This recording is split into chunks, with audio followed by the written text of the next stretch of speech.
and welcome to Championship Sunday of Cup number 2 for the third Dragonflight season. My name is Aya. I'm here with Super T's Ven and Lithi, and we're going to be joined with Seiko just a little bit later. But a lot has led to this moment, Ven. We are starting off in EU. We're finishing off the day in North America, and in particular, like I feel like Echo is there's been a lot of teams that have been running for their money, just kind of tailing behind them. And yeah, I mean, there's no doubt about it. Today, last opportunity for these teams moving into the mid-season clash. So a lot of these teams, for Echo, for example, they want to reclaim their throne and end with a decisive first place victory after the second cup. For everyone else, it's about seeding. It's about making into that top 3, making into the top 8. And I'm really curious to see what these teams do bring. And it's been intense, right? With only 2 cups leading into the mid-season clash.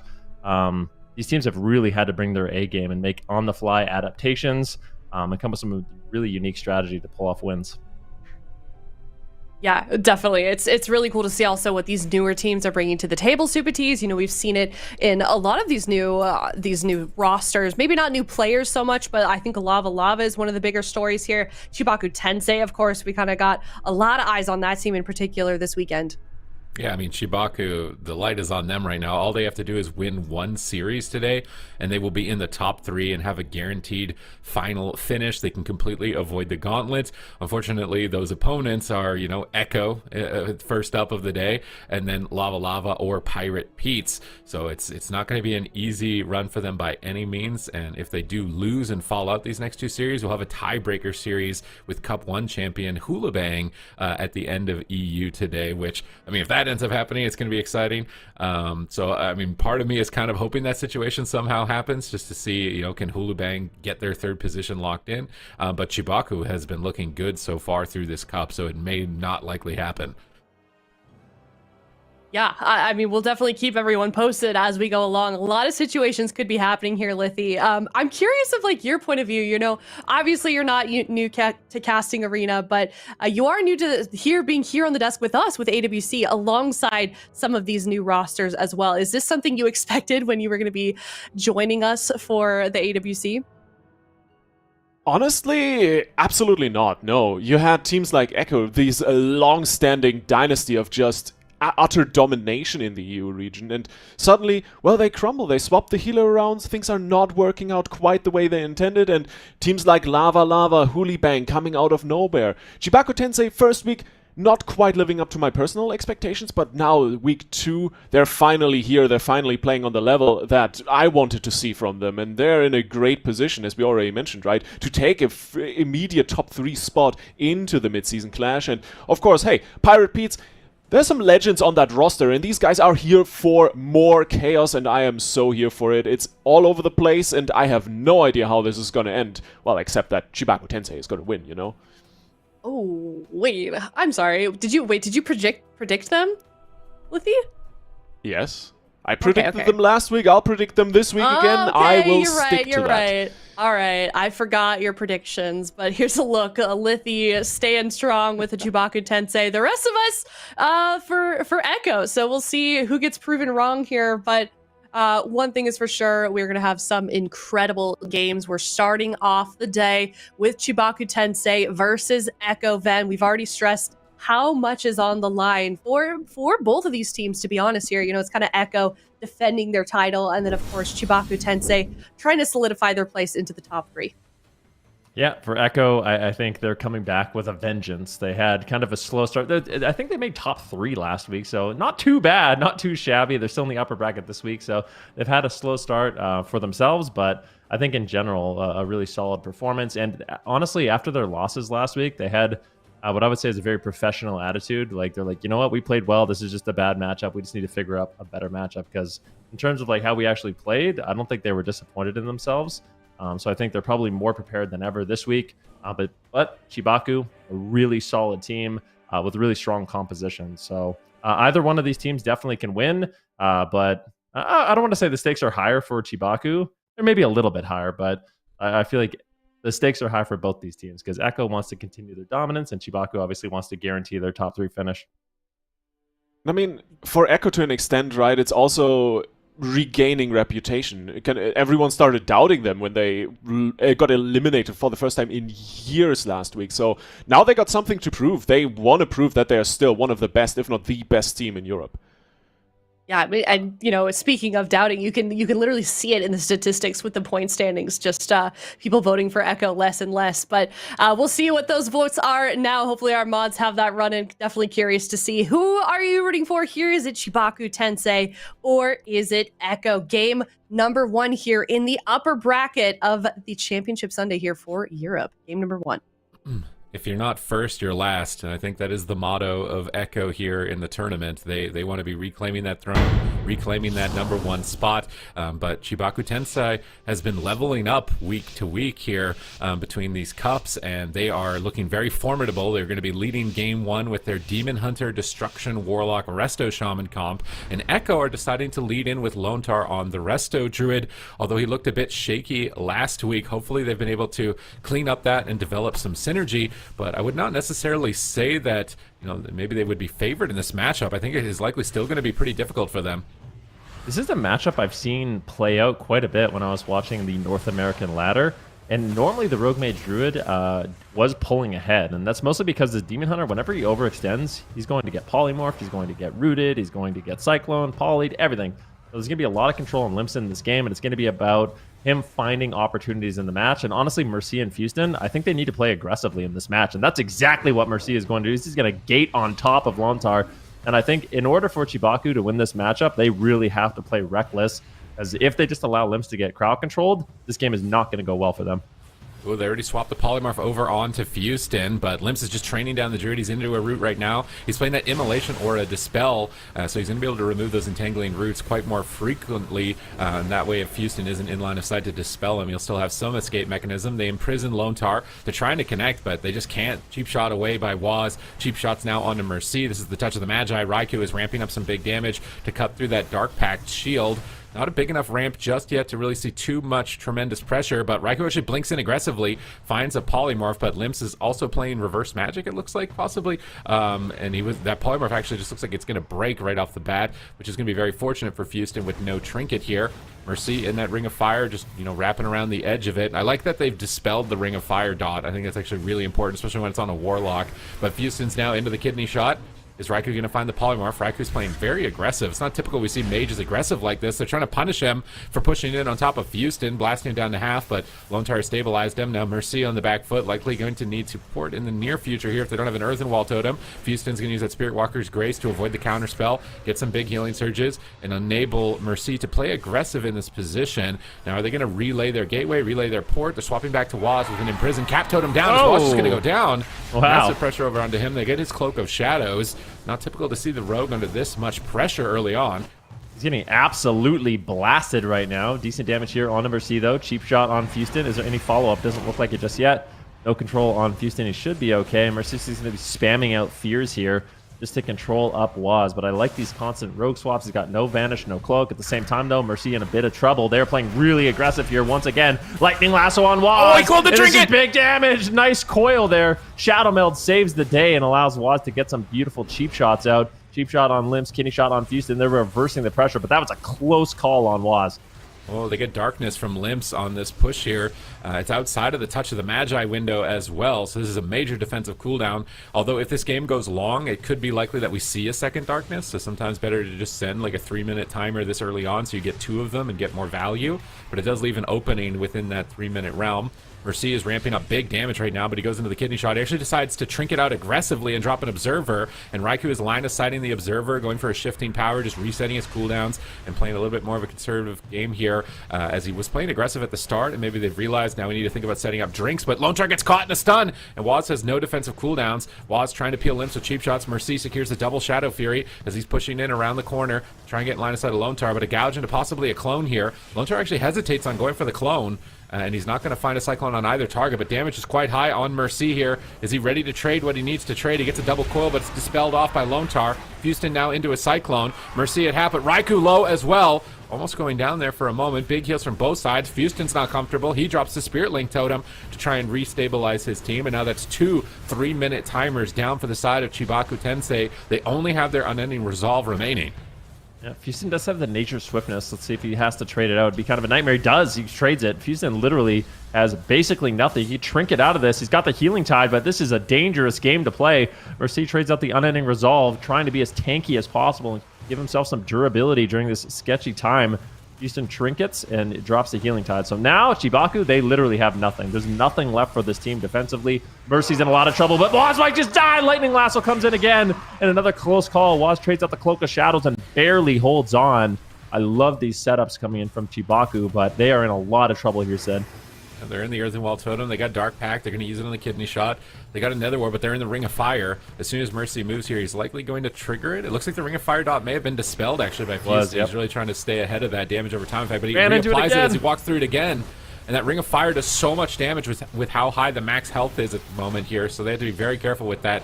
Imprisoned onto Lontar, they're setting up a stun onto Waz. Mercy's in a gouge. Here comes the coil, but Lontar can dispel it here, and it doesn't look like it's going to get too much pressure. Double DB into a Kidney Shot, into a Cheap Shot. Limps is there. Can he do anything, though? A full Polymorph lands. I don't think they have anything really to trade here. Fuston, if they get any more CC, they spell lock the next Polymorph.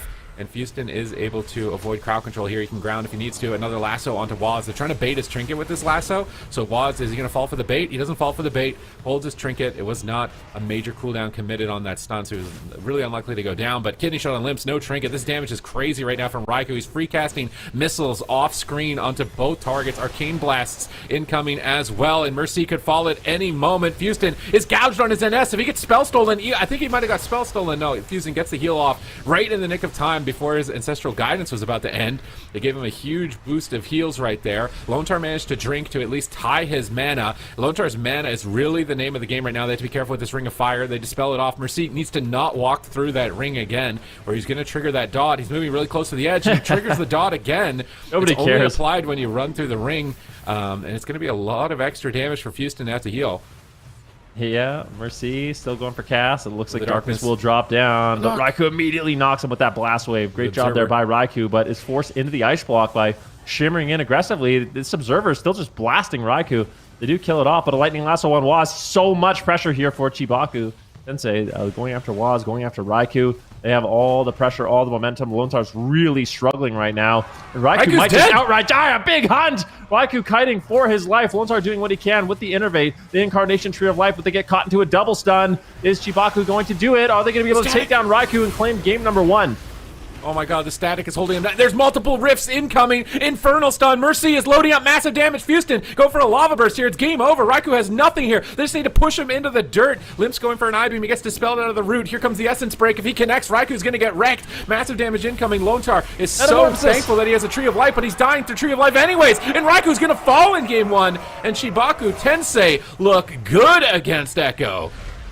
They look real good. I mean, there were some close calls, but man, if Houston's able to stabilize, I just love the aggression of this team. I think it's so important in a matchup like this that you are pushing the pace. You can get baited as the Shaman Warlock to just kind of run away, pull away, right? Like, you feel very scared, you're running away, but you really just have to keep up that aggression. It's all about enabling your melee DPS. It's all about enabling Limps in this matchup. And if they can do that, he can wreck. I mean, he was putting out impressive damage numbers, and these setups coming in from Houston, Mercy, and Limps onto Waz so consistently throughout the match were just absolutely devastating. A lot of close calls on the side of Echo. I just really like their defensive rotation. That early darkness bought them time to get darkness again later on, which then they used Spirit Link to extend into Unending Resolve, to extend into darkness, and then I think they had Link Up again here at the end, and they had Unending Resolve. So they're in a position where they have, you know, 2 of their major defensive cooldowns to survive, and Lontar has 0 mana and no defensives. So they had an excellent rotation in terms of efficiency and effectiveness. So if you're greeting your cooldowns the whole game, you're going to lose on mana. At some points, you need to exchange some cooldowns just to get value out of them. And they just played a really effective game throughout this to keep their trades going and not leave them any openings. I love this offensive push by their team with Static Field, all 3 players dogpiling the mage, making sure the rifts are down. Houston adding damage and purges. I think they're onto Raikou as well, trying to limit his escape, and they're just in a position where, like, how are you going to recover? If Limps can stay on target here, like, it's pretty much game over for you. I like Mercy. I don't think at the end he did it, but earlier on he was using offensive gateways, just soul burn gating and then porting on top of them to be able to close out the game. And if they're able to play together as a unit, they get way more pressure out. Yeah, really impressive. I mean, CHIBAKU, TENSEI, they have come to play today. So we'll see what they can do. Echo, of course, has other compositions. I kind of feel like we're going to see Chanimal swapped in. Like I think Arcane Mage is going to be subbed out for the Warlock. Oh, there you go. Echo is going to be mixing it up. Lone Star is going on the Restoration Shaman, Chanimal on the Destruction Warlock, and then Waz on the Outlaw Rogue. And this is a matchup I am curious about because going into these tournaments, I favor Outlaw Rogue a lot in a ton of these matchups. But yesterday we actually saw in North America, we saw a Windwalker Monk actually go kind of toe-to-toe with an Outlaw Rogue in a specific matchup. And in this one, where it's kind of like a mirror match, I do wonder how the Demon Hunter is going to do here. Like, is the Demon Hunter team actually going to beat the Outlaw? What do you think? I think on a big map it could be rough, but at the same time, Lontar isn't playing Druid anymore. He's going back onto Shaman. Yeah. The fact that they couldn't get control of Limps, I think this is like a comfort thing as well, playing the Druid, because if you're not like insane on Druid, the Shaman will out-mana you. If you're not able to find moments to drink, and honestly, drinking right now can be pretty difficult because you've got Tree of Life procking that summons trees that keeps you in combat, and if you pick the wrong window to drink when your tree proc happens, or you have Trents down and then you have to cancel them and you're losing efficiency, it can actually be really difficult to manage that, to be able to out-mana the Shaman. So Lone Star just wants to go head-to-head on a main here. I mean, Fuston has been playing DPS mostly in competition, and he's coming in on Resto Shaman, so if he could end up besting Lontar here in this situation, it would be quite impressive. At the same time, you really can't count Chanimal out. I feel like on Warlock you're going to get a lot more pressure out than an Arcane Mage against a Shaman and a Lock and a Demon Hunter all together with multiple schools of magic, but you're going to have limited control on Limps. You're basically only going to have Fear and Earth Grab Totem. So if he's playing the Immolation Aura Dispel, he can remove the Earth Grab. If Fuston's in range to get his Fears, then he's just not CC'd. He can get way more uptime in this matchup. See how this goes. I'm really, really curious. But Echo, it's surprising, right? Like, I mean, Echo hasn't done badly. Like they ended third place last week. This is still an upper bracket match. They made it really, really deep. But for their standards, I mean, they've been such a dominant team. They definitely want to battle it back here, bringing in Lone Star, who's been playing both the Druid and the Restoration Shaman. Let's see if they can get it done here. Substituting Raikou for Chanimal, bringing in the Destruction Warlock, and going head-to-head in somewhat of a mirror match here between these two teams. Chanimal's going to drop his Demonic Gateway and Circle. Both teams basically mirroring themselves. Waz moving forward, going to be looking for an opener here. Gets a cheap shot on Fuston. Mercy immediately portals out of the way and not allowing Waz to get a solid opener. I like that from Mercy. Static field, not going to get too much value. Actually, Mercy now pulled into a kidney shot.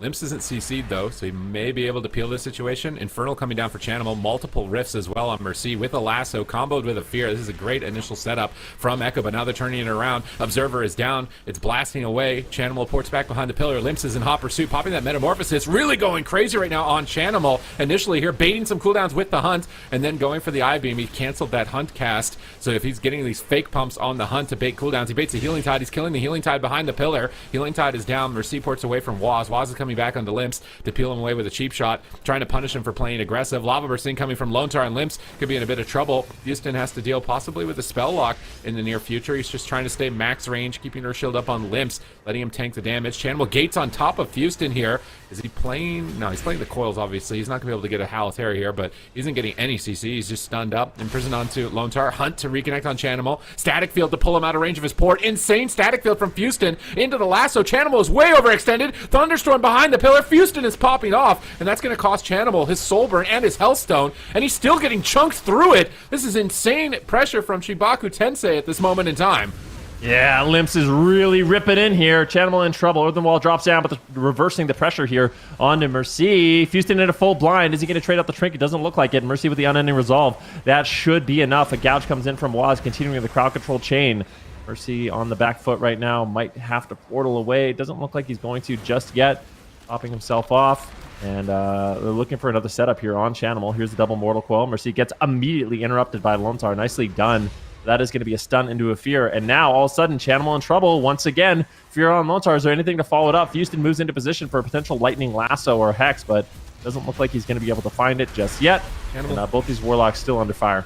He's pinned behind the pillar. Fuston is popping off right now. Fuston is carrying this game. He knocks Lontar away, and it might get the kill on Chanimal. He keeps out-positioning Chanimal and Lontar with these static fields and thunderstorms, pulling him into his clutches, and then just absolutely blasting him down. We have yet to see the same from Echo. So long as they can keep up their defense and they keep getting these static fields, they're going to be a great spot, but Chanimal sneaks in and gets a full fear behind the pillar. Mercy could be in trouble now as he has to soul burn Hellstone. Chanimal finds another fear on Fuston into a sap. Beautiful play by Waz as he's trying to put his team back into the game. Double coil comes up from Mercy, but it's still going to be the trinket and Spirit Link Totem from Fuston, respecting that extended crowd control chain. Double observer down, those getting sniped away immediately. They're trying to pressure Chanimal. Can Fuston get another static field here? Chaos bolts are flying from both locks. Pressure is high across the board right now. Both shamans are getting pressured. If they get interrupted on a single heal, it might just be lights out. There's almost no defense left, and we see a static field pulling Fuston in, but not a tremendous amount of value, and Chanimal is just standing right on top of them right now. We got melee warlocks coming in. Mercy trinkets out of the lasso. Massive pressure on Chanimal. Is Lontar ready to trade his link? Because he may need to do it at any moment here. Chanimal is taking so much damage, and Lontar is greeting it. He gets a healing surge. He's still greeting it. Manages to get another one.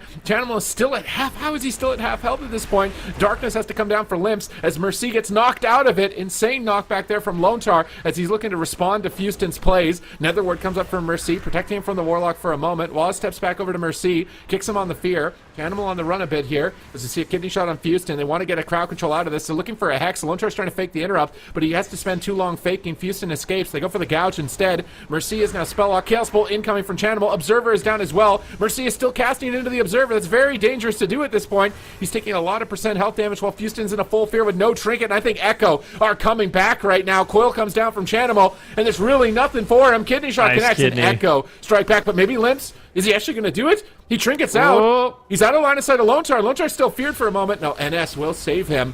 I mean, this was still way too close for comfort for Echo. I mean, look at the damage number that Limps is putting out in this match. It's just been so unstable for Chanimal throughout the entirety of it. But the one, I feel like when you're all playing on top of each other like this, it kind of gives Echo a slight advantage just because it's so easy for Waz to land these crowd control chains, right? And that's what ultimately won them the game. The consistent kidney shots and gouges just puts them very far behind. So I think Echo, both these teams played this matchup well, but when you're all on top of each other like this on a single pillar, it takes this large map and makes it a really, really small map. Like now all of a sudden we're playing the smallest map in the entire game, and it allows Waz to get a lot of control of this game. Oh my god, this was crazy conclusion to this match where just almost nothing left. And really it was that fear chain into sap. If there was any way that they could stop that so Fuston could hold on to his trinket, they might have had a better chance here. And these chaos bolts that went off as well at this moment, I think Mercy had a spell lock. And Chanimal didn't have another ward. It's just all this little extra damage sneaking in. This Observer getting like one hit right there. I think it comes out of the coil and he gets another hit of Observer possibly. It's just this little tiny, yeah, right there. Like he's just took way too much Observer damage.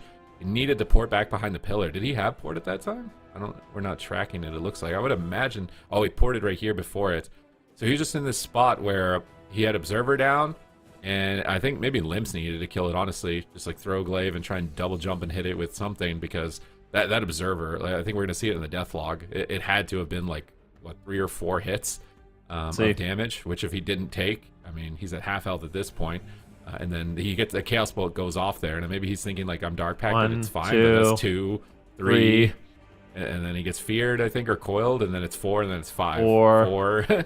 He's just taking way too much damage on that Observer while Fuston is feared behind the pillar. Another 1, 5. Yeah, 6. That's a lot of damn. That's big damn. I mean, sometimes I feel like it is a responsibility. I think Limps needed to help him out there. Like, you're Mercy, you're getting interrupted, you're getting stunned. Like, it can be annoying to take off Observer every time. So I think for Limps, killing off that Observer would have been well worth the time. So definitely something to look out for. For the most part, these teams do a really, really good job dealing with Observer. But that one time you don't deal with it is when you're going to lose the game, right? When you're just like, okay, I don't have the time to deal with this. But you can see 100,000. Or what is that? 100,000, 100,000, 100,000, 115,000. I mean, he's taking like 500k damage from that Observer there, or more. Almost 600k damage. It's kind of crazy. Lontar adding damage as well. And Echo blind lock Arcane. They must be afraid of something as Destro Rogue. Shaman. Maybe a cleave. A cleave? Is it actually a cleave? Maybe. I mean, this is like respect from Echo, I think. like blind locking in this on a small map, because the way that Chibaku is playing, I feel like this is going to get crushed. But I guess, I mean, if they're worried about the cleave even more so on this map, this could be rough for Echo. This could be a game 5 where they lose because they lost the blind pick. If there is something that they're afraid of, that they're blind locking Raikou like this. The strategy, so like I want to talk about strategy a little bit, because the strategy that I've seen Rogue Mage Druids pull off, it was the Cubsy strategy of playing extremely passive, like playing blink stun. So if you ever get any stuns on you, you just immediately blink out of them. You don't need to push for crowd control. You literally just blink away and spam spell steal and just live for as long as possible and just let your rogue basically soak up the damage. You just are not a target as the mage. Raiku's, I think, opting for shimmering these matchups, which gives opportunities for Mercy and Limps and Fuston. Like, they can get lightning lassos on Raikou, and that's when he's going to get absolutely destroyed. So I'm curious if Raikou makes any adaptations in this matchup for how he exactly plays this one out. But I kind of feel like the more passive you play, the better. And then eventually with a dampening and spell steals, your rogue can kind of just kill the warlock. Well, they catch Waz. Chaos Bolt in that stun, but Lone Star's in a spot to keep him going here in Tree of Life right away. Mercy's going to Nether Ward, trying to get his immolates out. Really important he gets as many immolates as possible to start ramping for his Shadow Rifts. He's going to port away from the touch of the Magi there from Raikou towards the tail end of it, and then push back into the midfield. Just spamming Fear, baiting Dispels, trying to min-max their DRs here. But here comes an Arcane Surge, and it looks like Raikou actually got it successfully off. There's no Nether Ward. If Raikou can free cast here, Fuston's in a blind. Multiple missiles incoming, and Raikou actually blinks in offensively, or maybe just blinking away from the Demon Hunter, but there's an Observer down on Raikou. Waz manages to pistol shot that one away. Raikou baits Limps behind the pillar. Limps is not falling for the bait. He comes back onto the rogue and in line of sight of Fuston. And now he's just attacking Waz, trying to bait maybe a Cloak of Shadows here. Houston's lobbing in Lava Burst, but now they swap to Limps as Mercy ports away. Gouged out at the end of the stuns into a clone. I love that chain. Just stun the Demon Hunter 3 times, gouge him, and then safely clone him and take him out of the match for like 10+ seconds at that point. Fuston's in a polymorph for now, and Mercy is in trouble. They can't afford to lose the swing match. He's dying through unending resolve. Lone Star is looking for a Cyclone as well. If he gets one here, it could be game-breaking. Raikou knocks Fuston behind the pillar. Ice Nova's him out of line of sight. Mercy ports back to his side, though. Static Field is down. They sneak in a Fear on Lone Star, and it looks like they've faked an interrupt. Mercy has precog. He's Chaos Bolting Lone Star. It looks like they want to swap to him, but he's in bear form. He's bolstered his defense. Nice coil on the kidney shot from Mercy. Looking for spam Fears. They force Iron Bark and Bark Skin on this counter assault from Chibaku. Yeah, they're all kind of stacked up on the pillar right now. This aggressive play here from Echo seems to be working out for the time being. Gouge here onto Fuston. Mercy once again taking a huge hit of damage. He can always portal away, though, and we have a stun on Lone Star. Potential Fear. Waz in so much trouble. He traded out his Cloak of Shadows aggressively, and now Raikou getting swapped to. Lightning Lasso lands. Mercy lands one Chaos Bolt. Second is interrupted. Raikou now going for an Arcane Surge. They have a lot of damage, but Mercy's just going to portal away behind the pillar with Fuston and should easily be topped off here. But Raikou has a lot of damage available. Mercy just spam fearing him and denying all of that Arcane Surge. Unfortunate, but Echo still has pressure. This gouge on Fuston. Mercy's down to about 50% health. Cheap Shot follows it up. Mercy in a bit of trouble here, but Raikou getting stunned up as Limps is trying to create some pressure for his team. And it's really dangerous when you push in, when you're Lone Star, when you're Waz. Big setup here onto Lone Star. He needs to be careful. Echo's playing this very aggressively, but this can backfire against the Demon Hunter. Pre-Healing Tide on the cheap shot here. They need to kill that Healing Tide. Waz sees it, I think, and he's trying to finish it. Healing Tide has been finished. They Dark Pack, but Limps is in a clone. Fuston's in a poly. Mercy looks like maybe his pet is down right now. Did he not sack it? Oh, he did just sack it right there. Observer's down. Raikou needs to be careful of that Observer. And Raikou's going to blink behind the pillar, shifting power. Limps eventually retreats back to Waz. Swap on a Lightning Lasso. Anytime the mage completely retreats, they set up this Lightning Lasso swap to bait Hots from Lone Star and get pressure and burn his mana further. Chaos Bolt incoming. Doesn't look like they have a stop. Massive damage incoming. Full Fear. Lone Star trinkets. Can they get a Fear on the trinket? They Iron Bark Waz, and now that Iron Bark won't be available for Raikou, but Mercy is under pressure. Waz is pushing in. He's pushing in with limited defense, though, and Lone Star actually gets caught in a coil. Big swap onto Lone Star. Do they have the stun to finish him? It doesn't look like it at this point, but he's just dying anyways. They're absolutely crushing Lone Star. He has to Tranquility Shield. He's immune to damage for a moment, but still not out of the woods just yet, as Limps is chasing him down around the corner. He's trying to duck in bear form. He Send Wards. I think the Send Wards should keep him alive. He's going to wild charge back to Raikou. Here comes the hunt. Limps doesn't care. Limps is going for the kill. He gets rooted behind the pillar. Does he have a breaker? Mercy's in so much trouble. He stuns Lone Star. He's trying to come back and assist Mercy, realizing he's overextended. Fuston into a blind. He trinkets. He might need to link. I like just comboing that trinket link together so he doesn't get caught in a weird situation later on. But they're still dying even through the link. Ancestral Guidance comes out from Fuston. He may need to ground. Waz is in trouble, cloaking at 10%. It is constantly back and forth, but Lone Star is still ahead on mana, and this isn't the name of the game for Chibaku. If they can Lone Star, it's their main win condition. Yeah, it's a difficult thing to do. Mercy right now, though, taking a huge hit of damage. Needs to be careful. Will portal away behind the pillar once again. Houston got interrupted. Beautiful counterspell there by Raikou, causing all of that pressure and a little bit of momentum there for Echo. But Limps is getting aggressive. He is unafraid, pushing in on that Demon Hunter, getting as aggressive as he can. Raikou throwing in some missile damage. It actually looks like they want to commit a little bit here onto Limps. Finally, Cheap Shot's going to be landing on Mercy. Dark Pact immediately. Cheap Shot on Limps. Big barrage of arcane missiles. Can they take him down? Almost in execute range. Limps could just outright die. Another walk comes in. He's immune for the time being, but Houston still can't control his character. Some heal's going to be landing. Healing Tide's down. Can they kill the Healing Tide? Wasp snipes it as fast as humanly possible. Limps has Blur, but wants to hold on to it, be aggressive here. This has allowed Mercy a little bit of time to get aggressive, and I don't know if they're going to be able to reliably train down the Demon Hunter in this situation. Perhaps, though, Limps is really afraid here. Stun on Houston, clone on Mercy, Cheap Shot on Limps. Can they end the game? It doesn't look like it. I think Limps is going to be able to hold on. He missed the Ring of Frost there. They go for a gouge instead. And now Lontar, Lontar's in on top of them with no tranquility. He's in a lot of trouble. Static Field pulls him back. Houston trying to carry once again with those Static Fields. Limps is going all out on Lontar, but Heart of the Wild is up. He's got bolstered bear form. They're going for the coil anyways. They don't care. Just full disrespect to try and chop down Lontar. Can they stay on target? They stun him up. They blind the Demon Hunter defensively. Beautiful blind from Waz to stabilize, but he's still lassoed. Limps is still on top of him. They're just ruthless, still going after him. I think they're finally going to have to give up the chase. There's too many hots on him. They're trying to get back onto Raikou. Raikou sees that. He moves away. Mercy gets cloned at low health. Lontar jumps in and goes for a bash into a ring. This ring is going to be secured. Limps could be in trouble as Waz, it looks like he's into Arupa. Mercy actually is the target. He's going to Dark Pact on any resolve. He may die through it. Dampening is quite high. Limps doesn't even care. He's just soloing Lontar. He's actually soloing Lontar. He gets Cheap Shot from Waz. Waz saves the day. That would have been lights out. Cheap Shot into clone. Limps is taking some reckless moves here, but he absolutely has to in this position if they want to win this. Can they keep up their pressure? Limps is on Lontar once again. Mercy has no defense, but he ports on top of Lontar. Lontar makes a big mistake, standing on top of the lock port there, and they finish him. Houston drops down another Static Field. Here comes the double Mortal Coils. Gouge onto Limps, but Houston is there. Houston is carrying so hard right now. Oh my god, he's dead through it! Unbelievable. Chibaku moved to match point. CHIBAKU is on fire. This team is here to play. Incredibly impressive on this map that they were able to do it. But I feel like Echo improved a lot going into game number 3 from game number 1. They looked a lot more confident in their plays, but ultimately CHIBAKU is able to pull off a victory. These constant swaps onto the Druid, and I think it came down to just a little bit of a positional error. However, like the way they collapsed on Lontar was actually very impressive. Limps literally, this is a little bit earlier on, but the way they took down Lontar at the end, we're going to see it. Limps actually gates on top of him. So just crosses the map instantly with a gateway. Then Mercy portals on him. So using all that Warlock tech to just immediately kind of smother Lontar. There's a few close calls. This is another tranquility that came in from Lontar a little bit earlier in the match. But we can see those final few moments. Waz comes and saves the day with a Cheap Shot Cyclone on Limps. But watch this. Watch how they collapse on Lontar here. Lontar takes this pillar. He's trying to be away from the fight. But Limps literally just gates across the map, gets there. Mercy loads up an Immolate, ports on top of him, and then all of a sudden, Limps and Mercy are both there. Managed to get the stun on Lontar. Houston follows it up out of the coil with a lightning lasso.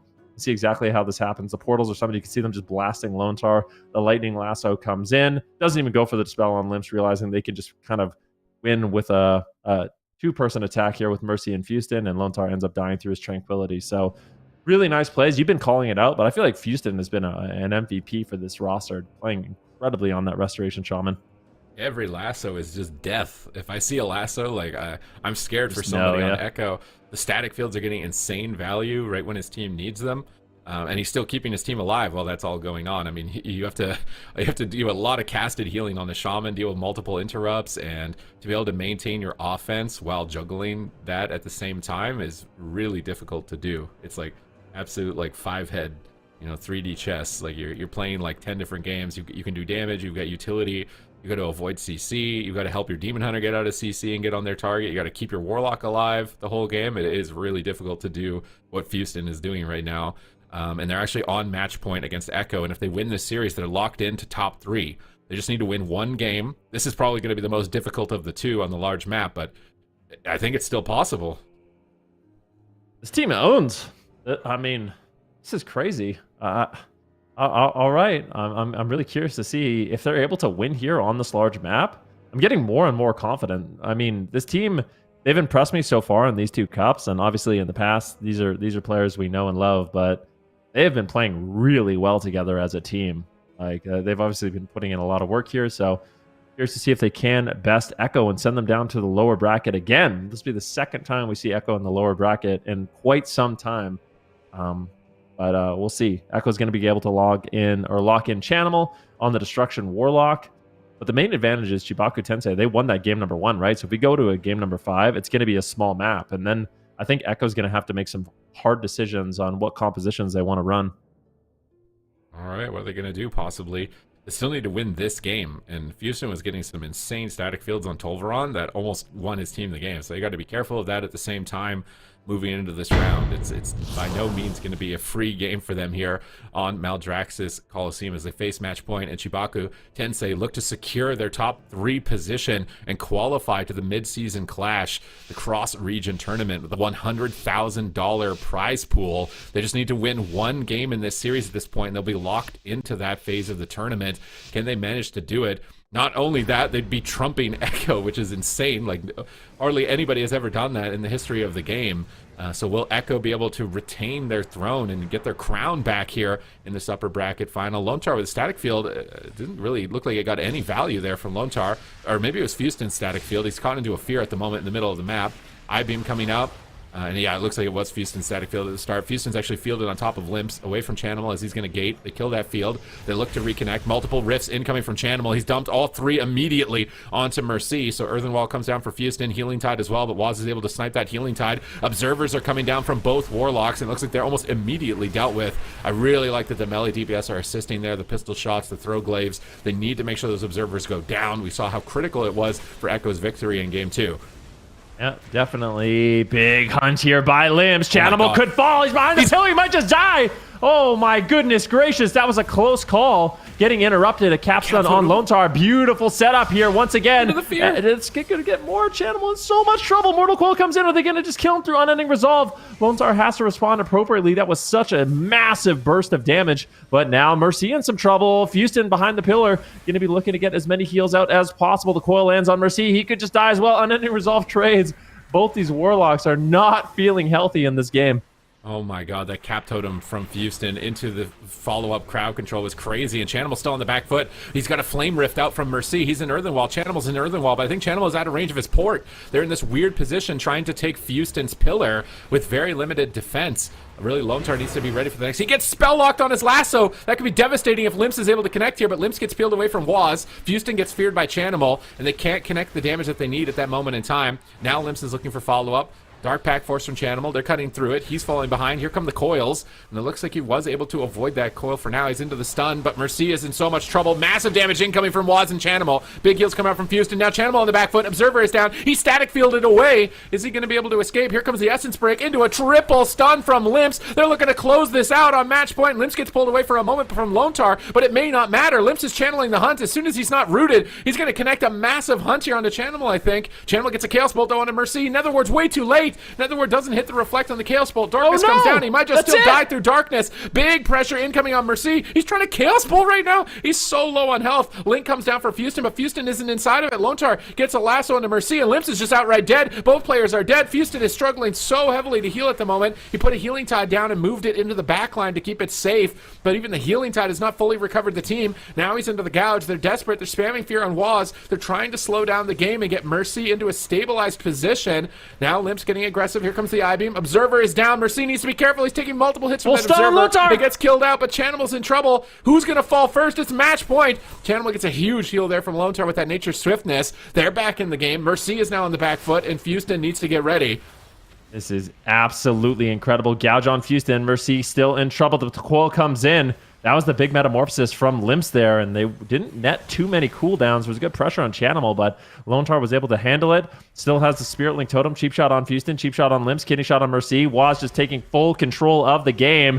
Beautiful 3 versus 1. Mercy's in trouble. He portals away, but might just outright die. An immediate counterspell by Chanimal. Mercy, I don't think he's going to survive. How is he still alive? Just 5% health? Are they going to reverse it on Channel? This Are is you such a kidding close me call right for Mercy. Can he stay alive? The double stun lands. Waz can't finish him off somehow, some way. Mercy survives. Channel is just going to die. What? The Spirit Link Totem comes from Lotar. This is incredible. It's match point. Echo against the ropes right now. They can't believe that Fuston had ungodly heals right there, but Lips gets swapped too, and looks like he's going to get dropped as well, as Echo looked to punish the positioning there and swap right back, taking it to a game 5, but they still have a very serious decision to make here. Are they going to blind lock this Outlaw Rogue Destro? Are they bringing back in Raikou? You know, what is going to be their route for the game 5? Because obviously they're afraid of something that CHIBAKU have, or else they would have blind locked Channel. I needed just a sec. Just to relax. I can't believe it ended like that. I was actually thinking they were going to do it after he lives there, and then just Limbs just falls over and has cheap shot. That was like actually 5 seconds later. That was actually so insane. But yeah, Mercy, look at how close this is earlier on in the game, I do believe. But the back and forth pressure, it's like Mercy, just 1% health. Limbs, I think he comes in with a double Chaos Nova here.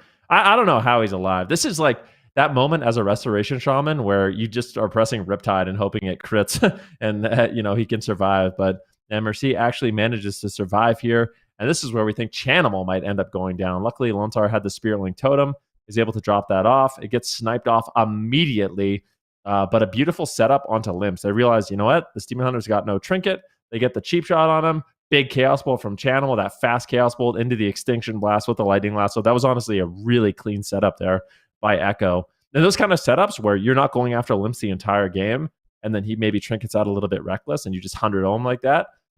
Really, really clean to see. But both these teams, with how much pressure was on them, I'm impressed that they were able to keep this level of pressure up and kind of like battle back from these really dire situations. Oh my god, this is a crazy game. Echo are not out of this situation yet. CHIBAKU, Tensei, they got the map pick, they got the comp advantage, and I think they've got a secret weapon. If Lontar's team locks in this Outlaw Rogue Destro Lock Shaman blind, and that secret weapon may include a Death Knight, it might be the X factor for their team. They just need one game win, man. They're fighting so hard right now to get this game, get that secured top 3 position, to set a precedent in EU that they are a top contender. They are also another team that can take Echo head to head. Just one more game. Where are we going? Where's the map? I'm thinking it's probably Dalaran, or maybe Runes. Dalaran or Runes for them here for game 5. And yeah, we're going to game 5, Runes of Lordaeron. You really couldn't ask for a better setting here. And Echo have a big decision. What are they more afraid of? Are they afraid of the Cleave as Shaman Rogue Lock? Or are they afraid of something? Or are they afraid of the Warlock Demon Hunter as Rogue Mage Druid? I feel like they need to play Lontar on Shaman no matter what they play. I feel like right now they need him in the most comfortable class at this moment in time. Yeah, I don't know. I haven't seen the other matchup play out, so I'm curious. It must be if Echo locks in Rogue Mage Druid, then it must be a really bad matchup. So I'm not sure what they're going to do, but Runes of Lordaeron is a very awkward map because if you do lock in the Rogue Mage Druid, I feel like it's not a good position for Raikou to actually maneuver and get away. There's no nice pillars that he can use.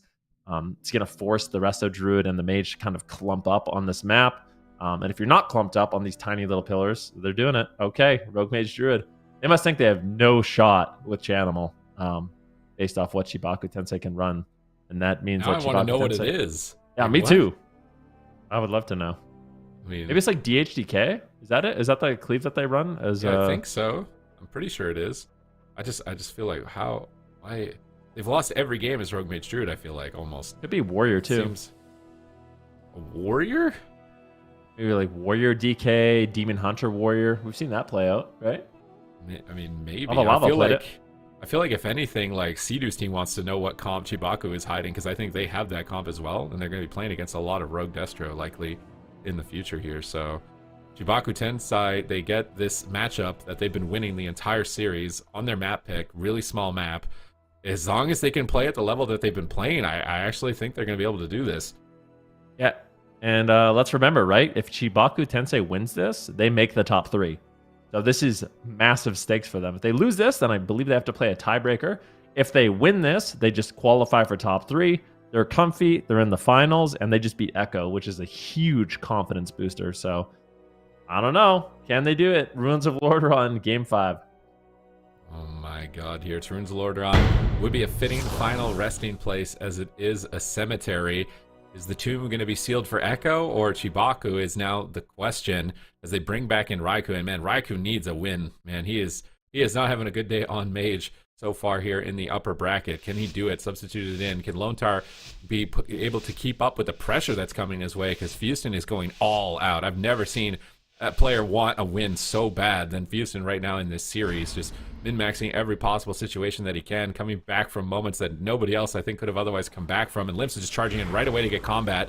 And they do secure it with that Ice Nova. So there's going to be no sap, but it looks like a triple cheap shot, kidney shot opener. Waz actually going after the Shaman. Are they going to punish Waz for this push? They stun him up in the back line. Overlapped a little bit, unfortunately, for their side. Mercy Dark Packs. He's in Earthen Wall. He should be good. Static Field down on the Mage, preventing his retreat, but he did get Alter Time up. Unless they can strip that. Double Infernal Stun. Multiple Flame Rifts from Mercy. How much damage is he going to really get here? Lontar needs to be ready for these hits. Temporal. It's match point. They can't afford to choke at this point. It's a lot of damage from 2 Flame Rifts right there. Mercy ports back on the kidney shot. Raikou recovers. Lontar holds on to Iron Bark, but Waz is getting in on top of them. He gets knocked away by the Thunderstorm. Ring of Fire has been triggered. Are they going to dispel it off? Ring of Fire and Arcane Missiles are doing a lot of damage to Mercy right now. Ring of Fire reapplied as well as he runs through it a second time. Limps is just going after Lontar. Immolation order to remove that root. A clone is coming, though, and it doesn't look like they were able to stop it. No spell lock. Houston's out of range. Now he's into a full gouge. Mercy ports back. They need to help Limps. There's too much CC. Vengeful Retreat immunes the wild charge there. Really nice moves by Limps, but Bash is coming off cooldown. He's got to be careful of moving too close to Lontar, as it looks like his imprisoned breaks. He goes for a stun instead, but now it doesn't. Maybe they don't have stuns for the DPS. Do they have anything to lock them down? Looks like Houston faked out an interrupt there as he has precognition. Mercy is interrupted for a moment. He's fishing for Chaos Bolts, trying to swap back to Waz as Lontar gets feared away. Raikou is back into the fray on top of Houston here. Multiple cheap shots, but no damage really connecting. Mercy needs to dodge this Ring of Fire. I really don't want to see him run into it. He's going to take way too much extra damage. If he actually does run through it, he's dropping multiple rifts as they look to swap possibly. No, they're going on to Raikou. Massive swing of damage onto him. Lontar's going to Iron Bark these rifts. Here comes Arcane Surge. Can Raikou pop off in this moment in time? His team really needs it. Yeah, Arcane Blast. Arcane Blast gets wind sheared into a fear. Nice denial there by Houston and Mercy. He's not going to get too much value from that Arcane Surge. Waz getting swapped too, though.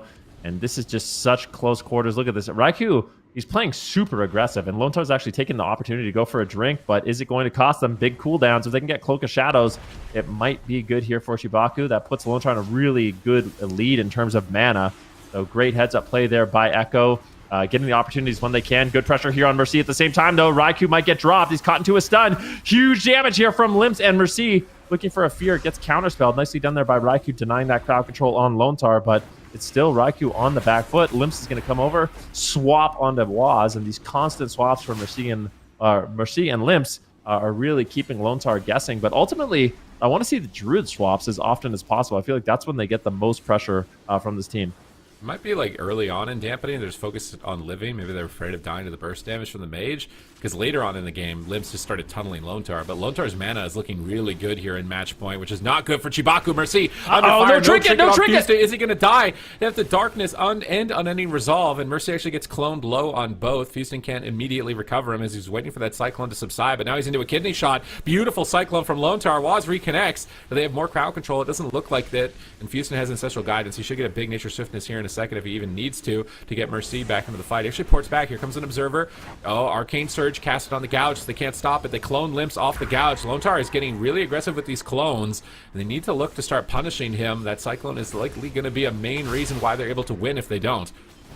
Yeah, I really want to see more pressure on Lontar. I feel like he's not afraid, but Mercy in a lot of trouble. Kidney shot on Houston. Echo looking to send Chibaku Tensei down to the lower bracket to fight for that top three. Gouged. Link gets sniped immediately. They don't get any value from it whatsoever. Mercy in trouble, but finally the crowd control has faded, and now it's Raikou who's forced to run away. Temporal Shield. Lightning Lasso lands on Waz, though. He might just outright die. He's got no trinket. Big heals from Lontar saving the day, but really good counter pressure here by Chibaku. Chibaku, I feel like they're falling apart a little bit. That Spirit Link got zero value. I mean, this is a high pressure, high intensity situation, but if you show any weakness, any cracks, you know, a little blood on the floor, and Echo are immediately going to pounce when they sense weakness. So they need to shore up some of these mistakes here moving forward. They have no 3-minute timers, no major defensive cooldowns remaining. Waz goes in for the grappling hook kidney shot. They drop down an observer defensively. It's instantly sniped by Waz. Raikou blinks back to the pillar, but he's interrupted. Ring of Fire going to connect instead. Trying to min-max some value here. Static field onto Waz. Gets 0 value. That's killed immediately. Limps is into a Ring of Frost. Lontar looks for a clone on the Dispel. Limps is out of the game. And Echo, man, this is the former Echo that they need to be if they're going to be able to take this series. They got Fuston's Trinket. His Healing Tide is down. He's still dying through Healing Tide. Mercy's trying to drop a couple of rifts here. He's got 3 rifts onto Raikou. He pre-tempts it. Temp is over. Maybe they can blast him down. He's got to be careful here. It is Runes of Lordaeron, a notorious map for, you know, Ice Block to be ghosted. That's a cheap shot. That's rude. All right, interrupt on Fuston. Mercy still in some trouble, but it's Raikou on the back foot. Limps with the big metamorphosis, getting really aggressive here. The hunt's going to land on Raikou. He does alter time, and I do believe, so he can alter time back to full health, but does not want to choke. This is a really important game. Raikou's going to be kiting away. Great defensive plays there, sitting in the back line right now, throwing out a ton of burst here onto Mercy, but these constant swaps are keeping Lontar guessing, and all of a sudden, Lontar's mana is not looking good. The late game in favor of CHIBAKU if it gets to that point, but it might not. Mercy gates in, trying to help out Limps. They really want to just smother Echo right now and not allow Lontar to drink, and Echo's slightly falling apart here. They have some pressure on Limps, but this is overwhelming damage. Imprisonment on Lontar. Raikou gets the ice block off at 5% health. Still feared. And CHIBAKU Tensei, they want to the close it trinket. out. Waz is Waz dead. is going to die. Gets coiled. They've done it. And dies. They do it. Echo is sent to the lower bracket, and CHIBAKU Tensei, they guarantee themselves a top 3 finish. Oh, I can't believe they just did that. That was almost a double kill at that moment in time. I was thinking they were starting to fall apart, but they held it together. They've done it. They've bested Echo. Echo are in the lower bracket again in Cup number 2, and CHIBAKU are in the top 3 guaranteed, no tiebreaker situation, which means Hulabang has to fight it out as the final boss of the gauntlet. What an impressive showing here from CHIBAKU in terms of offense, because earlier on it was looking grim, but then suddenly out of nowhere they got insane pressure. Lontar had 0 mana, and Mercedes just started sniping crowd control after crowd control. That Shadow Fury here on Lontar, and then they get a Fear onto him later. They gate in to keep pressure because they know Lontar is drinking, so they need to keep their damage going. They fear him out of stealth. They snipe Fear Lontar out of stealth on his drink, and then they crowd control chain him, I think, with a DR'd Fear as well. Static Field is pinning him. Mercy blasts Chaos Bolts in, gets a block, and here comes the DR Fear on the Lontar. He's not able to dodge it at the cart there. He trinkets into a stun, and that was just beautiful. Just catch him off guard. Totally shut them down. Just complete domination right in the last couple seconds of this game, and they're in the grand finals. And I mean, I think Lithy's prediction is probably possibly coming true now. Yeah, he had faith. He had faith in them the entire time. But yeah, really impressive performance. I mean, Demon Hunter Limps. Yeah, there's a bunch of Demon Hunters that are making it look super strong, even against the Outlaw Rogues, and it seems much more favored in Europe as well. So. I'm curious to see if CHIBAKU, they can win this entire second cup. They're looking like the team to beat right now, though. This composition, if it can beat this Rogue Mage Druid, and then they also have the Cleave compositions to kind of win the Resto Shaman mirrors, I feel like the sky's the limit for this roster. I think you're right, Ben. It's been such a pleasure to watch them as well. And, no king reigns forever, and CHIBAKU Tensei were like, you know what, we're gonna be the ones to do it. So it's very weird to see them down in the lower bracket, but I'm excited for CHIBAKU Tensei, and I think you're definitely right. They are the team to beat. How do you feel like they're going to be doing against some of these other Team Super Ds that they got down the line here? I mean, are those other teams going to get back to them? I feel like Echo probably stands a pretty strong potential of getting back to them. But Lava Lava, knocked them down last week, so it is entirely possible if Lava Lava win here that they might be able to best Echo again in the lower side. Pirate Pete's have been a wild card. They're the only team with a Moonkin, like focusing on that Moonkin Rogue, and we've seen Seadu's team dominating with the Moonkin Rogue as well. So if they win this series and have a crazy series with Moonkin Rogue, it's entirely possible that Echo gets knocked out.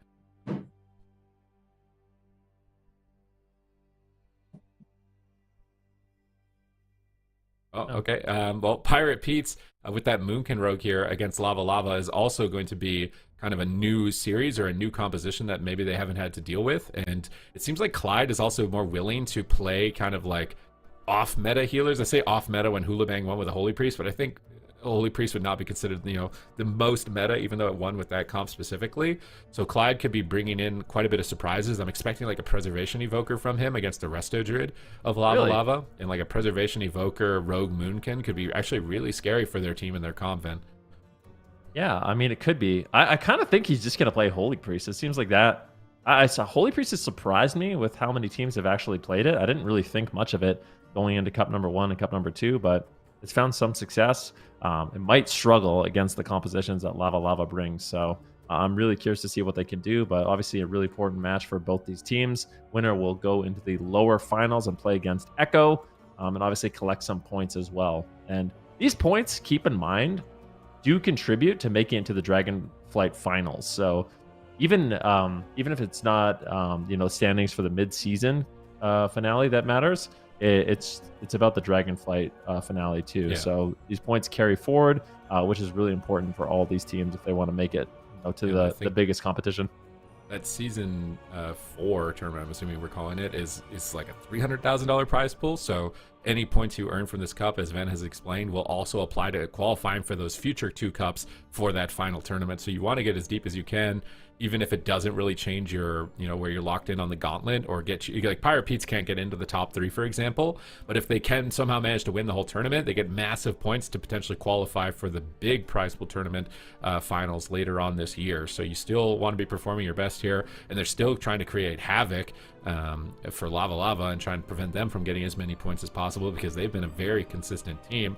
But it would appear this week that Chibaku Tensei is just completely stolen the show. I mean, 3-0 against Lava Lava. They were, they were in second place last week.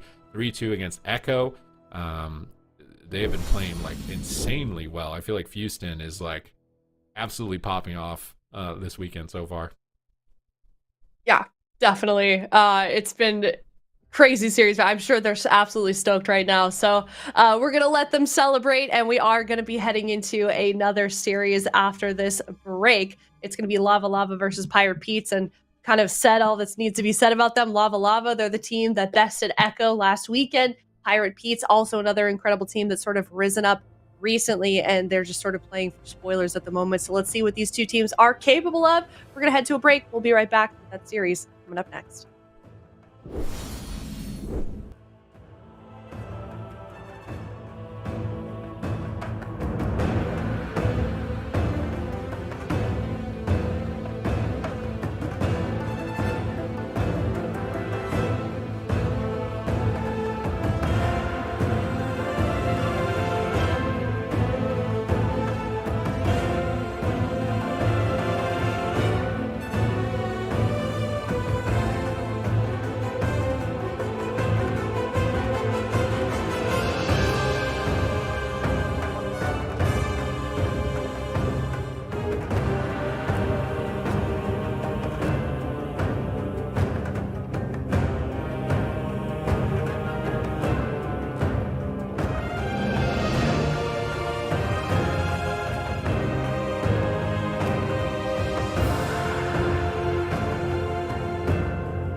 everybody, welcome back. It is the second series of the day here for the European Championship Sunday, and it's elimination round as well. It is Lava Lava versus Pirate Pete's, two teams that have made kind of a splashdown in the EU region, Zico, and one of them is going to be knocked out right now.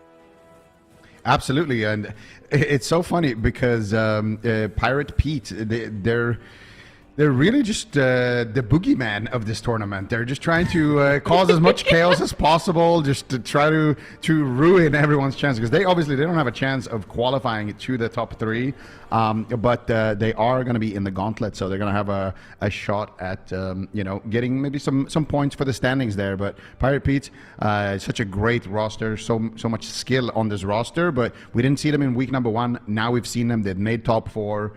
And this is really a team that just has upsets written all over them.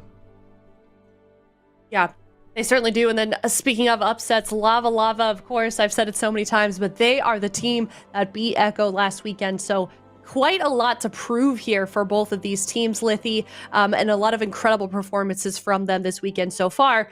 So now that this is the last game of one of them, I'm sure that this is going to be a pretty good showing from both teams. Oh, I am sure. Lava Lava kind of involved in a lot of big games so far. They've beaten out Precook Enthusiasts in the lower bracket already, but got sent there by CHIBAKU TENSEI in the first place. So all in all, I'm still kind of questioning how good is Lava Lava overall, because last weekend they did perform pretty admirably, only falling to Hoolybang in the grand finals, right? And this week, it's kind of all over the place. And hey, I kind of think they have what it takes to get back to the grand final, but on the other side, well, the Pirate Petes, let's just say there's a bunch of legends on this roster, Galu first and foremost, who I'm thinking about here, and it's not going to be an easy matchup. Oh, you can have favorites, you know. We've got but I mean, you're right. It's Gelu, Nixie, Clyde, Corky, all names that you know and have been around for so long here in AWC versus quite a lot of newcomers to AWC themselves with Lava Lava. So let's see what they can do. It's game number 1 here in this elimination round. This is really cool. This is actually what Super Tease predicted in the pre-game talk before we went to that break. He said he expects to see Clyde on the Prez Evoker, and that's exactly what Clyde is going to be locking in here. So no Holy Priest here for Clyde, and this is a comp that we've seen a lot in NA. You know, Rogue, Moonkin, really, really top-notch composition here. So definitely a solid draft here from Pirate Pete, but Lava Lava has been a little bit better so far this season. Let's see what they can get done here, Lithy. Yeah, this Boomkin Rogue lineup for them has been kind of the big upset maker this week already. That's the comp they eliminated Hoolybang with, the reigning champions from last week, so we're in for a banger of a matchup. And starting things out, Clyde already looking for a little bit of damage with the Disintegrate, and that's one of the beautiful things here about the Evoker. Not just do you have an insane amount of HPS that you bring to the table, but you also do a pretty decent amount of damage. And of course, we gotta watch for those incarn timers every 2-3 minutes. This Boomkin is just gonna delete someone off the face of the earth, or the Rogue just goes in on Dex, bopping him down to 20% health before the Bark Skin. Well, that was a cooldown, that's why he looked so sketchy there in that moment, but got himself back up on top. Guz, in the meantime, is the next target. Nice swaps going on here from the Pirate Petes. They're just blundering! That's it! What? What just happened? Zico, he got burrowed 6 feet deep. You took the words right out of my mouth. He burrowed, but he actually just buried himself there with that burrow. And we got to see it here on the replay, but Pirate Pete coming in. This is what I was saying. This is the boogeyman. This team, they are not taking any prisoners right now. Everybody's walking the plank. Who is going up against Pirate Pete's right now? Who can take these guys down? Lava Lava. I mean, this game is just quick work being done here. So we get a nice CC chain here. Corky doesn't have the Bark Skin, so he looks like he's in trouble, but they do get the Blind Sap onto Dex, and then they go after Guz here. They get a Cyclone onto Coffee, and then they start adding in pressure. And look at that Prez Evoker here as well. So we got Nixie soloing Dex behind the pillar here. You got the sleep onto Guz. Darkness gets forced out. And then you got Nixie here just continuing the pressure back onto Guz, doing a lot of damage here. And Dex has to keep himself healed up, right? He does manage to get some trees to proc, gets gouged. And look at Clyde here with the damage, going in with the tip the scales there, I believe, to get the big fire breath, gets the disintegrates, and just that Prez Evoker damage really, really adding up. And we're going to see it, you know, because we have the damage breakdowns as well. We're going to see exactly actually how much damage Clyde was able to add in. But in those situations, if you're able to do 200, 300,000 damage, it is quite a lot. It's 30% of somebody's HP. And if you have your healer able to do that, that's just amazing, because that's essentially free damage on top of what the DPS can do. The biggest thing, right, is the fact that Guz burrowed just before he died, and at that point the Disintegrate was already channeling on him. And yes, you burrow, yes, you can't be hit anymore, but similar to something like a Hunter Turtle, like, it's not a full immunity. If you have this ticking damage on you, it's just gonna kill you. So what we're gonna see on the death recap, I'm pretty sure that the Disintegrate is actually what just took him down in this situation. But overall, Shooting Stars in there, never mind me. It's still an incredible goal that Pirate Pete's found here.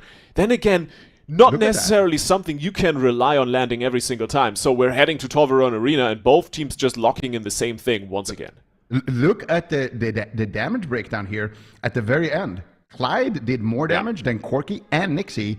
You can see it on the damage contributed here in the last couple of seconds, and you can see how much of that damage actually is coming from Clyde. That Living Flame, 113,000. There was a Fire Breath here somewhere. It also Disintegrates, ticking for 40,000 there.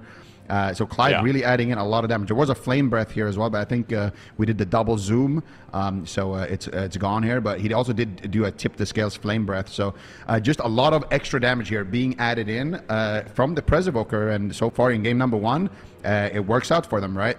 Pirate Pete's, they know, hey, if we're going to be, you know, on the sea sailing for a long period of time right now, the sea is going to swallow us. The water is going to turn into lava. But if we can just kind of cruise through the storm really quickly and just plunder as much as we can on our road there, then that's how they can get those wins. And having that dragon is definitely a good way to get there. Yeah. And you know where you find the most booty, Zico? It is buried underneath the sands, and that's exactly where we're heading. Off to game 2. Pirate Pete's up 1-0. They could go up to match point right here and now in this lower bracket, and for Lava Lava, that would not be a pleasant experience. But still, Guz and Coffee and Dex, those are legends in their own right. Top of the ladder the entire season, basically. These guys can play WoW Arena, and they're here to prove it. Absolutely, and right now it is game number 2, elimination match. Winner here will qualify for the lower bracket final. Loser will be going home. A lot at stakes here for both of these teams. Coffee is going to be taking the first assault. Trinkets out of that Cyclone. And he does get disarmed here by Corki. Corki fake casting the kick, gets a DR Cyclone there onto Coffee. Looks like they're going to be going after Guz here once again. I really like what Pirate Pete's were doing. Go after the Druid. When you go after the Druid, he has to heal himself, and he can't just free heal with double life blooms on his team. So they're going after Dex actually right now, but Dex this time around did not take any damage whatsoever. A little bit more prepared for the swap this time around. Dex now warmed up and ready. Corki, the big target, gets in, actually stunned on the Cyclone Dodge. 10% Glide needs to pop out of that CC. Gets the reversal in just the nick of time. And for the moment, everything should be quite alright. Now Guz, the next target, does have the burrow, but the Astro Shift already on cooldown. So we'll be looking towards Dex to keep the Shaman safe and alive. And Coffee sitting on Corki's back once again. Nice Fel Eruption for the stun. Looking to bring in all the damage, and the Bark Skin gets traded out. Disarm is available, so overall both teams should be fine in this situation. And as the fear comes in on Nixie, he's looking to kind of get out of that and apply a little bit more CC, but we're really waiting for the next good setup. Maybe now on Coffee with a cheap shot. Yeah, we'll see here, but Coffee's doing a lot of pressure there. Finally, they get a Cyclone onto Coffee, and they're swapping over to Dex. Huge damage. They catch him in the Rudolph, the reindeer form. Massive cheap shot coming in. Disintegrates are being loaded up. Dex, what are you going to do here to respond? He trades out the Bark Skin Overgrowth, gets Cyclone on it on about half HP. Now Corki in trouble. Hunt comes in, but Corki with a nice bash there onto Coffee. Trying to control Coffee as much as possible, but unfortunately for him, he doesn't get the Cyclone DR there. So now Coffee on Stun DR, on Cyclone DR. Going to be able to do a lot of damage here onto Corki, and Clyde is certainly feeling it right now, but Corki with another beautiful fake cast there manages to control the tempo of the game here, getting a Cyclone onto Guz. Now Nixie in a stun taking some damage. I think they want to swap over onto Dex here on the side of the Pirates. They do connect with the Solar Beam there. I think actually Dex fake casted that one. Corki's in a bash, and Dex actually in a sleepwalk right now. They're going after the Guz. Huge damage on the Guz. Darkness will be forced out. Excellent push here by Pirate Pete's, but they're not out of the water just yet. Still sharks in this water. Corki gets blasted. Unbelievable damage there coming in from Lava. They had so much coolness to trade there. Clyde had the Emerald Communion, he had his Trinket, he had everything, but just an insanely surprising amount of pressure coming in there from Lava, really living up to their name. Not gonna be lying to you, Iziko. I think that's the right word. They just got their ship hull blasted open. This is not a pleasant experience for the Pirate Pete's, but Lava, hey, I told you, these guys know how to play WoW Arena. They're showing up here, finally on the board with a point as well, evening out the series. But it was on the big map. This was their map pick. This was kind of to be expected here for Lava. Overall, this match still not as convincing as you would like it to be if you're a Lava fan. Yeah, this was kind of a random kill, honestly, onto Corki here. So Corki's getting aggressive towards Dex. They're setting up the CC chain. They get the beam. They get the sleepwalk. They force out the darkness. And now they're actually swapping onto Dex. But Clyde has Emerald Communion, which is basically a hard stop. And look at Corki. He's at full HP right now. And then all of a sudden, here comes the pressure. Pew, pew, pew, boom! Just insane damage coming in there from Guz and Coffee. And it's like you said, right? The map does really affect things here, because look at Dex positioning, and everybody has to kind of go there. Like, if you're Pirate Pete's, it's not really the ideal environment to be sailing your pirate ship here in the sands of Tulvir, whereas Lava, you know, they're a volcano. They're used to this kind of environment, and this is how it looks like when the lava volcano erupts onto Corki. Yeah. Exactly. I definitely want to see the death recap on that, because that was a full health bar in let's see, 1.45 seconds roughly. Gets inlined in there, of course, but it's just insane timing. Absolutely insane timing. And it's not like Clyde wasn't ready for this, right? Because the Communion was popped the moment Corki went down to like half HP, but just didn't do anything. And if we can see, it's like, yeah, it's sub 1 second that he got deleted from 60% down. 209,000 Death Sweep, Annihilation, 70k, 50k, Lava Burst, 108k, Proc, 86k, nice, Earthshock, 126k. I mean, this is an incredible amount of burst, because he's also getting heals throughout this. So, like, sure, it's 70-0 in 1.9 seconds, but he's also getting heals. Like, he got he got a life bind, he had frenzied region, you know, he had multiple heals in there, so it's more than 70-0. It's like, yeah, that's a crazy amount of damage. But Pirate Pete's, they are now in their home field advantage. You can see the little pool of water there. We got the pirates, you got the ships. This is the map where they have 100% win rate. We shall see how it goes. Will the Pirate Pete's grab a second point and go up to match point, or we'll see another reason for a Tony Farrell tweet on this map? It's gonna be a good one, that's for sure. Let's reel in the catch, Zico. There's already a shark on this map. Let's add in 6 more.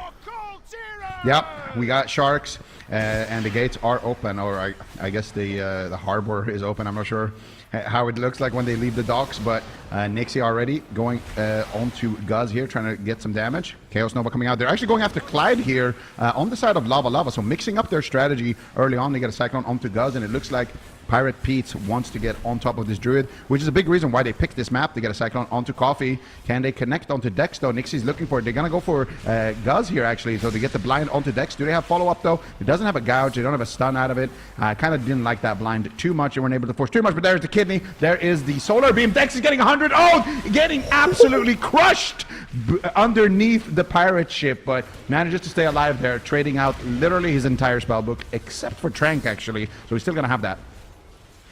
Yeah, but Corki under fire once again. The Earth Ellie stun comes in as well. In the meantime, Nixie actually taking insane amounts of damage. Clyde has all talents full to keep his team alive and going here. Nixie still has the Trinket Cloak. No Iron, no Barkskin for another 10 seconds here for Corki. He needs to be careful. He has nothing left in the tank except for maybe Clyde's Emerald Communion. But on the other side, Coffee taking a good load of punishment. Primordial Wave is ready for Guz. Be available for the meatballs to be thrown into this little dinner. That lava is heating up right now. Dex in a full kidney. Once again, the follow-up, but no damage as Corki just gets Lightning Lasso. Great defensive play here from Guz as Dex is keeping his team topped off. Corki down to half once again, and the pressure is insane. He's going down at the bear form. There's Clyde. He can't do anything. Once again, the Communion just flops off the plank and into the water. Zico, lava up to match point.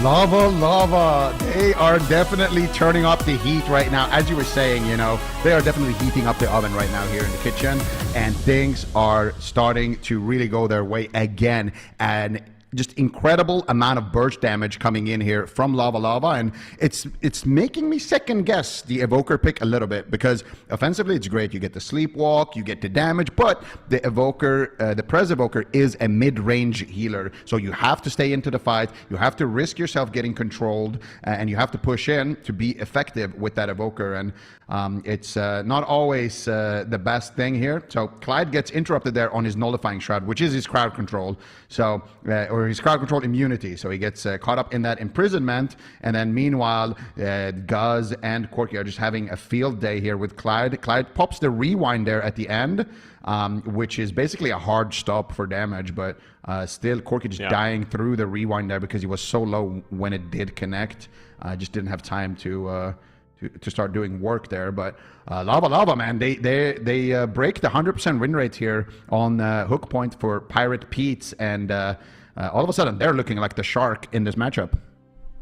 Yeah, they win the swing match. That's going to be massive, of course. 2 maps on match point, but the Pirate Petes, they can continue picking. It's a little bit of a risky situation. I'm not quite sure I'm 100% on board with the Preservation Evoker in combination with the Boomkin, because Corki is just so spiky against this Demon Hunter Ellie lineup, right? So I feel like it would be a little bit more kind of sustainable to have something that would keep him alive a little bit better. And if we look at NA, for example, Team Liquid has been running this exact comp, but with the Resto Shaman instead, and have been doing incredibly well. That's true. That is true. So maybe we'll see a healer swap here from Pirate Pete's. Resto Shaman could be an option, but also the Holy Priest. We have seen the Pirates kind of rock with that, so we'll see here what they decide to do. But Tiger's Peak, they might just lock in the same thing, because they might just be playing to their win condition, but still it feels so bad when you're essentially getting completely deleted through healing cooldowns, right? Like this time it was the rewind, last time it was the Emerald Communion, and those are really big evoker, Prez Evoker cooldowns. You know what I would like to see here? Some good old RMP. You bring in the Sub-Rogue, you bring in Gelu on the Mage and Clyde on the Holy Priest. You just roll over Dex or Guz, or just delete Coffee in a cheap shot, you know? It's definitely possible, I think. I mean, they could. They have Nixie on the, in the roster. They have Gelu, 2 phenomenal players. Gelu also has been playing a lot of Warlock, so that is an option, but they're going to stick with the same thing here. Just try to be a bit more proactive, make sure that they're really paying attention to when these big def sweeps are coming in from Coffee. They're paying attention to, the damage coming in here especially from the Fire Ellie as well, because that's one thing that a lot of the good Ellie Shamans do here. You can see it from Guz, right? You lob the Meteor from your Fire Ellie, and at the same time you you pop like a Earth Shock or a Lava Burst or, you know, like a big damage hit. Yeah. Because your elemental is a pet, and your pet has its own global cooldown. So you can actually connect with them at the same time for basically double burst damage. So a lot of the good Ellies do exactly what Guz did here. So you just need to know a lot of these cooldowns, like how much damage do they have, and that's the tricky part when you're playing a healer at this level. It's really hard to know everything that can happen. And you know, you gotta be in the enemy's head to know what's happening and what might be absolutely murderizing your team one way or another. Match point for Lava Lava. Obviously, Lava Lava, they're basically locked in for the top 3 of the mid-season clash already. So for the Pirate Pete's, it's all about the gauntlet seeding. Let's see if they can even out the series once again, or if Lava Lava will be looking for a rematch against Echo in the lower bracket finals.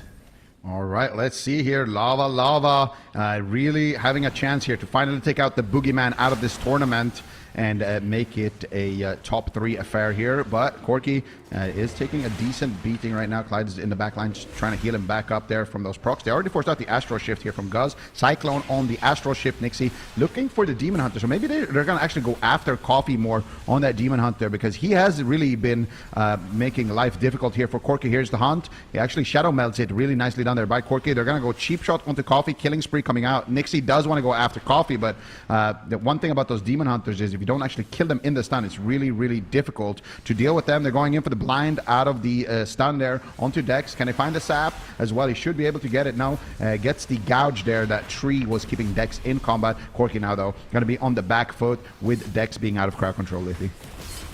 Yeah, massive damage, but just so much healing to turn around the incoming just punishment raining in on Corki. Pops into Bear for a second, but now once again under massive pressure from Guz and Coffee. Nice Cyclone landing here, the Demon Hunter taken out of the equation. Beautiful rescue here on the Essence Spray. Coffee does get nothing out of that little cooldown here. And once again, Cycloned up, full, nothing his team can do about it. And Guz under fire, down to half. No shift, has a burrow available, and you can see Dex in the backline just pumping. Next cheap shot lands. Nixie looking for some pressure. And in the meantime, Coffee once again in the backline. Full stun on Clyde. A little swap once again on the Evoker. And this might be something they've been looking for the entire last map already, and this time they're capitalizing on it. Nullifying Shroud coming out for the moment. The Dragon is fine. The Dragon will be staying in the game and not really worrying too much about crowd control, but there are purgers on the enemy team, and you can bet that Guz does want to purge away those stacks. Corki, though, is taking a decent amount of beating here, but he should be completely fine there, kiting Coffee back to a defensive spot away from Dex, and now they're going for a sleepwalk. Dex, though, with the Shadow Melt, going for the stun there, potentially out of the Shadow Melt, but not able to find it. Dex just going to reposition behind the pillar, try to avoid crowd control, keep his team nice and topped, but as I say that, what is going on, man? Is Corki just not wearing gear or something? Like, he is getting absolutely destroyed by Lava Lava, who are advancing to the lower bracket final, eliminating Pirate Pete's. Absolutely insane. Well, Zico, I think piracy has been illegal since somewhere around it is 1698. But Lava Lava definitely making sure that none of those shenanigans happening here in the EU region anymore. Clean 3-1 sweep. That one loss, I almost am willing to chalk that up to a little bit of a fluke, a little unexpected one-shot that the Pirates found onto Guz, and overall Lava Lava just looking dominant as all hell. And if we're thinking about how this match went, well, just a repeat of the first three, right? Corki is just dying the entire time, and Clyde can't keep him alive. Yeah, I mean, you can see it right here. Clyde is spamming out the living flame, and that's really all you can do in this situation. So for Clyde, he has no more like instant heals. He has no big heals, no Spirit Bloom or anything like that. So just too much damage being dished out here onto Corki from these, especially from Coffee, but also from Guz and Lava Lava. Really looking solid here in this lower bracket, and they really want the points. So for Lava Lava, this is excellent. But if we look at big picture here, this is, I don't know how much how happy Echo are going to be with this. Because now they're going to have to face Lava Lava, and Lava Lava did knock them to the lower bracket last week, and then, Hoolibang eliminated them. So Lava Lava is one of those teams that can go toe-to-toe with Echo, and that would be our next lower bracket match. So really, really tough one for Echo potentially. Yeah, I'm excited for this one. I'm excited to see them have this rematch. You know, we know that Echo is a team that is highly adaptive. They're good at taking these situations and sort of figuring out, it's like, okay, you know, we lost once. Was it just a fluke? We're just going to go back to the drawing board, figure something out. So is Echo going to answer that question? Or is Lava going to beat them once again? You know, Pirate Pete's, they weren't quite able to pull it off.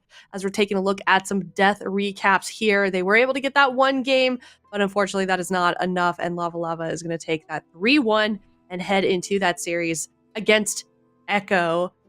And I'm curious as to what's going to happen here, and also who's going to be back up to the grand finals to fight against Chibaku Tensei. I mean, this EU region is just getting more and more exciting. And, you know, it's Cup 2, but I feel like some of these, I really, really hope, Lithy, that these teams stick around so we can continue to see them develop, especially these newer rosters. Absolutely. I mean, the big thing is, of course, you're not just earning championship points in these first 2 cups to qualify for the mid-season clash, right? Everything carries over into Season 4, so to say, into Cups 3 and 4 and the Global Championship later this year, somewhere in summer. And kind of, if you're not showing up for those Cups 3 and 4, you're kind of just tossing away your points, right? So I am super excited. EU has been all over the place in terms of who beats who. Everyone is beating everyone, and it's going to continue on with that. And if we're looking at the standings of the Gauntlet currently, I mean, Wandering Water Furbolgs sitting in round 1. Right? Like, that's Swapsy and the team. Yeah. Those guys could just literally roll the entire gauntlet. They could, and or precog enthusiasts. I mean, you've got Jamie, Wally, MVQ, Lexia, like some absolute arena legends down in the lowest part of the gauntlet, which Zico just proves, I feel like, how tough this competition really is gonna be.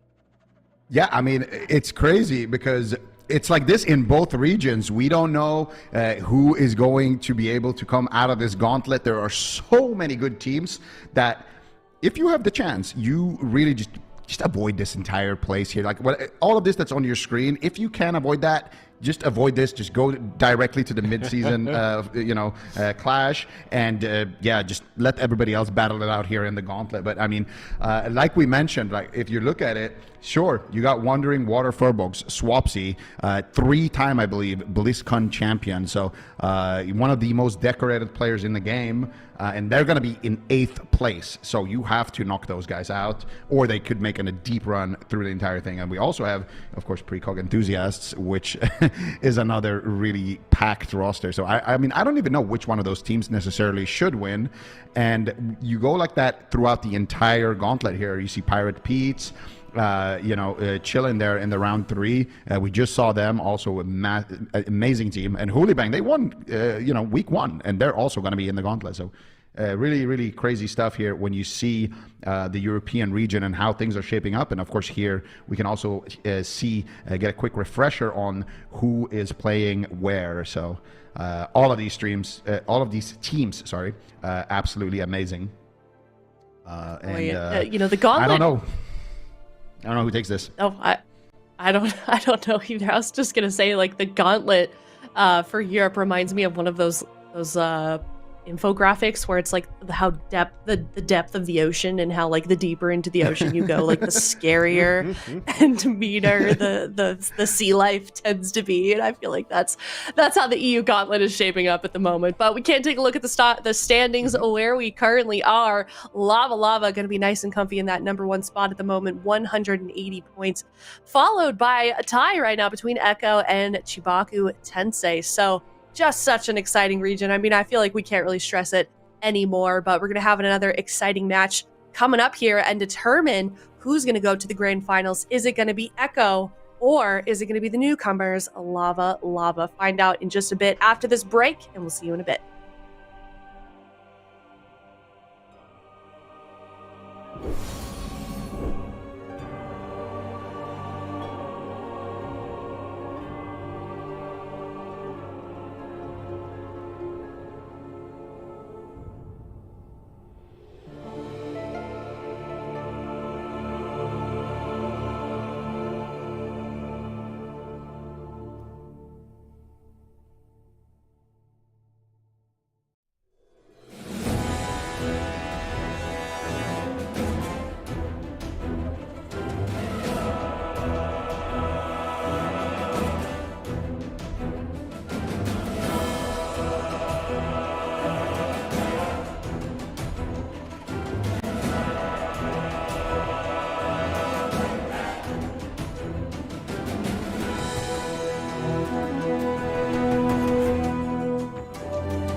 We are heading straight into the game here. A lot on the line. Let's determine who's going to head into the grand finals. Is it Echo or is it Lava Lava? Oz is finally doing it. He's finally doing it. He went back subtlety. I'm really wondering, like, I feel like a lot of these demon hunters, these Windwalker monks, it would not be a bad idea to play subtlety. So can Waz still play the specialization to the level it's going to be required to take on Lava Lava? We saw Calvish bring in the subtlety rogue yesterday, and it was remarkable. It kept them in the tournament. So is this going to be the tech that Echo need?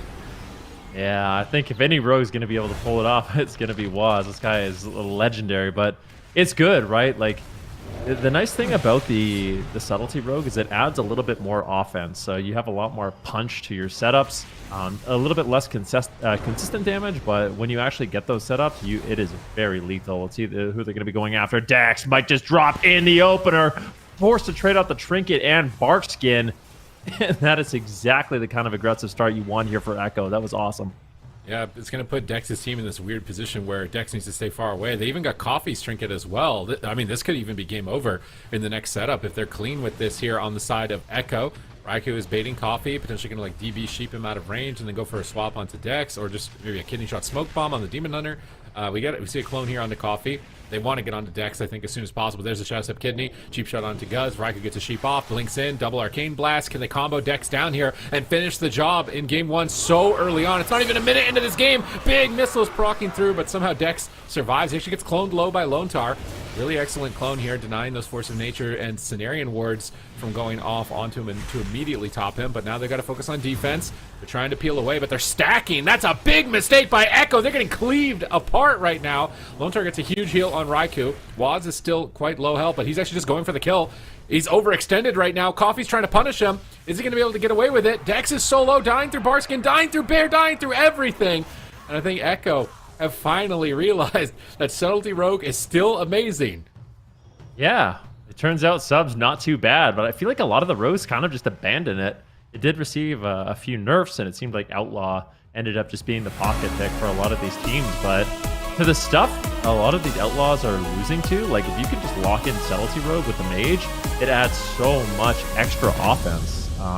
And yeah, Echo made that look easy in game number one, and I think this might be the adjustment that they needed, even potentially if they win this series going into the finals against CHIBAKU. Oh my god, here. I mean, you could play Outlaw, struggle, going to game 5. Every game is 10 minutes long. Your blood pressure's going up. Or you can just play Subtlety and win in like 2 minutes. It seems like a bit of a better run here for Echo, and they can play their game as well. I really love their offense. They're just all coordinated together, jumping on top of Dex, and they just run through his bear form. He's got Barskin up, and he's in bear form before this stun, and he just drops anyways. It doesn't matter. He just takes so much damage. I kind of wonder how much versatility he's running. I'm going to check it on the gear checker here. Probably not a lot. Druids are... yeah. Generally, you don't play a lot of verse, but in this situation, you might have to play more than you normally would. Yeah, he's got haste. Well, that's the set bonus. I got to look at his off pieces. Do we show the belt on this? Yeah, we do down here. Actually, verse mastery, verse mastery, verse mastery. He's actually wearing quite a bit of verse. Maybe against the Subtlety Rogue. Weapon. I guess if you're playing against the Subtlety Rogue, you probably should make that adaptation. The Verse Mastery ring, Verse Mastery neck. Yeah, he's actually wearing tanky gear. It's not, I was thinking like maybe he died that fast because he's wearing a lot of haste mastery and he's being greedy, but he's actually wearing pretty high versatility. All right, well, let's see what they can do. Keep in mind, there is different compositions we could see for Lava Lava, right? So we are going to be going to Hook Point, and I think we might be seeing Arms Warrior Demon Hunter. What are your thoughts on that? I kind of feel like the Demon Hunter might just explode. Like, nope. All right. They're not going to. They're going to play the exact same composition, and I'm feeling more confident. Like, I feel with Waz on Subtlety, I'm feeling a lot more confident because this is one of those teams that is going to be getting those consistent setups. And with the Outlaw Rogue, they don't really have the burst to follow it through. And it feels to me that when you're playing an Outlaw into a Demon Hunter, you're kind of playing the same game as the Demon Hunter, except maybe you're slightly worse at it in certain situations. But the Subtlety Rogue, it's a lot different. It's all about just that hit and run, and get those consistent setups. And if you have the Demon Hunter trinket out aggressively, you can just delete him off the face of the earth. These constant setups on Dex make it really difficult for him to get the consistent dispels on Coffee and Guz and allow them to get momentum. But there was a few close calls on Echo as well when they did actually end up stacking up. Raikou and Waz were taking quite a bit of heat. They were taking a lot of damage. So Lava Lava is certainly not out of this one yet, but I do like the subtlety pick. Going to a small map. I mean, this is going to be high intensity either way here. And I feel like teams, they have to readapt against subtlety because the Outlaw Rogue, the game is slower. You know, you're not so worried about dying in a kidney shot as the Druid, but against subtlety, you have to be aware of every kidney shot is potentially lethal. And you have to have something ready to trade, save some sort of crowd control to peel, be in a position so that you can actually assist your teammates when they're going for these setups. But Hook Point is a pretty reckless pick, in my opinion, for Lava Lava, because usually you want distance from the sub-rogue so that Dex is, you know, as far away as possible so they can see Waz coming and react to it. On the small map, he's going to have basically next to no time to react. He's going to basically just inhuman reaction speeds here if he's going to survive these setups. They're just stunning Raikou immediately, and it doesn't look like he's playing Blink Stun, as he didn't blink immediately out of that, but they've already got Polymorphic Clone, and they've isolated Dex immediately, shredding through his bark skin. If he just dies right now, it would be astonishing. He gets huge heals, and this time around, he is actually able to hold on to his Trinket, unlike last game where he had to Trinket and bark skin, which is almost a checkmate position, honestly, against the Subtlety Rogue. Yeah, and Trinket and Barkskin in the opener, you just know you're kind of dead unless your team can peel you. But a good setup there by Echo. They do manage to get the Barkskin. Let's see if they can continue the push. That was a beautiful 3 versus 1. We'll see how Waz ends up setting it up. He's going to be going after Goose right now. Let's see if they get an interrupt. They do. Beautiful counterspell there by Raikou. Here comes the setup. They're going after Guz. Huge damage. Cyclone to follow it up, and all of a sudden Goose is in a lot of trouble. Let's see if they can take him down. He's just going to burrow, go underground, try to disrupt the setup here by knocking Raikou and wind shearing him. Nicely done, but still not completely topped off. And this is what we want to see from Echo. Keep them guessing. Don't just go after the Druid. Try to get his Trinket, maybe the blind or something like that. He doesn't have it available just yet, but finally some damage rolling for Coffee and Goose. Lava Lava getting really, really aggressive here. All 3 members of Echo are rotting down, but at the same time, Echo's trying to start a setup here. Dex not in any crowd control, throws out the Iron Bark in a great position to avoid CC, and will keep his team nice and healthy. All right, Iron Bark just subsided. Lone Star in a Tree of Life. Big heals coming out from him. Ring of Fire preemptively onto Guz, getting him isolated. They trigger that. Big Primordial Wave Blaster onto Lone Star. They're actually going after the healer. Can Coffee manage to get the pressure that we saw earlier on from Houston's team when they were going after Lone Star is the question, as he will survive here. Ring of Frost lands, Dex, no Trinket, cheap shot into Clone. Nice setup here, but that Thunderstorm from Guz breaks up the chain. They're still going for damage, though. Arcane Surge will connect, and Dex is going to have to heal a lot of damage potentially here if Raikou can free cast. He gets Windshield on his Arcane Blast. He's looking for a Polymorph. They polymorph the Demon Hunter really far away. Dex has to overextend a bit to get him. They stun Lone Star, but he's sheeped on his stun. Really good polymorphs here from Raikou. Lone Star jumps in. They're getting aggressive. They want to close this game out. Kidney Shot comes through. No Trinket, no wall, no darkness. Guz is so low, but Guz is actually going for the kill at the same time on this push. Full clone onto Dex. Is Guz going to be able to survive here basically by himself, as there is endless crowd control coming out onto his teammates? They swap onto Coffee for a moment. And this Arcane Orb into Ring of Fire. Here comes the Hunt. Coffee trying to line it up. Gets rooted for a moment. Not sure if I like them going after Waz. No, they're actually going after Lone Star. I think he's definitely got to be the priority target on this small map. Whenever he's in the middle of the map, just lobbing out as much damage towards him as possible.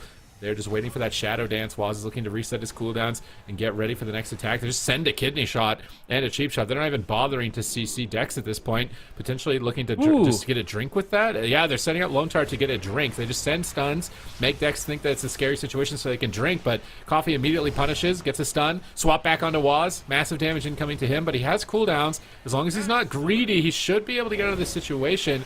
Even being greedy, it looks like he's getting out of it. Kidney Shot connects onto Dex, but Guz will pre-wall the Cheap Shot. Really nice wall here from Guz that reduces all the damage during his stun. Lone Star gets caught in the middle of the map. I love that they keep clotheslining Lone Star, and now they're swapping back onto Raikou. He alter times.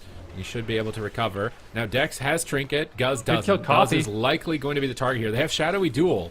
Waz could do a one-tap with Shadow Blades and Shadowy Duel on either Guz or Coffee, but he's just sending damage onto Dex. He gets the Barkskin, he baits it, he swaps back onto Guz. Smoke Bomb comes down, he thunderstorms it, but Raikou is free casting, Arcane Surge, Arcane Missiles, he has to burrow and duck for cover, and he's looking to knock up the Resheep, but Raikou blinks the knock-up to be able to get the Sheep again. Unfortunately, it's still not enough to win, and now Lone Star is getting blasted. He's going to have to Trinket and Tranquility. Still down to the dots, but Guz under pressure. And Dex is struggling. He doesn't want to Iron Bark when they're not on stun DR, but Raikou is just killing him anyways. He has to Iron Bark before the stun, but it doesn't matter. Raikou just falls over. Lava with tremendous pressure here in game 2. Ooh, that's unfortunate. You see the disappointment in Waz's face. That game was actually not going bad for them, but Lava Lava, they strike back. Echo trying to get aggressive, and it ends up costing them the match. Unfortunately, this fell apart a little bit at the end there. Raikou going down without using his ice block. A bit of a surprising amount of burst damage, so I want to see exactly how this plays out. I also kind of feel like maybe Echo should have gone after Coffee. Like, there was like a checkmate situation. Like, Waz had Shadowy Duel. He had Smoke Bomb, he had Shadow Blades, and Coffee had no Trinket. He didn't get the sheep there either on Dex. I think they were trying to get a sheep. They get it in the bomb, but then he can burrow. Yeah. I feel like it was just a maybe. I mean, both the targets were kind of good with no Trinket, but Coffee has like no way to do anything when he's stunned, right? Whereas Watch what happens to Raikou. Global. Yeah, what happened to him? Because I didn't even, like, in the moment, like, he's got block, right? He just disappears after his temp. Yeah, temp shield lands, and then he just gets bursted down and dies. Lone Star's not there to heal him at all. He has the ice block, but unfortunately not able to get it off, and Lava Lava's going to be super happy about that one. They tie up this series, and Lava Lava is the team that actually beat Echo and eliminated them, so this is potentially the second time that they would be able to do it and earn their spot in the finals from that lower bracket. I do still like the subtlety pick. It feels like it's been working out for them. And honestly, it felt like Echo, had a lot of opportunities to actually win this game. Yeah, I think they're still going to keep it unless there's some like internal comms that would say completely otherwise. I mean, Lone Star's mana wasn't amazing on this map, but because they won the blind pick, they can always just set the big maps up and likely still have a mana advantage and be able to keep more spread out. So maybe they lock something different when they have to blind lock is the only thing that I would consider for them for this series. Let's see what they do. Going to be their map pick. The nice thing for Echo is they won on Nagrand, right? So they can set up some good matchups, potentially some good maps. Ooh, Lava Lava, they're going to be locking in. I think you go with sub still. I feel like I still like sub and just go after Coffee, go after carries, go after decks. You just have to make sure you're always crossing the warrior. It can be difficult though. Like on that warrior, of course, there's opportunities for you to like pre-Blade Storm a setup, pre-War Banner a setup, something like that. And if you do end up getting an intervene, then it's very unlikely that the Subtlety Rogue is actually going to secure a kill. But if they can cross carries really well, like put the first cheap shot on him into a Polymorph or a Dragon's Breath into a Polymorph, something like that. You wanted to see this, right? I feel like we were questioning them, right? You're like, why don't they just play Mage Lock? And this is the comp that here we go. We're gonna find out if it's potentially not gonna work, but I feel like there's gotta be no way. There's a lot of teams. A lot of the Mage Lock teams, they play Frost Demo. And I experimented with that myself, and it went okay. But Arcane Demo is actually how I got my Gladiator this season. So this is the composition that I ran, and it's really good. Like, the Arcane Mage provides a lot of utility and a lot of consistent burst throughout the match, right? Like, if you're an Arcane Mage and you can free cast, you can do devastating amounts of damage. Channel on the Demonology Warlock, I think, is a really solid pick.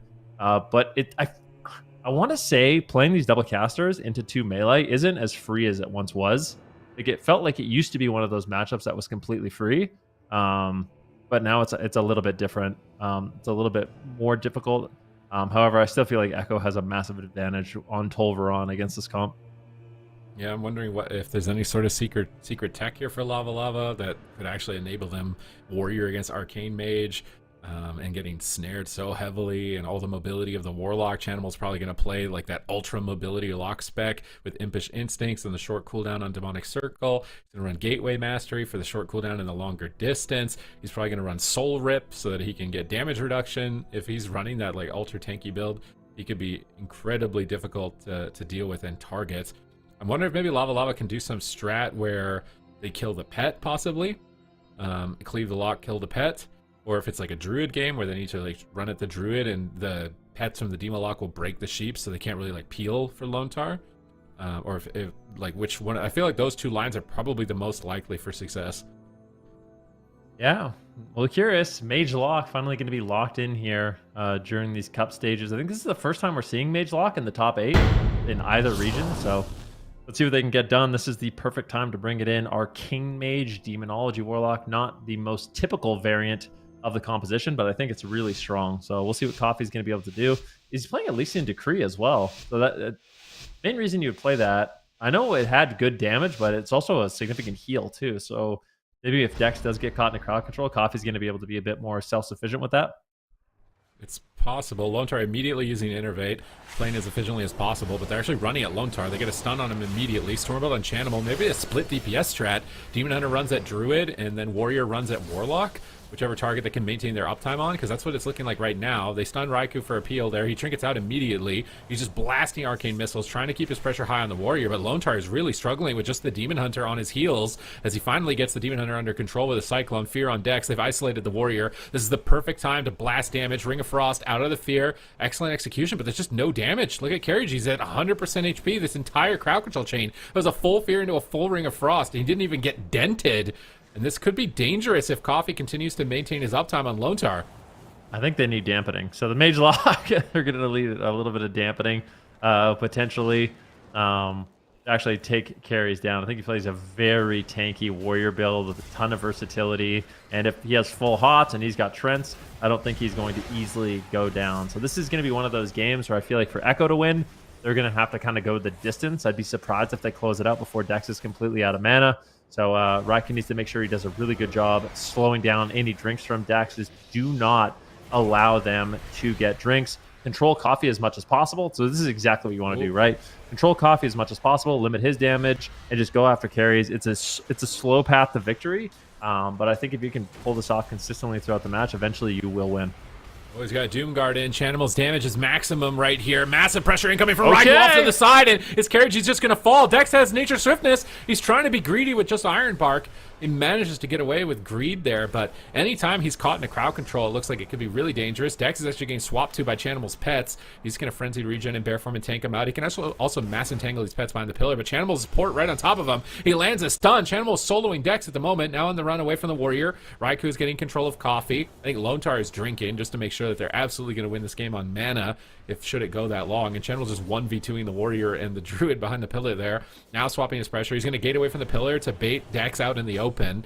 Also bringing him through that Ring of Fire. They want to get a Dragon's Breath Sheep or a Fear into Sheep here, and Raikou is playing really close, but Chanimal's taking quite a lot of damage. They imprison Lontar, and if they lose this, they're going to lose their swing match advantage. Echo absolutely cannot afford to lose. They're experimenting with this composition, which in theory and on paper should be the absolute counter, and right now they are winning on mana, but I'm not sure 100% if it's guaranteed. Yeah, we'll have to wait and see. Lontar gets a Cyclone on Coffee. He just trinkets, so wanting to play aggressive here onto Lontar. Let's see if he can do it. A little bit of damage, not too much, but a main objective of Coffee, I think, is just force Lontar to be very inefficient with his heals. He has to heal himself. He has to heal up Chanimal. He has to get control. And the split strategy, I think, is solid here from Lava Lava. Dex, though, way behind on mana, and I really don't think he's ever going to have an opportunity to drink in this match, so only 40% left. Echo's going to be happy. They've already gotten 60% of the mana out of the way in this match. Coffee in a full Frost Nova right now. Lontar, can he land a Cyclone? Looking like he wants to. He gets interrupted. Good pressure here by Coffee, though. The hunt's going to land. Lontar could be in a little bit of trouble once again, needing to land that Cyclone. Casting out a Nature's Swiftness. In the meantime, a big swap here onto Dex, burning through more of his mana, forcing him into Bear Form and Barkskin. Now Carrie's getting swapped to. He's getting feared up here. Raikou has pressure on multiple targets. Dex might be sitting down for a drink. Raikou needs to shut that down. No opportunity, though. The pets are still on Dex, so Animal, excellent pet control. Dex in the middle of the map. He's forced to trinket and could just fall. A beautiful setup by Echo, and they close it out. I mean, Dex, I feel like probably could have played that one a little bit better there, but maybe wasn't expecting that much damage. And Echo, they're going to keep their swing match advantage. All right, big swap on the Dex there. Gets caught off guard and absolutely destroyed. And now this is going to be a problem for Lava Lava because this is a series that could go to Game 5. Sure, they can pick a small map here. They can set up their Demon Hunter Ellie for that Rogue Mage matchup. But ultimately, Game 5 is going to be on like Ashamane's Fall. It's going to be on Empyrean Domain. It's going to be this big map. And they brought an interesting strategy with split DPS of trying to have the Demon Hunter on the Druid and the Warrior on the Lock.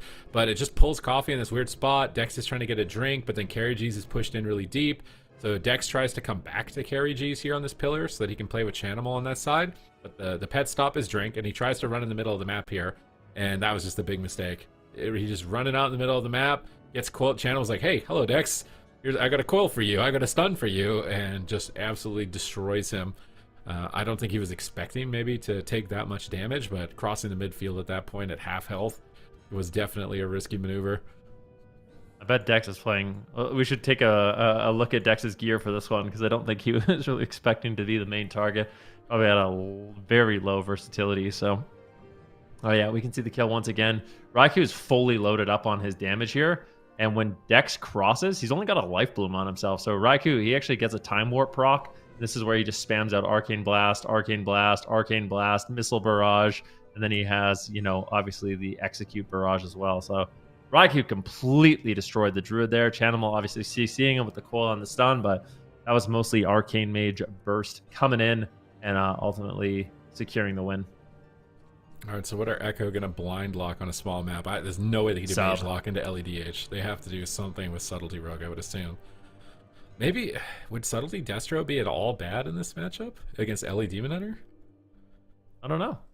Like, could you run Subtlety I feel like Destro all rogues have Resto just Taunt? abandoned Subtlety Rogue, but it's still good. I swear, yeah, especially in this type of situation. Like, maybe debatably in Mirror, like against Outlaw version with Druid, maybe it's not that great.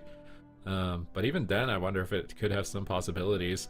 I think people need to experiment more with it for sure. And maybe they just had like a few ladder games and it didn't really work and they just immediately write it off. It could also just be because people haven't been playing against it for so long that people are rusty. Like, it's completely different than playing against Outlaw, the way you need to think about the game. And maybe once people are warmed up to Subtlety, it actually gets weaker when you know, like, oh, this is where the setups are. We know when the damage is coming and you can play more predictably around it. I could see it getting weaker. But right now, it just seems like a lot of teams just don't know how to play around it. And they're able to capitalize on that quite effectively. Yeah, let's see if we're going to see Lava Lava kind of adapt to the situation. We're going to Dalaran Sewers, so a nice small map. It's going to be really nice for Coffee on that Demon Hunter.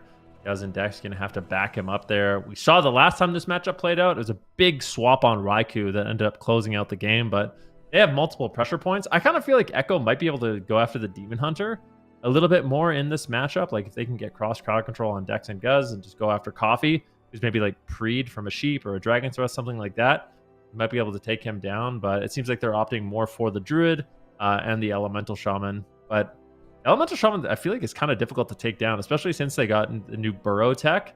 Like, if you do end up getting, first of all, you're an orc, so the stuns are going to be shorter on you. And if you do end up getting out of the stuns, you can just burrow underground, which is pretty much a guaranteed save. So I think Elemental Shaman isn't as easy to take down as in the past, but we'll see if Echo still kind of favors that line of strategy here.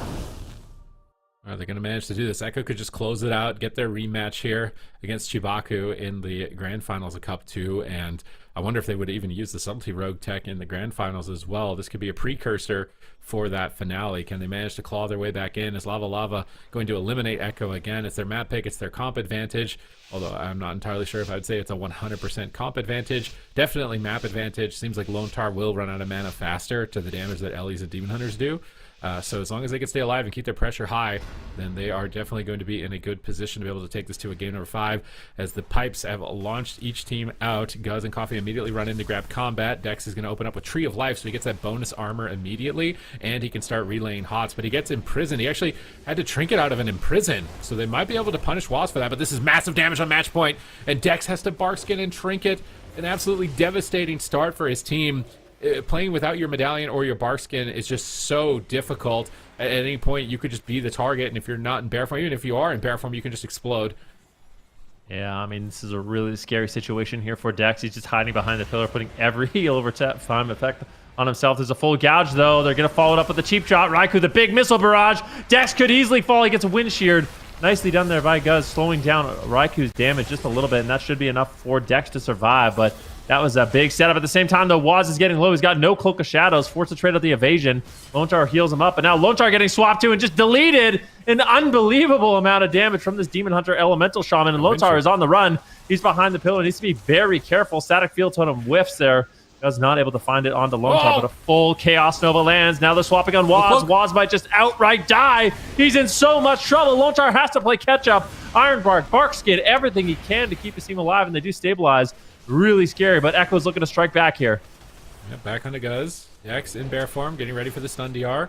He's got big mana right here. Lone Tar's in bear form as well, expecting to be the start. Rocket's exploding! Oh my god, that was almost a repeat of Hook Point, but now Waz gets swapped to immediately down at half health. Meteor proc, Dex bears the kidney shot, and it needs to be enough. Is it going to be, though? Raikou is free casting multiple missiles, multiple arcane orbs incoming, arcane surge to follow it all up, and he might get the alley-oop. Dex has to use Tranquility. He actually cancels it to jump away back onto Guz, but Waz is right on top of him, and it's match point. Nature's Swiftness comes through, a huge heal, and Dex survives once again by the skin of his teeth.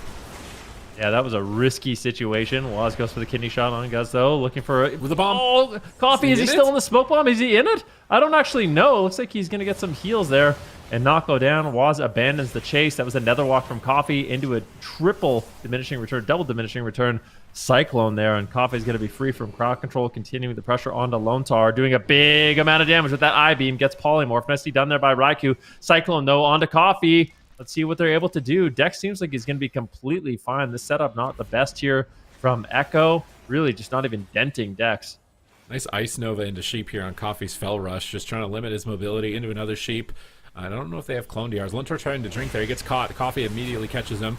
Now they're stacking up possibly for a double stun. Raikou needs to reposition, get away from Lontar. Lontar gets stunned. Look at the mana, though. If Dex can survive this setup, he's in a gouge. Waz wants to set him up with the kidney shot. Here's the kidney. It's Coffee ready. He's into the cheap shot. Could be a Trinket Darkness. He's going to Bark Skin, but he's not in bear form. He may still die even through it. Darkness has to come down on top of Barkskin. They're playing it safe right now. They just don't want to get one shot by the Shadow Blades. They swap back into Guz, but he seems to be doing fine. Now they're going back onto Lontar. Can they finish him? He's interrupted on a cast. Coffee pops the Metamorphosis. He's really tearing in right now onto Lontar. Is it actually possible to kill him through Ironbark? He's going to eventually retreat back and get ready to assist here. They've used their stuns on Waz, though. I would have liked maybe for Coffee to save his stuns here so he can Trinket stun and peel for Dex, because Ring of Fire is about to clip him around the corner. He's got a Ring of Fire dot on him. He's in bear form, but it might not matter. Full clone onto Coffee. Guz is out of the game, and Dex is exploding on match point. Cheap shot for follow-up, and I think he's going to go down. Arcane Barrage execute range. Multiple barrages incoming. Raikou is getting blasted at the same time. Huge heal comes up from Lontar, but a big swap on Waz, and Lava are so close to doing it. Dex survives. Lontar tranks, and it doesn't even really matter. Waz is dying through it anyways. Massive pressure onto him as he's knocked off the side at sub 10%, and Lontar has absolutely zero mana. I think Dex has done it, and unless they one-shot Coffee right now, I think that's their only opening, is to go after Coffee, because Dex has Trinket and Barkskin back. Oh, Waz is just stuck behind the Raikou's pillar. dead. He can't do anything. He's just rooted, and Raikou could fall. There's nothing he can do. Waz in desperation tries to help, but it's too little too late. And Raikou falls. Lava, they tie it up here on Dalaran Sewers. This is getting dicey. Okay, game 5. I feel like they have to blind lock Ellie Demon Hunter, though. Yeah, they should. There's no way Warrior, even if they have like a really long game and a perfect game, I don't see that matchup working out. I think they have to blind lock it. It's a good comp, too. Like, what Lava's bringing, it's not like a one-dimensional comp, right? Like, I don't think there's anything that just outright hard counters them, as far as I know. So, I think if we do go to a small map, I do want to see this replay, but such a back-and-forth game. Dex getting so incredibly low in this situation, but it's right about now where things completely spiral out of control. Dex comes in, gets the counter stun on Waz. Says, oh, you want to stun me? Well, I'm going to stun you. And Waz barely survives there. Gets the shadowy duel and knocked away, but this is where things get really crazy. Raikou starts getting pressured. Waz moves forward. He realizes, like, okay, we need to figure out something. I don't know if they want to go after Coffee or what, but the fact that Dex was able to just root him out of line of sight, he's just completely out of the game. He can't do anything right now. He's just sitting behind the pillar, and before he can get there to really assist Raikou, Raikou obviously ends up going down. So Lava, they are really impressing me. Like, some of these teams in Europe, I can't believe that they're going toe-to-toe here with Echo. They're doing such a good job. Multiple times, taking them to a game 5. Last week it was a reverse sweep, I think, from Dex's team with that Warrior Demon Hunter, but I don't think the Warrior Demon Hunter is going to work this time around. And we are going to a big map, and Chanimal is coming in. They're playing mains here. They don't want to fool around. They don't want to risk it with the Resto Druid and the Arcane Mage. But there's a reason I think they didn't lock this matchup, right, in the first place, because I feel like this is their strongest comp in terms of, focusing in on what their strengths are as a team, and they didn't blind lock it. So they must be afraid of something here, and Lava have a huge opportunity, man. If they could beat Echo 2 cups back to back, like, that establishes such huge dominance. What does that even mean for possibly the score? Can Lava end in number 1? I feel like they must be able to end in number 1 possibly here for Europe if they win this. They win this and win the finals, I think. If they win the whole thing. Certain. I think it's certain, yeah, at that point. They'd have a second place finish and a first place finish, which is better than anyone else, so. All right, big opportunity. Lava checks out. Top dogs. Echo bringing in Channel, bringing in the big guns, going back to the Restoration Shaman, Outlaw Rogue, as well as that Warlock. So this might be the matchup that Lava Lava did not want and why they locked in the cleave, right? So this is like, yeah, that's the little clue we have is on the last time we saw in Tolvaron Arena, they locked in the cleave, and I think it's because they're scared of this composition. So I think this is Echo really getting their Game 5 advantage here. Let's see if they can secure the win. All right, 5 seconds till the gates open. Game 5 could not get more intense than this. Are Echo getting a 3rd place finish again? Back-to-back cups. This is a team that's usually your first or your last. An established dynasty for years on the side of Echo, and they're actually just going after Lontar immediately in the middle of the map. Maybe he's trying to bait them. He's just standing there tanking damage with Earthen Wall and maybe trying to give Chanimal time to breathe. They swap onto Dex, Imprison on Waz, trying to peel him away, but he's still right on top of Dex. His match point. He's caught in a coil. He can't afford to choke here. Static Field in the darkness. They need to pull him out of the darkness. It doesn't look like they're able to pull him out just in time. Now they've got pressure onto Guz, multiple Chaos Bolts with Shadow Rifts as well. Fear onto Dex. They have Tremor Totem. Guz is out of range maybe? No, Tremor Totem comes down. Observer is down. They need to snipe that immediately. It's getting big value on Guz right now. Observer goes down. They're actually going after Lontar. They've been poking him a little bit throughout this game. They got his wall on this push, but they're also, oh, Dex has no trinket. Is this actually it for Dex? Infernal Stun for follow-up. Nature Swiftness comes through, and man, both teams are risking a lot by making this a healer race. Yeah, it's a really dicey strategy. Coffee's all over Lontar right now, but with that Earthen Wall Totem, I think he's going to be more than durable enough. Another Fear comes in onto Dex from Channel, getting control, but that's going to break, and it's behind the pillar. Now it's actually Lontar on the back foot. Channel's just going to gate over. He wants to get aggressive. Full kidney shot here on Dex. Who are they going after? Looks like they are going to be just going after Dex. The coil lands. They need to shut down Channel. If he lands a Chaos Bolt, it could be lights out at the same time, though. They're panicking. Lontar's in a lot of trouble. Needs to be careful. Just going to be using this pillar to run both of these healers just under tremendous pressure during this final game.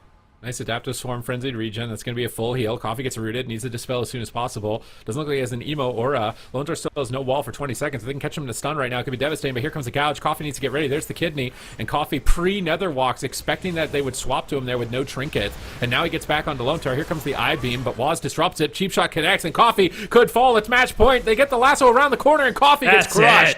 And Echo are back in the grand finals. Ooh, it's going to be really interesting to see that rematch, but just to talk a little bit about this series, I mean, it makes sense now. Like, Echo winning that blind pick with the way this matchup played out was what kind of secured them the series here. This is a really close one, but then getting to play this kind of counter comp in game number 5, they played it out really well also. They are looking good, but I wonder what lessons Echo has learned back for the finals. But we can see exactly how this one did play out. Lontar and Dex were under a tremendous amount of pressure in this game. Ultimately, it was Coffee that went down. They kind of punished that aggressive trinket. Yeah, right here, Waz has a decision. He can either go Druid or he can go Demon Hunter. They both don't have a trinket, and Coffee knows that as well. So as soon as Dex gets stunned, or gouged, I think, Coffee uses Nether Walk. So that if he gets stunned here, he walks in range and Nether Walks. But Waz didn't stun. So they still have the stun DR, and they still have CC for Dex, I think, out of this. Full they blind. blind him.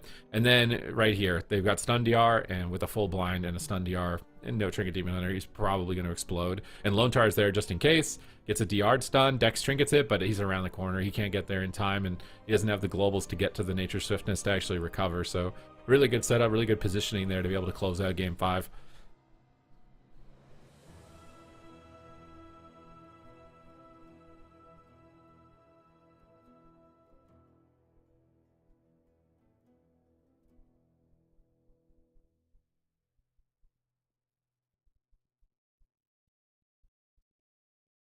Wait, is Ven talking? I don't hear anybody talking. Hello? Wait, did Ven disconnect or something? I was I expecting don't know Ven. what happened. I still don't hear Ven. I think Oh, rip Ven Ven. disconnected, and I like temporarily disconnected, but I think I'm back. But I'll chime in. Hello. That was a crazy series. My heart was racing that entire time, and good job, Echo. Yeah. I think that, Back I think in that the about finals. I think that about summarizes it, because what the heck? I was I think like I'm back. on the edge of my seat that entire time. Hey, Ven. Was I the only one that disconnected? That was... I think so. No, I got a little blip as well. All right, well, I got stranded in the void. I didn't know I'm what sorry, to do. Super Tees. was I didn't all mean to alone. abandon you. Technical difficulties. I got smoke bombed. Chanimal too strong. Damage too high, damage too big here. This is a really good, clean game from Echo. On their main classes here to close this out so fast, right? A lot of these matches sometimes are going 10 minutes, so to be able to close it out in 2 minutes, they just really want to get back in this finals. But what do they have prepared? Because the Demon Hunter, maybe they could mirror them. I know Waz has been practicing Demon Hunter. I don't even know if they'd be able to match them in a mirror. I feel like Houston is playing on like a whole nother plane at the moment right now. Yeah, I mean, they look like a well-oiled machine. I mean, on this composition, they really understand their win conditions. So I would be really surprised if Echo decided to lock in a mirror match to try to play that. And who would even play the Demon Hunter, right? Would it be Raikou on Demon Hunter, or would it be Waz? Because I think Raikou might be higher rated than Waz on that Demon Hunter, but we'll have to wait and see. I really doubt that it's going to come down to that, but one thing's for sure, I feel like they do need a different answer, and maybe their warm-up games on Subtlety, like maybe they actually could play like Subtlety Rogue with a Destruction Warlock, and that might be something they could pull off. You talking about for the finals? Yes. Yeah, This is I mean, there's number one. certainly a lot of situations that could happen, and not a lot of time to figure that out. Unfortunately, as we're going to be heading into that for the grand finals up next. It's Chibaku Tensei and it is Echo, and what they lock in, especially in that game number 1, is going to be absolutely crucial. We can take a look at the journey that we've had to get here. Of course, we can see Echo got dropped down initially by Chibaku Tensei. They battled it out, was able to beat Lava Lava by just a hair, and they are now in here in a situation where we're going to have a rematch. So not only have they played 3, they're going to be playing 3 games in a row. They're playing the team that they've historically been struggling against Stupides this weekend.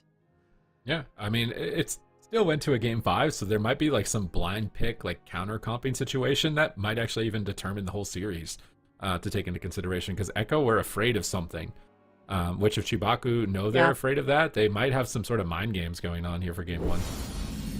Yeah, certainly could.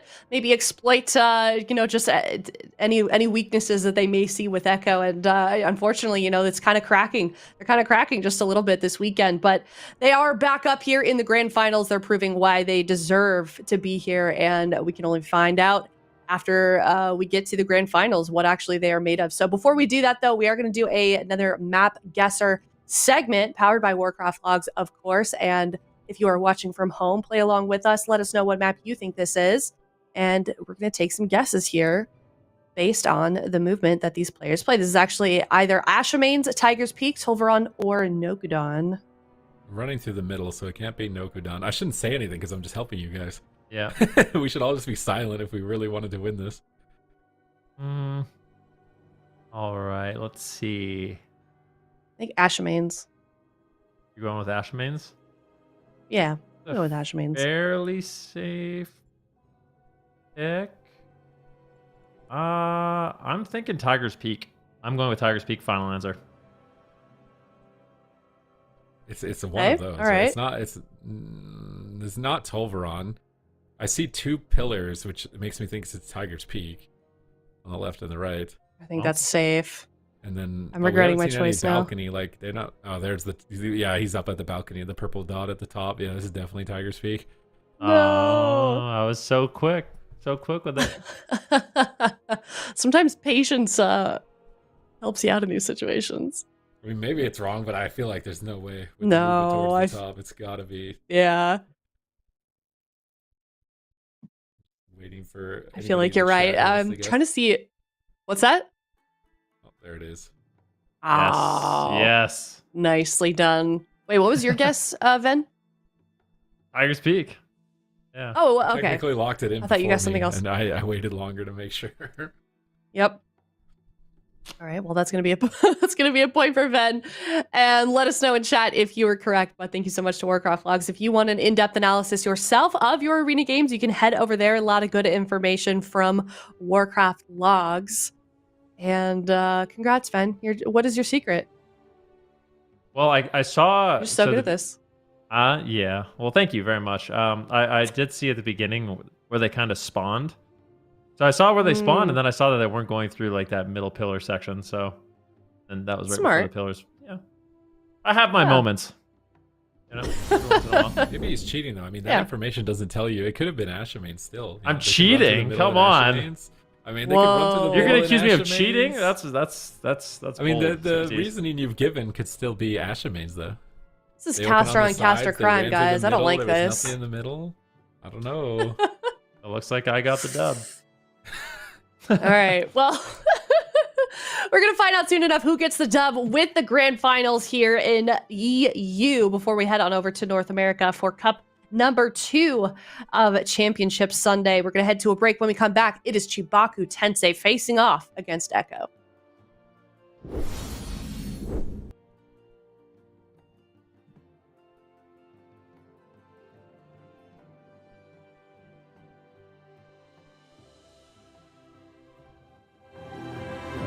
I couldn't hear anything.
Welcome to Championship Sunday of the EU region. I don't know about you guys, but I am so excited for this series. We get a rematch between CHIBAKU Tensei and Echo. We saw this series earlier on, the first game of the day, actually, Lithy, and I have a feeling it's going to be a bit different as we head into this series.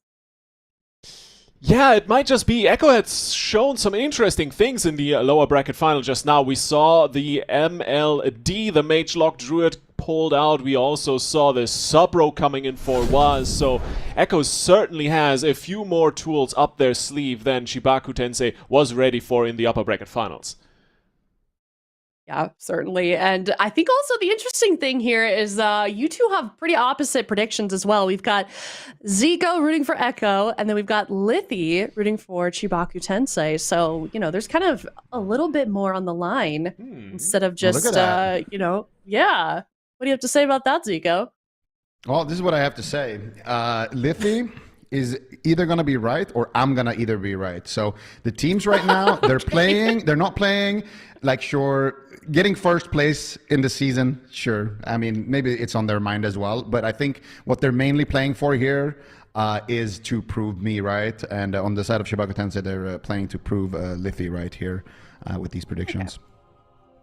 We'll let them know. Like, hey, you know, I know that you guys are here. You're rooting for, you know, you're trying to get some points, trying to get some standings. But what's really more important is our predictions. But no, I mean, there's obviously a little bit more. Don't worry. Mercy is the best Warlock in EU that's playing in EU, and he's gonna win this. This is no thing to worry about. We're just gonna forget the two games he lost against Chanimal earlier, yeah? Okay, we're not talking about this. I like it, spicy. No, Mercy is amazing. So if there is somebody who can go toe-to-toe with Chan, it definitely would be Mercy. And look at the standings. This is how close the EU region has been, right? We got Lava and Echo and CHIBAKU Tensei. Lava 180 points, knocked out. Now we got Echo and CHIBAKU Tensei. If Echo wins, first place. If CHIBAKU Tensei wins, then we are going to have a three-way tie here for, you know, who actually gets that first spot. So incredibly competitive season here in Europe. Really just one placing, essentially, separating the top teams. But yeah, if we do have a three-way tie, it will be decided on the head-to-head advantage, which CHIBAKU has over Echo and Lava. So they will get first seed. Echo versus Lava head-to-head is tied. They have both won against each other once. So it will go to their overall win rate in the season. Those are the tiebreakers. Yeah, a lot of scenarios here. And we'll definitely keep everyone posted here in terms of standings. But also something to mention, this is the grand finals, it's also a best of 7. And the first game that these two played against each other went all the way to a map 5. So I'm kind of curious if we see it head all the way to a game number 7 and this just ends up being a complete back and forth, Lithy. I mean, the more games, the better, right? That's what we're here for. We want all the action from map 1 to the last one. Once the map advantage runs out and people ultimately have to pick Runes of Lordaeron, that's what we're in for. It's going to be an absolute banger. I think CHIBAKU is going to take it, but hey, you can never count Echo out. Definitely should not be counting Echo out. Well, in terms of composition, Zico, do we want to maybe take as a guess or just like what you're hoping either team are going to be locking in? Ooh, it's a tough one to call, honestly. I feel like we're going to see a surprise come out of Echo. I think Echo here, the fact that they, you know, like Lithy mentioned, they've been playing the Mage Lock, they've been playing the Sub-Rogue. I think that they're going to be bringing some of that new tech in here. So yeah, I think we're going to see probably a Sub-Rogue coming out of Waz here for CHIBAKU Tensei. Yeah, probably we're just gonna see a Demon Hunter Warlock coming out from them again. I can be on board with that. The big thing for me is that CHIBAKU Tensei obviously had something in the upper bracket finals in the back pocket that Echo was very scared of. So whenever they had map pick, they did not bring out Chanimal. And now in the blind pick, it is actually happening. We got the Outlaw Rogue, Chanimal, Warlock with Lontar on the Shaman. And as you predicted, Zico, we got CHIBAKU Tensei running the ever-old, same good Grief comp. And, well, Houston, I think that's the player we need to watch out for here on the Shaman. Let's get this grand final on the road. It's Echo versus CHIBAKU TENSEI. Absolutely right there about Houston. I mean, Houston, he's been basically playing every single class in the game, and now he's in the grand finals here against a team that he's already beaten on his Resto Shaman, going up against Lontar, who is basically the king of Shamans here in Europe. Houston already trinketing out of a blind, going for the Lightning Lasso onto Lontar. Beautiful spell-lock coming in there from Chanimal to start off the game here. Earthen Wall Totem coming out. There's 2 portals, 3 portals, huge portals all over the place, blasting both Mercy and Chanimal. We got, I think I see 3 fire ones, or I think they got 1 fire portal each here, for both Warlocks taking a lot of damage here, but beautiful crowd control chain initiated here by Echo. Mercy could be in trouble here, Lithy. Yeah, it's not looking good. There's the Infernal Stun onto the cheap shot. Mercy instantly trinketing that, wanting to counteract the pressure coming in from Chanimal. It's Warlock versus Warlock, the battle for supremacy here in this situation, and Chanimal has to pour it out. Mercy does the very same in the same global. Now the Fears tossed in. Mercy sitting the full one in Houston, struggling to keep his team alive. Beautiful Tremor Totem coming in from both Shamans. It's almost like both teams are mirroring their button presses at the moment. Even the Dark Pacts are synced up. Netherboard is available here for Mercy. Can pop that in a moment, but Chanimal has a precog and is gonna use that for a devastating effect. Mercy dropping down to 20%. The rift is open. He's being dragged down to hell and all the way to it as Limps can't do anything with the darkness. Echo up 1. Beautiful Echo just turning on the heat right now here in this grand finals. You could tell Waz, you could see him right there on the camera. This is like, even after they win, he's just like, there's no emotion. He's just like, all right, next game. We need these dubs. We need these dubs, boys. We didn't make finals last week. We got a lot of slack to pick up right now. And Echo, they really heat up the pressure there, and they find that moment. And this is the moment where Mercy actually used his Unending Resolve here. So they had a really nice CC chain there, and it's still going here onto Houston, the gouge into the Lightning Lasso right there, forcing out the Unending Resolve. Then Mercy, nice fake cast there on the kick, gets the precog, looking for the Fears, but ends up getting feared himself, and also wind sheared right there. And then here we can see actually what ended up allowing them to secure the game here. So they force out the Dark Pact right there. Then Waz initiates the crowd control here on the Outlaw. Nice cap totem there out of the stun onto Mercy by Lontar. Lontar adding in some damage there with the Lava Burst, but Mercy actually fake cast or reflecting them. Then they get a Fear into a Sap onto Houston, and then they get the cheap shot onto Houston as well. Mercy actually not playing the Mortal Coil here, by the way. He's playing Howl of Terror, and he's going to send a Howl, but Houston's still in that cheap shot for just a split, like a millisecond more. And they do manage to get the kill here on the side of Echo. 1 minute, 39 seconds. Honestly, not the comp I expected them to run with, but this is, you know, we're starting to see some of that NA meta as well coming in here into Europe, because this is the comp that VOIDGG runs as well over in NA, which we're going to take a look at a little bit later.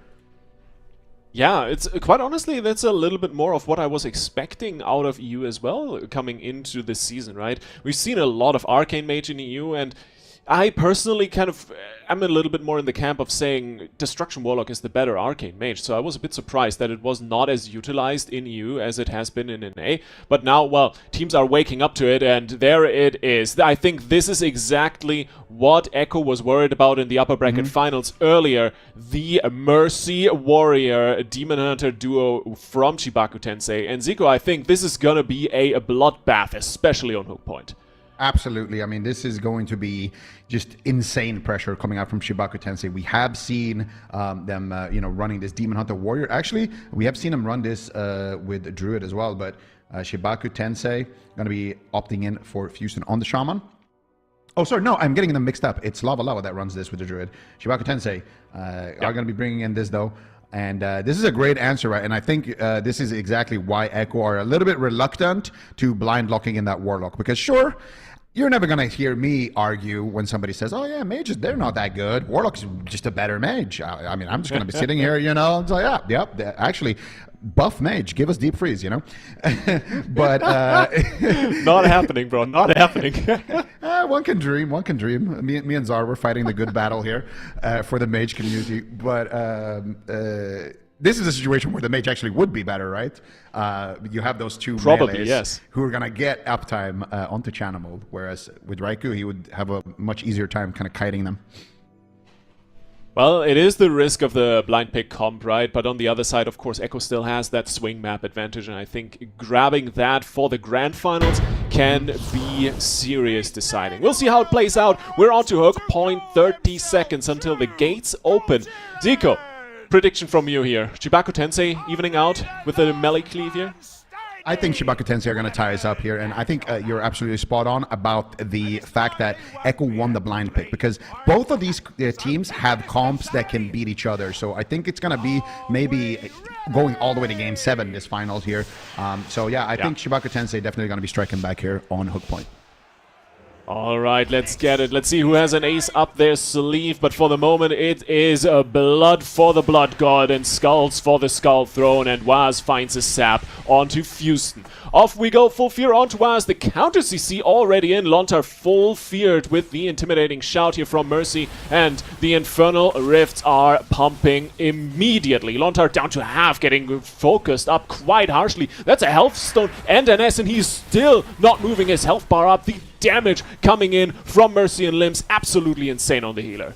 Yeah, really, really solid pressure here onto Lontar, and with that sap, Echo really hasn't been able to find any defensives just yet. They did, however, force out Houston's trinket there with Waz's blind, but Waz could be in trouble. Lightning Lance coming out. Lontar is there to back him up there, getting the Earthen Wall Totem, got the healing tied down there as well, doing some work for his team, but now they're swapping to Lontar. He's stuck in a Stormbolt. The Hunt comes in. Lontar, what are you going to do? He saved his Astral Shift there in that opener for that Hunt, and he's going to make the trade right here. Pops the Ascendance here as well, but he gets imprisoned on it. They're going to go after Waz here once again on the side of CHIBAKU Tensei. Lontar using the gateway all the way to the opposite side of hook point, and he's going to be able to free heal there Houston in a kidney shot, but Waz actually wanted to go on Houston there, but no damage to be followed up there from Chanice. Now they're going to go after Limbs, and Limbs here going to be taking some damage from the Portal's Mercy in a disarm, going after Chanimal right now on the side of CHIBAKU Tensei, and I feel like so far pressure-wise, it has been CHIBAKU Tensei in the lead, and beautiful knock there actually out of the darkness. Yeah, fantastic static field totem from Lontar. He has been looking insane on the Shaman last weekend already. This weekend also looking clean.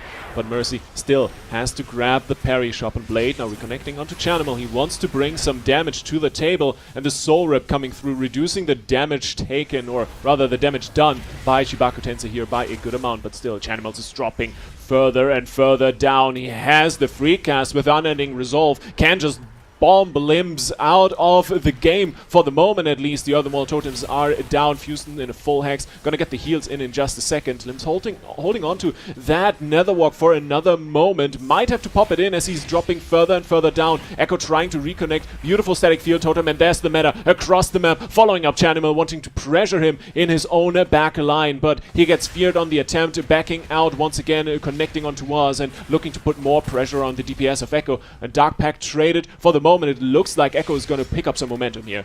Oh, Echo are picking up a lot of momentum here onto Mercy, but a beautiful double Chaos Nova there from Limbs, going to be, you know, alleviating some of that pressure coming out from Echo, and instead it's going to be Chanimal here on the back foot, standing in the Earthen Wall Totem, getting some pressure out here. And I feel like the longer this game continues without Echo, you know, completely panicking and using everything, the better it will be for them, because I think they just need a bit of dampening, get a nice CC chain onto Houston, and then get those portals onto somebody, and that's exactly what's happening right now. Limbs in massive trouble here. How is he going to stay alive? Houston coming in there, but he's, oh my goodness, that beautiful mortal coil, and he's stuck in the nether ward. Beautiful fear coming out there by Chan, but Limps will recover here using basically every single cooldown he has, getting that metamorphosis there as well. And Houston with no trinket, this is exactly what I was just talking about. This is what they need on the side of Echo. Try to hold on, try to stay alive, find the CC chain with the portals, and try to close it out. Chanimal looking for another fear. He finds a full fear onto Houston. This could be it, dude.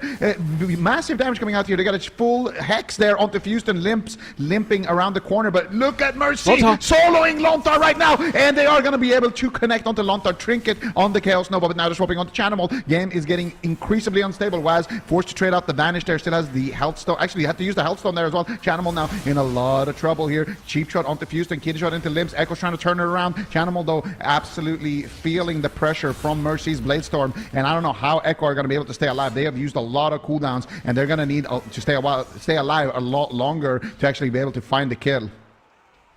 And that's where the communication from CHIBAKU TENSEI is coming in clutch. Earlier, when Limbs was greeting on that nether walk, Houston also not popping down that link, and they still have that massive defensive. Meanwhile, Chanimal down to 20%. He has no wall, the Rip Soul available to himself, but Lontar in a full intimidating shot. There's the coil and the Soul Rip. The port out barely makes it away, but can they follow up? Mercy sitting in a cheap shot. The relief is brought in by Waz himself. He has an evasion to work with, but can Chanimal survive? The melee cleave is onto him once again. Can't get the fear through. Double Chaos Nova. Limbs looking to close it out. Chanimal are down to 20%. This is the evasion from Waz. Can he do anything in terms of CC? Peel for his Warlock. Dark Pact in one. Chanimal ports out. Gets the shield maybe for another second. He's staying alive. Lontar's trying to pump everything he has with the Ancestor Guidance, but it's not really working out. Chanimal down to 5%, and he's gonna drop. Mercy walking all over the enemy team. Ooh, CHIBAKU TENSEI tie it all up 1-1 apiece, but this is their comp pick, this is their map pick. It was, you know, they were able to execute, but the road there was not 100% spotless. Echo definitely put up a great fight here, but it is going to be CHIBAKU TENSEI. And, you know, for how amazing, I think this might be the first time I ever, you know, point out a mistake that Chanimal does. I don't think I've ever actually pointed out a mistake, but here, look at his unending resolve. It's 15 seconds away. Chanimal here is surviving through great kiting up until that point, but now they're getting uptime. And then here, he ports away, but then he actually goes back out to Mercy here with 3 seconds left on his unending resolve. I feel like maybe staying behind that pillar for just 1 or 2 seconds longer, and then as soon as he gets it, he activates the Dark Pact, he activates the Unending Resolve. That, if he had just a little bit more HP when he actually used the Unending Resolve there, he might have been able to stay alive, but at the same time, he also might have died to the Demon Hunter behind the pillar. So it's just one of those split-second decisions. You don't know what's going to buy you more time to actually get those cooldowns back, but that is a tough match for sure if you are Echo. But now we are going to be leaving the shark-infested waters of Hook Point and head to the sunny sands of Tolvir. Echo may be setting up a Mage Warlock here. What do you think? I mean, I'd like it. They definitely have an answer into a melee cleave like that. We've seen that against Lava Lava just now. So, I mean, after that second match there, that second map, I think a nice summer vacation to Tolviron is exactly what I had on my list here, Zico. So, CHIBAKU, once again, Warlock, Demon Hunter, running it back. I think it's their bread and butter comp. That's gonna work out. And Echo, with the same answer as in game 1, the blind pick, a little bit of a different setup here, of course, with the map. Do you think that's going to make a massive impact compared to Nagrand here on Tolviron? I don't know.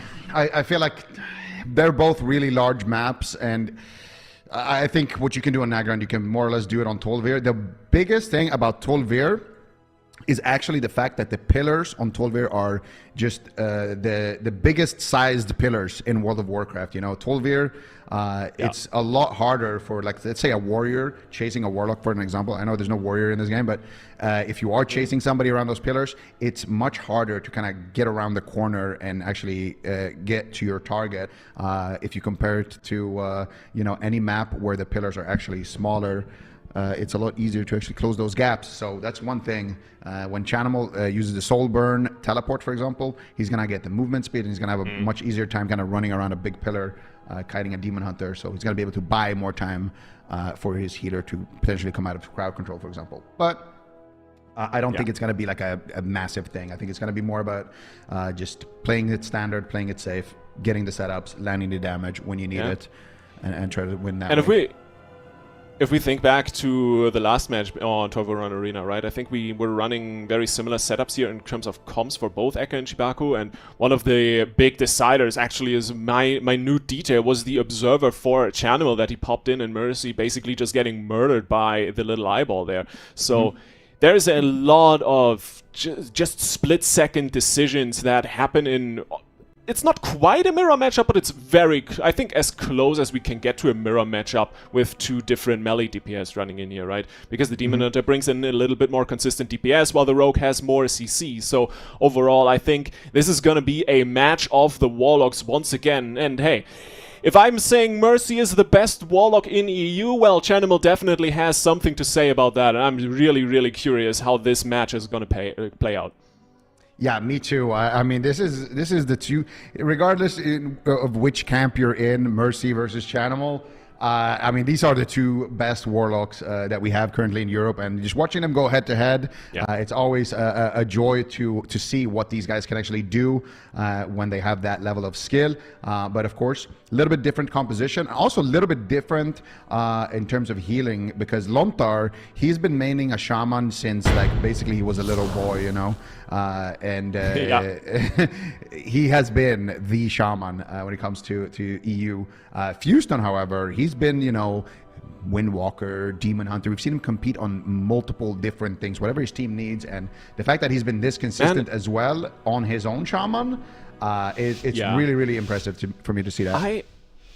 I remember watching Fuston's player cam, I think was it BFA or early Shadowlands? The man was down and out, lower bracket, getting eliminated first round, just looking completely sad. And seeing this man up in the grand finals, being at the top of the world, at least in the European region with his team, just makes me so happy, and he's been playing his heart out. I cannot wait to see what they can do here in this grand final, but for now it's back onto Tolveron. Echo, for me, the clear favorite on this map, but overall Mercy has a word to say about it, and so does Limbs. For the moment, of course, Fuston gets zapped up. Nice combination there by Waz to make sure he is out of the equation. Yeah, and Mercy is feeling the pressure from that sap. Can they get any more follow-up, though, onto Fuston? It looks like Fuston is going to be able to keep Mercy nice and healthy here. Fuston dropping that healing tide behind the pillar there. Waz actually shadow stepping over to kill it. Beautifully done there by Waz. Nice knock there by Fuston, but they're already getting a full fear there onto Fuston. And, you know, the way Echo is playing this matchup is just absolutely beautiful. They're getting so much control. Look at that. Every single cheap shot, every single gouge is followed up by a fear from Chanimal, and they force out the enemy resolve. Here comes the portals, though, onto Chanimal from Mercy. Mercy also feeling some heat here. A lot of damage being traded, but Fuston is not in crowd controls. Neither is Lontar. Mercy at 50% HP. Now finally a kidney shot connects onto Fuston's Spirit Walker's Grace, which gives you immunity to casts or to interrupts. So really high value kidney shot there. Now they could land a spell lock here potentially onto Fuston and really try to get pressure, but right now it's going to be Chanimal on the back foot. Nice Chaos Nova there coming in onto Lontar. Limps going back to Chanimal, but Chanimal porting away behind the pillar as soon as that happens. And you can see the Soul Burn port right there, giving Chanimal a lot of movement. He gets caught up behind the pillar. He gets stunned behind the pillar. Excellent punish by Limps, and a massive overlap from Echo. Unending Resolve and Spirit Link Totem. 2-3 minutes cooldowns. Not good for Echo. Yeah, but Mercy gets called out. Oh, Chanimal down to 5%. He gets kidneyed and fully ran down by Limbs. He doesn't have the precog available anymore, and he's just trying to follow it up. Limbs with so much damage, but Mercy on the other side as well. There's an Infernal Rift. Massive damage bumped in onto Echo. Chanimal gating and jumping and hopping away. For the moment, he is in the arms of Lontar and completely fine. Even though both Shamans are full on mana, this game has been all over the place already. Both Warlocks dying left, right, and center, and Chanimal is trying to follow it up. Mercy down to half, getting full feared. Waz looking for the CC onto Fuston with the gouge. Zico, this could be going somewhere. Mercy's coil gets grounded by Lontar. Yeah, this could just be it right now. We got a full fear onto Fuston, but Fuston is going to be able to keep Mercy alive there with the pre-Earthen Wall Totem. Nicely done. Observer in the sky blasting Chan, but they do manage to kill it off. Chanimal with the offensive portal here, looking for the crowd control. He gets a DR fear, unfortunately, there onto Fuston.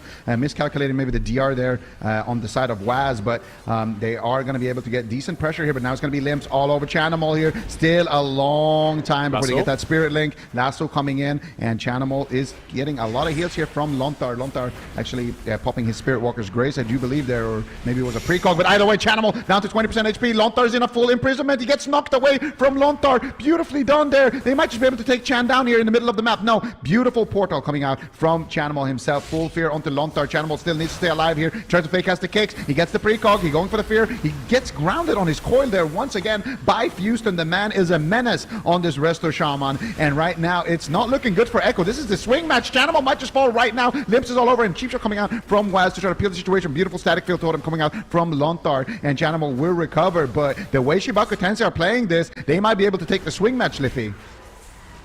With all the pressure, look at Lontar's mana. The man is 40% behind Fuston, and Chanimal is down to 5%. The damage is absolutely insane. The bolts send him straight to hell. CHIBAKU Tensei take the swing match.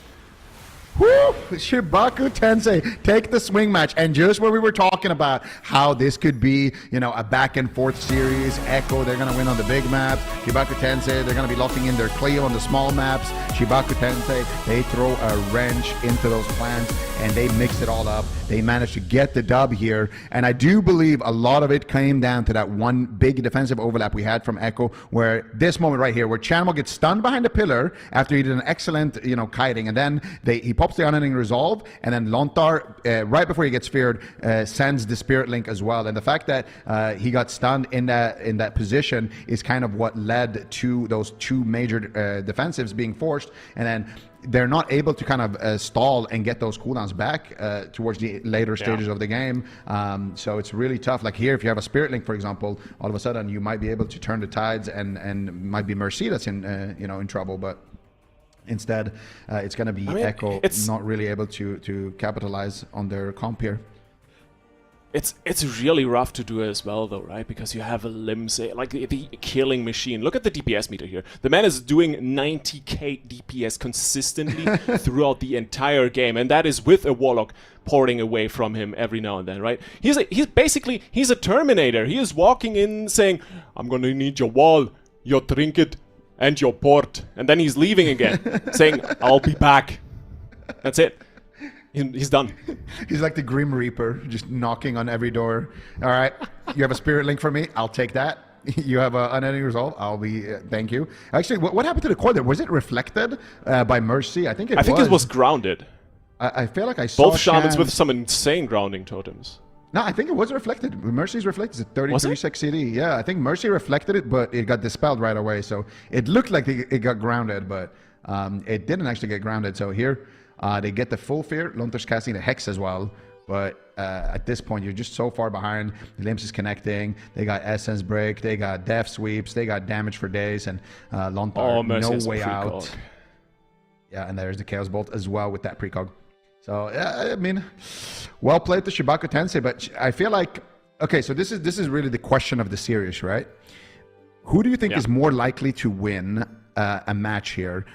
Echo going up with the Rogue Lock Shaman here that we just saw versus the Cleave, or Chibaku Tensei versus the Rogue Lock Shaman, because that, I think, is what's going to decide the series.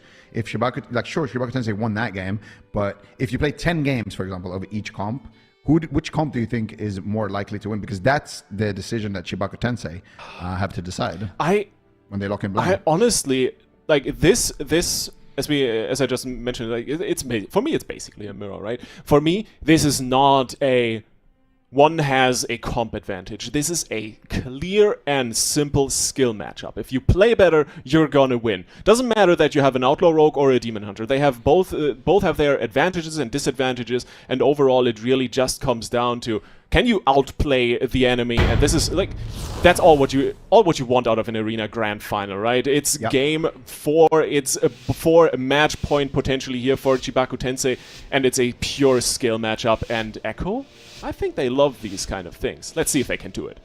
Yeah, and I mean, I just gotta say, the fact that we're getting into these games so fast, both teams just leading with their strongest compositions, just insta-locking it, locking in the map, getting into the games. These players are hot. They wanna win this grand finals. There is a lot to play for here. Sure, playing for first place. Sure, your points are gonna carry over for the next arena season as well. But most importantly, Echo are playing to prove me right in my prediction, and Chibaku are playing to prove Lithi right in his prediction.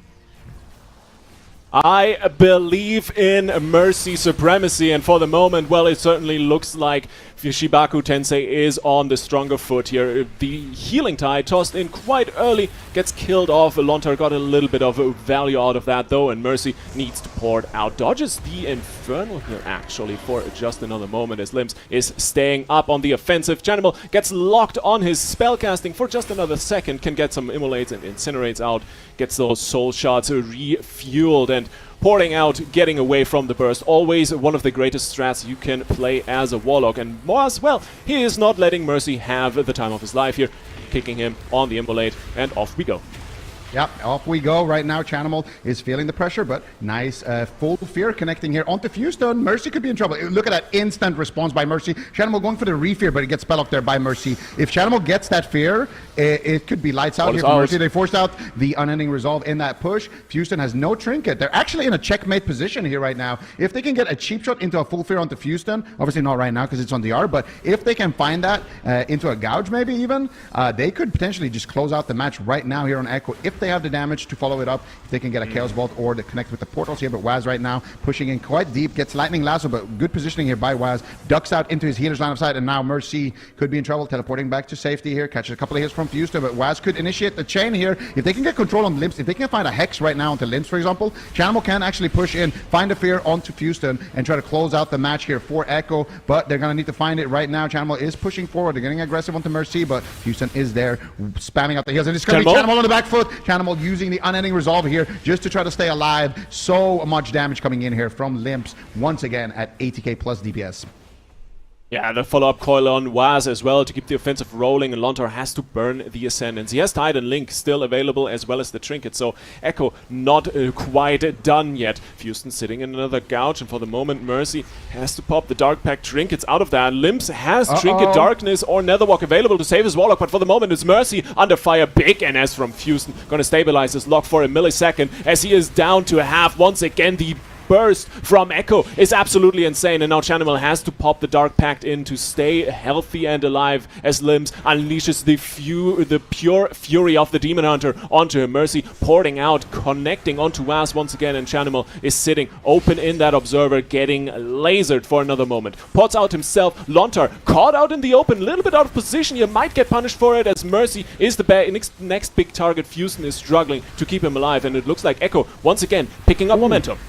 Ooh, double Chaos Nova coming in into a double Inferno. They might just close it out right now. The double coil coming out there, but Lontar forced to trade out his Trinket, his Spirit Link, his Astral Shift, and Chanimal is not out of the woods yet. Fear connecting here from the Demon Hunter. Chanimal solo fake cast. Get the precog here. Beautiful reflect there by Chanimal as well. The precog Fear spam is coming out, but look at that glimpse from Limp, using that iframe there to dodge the Fear, and still not out of the woods yet. Cheap shot onto Fewstone. They're trying to turn around on the side of Echo. They got a full Fear. Mercy could be in trouble. He's got no unending result for another 30 seconds. Mercy getting hacked and slashed here by Waz, but there's the Infernos coming in from Chan, looking for the Refear, not able to find it here, and instead it's going to be the Observer here blasting Mercy. They finally kill it off there on the side. Waz connects with the gouge onto Fewstone. Mercy dangerously low. Chanimal porting on top of Fewstone here, looking for Fears potentially, not able to find it though. Limps is all over him with a kick. There's a Lightning Lasso. There's Mercy almost going down to Waz in the back line. Chaos Bolt gets interrupted there, and Fewstone had to trade out the Spirit Link Totem. They got no more defense here on the side of CHIBAKU Tensei. Echo has got no more defense. Anybody could fall. They got a full blind out the Fewstone. It breaks though into a gouge. Chanimal on 1% HP. This could be a cross kill. Chanimal does manage to stay alive for just one more second. The healing tide is down and it's doing work there for Chanimal and Echo, keeping him alive. Mercy also staying alive. Chanimal though connecting with a spell lock. This could be trouble for Mercy, Lithy. Both teams bringing the utmost they have to the table. Mercy down to half once again. Fewstone not CC'd, plops in the Tide. Unending Resolve once again ready for Chibaku's Warlock as they are going in. There's Waz with a full kidney onto the Warlock. Fewstone still out of the CC, plops down the Tremor. The Fears are getting ignored. Chanimal, the next target, pops in the Dark Pact. Mercy, beautiful Tide Totem coming in. Field Totem rather. It's all getting washed away anyway. Who cares really? Chanimal is the next big target. Mercy tears open the rifts to hell. But Lontar has a word to say with it as he's standing by with a bucket of water, pours that over his Warlock's head, and he's fine for the moment, porting out saying bye-bye. Chanimal just taking a quick little shower there in the damage of Mercy, but Waz also dishing it out right now. Lontar's in a fear, but Lontar does manage to come out. Chanimal is repositioning here, dropping his portals. Here comes the setup. Lontar looking for the Hex. Can he find it? No, Fewstone line of sighting it. Good attempt there from Lontar though, not able to find it there, and instead it's going to be Limps here getting crowd control. Look at that. Do you see that thunderstorm that Lontar just did there onto Limps when he's feared? He was about to get dispelled on that fear, and he knocked him behind the pillar just so the fear will stick. Lontar doing anything he can here to minimize the damage that Chanimal is taking. They know that if Waz just gets enough uptime here and Chanimal just plays to survive, their Mercy probably is going to go down to one of these long-ass CC chains. So I like the adaptation that has come out here from Echo. They're playing a little bit less aggressive and trying to just survive more and let Waz kind of dictate the pace of the game. Yeah, but a big hunt coming through. That's massive damage onto Chanimal. The mana is melting away on both sides. Mercy pops in the Dark Pack. Chanimal struggling. Maybe has to wall. Gets inlined here. Is in dangerous territories as Alonta just tosses in the Link Totem from downtown Kobe. But for the moment, that's going to be enough to keep Chanimal healthy. Mercy porting out, but Waz is still up on his case. Ancestral Guidance as well as the NS coming through from Houston. But he's full geared. Chanimal is taking over this game. Link is available in 25 seconds, but can they stay along? This long, the Healing Tide gets sniped. Chanimal on the return though, down to 5%. The Dark Pack coming in the nick of time, and Lontar is struggling to keep him alive. Limbs going in, gets a Lightning Lasso on Chanimal, gatewaying in. They want to put the pressure on Mercy. They want to hit him where it hurts, and Mercy porting out once again. Nether Ward for the reflex as Limbs pops in the meta. This is the big go. This is where it can't all come crashing down for Echo as Chibaku Tensei is screeching for that match point, but Chanimal staying alive, gets a precog, fears him out and stays healthy. Oh my god, the damage is insane. I don't even know what to say anymore. Chanimal falls, Echo down. 1, 2, 3 maps now. Oh, Echo on match point right now. Chibaku Tensei looking to take this entire European region and finish the season in first place. I don't even remember. Since Echo formed, have they I don't remember the last time Echo didn't finish a season in first place, and Chibaku Tensei are making a fantastic case for themselves. But I have one question here for Mercy. How on earth is this guy staying alive when these CC chains are as deadly as they are? I hope we get it on the replay here. So this was the double Inferno. This was the double Chaos Nova into the double Inferno, into the double Coil. They forced out basically the entire spellbook from Echo. But look at this. Houston just sat a full Kidney into a full Hex, into a full Fear, and Mercy's just chilling. He just trades unending results super early. Yeah, I mean, sure, but that is such a long CC chain at 31% dampening. I am really surprised at the fact that Mercy can stay alive during that, and also the fact that Houston can recover Mercy without Spirit Link Totem available there. So Houston and Mercy really playing it out clutch there. And look at the Chanimal here. He actually fake casts a Fear onto Limps to try to get the precog to Fear Limps to stay alive, but then he sees, hey, Houston. No. Yeah, that's a bit unfortunate. Yeah, but he saw if Houston is in a kidney shot, so I'm gonna actually use my precog to get the Fear onto Houston instead and try to play to win, but. Unfortunately, it just doesn't work out for them. Too much pressure. And I'm seriously thinking that it's time for Echo to switch it up here because they are losing on their maps. They are losing with their comp. And Chibaku Tensei is looking like an absolute beast right now. We went into this map saying this is a pure skill matchup, right? And Chibaku, they just won 2 maps back-to-back on the same comp. So yeah, I'm with you.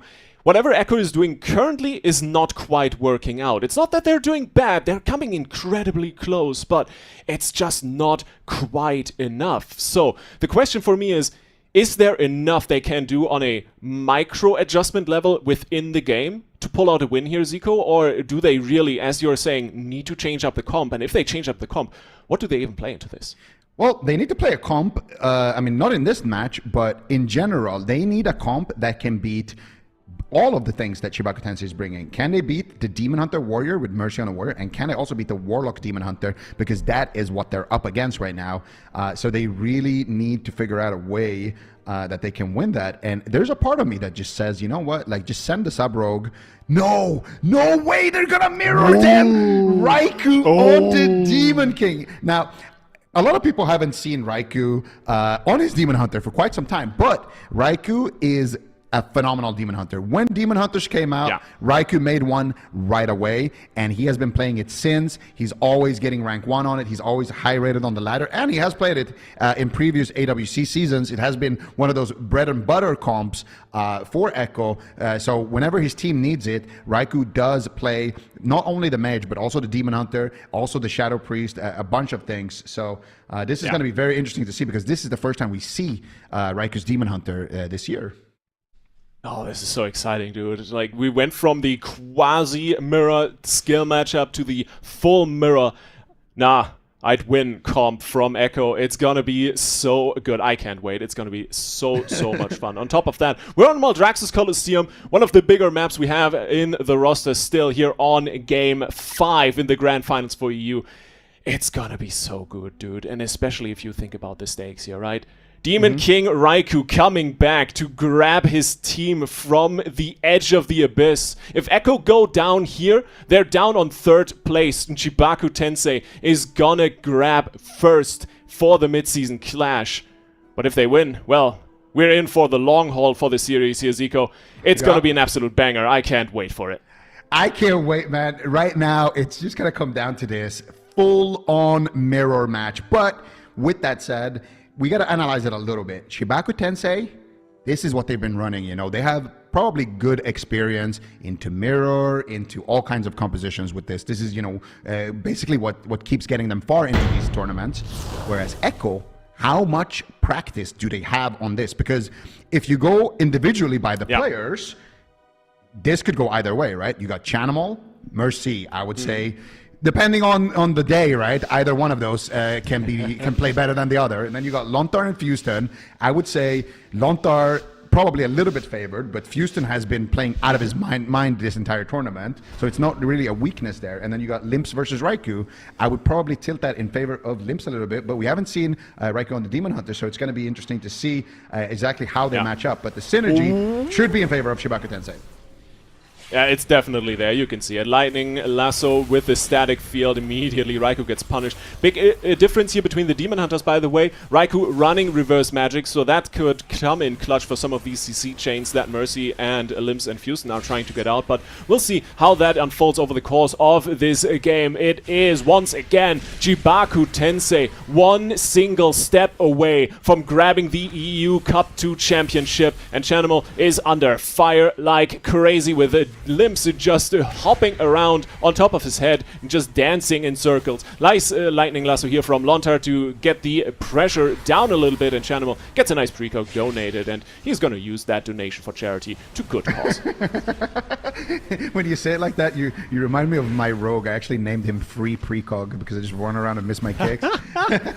so Limbs needs to be careful with that. He's been giving Chanimal a little bit too many donations so far in this match, but Mercy right now is donating a little bit of damage back onto Chanimal right now, and Chanimal is getting another precog into the fear, into the Chaos Bolts, into the damage here. And in the other matches, Mercy has quite significantly even out-damaged Chanimal, but that might be because Chanimal is dealing with a Demon Hunter. Now they're both dealing with a Demon Hunter, so I really want to see which one of these Warlocks is going to be doing more damage. Right now, it is once again a significant advantage in terms of doing damage for Mercy, but Raikou on the Demon Hunter is actually doing more damage than Limps. So, and in mirrors, well, damage is really good to have on your side. If your team is doing more damage, look at Limps, almost going down right there. Limps definitely having a close call in that stun with the Chaos Bolts being lobbed in, but didn't have to trade any major defensives, so it's going to be all good for him. Raikou, though, also taking a lot of damage here. Both of these Demon Hunters, man, they're getting swapped to and almost sent instantly. Yeah, Mercy has a precog donate, is still sitting in that Observer once again. He's taking half HP damage from it. The Ascendance from Fuston coming in clutch moments here. He's trying to keep his Warlock alive, even has to pop in the Link. Raikou is soloing them 2v1 right now. This is exactly what Echo needed to get back into the series, and if they can keep the pressure up, they just catapulted themselves into a perfect spot. But Raikou needs to trade out the darkness as Mercy opens multiple Inferno Rifts here and is trying to take someone down to hell with him. Oh, can he bring them with him to the gates of hell? That is the question right now. The Lightning Lasso onto Raikou as well, though. A lot of damage being exchanged here from both of these teams. Right now, Chanimal sitting stuck there in the static field totem, but manages to kill it off. Lontar is there, backing him up now as well with the Earthen Wall totem. Healing Tide was used there by Lontar as well, so a lot of healing coming out here. And look at Mercy, he's feeling the pressure right now. Fuston is in a Chaos Nova. Can they follow it up? They do find a fear there out of the Chaos Nova. I gotta say, Echo has been a little bit cleaner at landing these fears fears out of stuns, but every single time they do, it's Chanimal on the back foot. Now Mercy getting static field totem there away from the fight, but Chanimal still having to deal with the damage from Limbs. The portals are there for Mercy as well. Huge damage coming out. Lontar in a full fear. It got reversed there, I do believe, by Raikou, but Lontar gets refear. Chanimal gets kicked. Chanimal can't use his defensives. What is he going to do here? Finally, Lontar coming out of the CC chain activates the big Ascendance here, and the Spirit Link totem gets dropped right before that coil connects. Mercy here just feeling more and more confident on that Warlock. Look at the Observer blasting Chanimal away there. They finally do manage to kill it off, and it's just more and more damage here coming in onto Chanimal. They land the setups, but it is Chibaku Tensei in the driver's seat right now. Chanimal and Lontar with basically nothing left. Oh, the wall is in line. Chanimal needs to gate out, get away barely. Unending Resolve is available, Netherwart in 5. That is a little bit of a moment of reprieve here for Chanimal, but they need to stay alive. Just as Houston did earlier, they just blasted all their defensives and they have nothing left. This is what Mercy and Limbs have been waiting for. Darkness, Netherwalk, and Unending Resolve still available. Mercy also has that health stone. They're just trying to stay alive here in open field. Houston behind the pillar. He is just biding his time, looking for some offensive plays here onto Lontar. Pushing in now. He needs to heal up Mercy. In the meantime, Chanimal dropping down to half. That's the Unending Resolve. Big damage coming in. The gates are open once again. Chanimal needs to port on his wall, and Limbs is right on top of him. Lontar struggling to keep his Warlock alive. Once again, the Tide coming through. Not getting sniped. Is gonna fight value, but Chanimal down to a half and barely gets those heals in. But the static field is insane. Triple Shadow Fury. Can Chibaku Tensei take it all for themselves? It looks not like it for the moment. There's the darkness coming in defensively from Limbs. They're staying offensive, but Houston is barely on the last 5% of his mana. They are trying to stay in the fight, and Zico with a double fear here. Maybe Echo can do something. Yeah, and this is maybe where the Shaman experience coming in. We'll table that thought for a second. Chanimal's getting one tap, and Chanimal potentially will go down right here. They will be able to take it. Chibaku Tensei manages to win the entire cup and finish the season in first place, dominating Echo in this Lock Demon King mirror. What an insane series from Chibaku Tensei. They take Echo's empire and they inflict devastation on a planetary scale on them. Absolutely amazing performance here from them. Congratulations, ladies and gentlemen, everyone in between. Your Cup 2 champions for the European region, Chibaku Tensei. Yeah, we can see here exactly how they happened. I mean, this was a crazy situation where they got the darkness out of Limps there. But I like that Limps was kind of using it here because Houston didn't have a lot of mana left. Just use it early here. Make sure that you don't fall behind on pressure. Kind of almost use it offensively or to be able to stay offensive. Mercy connects with the fear onto Raikou, and Limps connects with the fear onto Lontar. Then they connect with the Fel Rush, and Limps is there dealing tons of damage. The Death Sweeps are coming in. They got the coil there onto Lontar as well. And I think Shan actually reflected the coil there towards the end. So really solid plays here coming out from Chibaku Tensei really against Echo here. And I think a lot of it came down to the damage differential here. I mean, look at that. You see Mercy with 18 mil damage right now, Chan on 13. Yeah. So if you have a Warlock that's doing 30% more damage in a mirror match, that's obviously going to be a big talking point. And the other thing is Lontar. Look at Lontar's healing. He's done more healing, and somehow he also has more mana. So, and that's what I was talking about with Lontar's experience on that Shaman. This is something that he's been playing for decades. So he really knows how to really min-max it. But it's not going to matter when you're in dampening and you're playing that mirror match. That damage is going to really start adding up, and these setups from Chibaku really, got them the win here against Echo.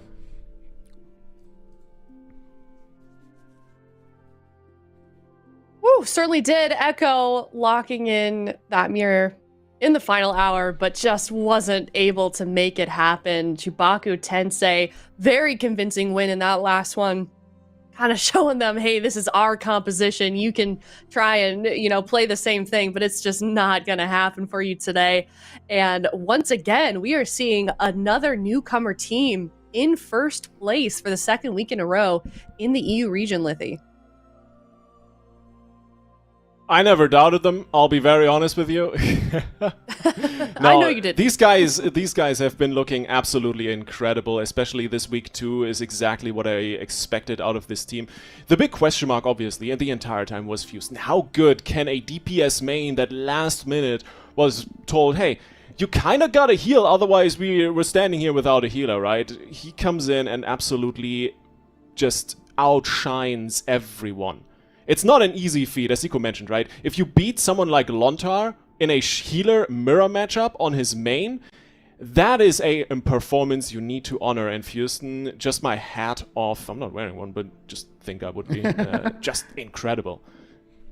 Take off your imaginary hat for Houston. Exactly.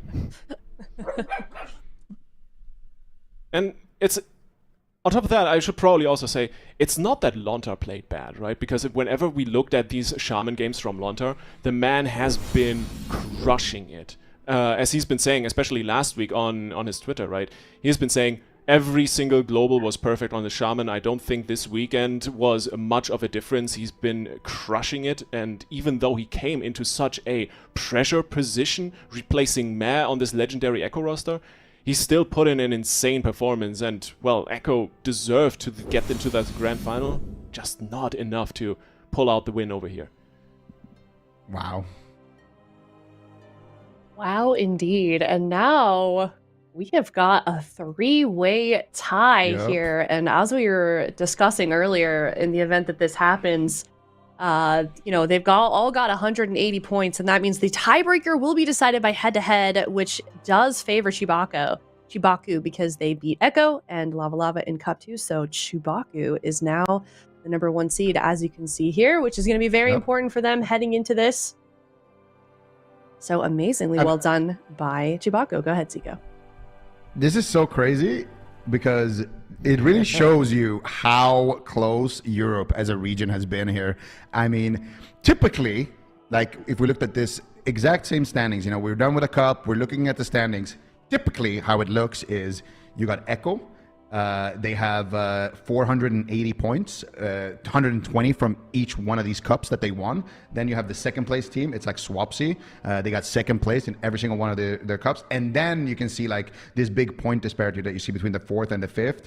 Then you start seeing those guys, you know, who are just one or two placings, you know, behind each other in points. But this time around, we have a 3-way tie for first that's being decided on tiebreakers, you know. So CHIBAKU TENSEI winning head-to-head gets the first place. Lava Lava getting the second place because of their head-to-head against Echo. Or actually, no, they have the same head-to-head with Echo, but they had better win rate overall in the season. So they get the second place, and then Echo gets third place. So really, really competitive season in Europe. Yeah, very competitive season. And here's the bracket also, what we've got so far with Echo and CHIBAKU and Lava Lava lined up ready to go. And of course, that EU Gauntlet winner, which is going to be very, very challenging and competitive. So also, normally we would get an interview, but unfortunately, according to production, Mercy doesn't want to do one because he needs a haircut. But we did get some. I was able to send some. I'm sure he looks great, but I totally get it. I was able to send some questions over to him, and do have a couple of answers. You know, I was kind of curious. He did say that this was the most fun season that he's ever had playing since he's been competing in 2019, and he says the reason for that is Mercy says it's very dynamic to play the tournaments, figuring a way and strategy to beat so many different comps. Usually when there's only 2 to 3 meta comps, then you usually have everything prepared for it. And now he's in a situation where you see, you know, everything, every spec, Holy Priest, Sub Rogue, Windwalker, Locks, Demon Hunters, just everything across the board. So I can totally get that. It's got to make it, you kind of have to be very creative, I guess, in your preparation. So well done to you, CHIBAKU TENSEI. It's been really cool to see them sort of rise from where they started just 2 cups ago to now. And I'm looking forward to seeing what they can do in that tournament, that upcoming tournament that we just saw the bracket for. So with that, that does mean we are moving on to North America. But before we head over to that region, we're going to do a map quiz, courtesy of Warcraft logs. Ooh. And we're going to see if we can... Okay. All right. Slap I'm on that. within the first 5 seconds. All right. Okay. All right. Dollar and Sears, Hook Point, Tigers Peak, or Grant. Go. Dalaran. Hook point.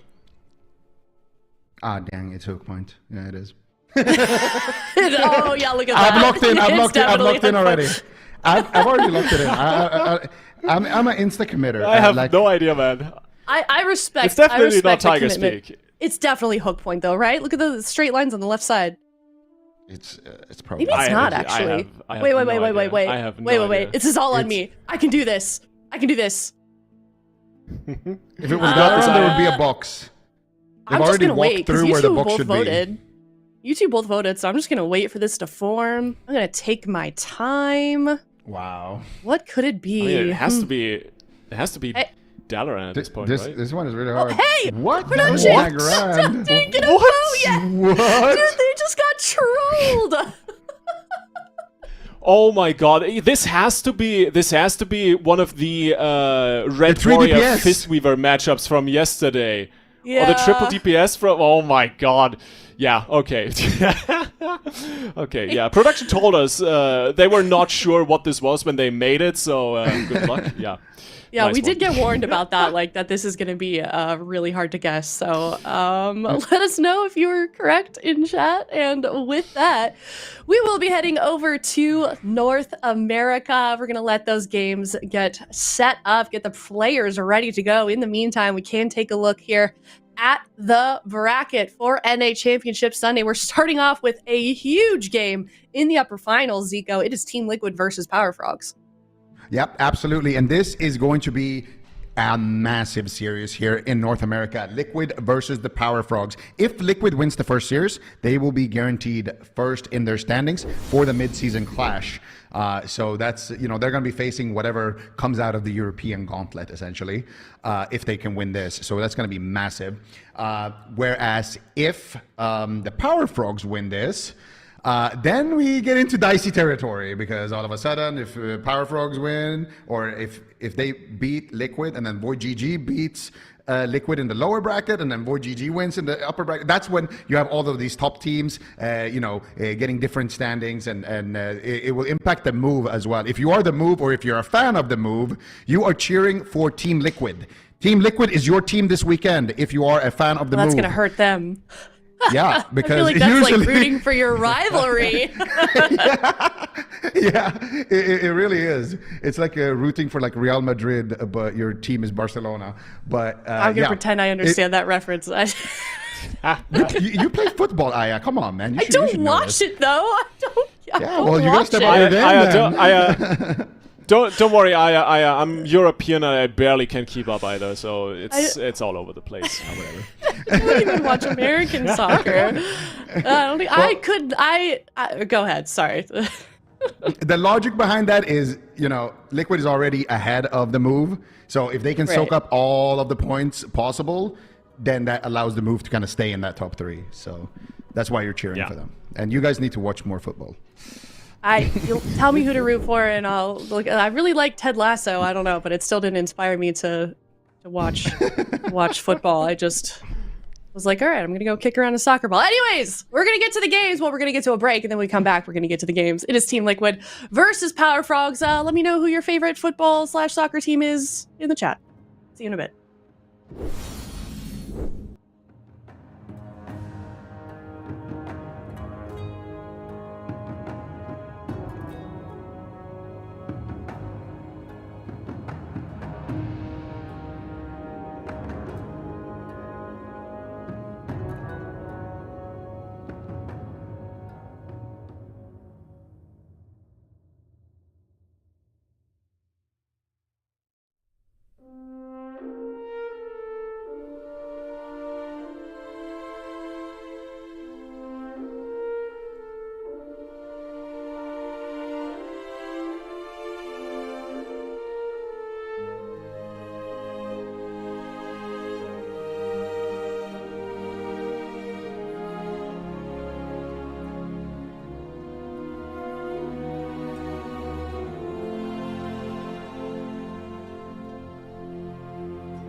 Hello, hello, everyone. Welcome back. We are now in North America. If for some reason you missed the EU Championship Sunday, it was CHIBAKU Tensei. That ended up winning Cup number 2. Now we're heading into NA, and it is Team Liquid versus Power Frog Super Tees.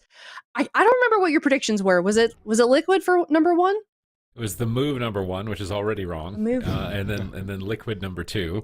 I mean, I can't believe the move are knocked out already at this point. It was quite dramatic from yesterday. The only prediction that can actually still remain to be true is Zico's. Technically, Power Frogs would need to win this series, and then VOIDGG would have to run through the entire lower bracket. So the prophet here has made a prophecy. Is it going to come true? He's like Prophet Muhammad here. Literally. We'll see what he can do. I mean, yeah, VOIDGG. I voted for them last weekend, and they weren't able to do it, but I'm kind of with you. I feel like this team, they're definitely ramping up. They've had some incredible games so far, and they got to beat Lip Pump, though, which is quite a scary team, Lithy. Yeah, I mean, I'm not quite sure if scary does them justice. They look a little bit more on the level of terrifying. It's a comp I'm not quite sure. VOIDGG and Power Frogs and Liquid. Well, Liquid most likely, but VOIDGG and Power Frogs in particular have a good answer into, because this Red Warrior Fistweaver just looks so indomitable.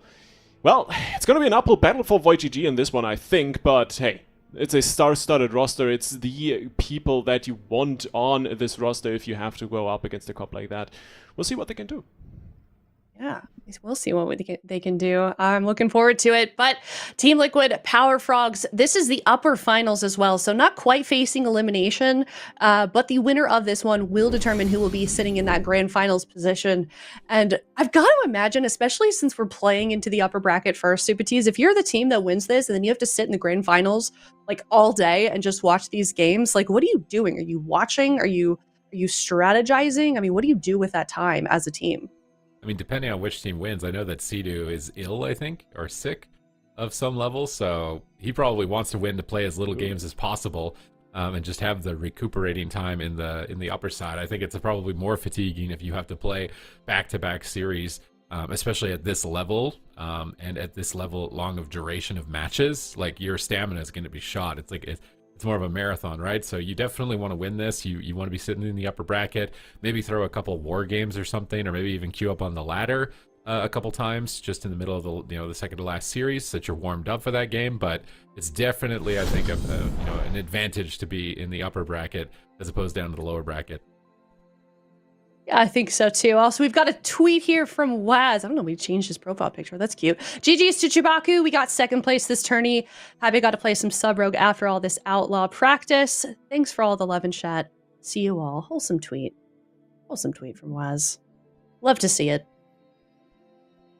And hopefully we will get an interview this time as well from North America, because it was yeah, we'll see. Maybe they'll have their hairs. Mercy said he didn't have his haircut. Sidu, I mean, Sidu would probably come on with an interview for what's going on right now. I mean, I'm sure it can't be much worse for Mercy. Does he still have that? Like, what was the deal for that? He has to have it 2 weekends in a row? Wasn't it? I think it was until next Friday, 16th or something. 3 weeks or something. He still definitely looks like that. Unless he has to keep it.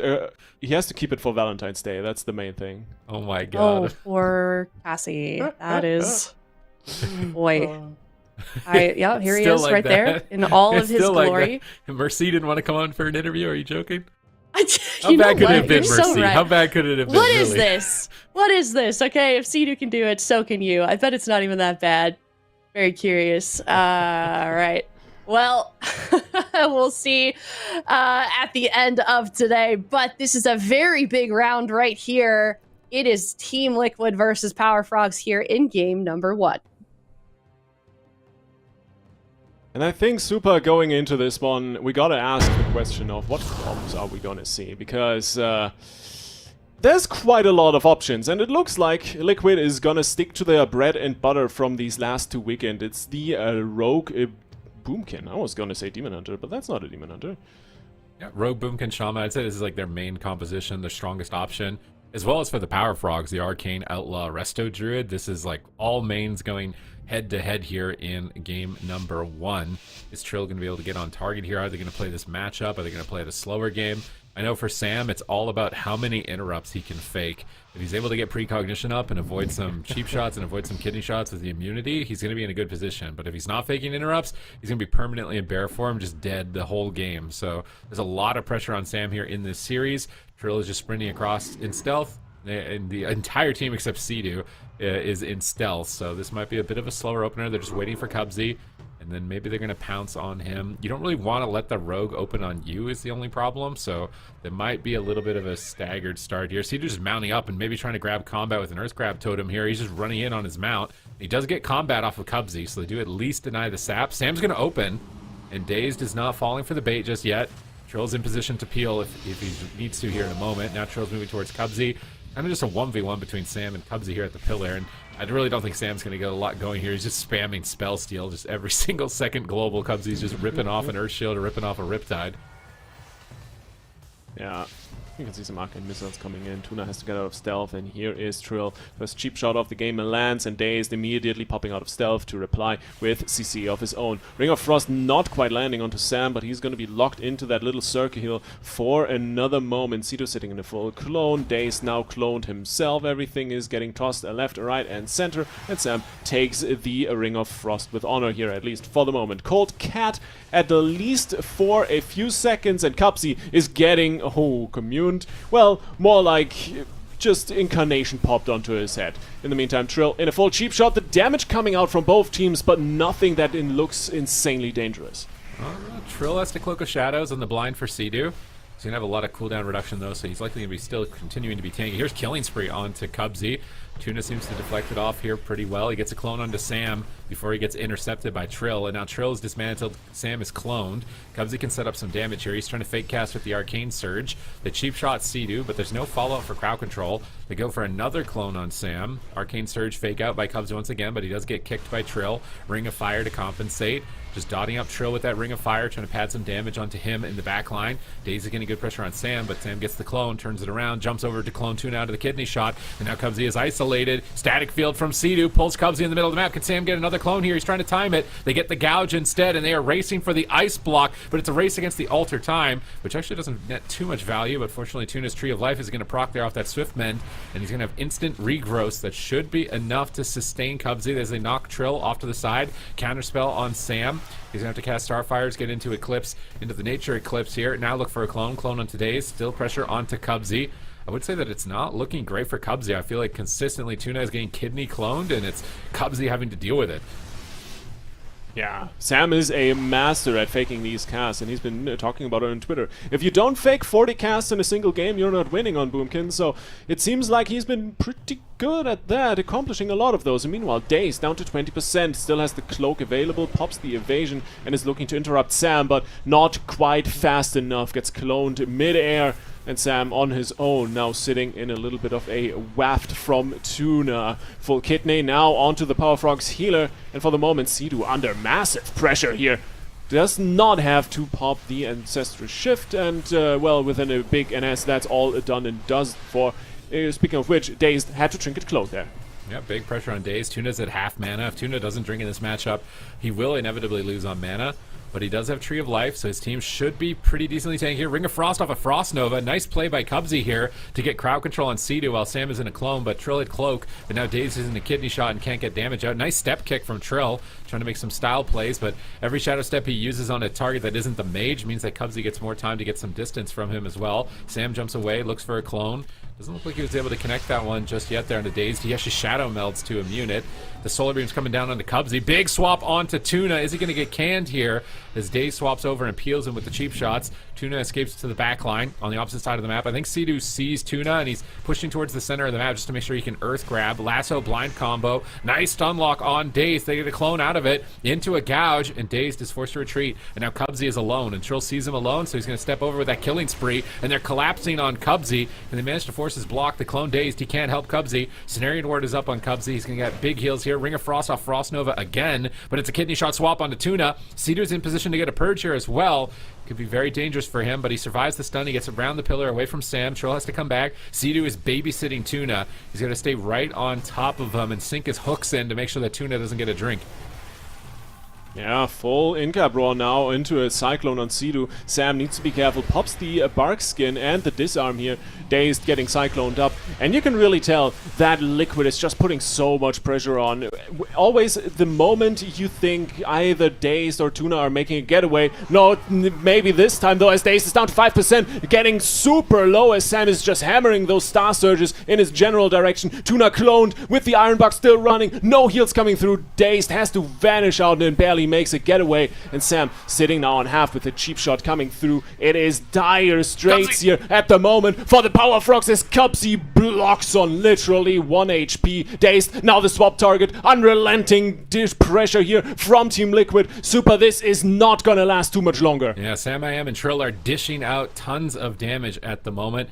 Is Tuna ready for this? Dazed jumps in. He's trying to stay aggressive for his team, but there's really not a lot left for their side, and Tuna's just getting no opportunities to drink. They're going to need to win off pressure alone, but Cubsy gets Solar Beam. There's going to be no pressure there. Lightning Lasso on Dazed. Kidney shot onto the healer. Trill in position to potentially gouge. He's not going for the gouge just yet. They go for a blind instead, and there's no trinket. If Sam can get some Star Surges here, he's fishing for the interrupts, trying to get a clone, but he's not going to find it. He's going to be met with a cheap shot. Massive damage from Cubsy in the center field. Cubsy hard carrying at this moment in time, and Sea-Doo has to trinket to deflect that assault, and Cubsy has amazing positioning. He's so far away from the rogue, he can just free cast missiles from the backline. They catch Tuna, but he pre-bear forms. Nice read by Tuna here. He's not going to go down in that swap, but he does get cloned as follow-up as they switch their attention to Cubsy. Ring of Fire down on Sam. He needs to not trigger this Ring of Fire. He needs to not run through it. It's like the Shade of Iran from Karazhan. If he runs through the Ring of Fire, he will trigger a massive dot, and he plays it tactically. He stays inside of it without triggering its effect. Kidney shot onto the healer. Cheap shot swap back onto Sam. Cubsy gets gouged, though, by Trill. Nice peels from Trill.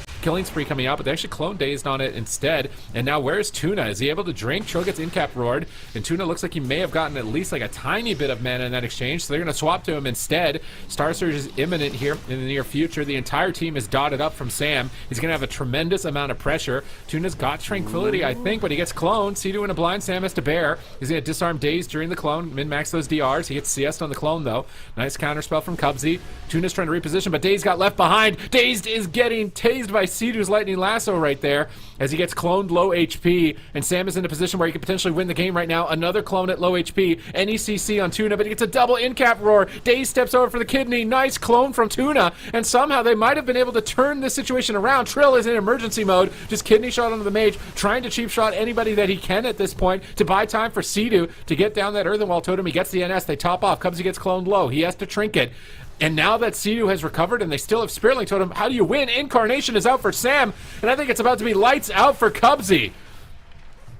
Oh, it's getting so close. Great Temporal Shield that's coming in here for the damage reduction, or rather the health pop back, but it's not really doing too much. Liquid immediately swapping targets. Sea-Doo plops down the Healing Tide. He's getting low on mana, so is Tuna. There's a Tranquility immediately cancelled, just dodging some CC because Cubsy is getting absolutely hammered. Down to half. No alter time, no block, no nothing. Arcane Surge coming back off cooldown now. Maybe a little final go that the Power Frogs can toss in. It's a lasso from Sea-Doo. Dazed, caught in open field. Sam looking for the full clone onto Tuna, but he's sitting on half. Cubsy now under fire, gets the precog as Trill is sitting on top of him, gets kidneyed, or rather cheap shotted up. Cubsy breathing his final breaths as his health bar is dropping. Beautiful clone on the Temporal Shield, and this might just be it. Tuna in cap roar, coming in clutch, but gets bashed, and Cubsy trying to kite away. The static field from Sea-Doo is beautiful into Sam's arms. Send him home, Team Liquid. Take the blind pick.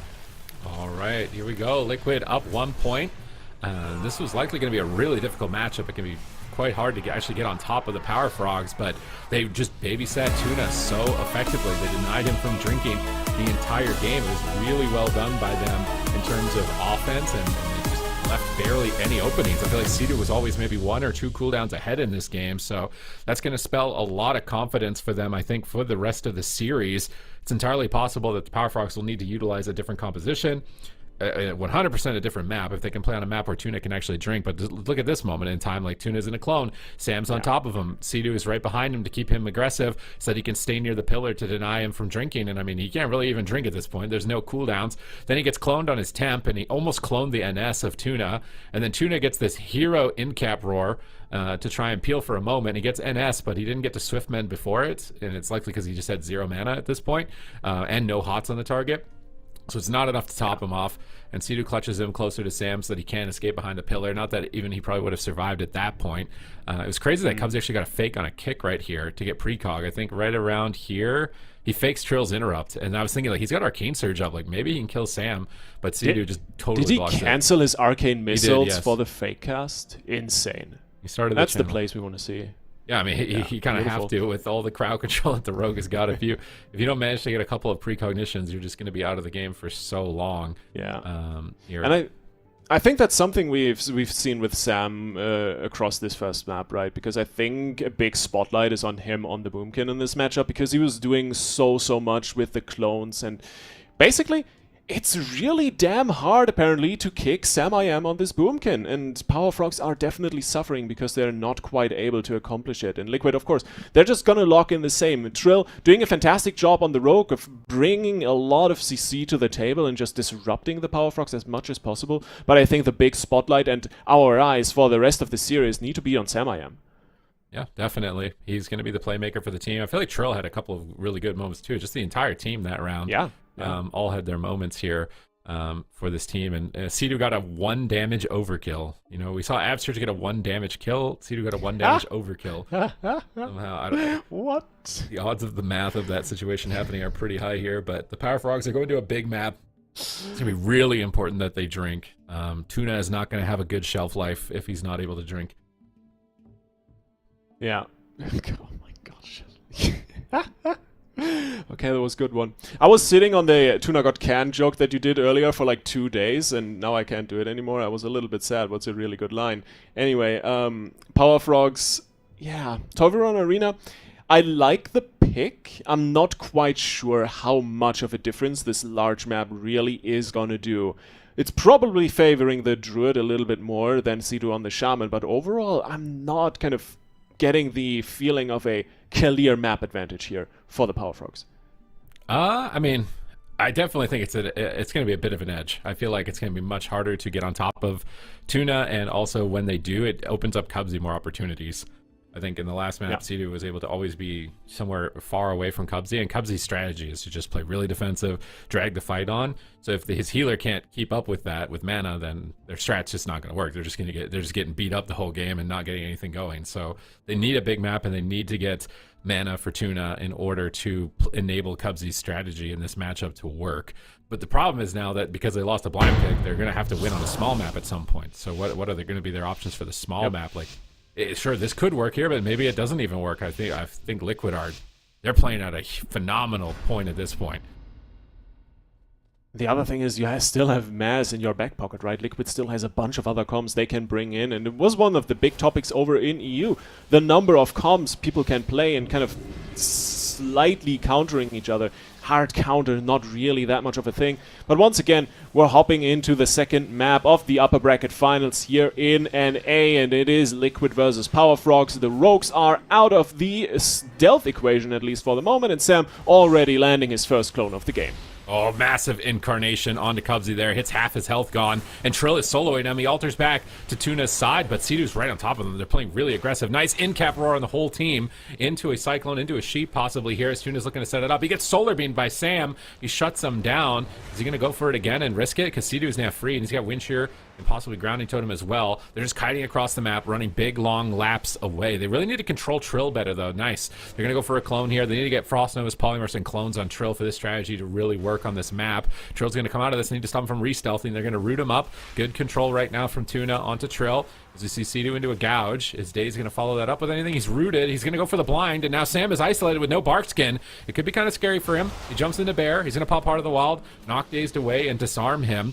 And now that Sea-Doo is out of crowd control, he's topped off. Blind onto Tuna, trying to bait his trinket, but they're not falling for it. Cheap shots on Trill, cheap shots on Sam. Cubsy pulling out into the corner, baiting Trill. They polymorph and clone, so a bit of an overlap here. Cedo would have instantly dispelled the polymorph, but you do want to try at least to extend the DRs now because Trill actually re-stealths off of it, and now he has no DRs. He can play really aggressive. He's going to kidney shot Tuna, possibly swap to the healer, maybe just gouge him out of this. Are they going to dot him? Looks like they are going to go Tuna here and try and take advantage of the fact that Trill is on so many diminishing returns. Cedo is just backlining right now. Tuna's got nowhere to run. He's got Cedo on one side, and Cedo actually gets a nice grounding totem on the clone there, and now he's got to play goalie for this Cyclone. Cedo needs to stop Tuna's Cyclone. They're both on top of each other, and it's a bit of a mind game. He stops the Cyclone, and now he's going to need to line of sight it. Tuna goes for it again, and he gets it. Nice catch from Tuna, and now Sam down at half. Is he going to survive? He is reeling that in at the moment, and Daze just completely without hesitation following it up. Beautiful kidney, but Sam still sitting on half. Cubsy has a precog in this moment, is trying to get some casts in. Arcane missiles coming through, but Cedo has more than enough heals and an earthen wall totem down on the floor. For the moment, everything on a kind of standstill in terms of the balance of this match, and Sam looking for more clones, gets kicked this time around by Dazed, follow up with the kidney. Good damage onto Sam I am actually this time around, and Cubsy with the auto time really trying to send it home. There's the Incarn looking for big damage. The swap onto Tuna might be massive. Barkskin, Heart of the Wild, and the tree popped in, and he is still dying now. Sam, the big target, getting lower and lower, and Cedo in a full blind. Sam really needs to be careful. Gets a precog, and that should save his hide for the moment. All right, Tuna does have a mana advantage. Can they maintain it? Another kidney shot on Sam. Cedo's going to bunker down behind the pillar away from Cubsy. Good control and Trill with those roots. They need more, though. Cubsy actually gets cloned here. No counterspell. Daze doesn't go for the kick. Sam just casts that boldly in his face. Now we see a kidney shot on Tuna. They're trying to get back onto Cubsy. Killing Spree. He temporal shields it. Seems like Killing Spree can do at least 50 to 60% of Cubsy's health, which is very dangerous when we get into dampening, and temporal shield is not healing as much. Nice knockback from Cubsy, punting Sam I am out of that earthen wall totem from Cedo, and now they're baiting Cedo in the open. He's looking for sheeps. He gets a precog proc, but Cedo grounds the polymorph, wraps around the corner, and now Cedo's pushing forward. They need to stop Tuna from drinking. He's off to the side. Do they know where he is? He got a huge amount of mana, and that is going to be very critical for the side of the Power Frogs in terms of finding victory. Now Wincher under the ring. Cedo is doing an excellent job of shutting down CC. Cubsy's fishing for another clone or another sheep. Doesn't find it. Double in-cap roar from Tuna. No clone follow-up just yet. He's actually into a kidney shot. Ace is going to be met by Trill, though, as a peel. And now into a lasso with a full clone from Sam. Massive pressure, no trinket on Dazed, and the drink doesn't matter. He gets gouged on his NS. They might have purged the NS there. It didn't heal Dazed whatsoever, but he's still recovering anyways, and now Sam on the back foot, but he gets a precog proc in their face. Gets a clone over onto Tuna, but he needs to be careful. Cedo's into a Cyclone. They're going to disarm the Rogue, Cyclone the Rogue. Try and slow down the damage. Can Cubsy solo Sam from this point? He actually gets a full polymorph. Killing Spree connects, and Sam could be in a ton of trouble. I think Cedo has to trinket Link here. He's trying to be greedy. He has been so greedy throughout both of these cups. Sam hovering at 30%, and the greed is good. He gets away with it. Solar Beam, Root Solar Beam on the mage, slowing down his pressure, cloning him so he can't counterspell in that silence. And now Trill into a kidney shot, but Sam's rotating that clone. He gets cheap shot. He can't. And they're setting up on Sam again. Tuna's just going to drink during this setup. He knows the name of the game for his team, and their strategy is just get mana, keep dragging the fight on, and try and out-attrition Cedo. We saw exactly this type of battle play out with the move on Tolveron yesterday. The Shaman just pushed into a corner. So much consistent damage, and the Druid can just sneak away for a drink, which Cedo probably won't get an opportunity for. In the meantime, Tuna knocked around and killed off almost. Gets the Trank in, some big heals, and now Sam I am is under pressure. Has the income running, pops in. The disarm immediately dispelled by Tuna, and he, sitting through that full blind, is jumping away to Cubsy. Great positioning by the mage to allow his Druid to bounce around a little bit more efficiently. Trill getting polymorphed up. Cedo looking for the dispel, finally gets it in, and Trill is back on the table to bring in some CC all over the place. The people are jumping, the CC is rolling in, and now a full cross setup on Team Liquid is going to be answered with a solar beam by Sam. Doesn't find the inline on Tuna, and so for the moment, Power Frogs are going to keep powering through. But Sam is the big target. Maybe a swap onto him. Nice quick root onto Dazed. He can't connect onto Cedo. Now looking for the follow-up kidney. Sam under fire. Barkskin pop super. Yeah, is he going to be enough? He gets a clone on Dazed. No counterspell, no kick. Even during that Ring of Frost, Sam is still keeping a level head. Now he actually gets counterspelled, but now Cedo can freely lightning lasso the Rogue. They're going to swap back to the Rogue, I think, at the end of that stun. Do they have a restun? It doesn't look like it. Dazed should not die in this position. Tuna has been drinking, but he's still actually almost out of mana. Cubsy gets a massive swell of damage on Sam. Oh my god, Cedo gets stunned on his Primordial Wave. He needs to get this Nature Swiftness off as soon as possible, I think. There's the NS. He's going to top him off. Cubsy looking for polymorph. Sam looking for clones. He jumps to Sea-Doo in that polymorph, trying to break it with some AoE, but it doesn't look like any AoE is going to trigger. Their Tuna is drinking. They need to do something fast right now. Where can they go? Dazed has no trinket, but Trill's in a kidney shot. They can't get pressure, and Sam, he's pushing in to stop the drink, but he's going to die if he does. Cubsy is owning right now. Sam Shadow Melts potentially here. Link comes down. Even the Spirit Link Totem doesn't even look like it matters. Blind, he has to trinket. There's no way. Heart of the Wild is up, but he's still just dying. Incap roared with no trinket. Healing Tide comes down. Sea-Doo wraps it around the corner away from Dazed during that route. That Healing Tide totem is so critical, but Trill's out of range of the Healing Tide in a Ring of Frost. He walks into Dispel, but he walks into a kidney shot, and he might be into a full polymorph as well if Cubsy finds it here. He's not even trying to go for it, actually, at this point. So he's just going to go back behind the pillar, but Tuna's drink there, man. He's so far ahead. Here comes Incarnation. They need to win with pressure. They get a full blind. Is Tuna going to trinket? A bit surprised, honestly, to not see him trinket. Somebody's going to have to respond to this, and it's going to be the Cloak of Shadows and Vanish from Dazed here. As he cheap shots Trill, cheap shots Sam. Tuna sets up for a Cyclone. Sea-Doo grounds it, but it's too late or out of range. Trill goes into a full Cyclone. Big opportunity. Ring of Fire on Sam. They drop a static field, but that static field's not really doing anything here in the middle of the map. Step kick on Cubsy. He's getting low. He's going to Frost Nova Trill. Sam gets a clone on Dazed. Sea-Doo is pushing in, and I think Sea-Doo's team has realized they likely need to play aggressive and on top of Tuna, but they don't have a lot of defensives to work with. Barkskin is available for Sam, but he might die through that with dampening so high. Tuna's trying to reposition. Earthen Wall Totem comes down on the kidney shot. Good play from Sea-Doo. He's getting maximum value out of that in this position. Ring of Frost, though, is going to hit both of them with the Dragon's Breath Sheep. He doesn't get the Sheep. Sea-Doo wraps around the corner. Cubsy fakes the wind shear. He's got precognition for a moment. Tuna in cat form, likely drinking. And if he gets almost any amount of mana off of this, I don't know how you win as Liquid. Sam is getting destroyed unless you could just outright kill Cubsy. Tuna got a tiny bit of mana. I think Sam is done for. He's sitting in the Ring of Fire. He needs to be careful to not walk through it. He's staying in the center of it and avoiding that extra damage over time effect. Sea-Doo pushes up on top of Tuna. He walks into an in-cap roar. Kidney shot on Trill. Pressure is slowly but surely rising for the Power Frogs as they whittle down Liquid.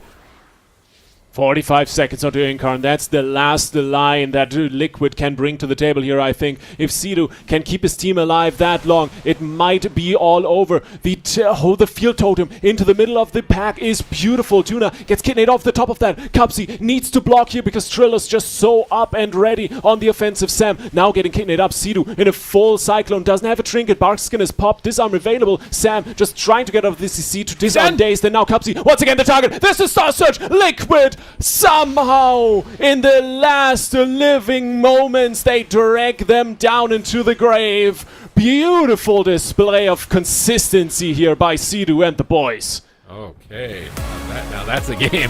Winning from the position, I mean, that was the best case scenario for Cubsy's team. They got the drinks they needed, they were ahead on cooldowns, they were getting their pressure out, and they still couldn't win. So, I mean, at this point, I think they have to change their comp. There's no way they're going to win on a small map with the way that Liquid are playing, and if they can't win on the big map, it's time to switch it up here. I think it might be possible that they need to bring a Windwalker in. I feel like a Windwalker on a Moonkin wouldn't be entirely bad for Chun-Li. Can I quote you real quick, Super Tease? A quote? Sub-Rogue is not that bad. Maybe that would actually work into this, right? Because you have these great setups on Sam, and in a lot of cases, he is almost dying. If you bring in Dazed on the Sub-Rogue, maybe that is already enough to kind of one-shot Sam, maybe even get a good swap onto Sea-Doo or Trill. I mean, it might be good here in this matchup. I'd be a bit worried about it into the Outlaw.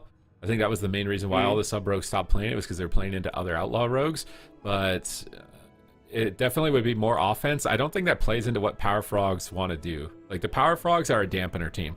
This is like the Spirit reincarnated of Cloud9. Like, they want to run around in circles, drag the fight on as long as possible, and just win on attrition. They still have that play style. We already kind of have seen just now that playstyle isn't working. It's not working against Liquid, so you gotta mix it up, right? Yeah, but I mean, I think mixing up probably just means I think Chun-Li needs to play. Dampen even harder? Okay, gotcha. I would really like to see Chun-Li come in. Whether or not they, maybe even Windwalker. I wonder if Windwalker Mage would actually be at all comparable in this situation. I feel like it wouldn't be entirely terrible. I just feel like the pressure that Dazed is getting out right now is just, it's not enough. A Windwalker would definitely be way more threatening in this specific scenario. And maybe they have some other comp as well that they could play. But Windwalker Mage right now, I think, is like the big one that I would like to see them try. Yeah. At the very least, we're going to one more large map. We're going to Maldraxxus, good old Shadowlands, and Liquid is on the docket with the comp pick. They're sticking to their guns. Not entirely unexpected, so We'll have the answer here in just a second. Also, a little bit of a fun stat from our production team. On Tolveron, Sam-I-Am had 7.3% uptime with 10 procs onto precog, and I feel like over a game of what was that, 8 minutes, 9 minutes almost? That is pretty impressive, so we'll definitely keep an eye on that. Sam-I-Am really the master of fake kicks, it seems here. Yeah, I wonder if we're tracking that. Do we have like a kicks faked, like precog uptime total duration tracker or something, like as a stat? Like, how often is precog up for Sam? How many seconds of precognition has Sam gotten between both weekends?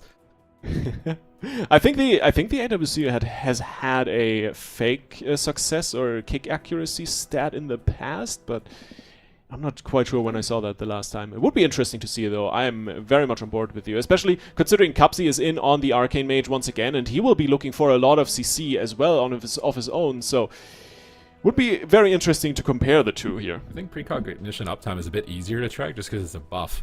You can just look at total time, and if it's being tracked on Warcraft logs somewhere, I mean, this is something we have to look after. It'd be just an interesting stat to see which player has the highest precognition uptime. You know, even if it's just the total amount of time from every game they've played, if that data is somewhere, just to see who is the precog king. Oh, yeah.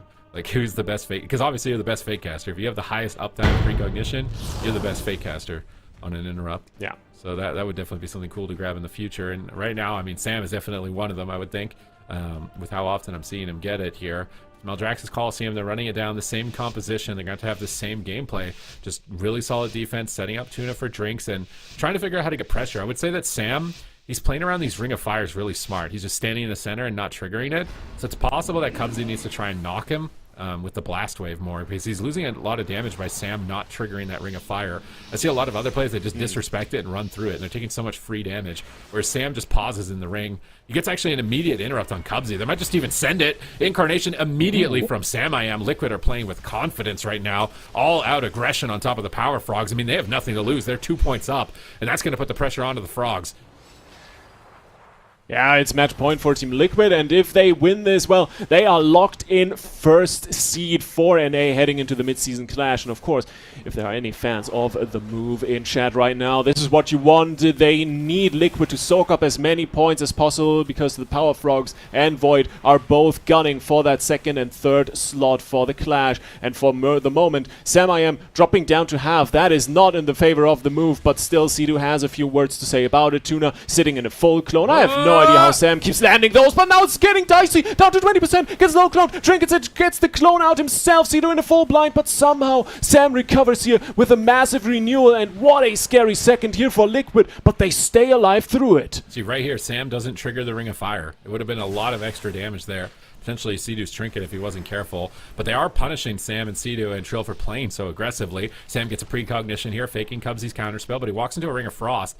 Double Ring of Frost for the moment here as Tuna is trying to wrap around the corner and get away. Kidney Shot will connect here. What does Sidu have to deny damage? Maybe a grounding totem here? It's Touch of the Magi. He's trying to play around the corner and just power through it with healing surges. But if Cubsy gets any sort of interrupt there, he doesn't actually have it. So Sidu's just going to freely heal. They swap to Dazed and the Cheap Shot lockdown. It is match point. Still quite a lot of damage incoming, but now the CS lands here onto Sam. Barrages are coming through. He's in a lot of trouble. He's into bear form. Will he be able to survive? Ring of Fire. This one will proc on him. He's taking a lot of damage now on Sam-I-Am. He's actually just counter-aggressing, even despite being behind. He clones the Temporal Shield onto the Mage. They swap some damage. Trill gets intercepted by Daze and all those cheap shots. He's not able to move. Trill gets the gouge finally, and now he's swapping to Cubsy out of the clones. I really like when Sam does that. He clones the target low. It buys time for Trill to walk to Tuna, get some CC, and then walk back and then continue their push. Yeah, it's looking really good. Team Liquid as coordinated as ever. Sidu now caught in a full Cyclone. Scary seconds here for Sam as he gets half DR Kidnade, but still dropping down to half. Needs to bear that. No Barkskin available for another 30. Sidu really needs to be careful that his Druid just doesn't flop here right there. And then nice inline coming in from Cubsy as well. No precog for you this time around, Sam, but an earthen wall on the ground. Now the clone from Tuna coming in, disrupting Sam on half HP. Sidu will be looking to snipe those heals as soon as possible. And now swapping Pillar to once again get offensive and get aggressive, because that's what the good shamans do. They want to get in there and disrupt the enemy team as much as possible. Great fake there once again on the cast. Sam gets precog and is just hammering the damage in. Jumping back to Sidu out of line of sight, gets kicked on his own clone, and for the moment, Power Frogs are fine. Oh, Trill and Sam both low. An interrupt onto Arcane. Cubsy's going to go for a Ring of Fire. And this is where Sam just stays in the middle of it. I'd love to see Cubsy just push in here and or blast away them. But they're actually swapping to Tuna. It's match point. Massive damage incoming. Are they going to get his Tranquility? As he procs Tree of Life, he will begin to recover. He's looking for Cyclones. He doesn't want to get interrupted, though. He's a bit scared to go for this Cyclone as Sidu just immediately blocks him with that Wind Shear into a clone. And now Cubsy on the back foot. Temporaling way too late here. A big heal comes out from Tuna. He actually had to Trinket during that crowd control. Earthenwald is down on Sam. He's playing aggressive. Killing spree from Trill. He's just shoving that on cooldown. It seems to be his highest amount of damage. He gets blinded defensively during the gouge. Here comes the Arcane Surge. Cubsy could do a lot of damage if he's able to free cast here. Pre-grounding from Sidu on the end cap, but they snipe the grounding and get the clone anyways, and Sam is retreating, trying to escape, staying next to Sidu just in case he needs to drop a Spirit Link here, because it is a lot of damage incoming from Cubsy in this position, and Sam is still holding on at about 40% health at this point. Trill's on Cubsy now, looking to try and lock him down as soon as his interrupt is available, but Sam, he fakes the counterspell again,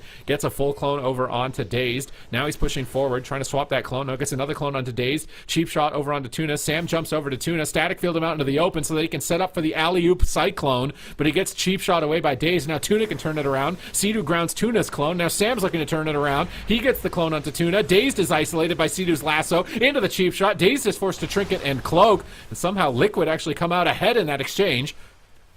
It's absolutely wild. The Ring of Frost is down. Trill gets caught up in that. Sidu in a full sheep, but still the Power Frogs have to pull back. Cubsy under fire, Dazed, looking for a little bit of a reset. The DRs have clung off, and he's going to sit Trill into a full kidney. He has no cloak for another 5 seconds. Desperate go here by the Power Frogs to maybe knock out Liquid's rogue, but 1 more second. Trill has the cloak back with the trinket. It is going to be fine one way or another. The window closed, and now Liquid once again on the offensive. They're looking for plays. Tuna looking for a drink. Sam down on 20%, actually forcing Sidu's Link. He needs to waddle out in the open and plop that trinket, that totem down. Meanwhile, Sam once again the target. Dazed popping in the killing spree. Adrenaline rush running. Cubsy gets the Arcane Surge in. Nice blast wave to get Trill off his hide, at least for the second. Sam running in with the clone, gets Dragon's Breath and Ring of Frosted on, and no, the ring misses. Only Sidu is in it, and Sam can keep going. Nice kidney to stop the offensive CC here. Once again, the Power Frogs really doing a great job of staying in the game. God. They are dampening Liquid as much as they can, but Sam dropping down to 20%. Sidu needs to get the heals in. Massive damage coming out from the Power Frogs. This is the last go they can bring in. His Inkar on the other side. Can Liquid do anything on the counter offensive? But Cubsy still has the block. Still, he is melting. Tuna on half HP, half mana, looking good, and beautiful fake with the totem into the middle of the field. Super. Liquid playing out of their minds right now. There are no interrupts. Sam has fake casted the entire universe. He's got a bash, no trinket, and that's it. I think it's lights out for the Power Frogs. It might be hook, line, and sinker. Somehow he doesn't die.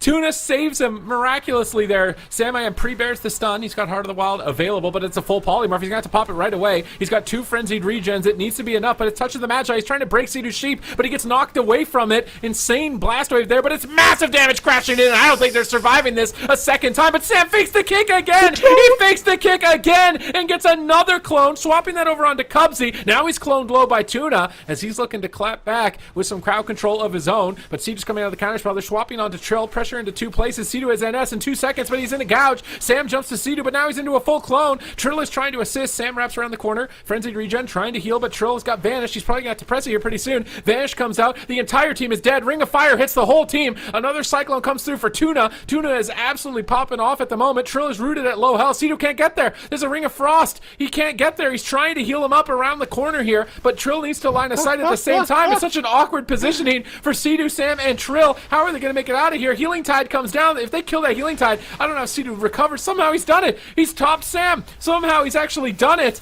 But still in trouble now, even after recovering into a cheap shot. It is endless pressure from Cubsy. He is absolutely decimating. Solar Beam comes through, locking Cubsy for a moment, wrapping around the corner. Now here come the missiles. Barrage Execute range is imminent. He's all on top of them. Triple Arcane Explosions. Cubsy is AoEing them like Mythic Plus trash at this point. He's going to have to pull away, though. Dazed gets cloned, and Sidu, he actually did it.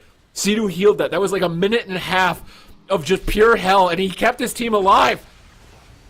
This is why the man is a legend. That's why they get the Incarn back and get a go onto Trill. He sends the cloak. They stay on the offensive. They're trying to hammer some advantage home and maybe pick up this map for themselves. They want this serious. They want the ticket to the grand final. And for the moment, it really looks like they are staying in the race. Daze pops the cloak in as well. That's the last line of defense he has. 10 seconds on the vanish. Cupsy, the big target, gets inlight with the solar beam. Beautiful. Sam with another precog. Can he find the clones? Can he find the damage? Cupsy dropping lower and lower. No ice block available. Tuna on the backline. No mana as well. Gets gouged. Drill. Beautiful on the offensive. The static field totem into the open field. Cupsy under so much pressure. There's a temporal shield that's going to bounce him back up for a moment. But Sam finds another precog. How does the man do it? Dazed out of the equation once again. Tuna looking for a drink. It's desperation hour here for the Power Frogs as Liquid goes for another push. Sidu cloned. Super. This might be the end of the line for them. Oh, Sam ducks to the pillar here, but Dazed is killing Spreen right on top of him. I think it's going to have to be a Spearlink Totem from Sam or from Sidu.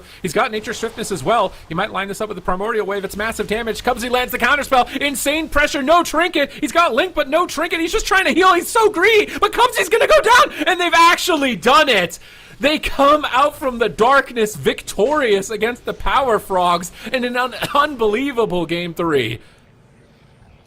Power Frogs got cooked, my friend. Absolutely insane performances from both teams here on the Maldraxxus ground.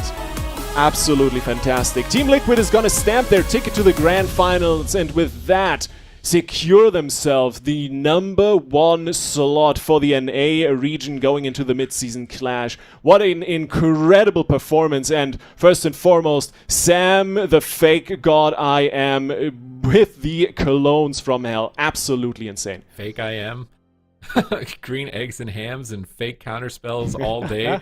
Fake kicks all day. Like, no problem. Somehow recover for like, was this the point where it was like a minute and a half of like, there's no way Sam survives. I think this is the start of it, where it was just the next minute and a half of Sidu having to heal like a literal god to keep them alive, to ultimately get them to the final point where Tuna somehow ran out of mana again, and they couldn't close the game out. Sam gets killing spreed here with Touch of the Magi, still doesn't die. And Sidu has Link, and he's greeting it. He's actually greeting Link, even though he has no trinket. He's greeting Link at like, what, 9 minutes into the game? What percent of dampening when we're in slow mode here? Like 46% dampening. He's still greeting it, and Trill just sends it. He says, I'm pressing killing spree. This is over, and does massive damage onto Cubsy, while Sam just gets another precog and gets another clone, and just keeps it By going. the way, Sam 12 procs, almost 9% precog uptime this game. 9%. Over the course of, what was this, 9 minutes? Game. Absolutely insane. It's crazy. It is crazy. Well, you can definitely tell Team Liquid this weekend looks like the team to beat. What an incredible performance, but also the Power Frogs. There were so many moments where they could have taken the map, so looking at them in the lower bracket final against the winner between VOIDGG and, of course, on the other hand, Le Pomp, that is going to be such a wild matchup. Aya, do you have any idea who's going to make it on that lower bracket? That's a good question. No, I don't. I think the lower bracket right now is terrifying. Obviously, you know, I know that Zico is holding out for VOIDGG. Le Pomp has been incredibly impressive lately, but Power Frogs, they did just lose, but they did still show tremendous performance despite what that score does say. So I feel like no matter who does make it out, it's going to be a very long and vicious road. And that is where we are heading next. We're going to be heading into the lower semifinals. It's going to be VOIDGG versus Le Pomp. And I'm excited for this one. I'm excited for this one. I don't think I could predict this one either, Lithy. You threw it to me. I'm going to throw it back to you. Who do you think is going to win this one? The Pomp takes it 3-0. They're just going to steamroll VOIDGG. I'll be very honest with you. That Red Warrior looks absolutely incredible. And that would be insane for the move, because if we look at the championship points as they are right now, the move really wants VOIDGG to lose. I want them to add the precognition to the stat tracker on the death recap. Put like all the players and see what their precog uptime is at the end, and we can like monitor like who is the fake god of every round. I feel like that could be a pretty cool thing to do here. We should do an end of season reward next to the MVP, you know? Precog god. Precog MVP. All right, we can. The MVP award. We should make it an official segment. That was fun. We did that last time, so we'll have MVP precog. What did you call it? Precog God. I mean, that's fine. Little trophy. Anything at that point. We got some time to figure out the specifics. Yeah, let us know. Let us know on Twitter what categories you want.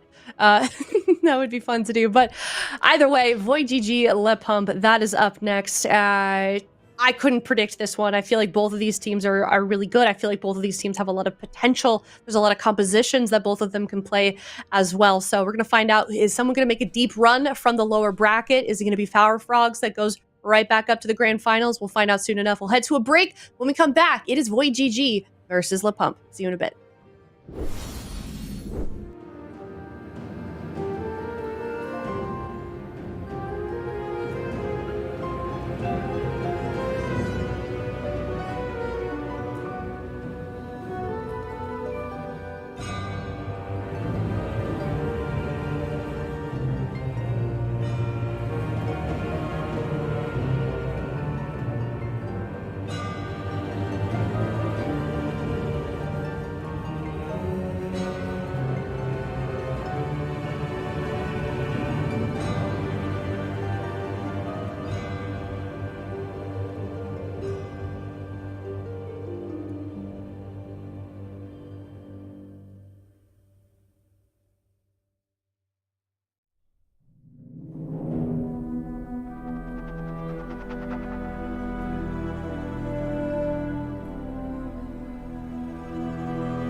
Welcome to the lower semifinals here. Winner of this one moving on to face off against Power Frogs. It is VOIDGG versus Le Pump in game number 1. Let's go. It's going to be KZ Fox on the Ret Paladin with Existence and Zhang Bahai bringing in that Fistweaver Monk once again. Let's see if Calvish and Nick and Kearney can dismantle this. I think this is going to be a difficult matchup, but I do like the Druid. The Druid brings a lot of crowd control here for the Mistweaver Monk, and that's going to be initiated immediately as they get the damage rolling on KZ Fox, who might just have to Divine Shield here, Zico. Yeah, absolutely insane pressure, but he's going to stay alive here with the Shield of Vengeance triggering out from that Cyclone, getting aggressive here onto Kearney. Existence there as well. KZ Fox digging in right now. Huge damage in that leg sweep. Kearney, though, manages to sit through, doesn't want to panic there and use his trinket, so he's going to be able to survive with just the Bark Skin. He did have to use his Health Stone there as well, but that cooldown is actually ticking back, and I think that's because Kearney dropped combat, but what? He goes down without using his bubble. KZ Fox not really anticipating the damage coming in right there. And VOIDGG, they win this one in 2 setups. Yeah, that was unfortunate. LaPomp kind of dropped the ball there. They had 15 cooldown, so they probably could have rotated through. But it's one of those things. I think what ended up going wrong there is Zhang Bahai wanted to trade his Trinket and Life Cocoon, but just wasn't able to connect it. So I think it would have been a good trade, but unfortunately, I wonder if he got crowd controlled on his Trinket or what exactly happens. But this is way shorter of a game than expected. KZ Fox obviously trades his Trinket. Let's see what happens to this Mistweaver Monk. He gets not feared. Let's see, because he does end up trinketing. He just doesn't connect the cocoon. So a full kidney shot lands. You have cheap shot on KZ Fox, and he gets he trinkets into the clone. Or he pre-cycloned his trinket, and that is a GG. So really unfortunate, but honestly, good job by Kearney too, putting him in a really awkward position where if he trinkets, he's just going to get cycloned. But that was a really, really close call. That just had to be KZ Fox bubble or something like that. But I mean, VOIDGG, they're going to be so happy to walk away with the game 1 win because both these teams are super capable of counter-comping. Yeah, no, absolutely. But I don't know. I want to see it again here. I feel like Zhang needed to just react here earlier. Like right now, he just trinkets and sends the life. Look at how fast he gets cloned on his trinket. Like immediately, literally instantaneously. He trinketed into it. He trinkets the kidney into it. So I feel like he just hesitated, you know, like that split second. And that's the thing, right? You're in Championship Sunday. You need to really perform here and to try to take down, you know, it's just the 4 best teams left, right? So you might get nervous, you might hesitate. And during that just like split second of hesitation, you're not paying attention to what's going on here with Kearney. Maybe you're only looking at Nick to see if he's trying to fear you. And yeah, something you didn't expect to happens. And Calvish, of course, it's beautiful to see this man on the sub rogue. Like Super Tease was talking about it yesterday, saying how we want to see Calvish on the sub rogue, and I was a little skeptical, but every single time Calvish locks in the sub rogue, the entire game just looks like a montage, and more often than not, they're just one-tapping these teams in 1 minute or less. It's pretty good. Calvish is definitely pretty good at the subtlety rogue. VOIDGG locking in the same composition very confidently. LaPomp, what are they going to do? It's a small map, so I think it's going to be the same comp. They just have to play with a little bit more confidence and decisiveness. You can't be waiting. The thing about this composition is you have a lot of defensives you can rotate through. Like basically at any moment, the Retribution Paladin can save himself with his Trinket, a Shield of Vengeance, Divine Protection. You can also use Divine Shield. The Warrior can Trinket and intervene, which is normally going to be a save. And then, of course, the Monk, when in stuns, can use his Restore. He can Trinket Life Cocoon. You have a lot of ways to deal with these one-shot setups, but you just have to be decisive with it and know who's going to be the one to save. Yep, you got to have that rotation cleaned up, and that goes for almost every single cleave comp, because every single cleave comp is built like this. Get uptime, trade cooldowns to get the uptime, and then eventually your pressure can win you the game, depending on, of course, you know, the matchup and everything. But the pump, they're going to lock it in again. We're going to hook point. So we'll see what they can do here. I do like that Zhang is still rocking the Undead Fistweaver. So he has a way to break out of the fears from Nick, and also gets that trinket. So there's, like you mentioned, a lot of different cooldowns that VOIDGG are going to have to go through. And on this map, I kind of want to see some healer swaps. I think that could be Try to CC Zhang as much as possible, and if he does make that Trinket Life Cocoon trade, and you can find an opportunity to maybe swap to him, I think that's going to be a good way for Void to try to close it out. And for Void in general, it's going to be a lot about the unpredictability. It's going to be a lot about swapping and having pressure on multiple targets, because if you're just going for that one target with the sub-rogue, it gets very telegraphed what you're trying to do, and that's when you get met with kind of this brick wall of cooldowns. So we'll see what they can do here. Still early on in the match, but this is a best of 5 lower bracket game. So whoever loses here will be eliminated. And of course, if you are a fan of the move, then you are cheering for everybody who faces VOIDGG and everybody who faces Power Frogs. So you want Liquid to get as many points as possible and as few of these teams kind of on the cusp to pass the move as possible. So we'll see here if VOIDGG can make it all the way to the finals, or if Le Pomp can tie us up here in game number 2. I'm curious. I believe in the Red Dream. I think this composition's pretty good. I certainly think that the Resto Druid, so the fact that Kearney can play the Resto Druid in this particular matchup, I think makes it a lot more difficult. It looks like they're going to be leaving before the gates open, so we'll get back into the game as fast as possible. But yeah, having that Druid for those Cyclones is really, really crucial. If it's just the Warlock that can crowd control, they can basically infinitely rotate. Like the Warrior is going to have a Fear Break for his healer. The Retribution Paladin is going to have a Fear Break for the healer. He's playing Undead, so that is a really unreliable CC. But the Cyclones will actually stick, and most of the stuns will stick as well. So the fact that Calvish can literally just cheap shot or kidney him or gouge him into a full Cyclone is enough time for them to get up the double coil, which is really good for the Warlock, right? Like they can consistently have these picture-perfect setups where if Le Pomp messes up whatsoever, and they overlap their defensives, they're going to be burning through cooldowns really quickly. Yeah, that's the thing.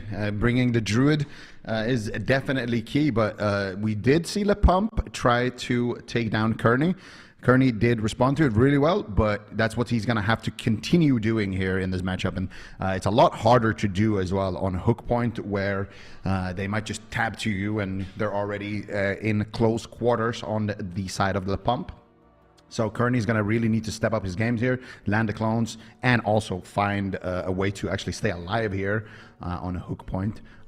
And we did have a quick remake on this game. If you don't know, if you know, the teams load in and they leave the game before the gates are open, then the game is allowed to be remade. Of course, you have to play the same comp, you have to play the same, you know, everything. But if your keyboard stops working or something, you are allowed to do that. Once the gates are open, though, there will be no remake, even if a player disconnects. Yeah. That's what happened there. That's why we got into the game a little bit slower, but we are in now, and we are already seeing things happen here. Calvish already sitting through a Stormbolt. He does get the sap onto KZ Fox, but now actually going after KZ Fox, and there's that cheap shot Cyclone onto Zhang. KZ Fox in a kidney shot. The port also blasting. KZ Fox going to Trinket. Shield of Vengeance coming out. Zhang now out of crowd control, but into a cheap shot here. Still a lot of pressure onto KZ Fox. What is he going to do? He's dropping dangerously low again. He needs to trust his healer this time around, and he will. And Zhang manages to keep him alive. Now they're getting offensive here onto Kearney. Yeah, so there's the Trinket from KZ Fox, as well as a lot of his defensive cooldowns, the Shield of Vengeance, and really KZ Fox doesn't have too much left besides that Divine Shield. So we'll see what Zhang Bahai decides to do here. Caught into a full fear. KZ Fox in a stun once again, and that's going to be the Trinket Life Cocoon. No messing around. That Life Cocoon will keep KZ Fox alive. But a big setup here onto Zhang Bahai, trying to take advantage of the fact that he doesn't have his Trinket. Do they get the Sanctuary? They don't. So not really netting too many more cooldowns, but really just keeping Le Pomp guessing. Yeah, and this is exactly what I want to see. I want to see them kind of juggle between KZ Fox and Zhang as much as possible. When you're on KZ Fox, get the cheap shot clones onto Zhang. When you're on Zhang, get the cheap shot fear or cheap shot clones onto Zhang. And KZ Fox right now Divine taking Shield. a lot of damage. There's a blind. Then they do force out the Divine Shield there. KZ Fox respecting the push here and just instantly trading it, knowing that that secret technique can do some insane damage. I mean, KZ Fox still not out of the woods just yet. What is this damage coming in? Finally, Zhang able to get some heals in. There's the blinding light coming out onto Calvish, but they have basically used everything here, man. Divine Protection, Shield of Vengeance, Divine Shield. All of a sudden, KZ Fox has literally nothing left. One more setup could close out the game. Blessing Protection will trade. Okay, that's the last line of defense. Existence is going to have to keep him alive during the next setup. KZ Fox is just so far on the back foot. A full gouge on the healer. He can't do anything in this situation. Finally getting pressure here onto Calvish and Kearney as LaPomp is looking to get some damage rolling. Can they just take down Calvish? Ironbark lands. He might just die. Still has the Cheek Death, gets the Vanish off. Let's see if they can get one more setup. Playing very defensive right now. KZ Fox and Zhang Bahai, they do not want to play in the open. They are very afraid. With no cooldowns left, they need to play extremely conservative. Trinket Life Cocoon's available now. And finally, the Mistweaver Monk has the saves he needs for this team to get aggressive. Yeah, and finally, they do force out that Sanctuary there from KZ Fox as well. That's the Trinket from KZ Fox into the Sanctuary. So Zank does have his own Trinket. Life Cocoon rotated back up. So they do have some of those defensive cooldowns coming back up. But right now, a big swap to Kearney. Kearney does manage to respect it this time around. He had no Bark Skin. He just trades out the Trinket. Heart of the Wild coming out. He does get a Tree of Life there as well. And just spamming out the heals. But now they're swapping onto Nick here. Big pressure coming in from LaPomp. LaPomp finally starting to pump. But here comes the Fear onto Zhang. Zhang is going to instantly Trinket that Fear, duck into the smoke ball, but he gets Cyclone on his Trinket into a cheap shot, but he does manage to get the Life Cocoon there in the nick of time. Super close there. Actually, I think Calvish didn't want that DR Cyclone. He wanted to smoke bomb into the cheap shot Cyclone, and if they did that, I think they might have been able to take him down, but now they're going after Kearney. Kearney with the Bark Skin right now. Hammer of Justice is going to be enough here. He has these little tree minions spamming out the heals. Kearney looking for the Cyclones here, but needs to be careful. Existence all over him. Ready with the pommel. Full blind onto Zhang, into full fear, into bash potentially. No, Kearney not able to find it. He does go for the intimidating roar there onto Existence. Existence now in a Cyclone or in a Fear. Goes for the Blades from Kearney. Could be in huge trouble here. No Bark Skin available. He does have Iron Bark, but if he goes out of form, he could get stunned outside. So he needs to be very careful here. He's just tanking out. Calvish on 1% HP. Cheat Death is gonna proc, but it's not gonna be enough. LaPomp pumping this game, getting a big swap there to Calvish. 1-1 now between LaPomp and VOIDGG.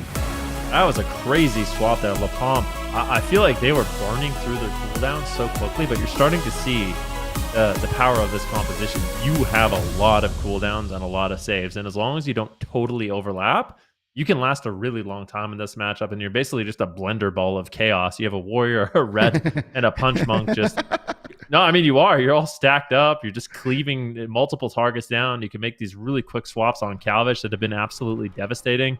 But I really like the decisiveness of this matchup. This is what I was talking about. KZ Fox, he wasn't afraid to just trade out the Divine Shield when he needed to, the Blessing of Protection when he needed to, the Lay on Hands when he needed to. Just really, really confident in that decision-making. And showing a lot of restriction during one moment as well, like where they pulled behind the pillar and had nothing. But here are the final moments of the game.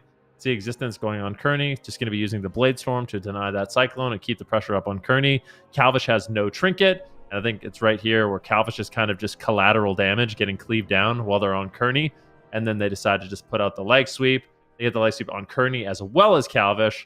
Nobody has a Trinket. Nobody has help. And you can see Nick's doing what he can to spam out Fears, but it's just too little too late. They CC KZ Fox, but still 2 more DPS with Zhang Bahai and Existence able to take him down. So that was a really close game, but yeah, LaPomp really finding that opportunity.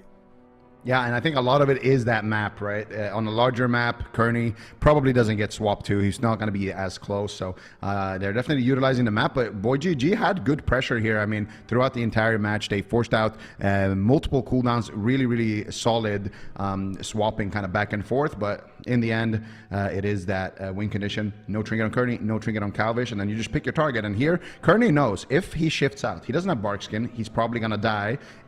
So he wants to camp bear form. He has Heart of the Wild running. He's spamming Frenzied Region. That's why he's not dying. But they know that on the side of the pump. They're like, well, we can just swap to your rogue here and just take him down with a big touch of death. And that's exactly what they do. So the pump, reading the situation correctly there.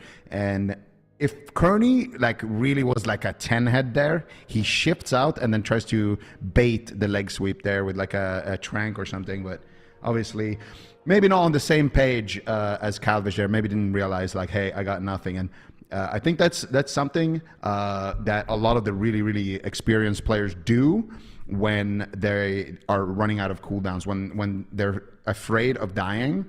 At least this is something that I do a lot when I play. I always keep reminding my healer, I don't have block for 2 minutes. I don't have anything. Next stun, I'm dead if you guys don't do anything, you know?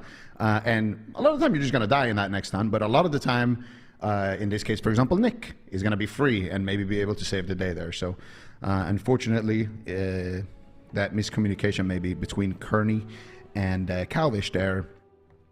If Kearney knew that, he could have maybe tried to play that with some kind of outplay with Trank or something. Either way, Le Pomp going to be selecting their comp right now. We're going to Empyrean Domain, which is our brightest map in the pool, almost as bright as Venruki's Smile.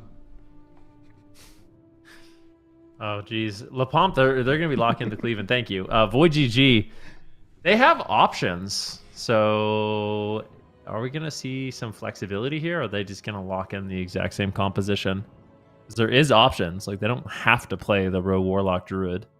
Maybe this is what they're expecting, but I feel like it would be nice if they showed some of that flexibility. Maybe play like a double caster comp. I don't think that's going to happen. I think Calvish is really confident on the Rogue. So it's likely we do see the exact same composition and the exact same matchup for the remainder of it. But yeah, I'm just wondering where VOIDGG's headspace is right now. This is obviously a really large map.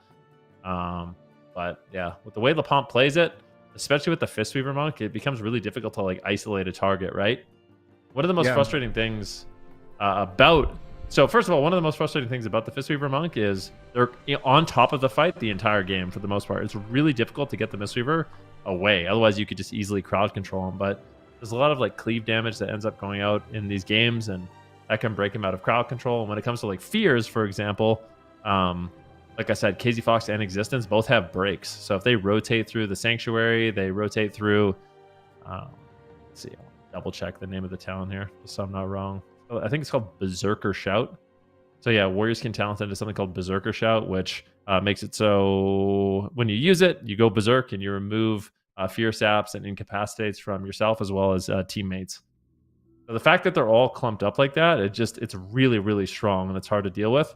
VOIDGG needs to find comp. They need to find these basically perfect 3 versus 1 setups where nobody can control their character and they can just isolate one target. And then it's going to be up to Le Pomp to make sure when that happens, they're not overlapping. One person is responsible for surviving that setup, and that's it. They have to greet it and make sure that that person does actually end up living. So it's a lot of planning and preparation for Le Pomp to survive. And then on the flip side, VOIDGG, they need to cause a panic. They need to cause overlap, and that's going to be their ticket to winning. Yeah, absolutely. And that's the thing, right? Perfect defensive rotations, perfect offensive setups on the right targets, those split-second decisions, reading the situations correctly, and going after whoever is the most vulnerable target.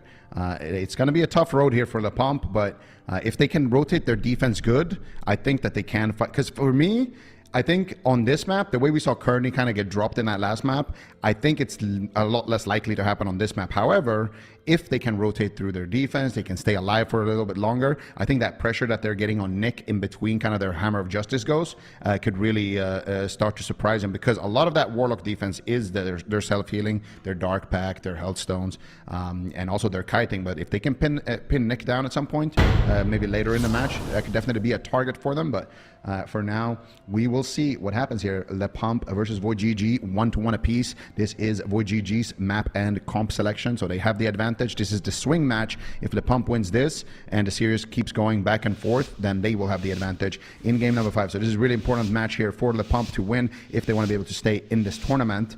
And something I just thought about then. Okay, oh, we're getting a rematch. We're getting a remake. All right. Well, need their sunglasses. They forgot them.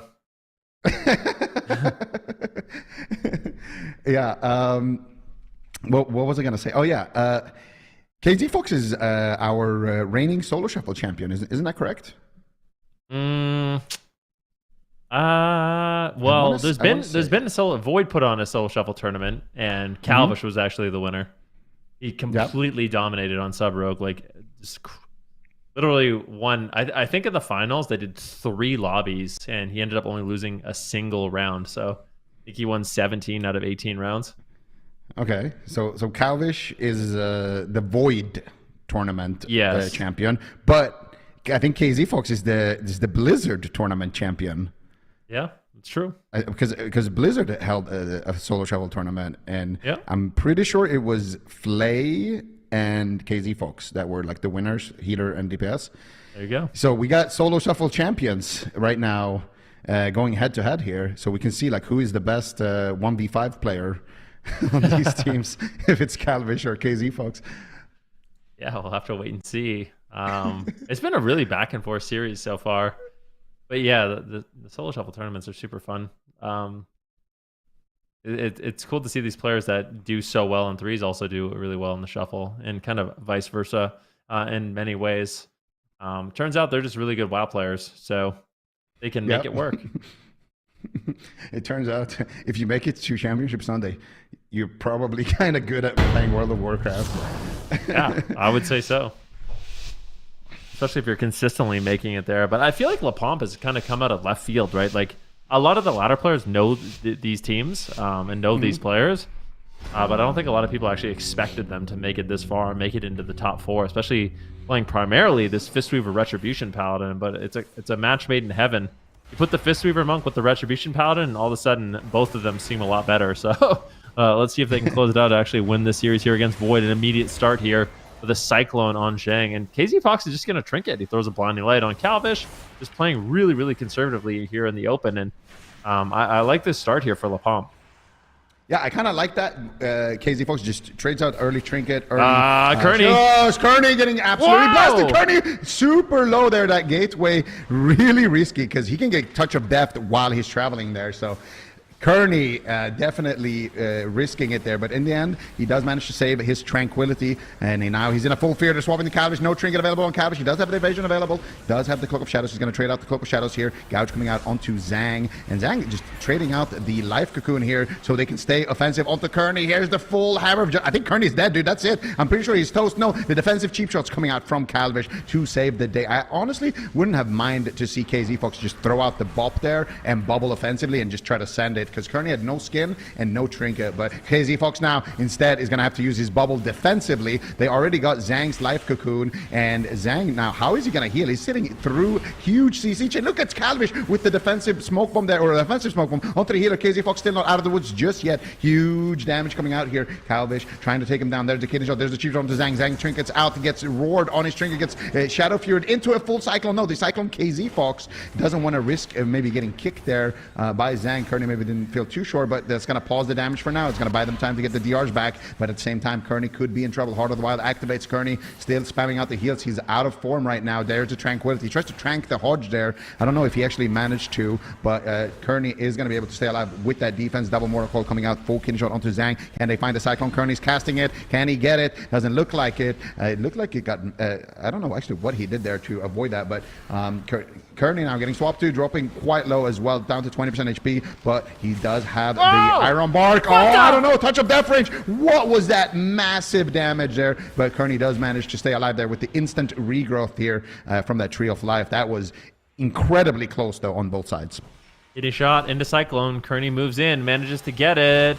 Cyclone is going to land. KZ Fox in a little trouble. He does trinket, needs to survive this. Shield of Vengeance, is it going to be enough? Throwing in heals, Word of Glory, the Gladiator's Emblem, but he might just die anyways. In a lot of trouble, that Cyclone lands. That was a Restoral. I think it got Cyclone. He needs to land the Life Cocoon. Can he land it? Oh my goodness, they actually did it! They sniped him right after the Emblem falls, and they take him down. I can't believe it. They weren't fast enough to get the Life Cocoon. Calvish gets the stun. A beautiful setup by Void. Absolutely picture perfect. That was sick. The timing on that Cyclone, so the Battlemaster falls exactly right before it ends. I mean, a little bit of luck there, but also an incredible play here coming out from Kearney to get that timing right. So here's a little bit earlier into the matches where KZ Fox had to bubble. They got the Sheep Shot clone there onto Zhang into a half fear, get the bubble, then they immediately turn the pressure onto Kearney here, but Kearney still, they didn't feel too confident there to push onto Kearney. This was really close call on the Kearney. That regrowth there was massive. That's the Swiftman, Soul of the Forest, Iron Bark for extra healing, like giga regrowth. And then here we can see the kidney shot comes in. So what happens to this Cyclone right here? How does Zhang not get Cyclone right there? Revival. He uses Restoral on it. He immunes it. Okay, that was sick. But then he roars him and still gets it. So Kearney outplays the outplay right there. And then here, look at that. Look at that emblem here. You can see it there. He's gonna go under to one KZ health. Fox. You can see it right there at the bottom under KZ Fox. That thing, the third debuff at the top, going from the left. It's at the exact left right now. The one that's about to expire there. And as soon as that expires, boom, just dead. The kidney shot on Zhang as well there. Calvish knows when this cyclone ends, Zhang needs to be able to not move his character. I wonder if KZ Fox could have lay on hands. I don't know. I mean, he's probably spamming the button, or he should have been at least. It comes down to almost like latency at that point, if you can get the lay on hands off right away. But I feel like if you're the one in the cyclone and you're spamming lay on hands, you should be able to get it off. But really, really, really close call. The emblem falling is just an absolute nightmare for KZ Fox, but VOIDGG playing insane. I actually, because you would think that, right? The guy in the cyclone should be able to get it off. Yeah. But when you get cycloned and you get like recloned out of the clone, and you're spamming something, like if you're spamming a block, for example, you don't block the reclone, you do get recloned. So I don't know, I think it's like a latency thing. Yeah. I think it's up to the druid to mess up the timing, actually. But either way, like a kill like this, how often, I don't think I've ever seen a kill like this, actually, where the timing is so perfect that Battlemaster falls off right before it ends and they chain. Like immolate ticks, too. I mean, he had some dots on him, too. So any dot tick, if it just happened to tick, when the cyclone ends, he's just immediately dead. I'm actually curious if we can see what was the killing blow on him out of that cyclone. I agree. Searing bolt. It was the rift. The rift Searing bolt sniped from him. frame rift for 1. And he, that's crazy. 1. Because we've seen so many kills for 1.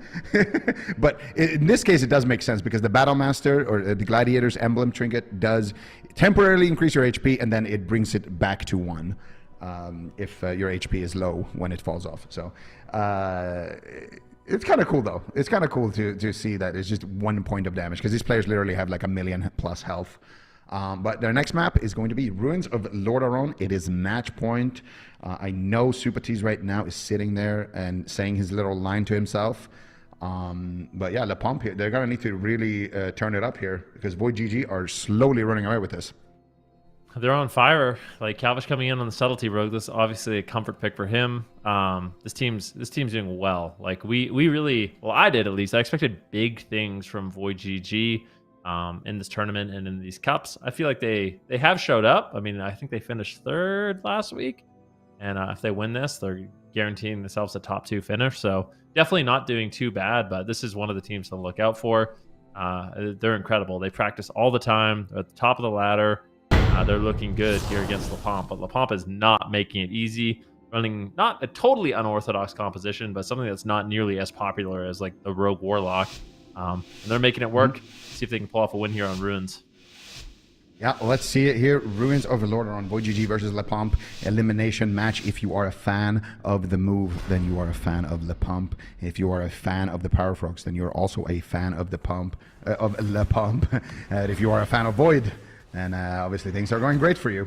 Right now, you're going to see Existence here going after Nick. Once again, gets caught up in the kidney shot. They get a nice roar cyclone onto Zhang. KZ Fox trading out a trinket, Shield of Vengeance. So far, the same opener we've seen in every single match. KZ Fox now popping up his wings here, looking for Kearney. And this time around, look at Kearney. Super defensive positioning here. They're actually going to incap Kearney, but they break it. Zhang wanted to go after Nick there, but KZ Fox wanted to go after Kearney. And all of a sudden, he breaks the incap there. And as a result, Kearney doesn't have to use his trinket, and Nick doesn't have to use anything. And now, once again, it's going to be VOIDGG looking to get aggressive. Yeah, Cyclone comes in. Zheng Bahai once again going to be using that Restoral to make himself immune to magic, but the fear lands anyways, and he is stuck. KZ Fox is not able to get it off. He's out of line of sight. Finally getting there. The Life Cocoon does connect, but that's the thing. You need to be connected. All 3 members need to be together. A big setup on Kearney. He might just explode. That's going to be his trinket. Doing what he can to keep himself alive. The emblem comes in as well. He's going to be using that emblem also. So realizing these swaps have been absolutely lethal, just trying to bolster his defense. A little bit of full blind lands. Cyclone here on Existence. Fear on Zheng. A beautiful 3 versus 1 situation. That's going to be an easy divine shield. Now it's got to be Kearney who's in trouble. Yeah, Kearney, what is he going to do? He has Heart of the Wild active, he has Ironbark active, and his Barkskin is rotating up, so I don't think Kearney is going to be in too much trouble here. I don't think he's going to die, at least. He has pre-Ironbark. Look at him. He's holding onto his Barkskin there, knowing that he has the pre-Ironbark, and he still has the Heart of the Wild there as well. Now getting offensive there. Beautiful Cyclone. Cyclone on the Trinket. Smoke Bomb on the Trinket as well. Triple DR Cyclone. No, they do get the Roar there, trying to get the low Cyclone there onto KZ Fox. If Kearney could have got that, that would have been massive, but I don't think he's going to be able to find it. He is the target. He needs to be careful. Kearney has the Barkskin here, but it's not going to do anything really if he has to use it right now, and he does have to use it. Beautiful Ring of Peace pinning him inside the room. They're actually going on to Kearney here through the Barkskin. They're trying to take him down through Bear Form and Barkskin, but Kearney not going to be falling there, and he is going to be able to reposition. They're going after Calvish. Calvish in touch of death range. What is he going to do? Zhang is moving over. Calvish with the banish, and Calvish will be able to stay alive there. Really good read there. Zhang wanted to quickly give him a love tap right there for Valentine's, but now it's going to be Kearney once again here on the defense. They need to find a setup here on the side of Void. They gouge Zhang into the Cyclone. Kidney shot onto KZ Fox, but beautiful Stormbolt there onto Calvish, and Kearney is forced to heal while he wants to be aggressive here. Still a lot of damage coming out onto KZ Fox, but KZ Fox is going to be able to walk away from that situation pretty much unscathed. All right, Calvish moving forward. Let's see where they can go. Kearney's still in trouble. He's caught into a full Hammer of Justice. He's got the Trinket and will have to make the trade just in bear form right now. Overgrowth connects. A few Trents drop down, but slowly burning through this cooldown. In the meantime, KZ Fox is getting low. Divine Protection going to be landed with the Shield of Vengeance. Can they just kill him through it? Those cooldowns not really doing too much here for KZ Fox. Jang Bahai is going to have to connect some heals. He's got the Life Cocoon. Trinket just coming up here shortly. KZ Fox, they're looking good. Runes of Lordon is looking good towards training down Kearney, but you're leaving Nick open, and he's just spamming out Chaos Bolt, so it can be absolutely lethal. Double coil lands, kitty shot on Zhang Bahai. This is the classic setup. Can they get the Cyclone? They do. KZ Fox in a lot of trouble. Might have to lay on hands, might have to Bless Get Protection. No, Zhang Bahai, he does manage to use the Will of the Forsaken, and it connects the Life Cocoon, and now once again, it's Kearney under fire. Kearney, oh, beautiful Tranquility there by Kearney, but he also did have to use his Battle Master and also his Ironbark. Kearney has got nothing. His mana's not looking good. If they can get the pressure up onto Calvish here on the side of Le Pump, they could even win this one on mana, but they're going to go back onto Kearney. No, Hammer of Justice coming in. KZ Fox trying to snipe Calvish. Calvish is going for a Smoke Bomb here onto Existence. They're swapping, but Existence taking 0 damage right now. The Chaos Bolt does connect to get a full Cyclone onto Zhang, and that will be the Blessing of Protection there onto Existence. Now Existence looking for the damage here onto Kearney, but he can't get aggressive onto Kearney because he's in Nick's line of sight, and now finally Zhang out of crowd control, potentially. No cheap shot coming in. Now finally Zhang can play the game, and that is going to allow Existence to get aggressive. Kearney sees that Existence now is fine and cyclones him before he can get aggressive, just to buy himself a little bit of time to get those cooldowns back, and he will have Barkskin. He will have basically every single cooldown that he needs right now in a Hammer of Justice. Trades out the Trinket and the Barkskin there, though, as quickly as he got those cooldowns back. He has to use them, and now Calvish is in trouble. Triple Fear coming out. Kearney as well in touch of death range. Nature Swift is coming out. It's not going to be enough. He gets pinned to the wall. And Zhang and Le Pump will take us all the way to game number 5. It's going to game 5, baby. Le Pump bringing it back here with their Fistweaver Warrior Ret.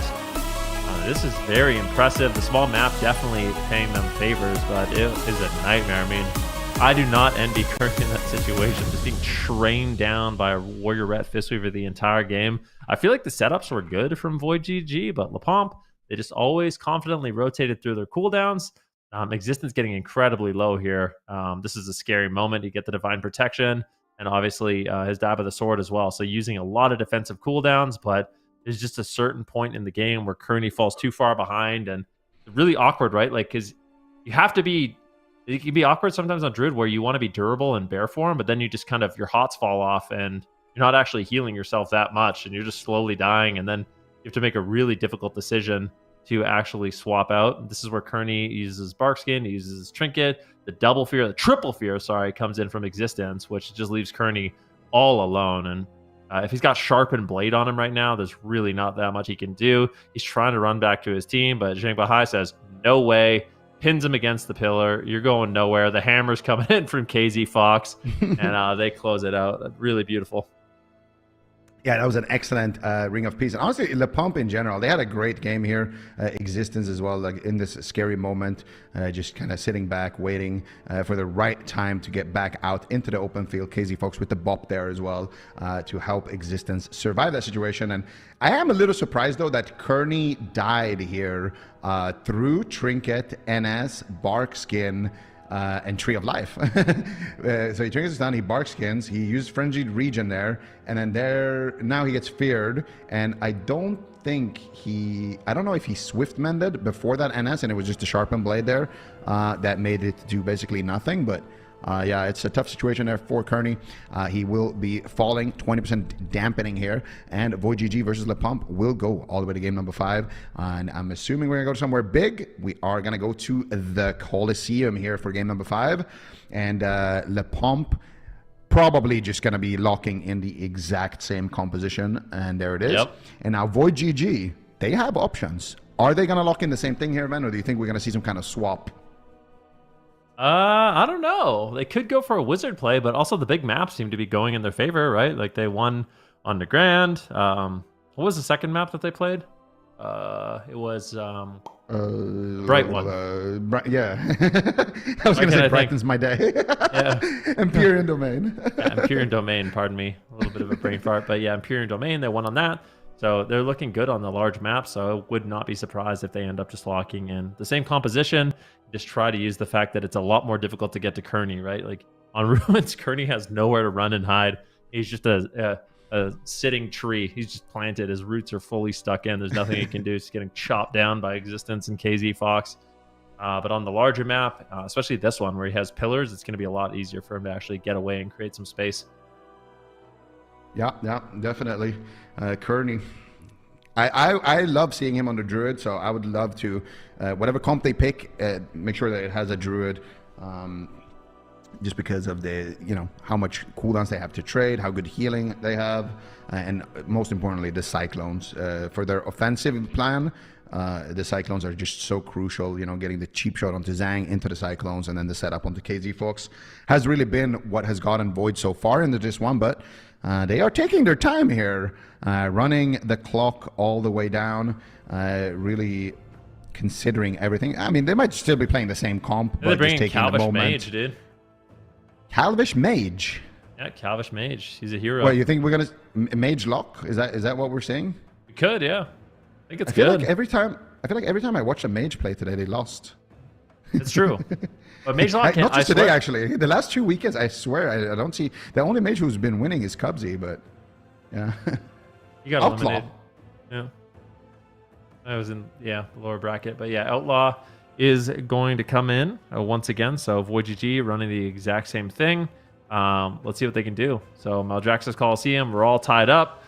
And VOIDGG obviously going to have a little bit of a benefit as this is their map pick. But Le Pomp, this composition is surprisingly difficult to deal with. And I feel like if VOIDGG isn't landing the consistent setups, they aren't burning through the cooldowns fast enough, Le Pomp can basically infinitely rotate to keep themselves alive.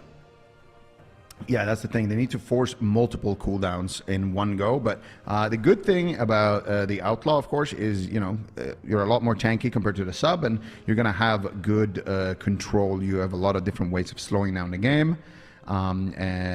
Potentially a late game win here for Void. When they can force those. Because, like you said, Le Pomp, they have an insane amount of defensive cooldowns to rotate through. And I think Void might need a little bit of dampening before they can force some of those cooldowns without actually using all of their damage cooldowns. And that's really when things can get scary. Or when they use their damage cooldowns, they can force multiple defensive cooldowns.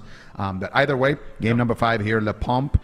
I don't know. I think if I was on Le Pomp, I would be more happy actually about facing the Outlaw Rogue. Because it has been scary, the fact that the sub rogue can one-tap like that. And also...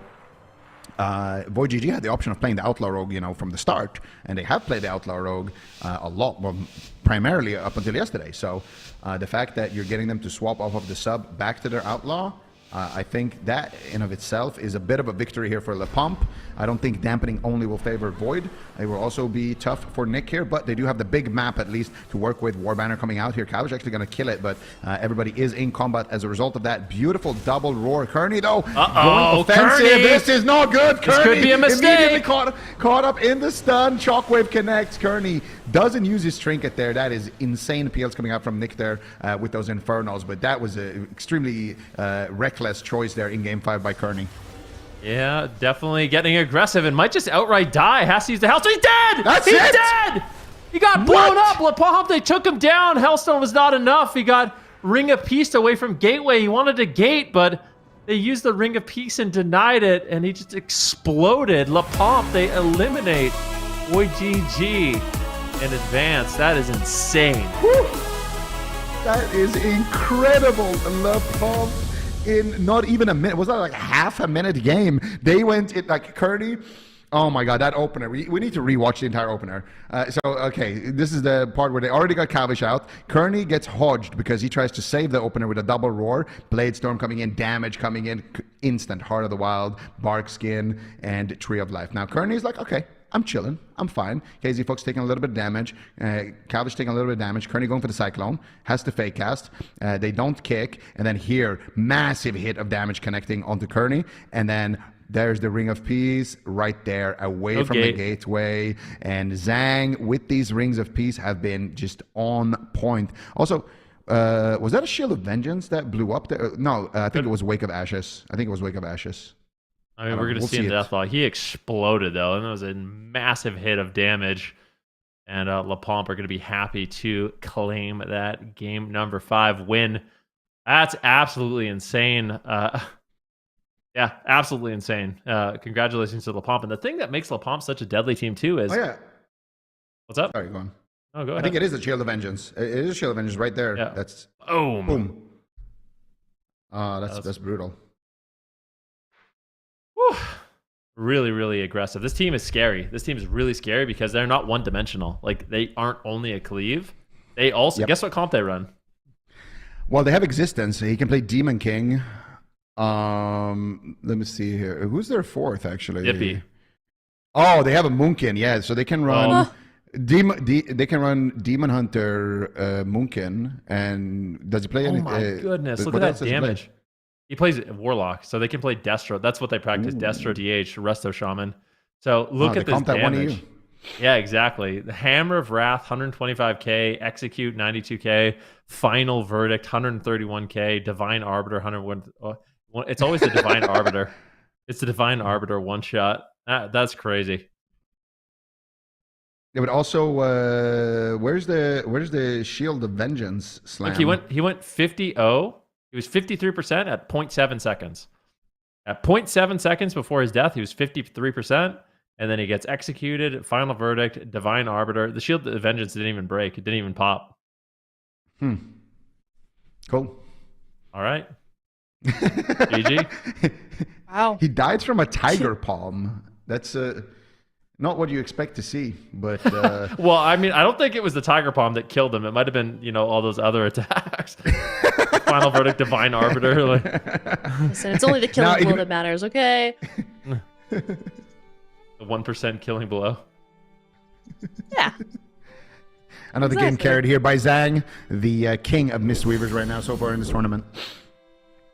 Yeah, there it is. Definitely the king of Mistweavers. We can look here at the bracket where we are right now. Currently, we just saw that series conclude. La Pomp versus VOIDGG. La Pomp just really, it was VOIDGG's game to win, series to win, and La Pomp turned that around. They're going forward here in the lower bracket, and they're going to be facing off against Power Frogs, the team that earlier today lost against Liquid 0-3. Also, the standings are updated at the moment. The Move have now qualified to top 3 because VOIDGG are out and are not going to be able to catch up to them. So they are right now in second, right behind Liquid. Power Frogs and VOIDGG tied for third. La Pomp is also, they're locked into 5th place right now, so they're just kind of playing for funsies, but it doesn't really look like they're messing around at all, not treating this casually. That was an incredible series from them. So if Power Frogs win against La Pomp, they are top 3. If they lose, they're going to have to play a tiebreaker series with VOIDGG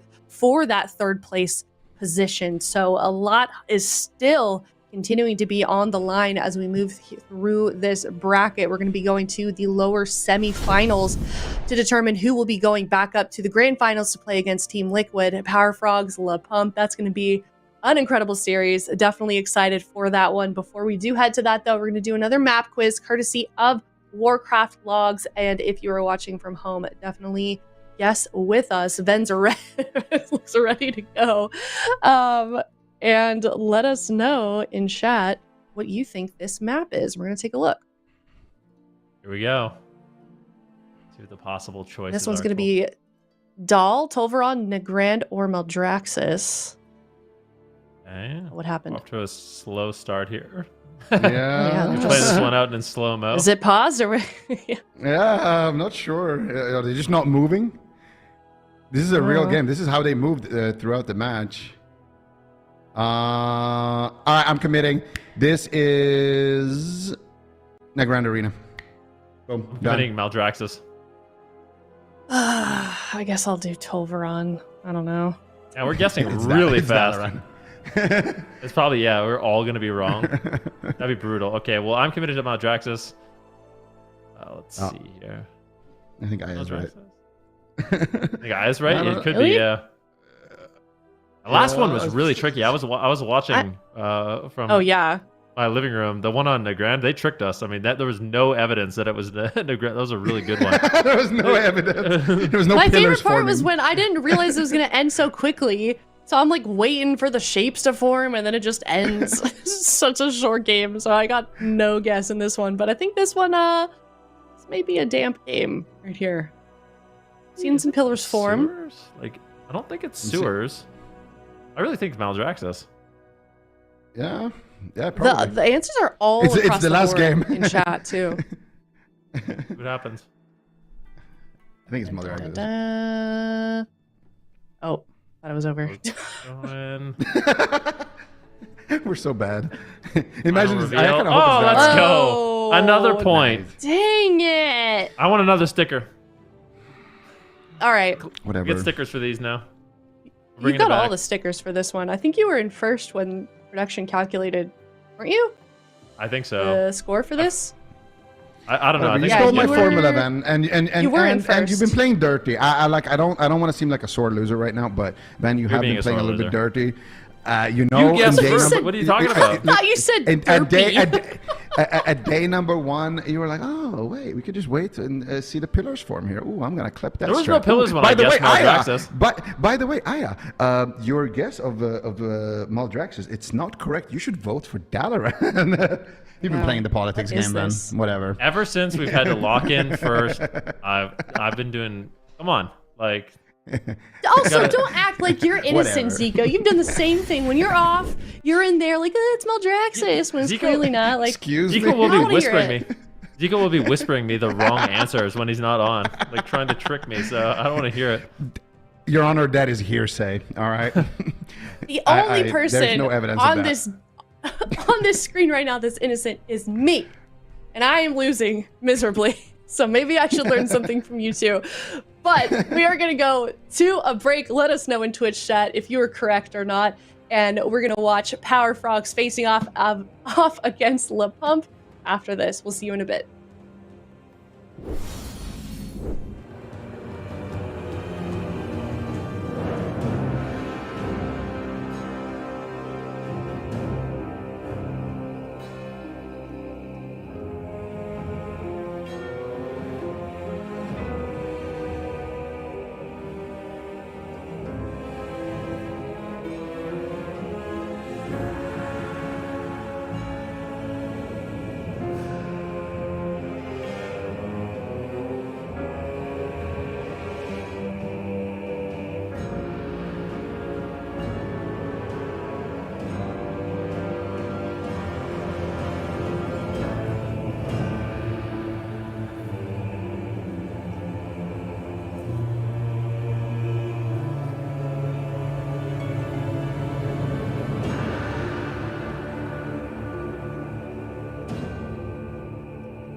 everybody, and welcome back. We're heading into a pretty big series. It's an elimination round as well between Power Frogs and Le Pump. Now, Lithy, we just saw Le Pump win a pretty incredible series, a very long, very close series as well.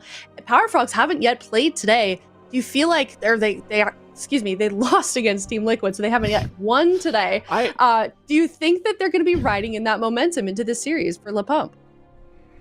I was gonna say, calling that game against Liquid, or that series against Liquid, not having played at all is a bit harsh, but you're not too far off. They got absolutely clobbered over there. And then, well, the Pump, it's not like I called it, but I kind of called it that these guys would show up, and let's see what they can do here. Zico, we got the Red Paladin Demon Hunter running it down this time around against the Rogue Mage, dazed on the Outlaw, immediately getting slaughtered and put into a Cyclone. I really like that they're bringing out the Demon King for this one. Existence is one of those players, you know, he is from Europe, so the fact that he can just play anything and does it so good might have something to do with that. But Existence now in a sheep. They're going after Tuna. Good peels coming out here from Cubsy, trying to peel the situation, trying to get some counter pressure here, resetting his cooldowns there behind the pillar with the shifting power. Cyclones being casted out there onto Zhang, dazed in Bash right there. KZ Fox is in a sheep, going back onto Tuna now. I feel like there's not really good pressure right now onto KZ Fox, but at the same time, if you do have that Red Paladin into an Arcane Mage, that's usually a good time for the Arcane Mage. It's not really going to be a target. Maybe if you land a kick or a stun later in the game, you can swap to him, but Cubsy right now is going to just have free reign, and he's going to do so much damage, being able to spam out those spell steals as well. Zhang actually on the Resto Druid this time around, so Zhang tranking there, trying to avoid CC, but still a lot of pressure coming out here onto KZ Fox. He trinkets out of the blind there. Zhang gets disorienting Roar. Tuna looking for the half Cyclone, but they're not going to be able to find it just yet. They Cyclone KZ Fox instead. Cheap Shot coming out. Can they find the Ring of Frost? No. Ring of Fire, actually. They're swapping to Zhang here with the Cyclone onto KZ Fox, so good stuff here coming out from the Power Frogs, but Le Pump still holding on to most of their cooldowns, really only using those Druid cooldowns in this exchange. Yep, Le Pump got tossed into a burning ring of fire. Their health burned down, but at least, hey, they got Zhang on the rest of it this time around. And he seems to be doing quite all right, at least for the moment. Let's see how that this game carries on over the next few minutes. For the moment, Cubsy is a little bit of the target, at least until he is absolutely sending it. And, well, speaking of sending, KZ Fox just got sent back to the burrow, Zico. Yeah, Cubsy sends his regards with the Arcane Barrage execute there. Absolutely massive damage coming in there. I think that was the Arcane Surge as well for Cubsy there. So we're going to see it on the replay, but this is one of the issues with bringing a Ret into the Arcane Mage. So we'll see here exactly how that happened. That was an incredible amount of pressure. I don't know, bringing in the Fist Weaver could have been another good option, but I think they're reluctant to it just because the Fist Weaver is going to get controlled a lot here. But this is in the game here. We see the Arcano Spear actually being used there by Cubsy. They force out the Iron Mark there onto KZ Fox. They sheep him, and then he uses this... what it's called? Blessing of Sanctuary? No, Blessing of Sacrifice. That's what it's called. Yeah. Uses that onto his teammate, and then they swap over back to KZ Fox here. And what happens to Zhang? So he gets gouged, and just in a gouge, he just gets 100 O'd by Cubsy. Just an insane amount of pressure coming out there with the Arcane Surge, the Arcane Missiles, the Arcane Blasts into the barrage. And we can see it on the breakdown, but this is something that Cubsy is really good at, and that is stacking all those modifiers on the Arcane Mage, because your Arcane Surge, you can see it right there casted, that gives you a billion extra, I think it's like 35% spell damage, and then when you missile with a proc, your next Arcane Blast does more damage, and then there's the Presence of Mind to get the Arcane Blasts, and before he does all of this, he also has a Ring of Fire on the ground, so he also has a dot on his target, and then here he gets the Mass Barrier, just for his teammates, and then missile, and barrage. And the barrage, if the target is low, is going to do additional damage and just execute him. And on the barrage, he actually procs an Arcane Orb as well from that Orb barrage. So Cubsy, just all the stars are aligning, and he had the procs, he had the damage, he was free casting. Just a good time to be Cubsy. I mean, let's be real here for a second. When is ever not a good time to be Cubsy? This man is absolutely incredible. Now he actually gets some dubs for his efforts in the Liquid Series that was denied, at least to an extent. But yeah, we can see the breakdown. Touch of the Magi popping off for another 100k. The Barrage execute 150, as you were saying, Zico. That's Arcane Mage as it lives and breathes. And the big question for me is, does LePomp want to run this back with Demon Hunter Resto Druid? Because I'm not a big fan of that. I'd rather see the Fistweaver, even if it's a little bit more risky. I agree. I think this is a situation where just lock in what works and just stay true to yourselves right now, LePomp. You've done more than anybody ever could have expected. So stay true to yourself. And you know what's funny? When you look at his damage log, it just says damage contributed. Cubsy 901k. There's no one else that contributed to damage. The only thing, because Daze was controlling the healer there, right? He was going for the gouge. He was trying to crowd control the druid. And Toon obviously is not going to be adding in too much damage. So you can see Cubsy literally doing all of the damage in that exchange, and they are going to swap it out, and they are going to be bringing in the Destruction Warlock and the Demon Hunter. This is the comp that won in EU, and this is a comp that, well, in Europe, we saw actually beat the Rogue Mage Druid, so this is really interesting. Yeah, I'm super curious to see this. Zhang now also not just showing the Resto Druid, also bringing out the Shaman. So very versatile healer. Awesome to see that they're able to play this many comps, especially considering if you're seeing a team that runs in with a comp like Fistweaver, Red Pally Arms Warrior, usually thinking, hey, they're kind of the one-trick wonder. They're not really doing anything outside of this, right? But this team, they got Dippy on the roster. Dippy is a fantastic player in his own right, and now bringing in the Warlock as well is going to be a feast for the eyes. I'm sure this is going to be amazing. And hey, there's a lot on the line here. Well, at least for the other teams, because Power Frogs, well, they're still in contention for second or third place for the mid-season clash. And, well, either we get a tiebreaker with the move, or we get a tiebreaker with the VOIDGG, and either way, we're going to have a lot more games in store, and LePomp gets to decide where this way is going. Yep, absolutely. And that's the thing, right? You hit the nail on its head. Power Frogs need to win this series. They don't want to leave anything up to chance. We saw the standings. We saw how closely matched the North American region is. This is an opportunity for the Power Frogs to just do their thing here and just, you know, seal their own fate. So the move right now, as it stands, are qualified for the top 3 because VOIDGG, they're out. They can no longer catch them. If Power Frog wins against LePomp, they are also top 3. So the top 3, if Power Frogs win this series, will be Liquid, the move, and Power Frogs. However, if they lose, then the Power Frogs will have to play a tiebreaker against VOIDGG, which could go either way, to see who gets that third spot and who has to play at least one match in the gauntlet. So, and if you lose that one match, well, then you don't make it. So it's a lot of pressure here that you can you know, reduce if you just win now, if you're Power Frog. So they really need this. Yeah.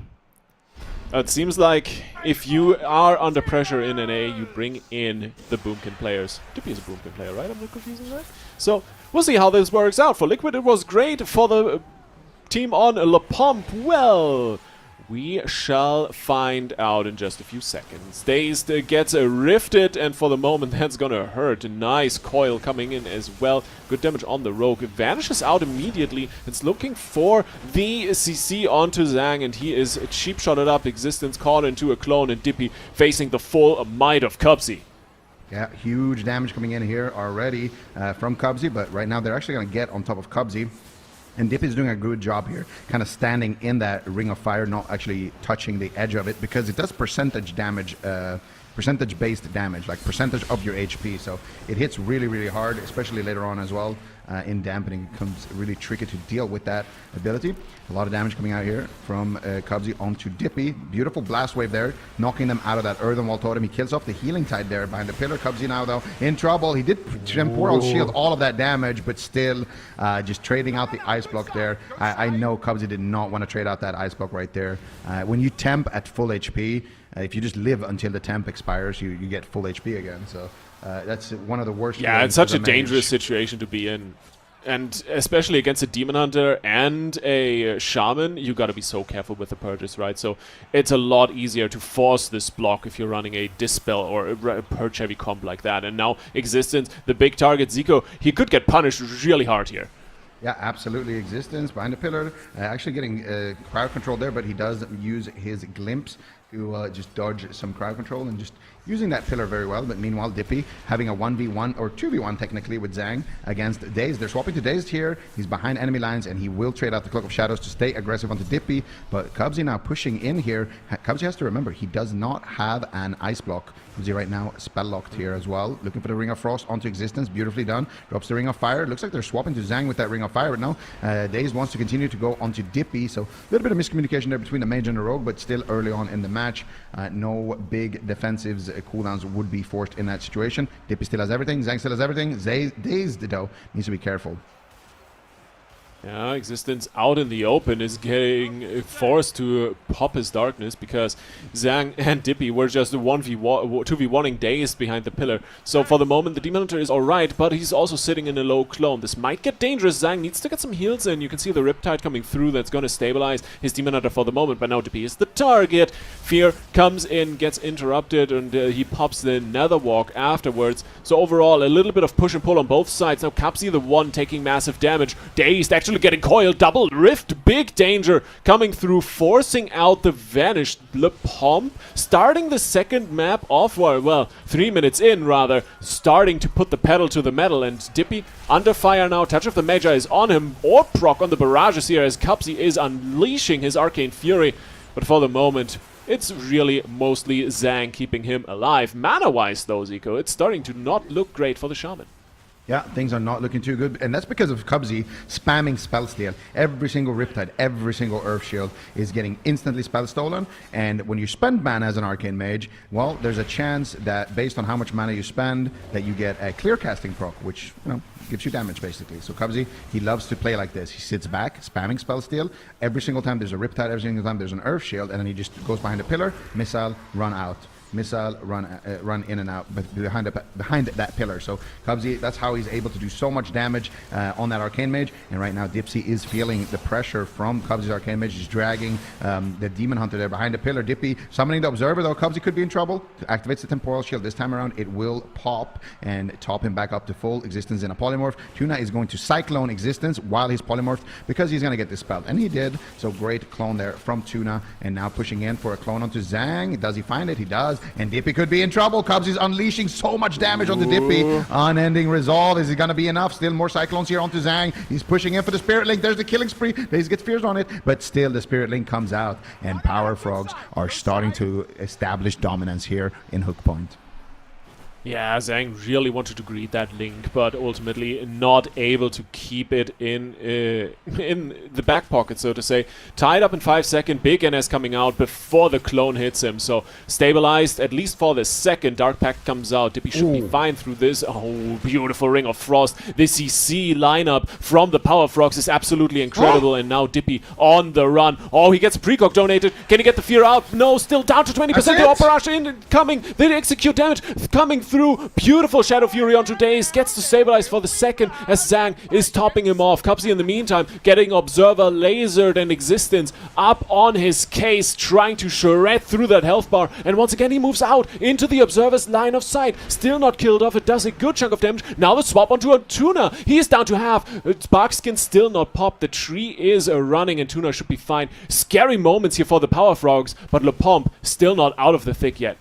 Yeah, still not out of the thick yet. Cheap shot coming out onto Zhang. Look at Cubsy looking for the Ring of Frost. He snipes it behind the corner. Precog gets donated to Cubsy, and Cubsy's pushing in here. Can he find a Dragon's Breath or something? No, he doesn't go for it because they have a blind, and that Dragon's Breath would DR the blind. Instead, it's going to be Dazed trading out the blind. Zhang is going to trinket that blind, and another major objective has been forced here. And Existence can't chase Cubsy. Cubsy's just running away with him, so he's going to go behind the pillar. Arcane Surge coming out for Cubsy. He's going to have a lot of damage here loaded up, and he's already unleashing fishy. But look at Tuna here. Meanwhile, getting swapped to Tuna, finding himself in deep waters right now, swimming upstreams. But he is going to be able to recover back to the river. And now he's looking for the Cyclones, but not able to find them just yet. So good pressure here from Le Pump. And I think what they did there is really key, especially when dampening is ramping up and things are getting unstable. Swap to Tuna.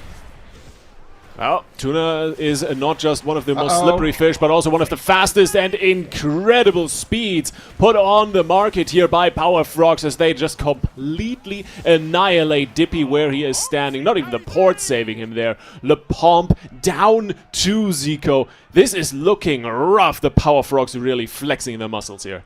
The Power Frogs right now are really, really turning up. I was going to do some frog puns right now, but they're looking good in the pond. They got the tuna there, they got the frogs there, and it's just a beautiful day to hang out and eat. I was going to say eat some mosquitoes. Don't worry, Zico. We got another map ahead of us. You can croak the rest of the puns out later. It's no problem. I'll try. We'll see. I don't know if one more match is going to be enough. We're going to need Le Pump to turn things around here and bring us full circle. We need Game 5 here so we can get it out of our systems, Lithy. And also just so we can watch more amazing World of Warcraft. Dude, this is so much fun, right? Bringing in Dippy as well, I think the idea was good. I'm not quite sure on the execution. It felt a little lackluster. Mm-hmm. Yeah, I like that they punished the druid towards the end, but up until that point, aside from that like surprise attack there onto Cubsy, there really wasn't much pressure onto the frogs, and the frogs kind of just got to do what they want, play their game. But here we have the here we have the gauntlet, so we can see here exactly who is playing where, and yeah, what do you think so far? DRACO CLEAVE or CML? They're going to have to play, I think, maybe a tiebreaker if they're 7th or 8th. So we're going to have a tiebreaker for that later. But DRACO CLEAVE or CML versus Unitas. Unitas actually is just... I didn't expect them to be there. Stack gauntlet, right? It's a stacked gauntlet. I love that. And Le Pomp, of course, in round 3, they're already shaping up to be a quite considerable force to be reckoned with. If they can kind of refine the other comps they are running and showcasing here in this lower bracket final right now, I think they might actually be the team to beat in the gauntlet. But of course, it's Void. Is it Void or... Right, that's the... I'm getting a little bit in over my head here with the standings, so... It's either Void in the Gauntlet or Power Frogs, depending on the tiebreaker. Yep. So if Le Pomp wins, Power Frogs might go down to the Gauntlet after all. If Le Pump wins, then yes, Power Frogs will have to play a tiebreaker against Void. Winner of that goes guaranteed top 3. Loser of that will be final boss of the gauntlet. So for the Power Frogs, they're close to kind of sealing their fate as a top 3 team here, but they're not done yet. And of course, we're going to Ruins of Lord Aron Power Frogs, insta-locking the exact same composition here now. Le Pump, because you said you had some questions about Le Pump here. What do you want to see here? Do you want to see that Destro Demon Hunter again, try to clean it up a little bit? Do you want to see them go back to their cleaves, the Fistweaver? Like, you've been one of their biggest advocates, so what are you feeling here? I feel like basically the Death Ball, the Arms Warrior Red Pally Fistweaver has really good chances, not just because you can't kill the Rogue, you can also make these swaps onto Tuna so devastating, and even Cubsy can get under the wheels every now and then. But the other thing, well, yes, that's exactly what they're picking is the Demon Hunter Warlock. If they clean that up, we've seen how well it works in EU just earlier today, so you have a real chance of winning against the Power Frogs with this lineup. You just need to play a clean game. Yeah, that's the thing. They're going to need to play an amazing... Wait. Zhang was a druid, wasn't he? Am I tripping? Wasn't Zhang a druid last game? Or Zhang was playing druid on blind pick. He played Shaman last game, so he's been swapping around a lot. Yeah. Okay, never mind. Okay, so it's the exact same, but... it's been a lot of games, my bad. But so Zhang is going to be on the Shaman. They're going to play the exact same thing. And here is where the execution is going to come into question, right? Because we've heard from these guys, they're not a one-trick team. They have multiple things in their arsenal. Game number 1 didn't look that impressive. But in Dippy's defense, he's been on the bench the whole weekend. Maybe he hasn't had time to warm up too much. Zhang has been playing the Fistweaver, he's been playing the Druid, so maybe he hasn't had time to warm up as well on that Shaman. But now they need to win not only this game, but two more games after this one. So they really need to have a comp that they think can just beat the entirety of the Frogs. So with that in mind, I don't think it's a bad pick here for the Pump. But there is a part of me that's like, those Rings of Pieces were pretty nice, though. I kind of want to see the Death Ball come in, roll in. It's also just a fun comp to watch, right? To be fair, my favorite comp ever to watch is Turbo. So you kind of know where my headspace is at when I'm looking at comps, right? So heading into this last game, well, since Super isn't here, I'm just gonna steer the line. It is indeed a fitting final resting place for the Pomp because it is a cemetery. Let's get it on the road. Power Frogs on match point here, Zico. Let's see what they can do. Power Frogs right now looking to leap into the mid-season clash here, and the only thing that's standing in their way is the Pump. Can they do the reverse sweep, or will Power Frogs take it right now? Let's see here. Existence in a kidney shot, cheap shot onto Zhang. Can they find any follow-up damage, or crowd control rather? They do not, but Existence does drop quite low there. Had to trade out his blur right there. Now they're going after Cubsy. The portals are blasting, but Cubsy with excellent defensive positioning shouldn't be taking too much damage as a result of that. The Hunt connects here onto Cubsy, so they're going to go after Cubsy quite a bit here, and I think they're gonna find out why Cubsy is so annoying to deal with on Arcane Mage if they decide to go after him. Yeah, absolutely. You saw Dippy trying to lock him down with a Shadow Fury so Existence can just put out more damage, and he just waddles out of there. No chance to catch him. He is slippery like a toad, and for the moment, well, it doesn't look like LePomp really can find the connection. Cubsy gets a Precog donated, uses that for the Arcane Surge, unleashes his power on to Dippy. For the moment, at least, it's not really taking hold as Tuna and Zhang are both just pumping the heals through. Beautiful cheap shot here from Daze as he's running down the Warlock. Dippy popping in the Dark Pact for a little bit of defensive play, the Spell Reflect as well, and now he is locked and getting slaughtered, man. That's a wall force and a Warlock just dying here on this final resting place. He might just get buried, but for the moment Zhang pops in the Ascendance and the heals. Yeah, and they're going to be able to recover with that from Zhang. 25 seconds still on his trinket. Existence forced to trade out his trinket there. Gets cycloned on it as well. Cheaper coming out onto Zhang, but Tuna not going to be able to find... Oh, actually, maybe. He goes for the cyclone out of the roar instead, and he does manage to find it, but that means Zhang is now on Sheep DR, so Cubsy can't really follow that up with anything. Instead, Cubsy is just going to be focusing on dealing damage there. Touch of the Magi doing work. There's the Arcane Barrages. There are the orbs. Huge pressure coming out. Zhang has the Spirit Link and his trinket actually as well, so he could have to trade it right now. Zhang going for the Spirit Walker's Grace. Huge greed coming out from Zhang, but it will pay off here. There's the Lightning Lasso coming out onto Dazed as well, and now Cubsy trying to establish control of the situation, trying to get some CC here onto Existence, but Existence kicks him, gets the Hunt here. Huge damage onto Cubsy. Can they find any crowd control onto Existence? They know that they need to crowd control Existence, so he ducks away and tries to avoid the Cyclone, but instead gets polyed. And look at Tuna right now, just sitting down, just drinking, enjoying himself here while his team is doing whatever they want, and he's gonna come back with full mana.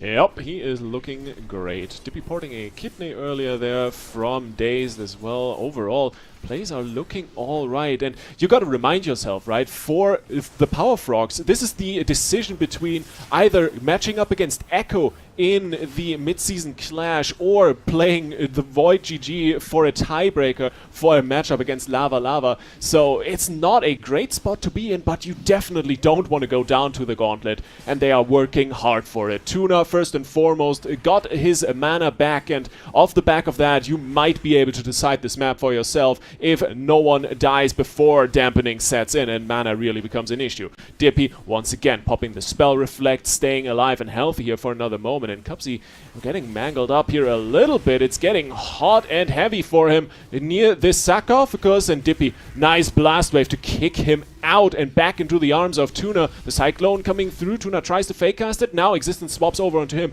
Darkness plopped down for his Warlock to survive a little bit longer, but Dippy is not looking good, Zico. He is just getting bullied.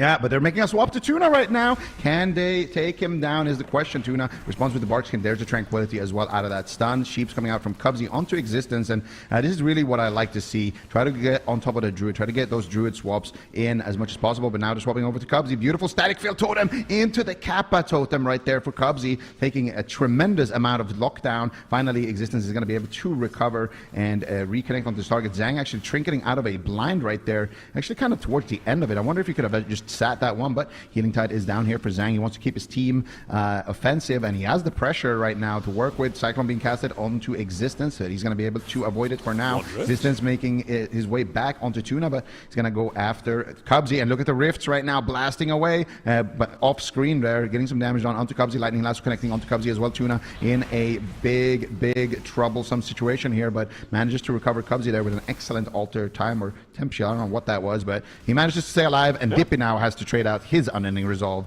because the pressure from the frogs is really starting to add up. Yeah, Tuna dodging the Chaos Ball there with a beautiful Shadow Meld, and of course that is going to put him in a great position to just press onwards. Still, mana for the Resto Druid is not looking great. Zhang has been doing a fantastic job of just playing greedy, playing stable with that blue bar of his, and I'm not talking about the Shaman health bar, because that's blue as well. In the meantime, Dippy eyeing up Dazed. First portal comes out, good damage on the Rogue. He needs to dip away immediately. That's a Vanish netted for Le Pomp. And Tuna, he's sitting in the Observer. He's getting swapped to big hunt damage actually coming through. The Barkskin is maybe not enough, but Ironbark available as well as Tuna stabilizes for his second. Frenzied Region doing work there together with the renewal. But that was Tuna's last line of defense. Maybe with the next swap of the DR, this could be the end of the tree, Zico. Yeah, absolutely. The tree could be drowning here. But if Cubsy and Daze have anything to say about it, they're going to try to take down Dippy before that can happen. Cheap shot onto Dippy, and huge damage coming out here. They're getting a Ring of Frost there onto Existence, but he's going to Fell Rush and dodge it and continue to get the pressure onto Cubsy. But no, it clips him on the side there into a Sheep on the Dispel, and Tuna is sitting down for a massive drink right now. Cubsy is going to be able to just spam Sheep Existence, reset his cooldowns, and Daze is there with a cheap shot as well. Look at Tuna, man. He's got to have full mana at this point, 30% into dampening. That should last him the entirety of the match. Almost full mana here for Tuna, but he's got a lot of healing that he needs to do. Pops out the Innervate actually right there. I think he got purged by the Demon King, so that's a bit unfortunate, but the huge damage. There's the Arcane Surge. Cubsy with the Ring of Fire. Needs to be careful though. Tuna's still a little bit behind here on the healing from that long drink, but now pushing in. Double Roar. Can he get the Cyclone? Dip is also roared, and Daze looking to close it out here. Kidney Shot connects onto Dippy, and can they find any more follow-up? There's the Darkness coming in from Existence, keeping his team in the fight. Yeah, but Dippy cloned on half HP. The Darkness not going to do anything for him, and Zhang still has to invest mana. Tuna got another drink for a decent chunk, 30 to 40% mana gained back here, and now Existence the target. The Blur is out on cooldown, so he is a viable target, especially now that his trinket is gone. He pops the hunt, maybe onto Cubsy. This could be a go, netting them an ice block even. They're trying to stick him, but it's not really working. The Netherwalk comes out. The immunity for the Demon Hunter is gone, and with that, his last line of defense. But Dippy still on the offensive, has the Health Stone available, and the meta comes out. It's go time here for the Pomp. They gotta make something happen here. Down on 2 games. It's match point for the Power Frogs, and you really want to stay in this series. You want to stay in this tournament, but for the moment, Dazed has everything under firm control as Dippy is dropping lower and lower. Zhang brings in the Link, but it sets them both onto 30% HP. Cubsy just needs to turn it around. The Ring of Fire burns them all, and they get the ice block, but is it enough? Dippy still on 20%. Dazed not relenting. He is still pushing. The bolts coming in. Cubsy with a Taporus shield. More damage, more cheap shots. Dippy falls, and the Power Frogs are going to the grand finals. The Power Frogs leap through the standings, leap through the bracket, and are going all the way to the finals for that rematch against Team Liquid. But even more importantly, they secure themselves as that 3rd seed for the mid-season clash, and that means VOIDGG, they are going to be the final boss of the gauntlet. Le Pump is going to be in the gauntlet as well. Excellent performance from them. We didn't really see them make that top 8 last weekend, but this weekend they came and they showed that this is a team that means business. But this is the last couple of moments into the match. You can see here they got a Cyclone there onto Zhang, and he trinkets Spirit Links, and Dippy is just taking so much damage. Cubsy here trading out his Ice Block. He gets the Ring of Fire down right before that, just in case. He has the Touch of the Magi. He has the Nether Tempest as well ticking here to buff that Touch of the Magi through the Arcane Echo. He Temporal Shields that Chaos Bolt, even though a Temporal Shield is going to do, you know, way less healing at this point. Just anything you can to continue getting that momentum and, you know, allowing yourself not to have to run away and kite the Demon Hunter and actually just stay in and do damage is going to be big. And then, of course, Daze there with the blind. The one time Zhang is forced to trinket out of this Cyclone, I think it is, they get the blind back, and there's no trinket for that one. And Dazed, of course, has the damage as well there with Cubsy to close it out. Yeah, Zhang, I think, played a fantastic game on the Shaman, really trying his hardest, basically completely outperforming Tuna on the mana side, even though he got all these strings. But ultimately, you run into a situation like this. Yes, your Warlock has a health stone, he has a wall available that he can bring in, but ultimately, if you don't have the mana to heal, if you don't have the cooldowns to heal through burst like that, well, then Cubsy is just gonna laugh at you, spell steal everything else you have left, and then take the W as well, and just be happy. And overall, yeah, you can see on the graph, good moments from both teams. We got very, very close a few times to Le Pump actually taking the map, and overall, I think a fantastic series and a well-deserved win here for the Power Frogs. Absolutely, Le Pump definitely looking a lot stronger in this game. You can tell they were a little bit more warmed up compared to that previous game where they just instantly lost, basically. And yeah, I mean that's Power Frogs. That's the spell steals. Cubsy, he's gonna spell steal your heals. He's gonna spell steal your rating. He's gonna spell steal your standing in the tournament if your name is VOIDGG. So watch out. I'm just imagining they're sitting in a dark room with his sunglasses like, yeah, I did that. I'm so chill. All right, well, Team Liquid Power Frogs, that is going to be our final for North America here for Cup number 2. You know, Power Frogs, they went from losing 0-3 earlier on in the day to winning 3-0. However, that first loss was from Team Liquid, and it is the team that they are now facing here in the grand finals. Of course, they had an incredible series just now against Le Pump. Hopefully, perhaps it was just a bit of a warm-up as they head into this one against Team Liquid for this rematch. We can look here at the standings. Team Liquid right now in first place with 200 points. Second place has been secured by the move, and Power Frogs currently tied with them at 160 points. So this is going to be kind of their time to shine here. Power Frogs, obviously Team Liquid, we know what they're capable of, but Power Frogs, I think, like, they know that this is their shot. They know that they didn't really have that good of a weekend last weekend, so they're just here to prove themselves as a team. Here's a tweet from Absturge. Le Pump, my fave team, we are in finals now. Might have to tiebreaker Frogs for seeding the finals in 3 weeks. Hype, time to redial in. And I agree. You know, they've been really fun to watch, Le Pump.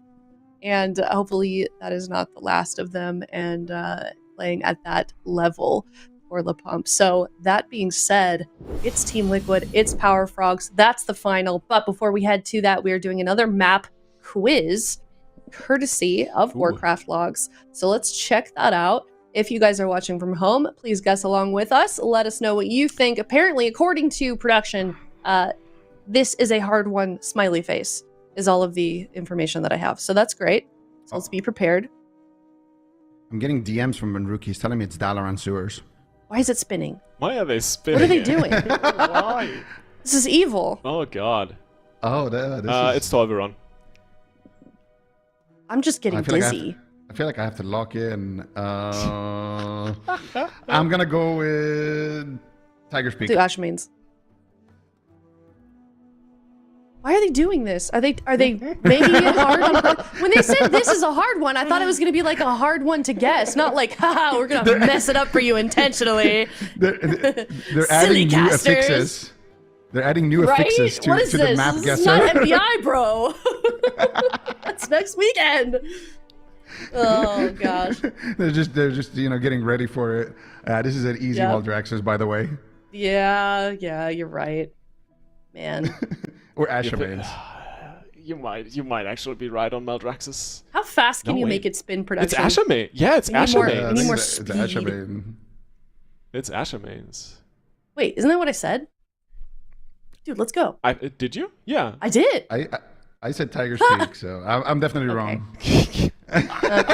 Okay, no, that is. No, that is. Wait, is there somebody actually spinning this manually right now? Because that's what it Yeah, looked that like. was they're manually spinning the scene right there for sure. There's actually somebody's job is to sit there and Damn spin it. the clock here for us. That's amazing. Shout out to you, whoever you are. Good job. Oh, it's a little face. Oh, Oh, it's Tolver. okay. Wait, didn't I say Wait, total? yeah, you said Tolver. Let's Man, go! I mean, it makes sense because it was a perfect square at the end. Nice. That was The fantastic. turnaround out of nowhere. You love to see Oh it. man. Okay. Well, Oh, nice joke. That's a good setting. Nice for the joke day. I'm production. happy. I'm sure they're I'm proud going of 0-10 in themselves. this. You're 0 and 10. I thought you said you had that one victory. I got the first one right. And since then, I've only taken L's. I've been listening too much to Van Same, Rookie's don't worry. DMs. Okay. This is really funny. We're getting sent to Australia here for a second. Okay. down under. All right. Yep. You guys made all the Australia. I have none. Team Liquid versus Power Frogs. They are going to be up next. Let us know in chat who you are rooting for. We're going to head to a break. We'll be right back. You definitely don't want to miss this one.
Welcome to the Cup number 2 North American Finals. We're about to see Team Liquid face off against Power Frogs. This is a rematch as well then. We saw this series earlier today. It was Power Frogs that lost 0-3. However, they did just have a pretty good series, so maybe they're on a bit of a momentum, kind of riding it out here into the finals.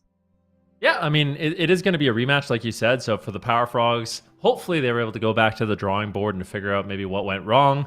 It seems like Liquid has kind of had their number with the Rogue Moonkin Resto Shaman. So we'll see if there's any adaptations that they can make. Maybe they bring in Chun-Li for something, play something like Rogue Windwalker as an example, or maybe even Windwalker Arcane. I'm not really sure, but it seems like that matchup really isn't going their way. So I'd like to see Power Frogs bring in something different for this finals.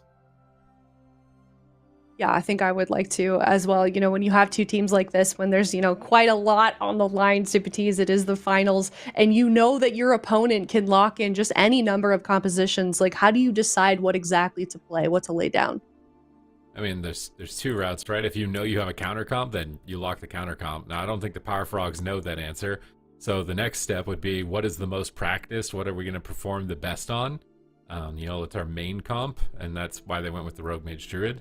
Now that they've played the Rogue Mage Druid and lost 3 games in a row, even on their map picks, you got to be thinking like, this was our best comp, but maybe there's something better, and we could try it in game 1. But game 1 is also like the most important game of the series if you think like maps are going to determine it. So it could be risky to pull it out right away. I wouldn't actually be surprised if they just play Rogue Mage Druid in the first game. Yeah. Yeah, we'll never know. I mean, the teams are going to be forming right now, so we're going to get that game started very shortly. But certainly a lot of situations that could happen here, a lot of mind games that go on behind the scenes in terms of, during the draft pick and especially during the line pick for game number 1. But this is certainly an important time to choose the right composition, because it's going to make all of the difference here in game number 1. Team Liquid facing off against Power Frogs. Power Frogs certainly here to prove themselves against Team Liquid, or is Team Liquid gonna claim that title once again? Okay, let's see. It looks like it's gonna be the same matchup. So it's gonna be Dazed on the Outlaw versus Trill on the Outlaw. Sidu and Tuna playing their respective healers, and then of course Samayam and Cubsy both playing their preferred caster. So we'll see. Power Frogs, can they make any adaptations and actually claim a win here for Cup number 2?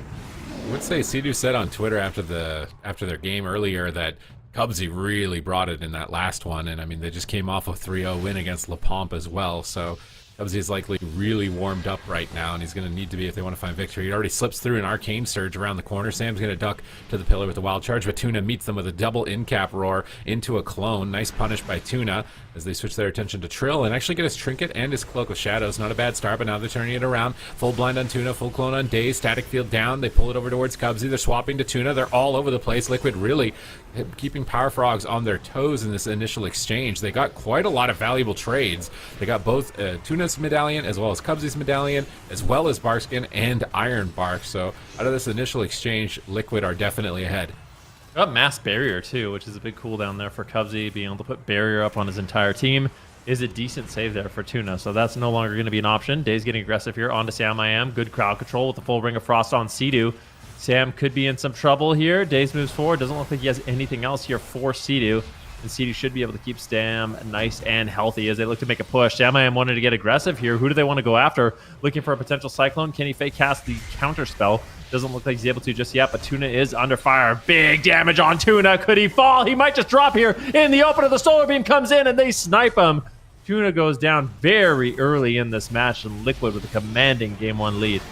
I was saying, like, Cubsy looks like he's been powering up throughout all these games, but Liquid apparently have also been biding their energy, just waiting in the grand finals, ready to just immediately snap into action. And now, if you're Power Frogs, like, you gotta try something different, I feel like, at this point. I mean, he's been a main Resto Druid, but I feel like he's been getting caught and swapped to a lot throughout all the games across both weekends. So I'm not sure if they could position a bit better. I feel like this overlap at the start is honestly what put them into a really bad position to begin with. The fact that Tuna's medallion is overlapped with Cubsy's medallion, and then that's an opening later on. That's where this opening was created. And then they see the opportunity, and they use Solar Beam at the same time as the Kidney Shot. So this way, when the Kidney Shot ends, even if there's a gap, you won't be able to use Tranquility. That's why they lay down the Silence right here. on top of the cheap shot right immediately at the end of it. So he can't Tranquility. He's waddling his way over and he dies while he's Frenzy regenning just to the burst of Sam in that position. It was just a really clean swap. They caught him off guard with no trinket, and nobody was able to get there to help him either. Could somebody have gotten there is all I'm really wondering. How, like, what was Sidu doing to Dazed and Cubsy during that Daze was time? there. Daze got there really quick, I think. Look at this. So Tuna actually pre-bear forms it, and Daze is all over him. He's like killing spree, but he gets teleported back after the killing spree. Or did he get static? I don't even know what happened there. He got gripped back. But yeah, definitely not able to get there fast enough. And Trill is able to close it out. Solar Beam obviously putting in work as well. But yeah, it seems like going after the restoration. Druid definitely worked out for them. This is one of the quickest games we've seen between these two teams. And yeah, you really have to wonder. I mean, was that... I don't know if I would consider that like a fluky win. It was good setups, but it does seem like at this point Liquid has reliably won this matchup. Like they have been kind of just owning the Power Frogs in this head-to-head. So I do want to see Power Frogs run something different, but maybe they just don't have anything that's better. I was thinking like maybe some type of Windwalker comp, but they just seem really reluctant to do that. I feel like Windwalker does really well into both Boomkin and Resto Shaman generally. The Earthen Wall is not really as relevant. You get like guaranteed uptime, a little bit of range CC. You're way more threatening in terms of overall pressure. Maybe, I mean, you mentioned like Rogue Windwalker. I feel like why would that not be good? I'm trying to think why it wouldn't be.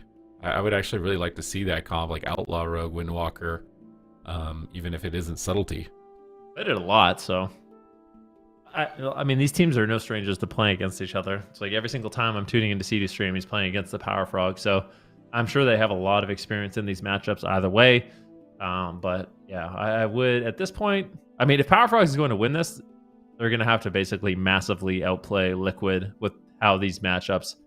how I'm interpreting these matchups anyways. It seems like Liquid, you know, not only are they playing really well, but this is a matchup they feel very comfortable in. So Power Frogs is going to have to mix it up. They did try going after Trill a little bit, getting some cooldowns in the opener, but ultimately didn't net them too much. But it could be one of the cases too where that game was just too fast to really gain too much information. You know, like it's kind of it's not fluky, but it's not typical either that you're going to be able to kill the Resto Druid in 2 setups. So I think Power Frogs, they just got to shake off that loss, go back to the drawing board, stick to their plan, and see what ends up happening here in game number 2.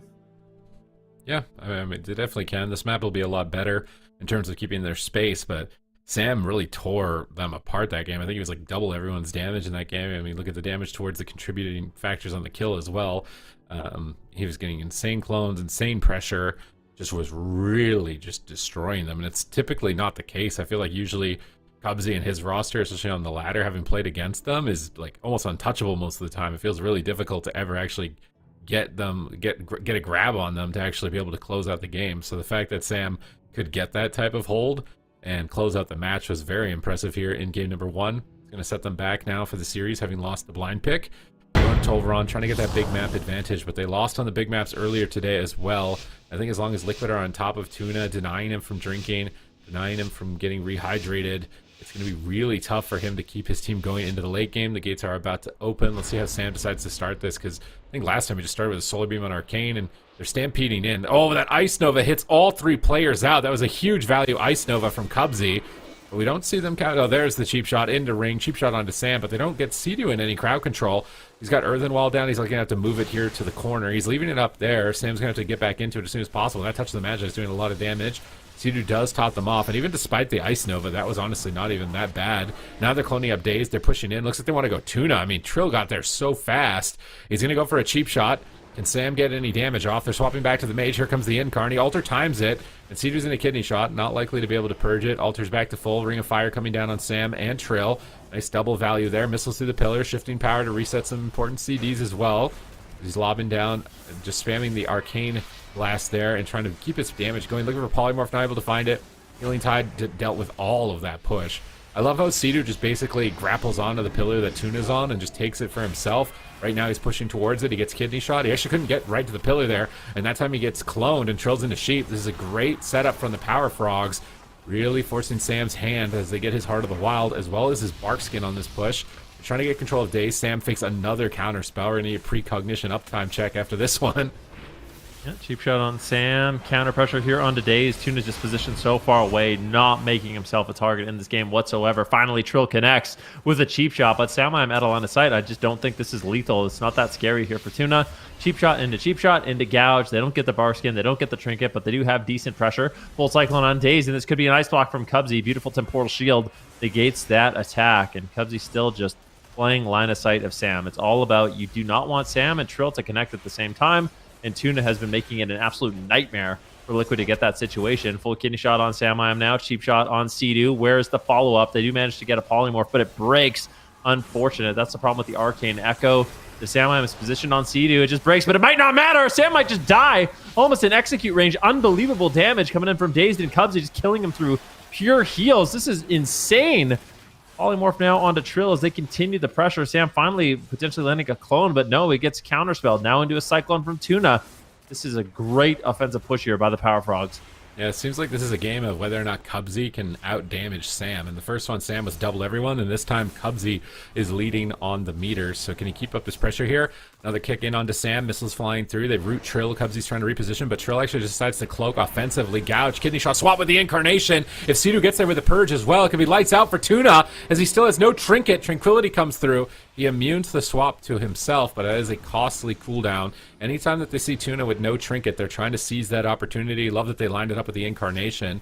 Guarantees that they bank a powerful cooldown. Now they're swapping back to Cubsy, using Killing Spree on cooldown there to get maximum pressure. But he does get cheap shot towards the end of it by Dazed. Sam's looking to fake cast interrupts here. Does he get it? I think he gets it. He fakes the CS. Now it's a full clone onto Dazed. Sam is pushing forward. Sea-Doo's keeping them aggressive. Trill gets rooted on the corner, dispelled out there by Sea-Doo. I think Tuna's trying to run and get a restealth, but he gets kidney shot. Sam jumps over, likely for a clone. He lands the full clone. Dazed can't get there in time, but the step kidney will at least slow his damage down, so Tuna doesn't need to panic in the Cyclone. Arcane Surge around the corner. Massive swap onto Trill. Missiles incoming. Star Surge from Tuna as well. But Sea-Doo's just in a great position. He's just freely healing both Sam and Trill. There's no pressure on him. Cubsy is reluctant to use the counterspell on him because then it's going to enable Sam to just clone everybody. Dazed into a clone now. And I feel like he's in Cubsy's head. Cubsy could have counterspelled that, but he didn't. And I think it's because he doesn't want to get faked on his kick. Cubsy, in the meantime, fakes the wind shear of Sea-Doo, but he gets static fielded and bashed. Looks like they're swapping to Tuna again, or Trill's just going by himself. But Trill is really deep,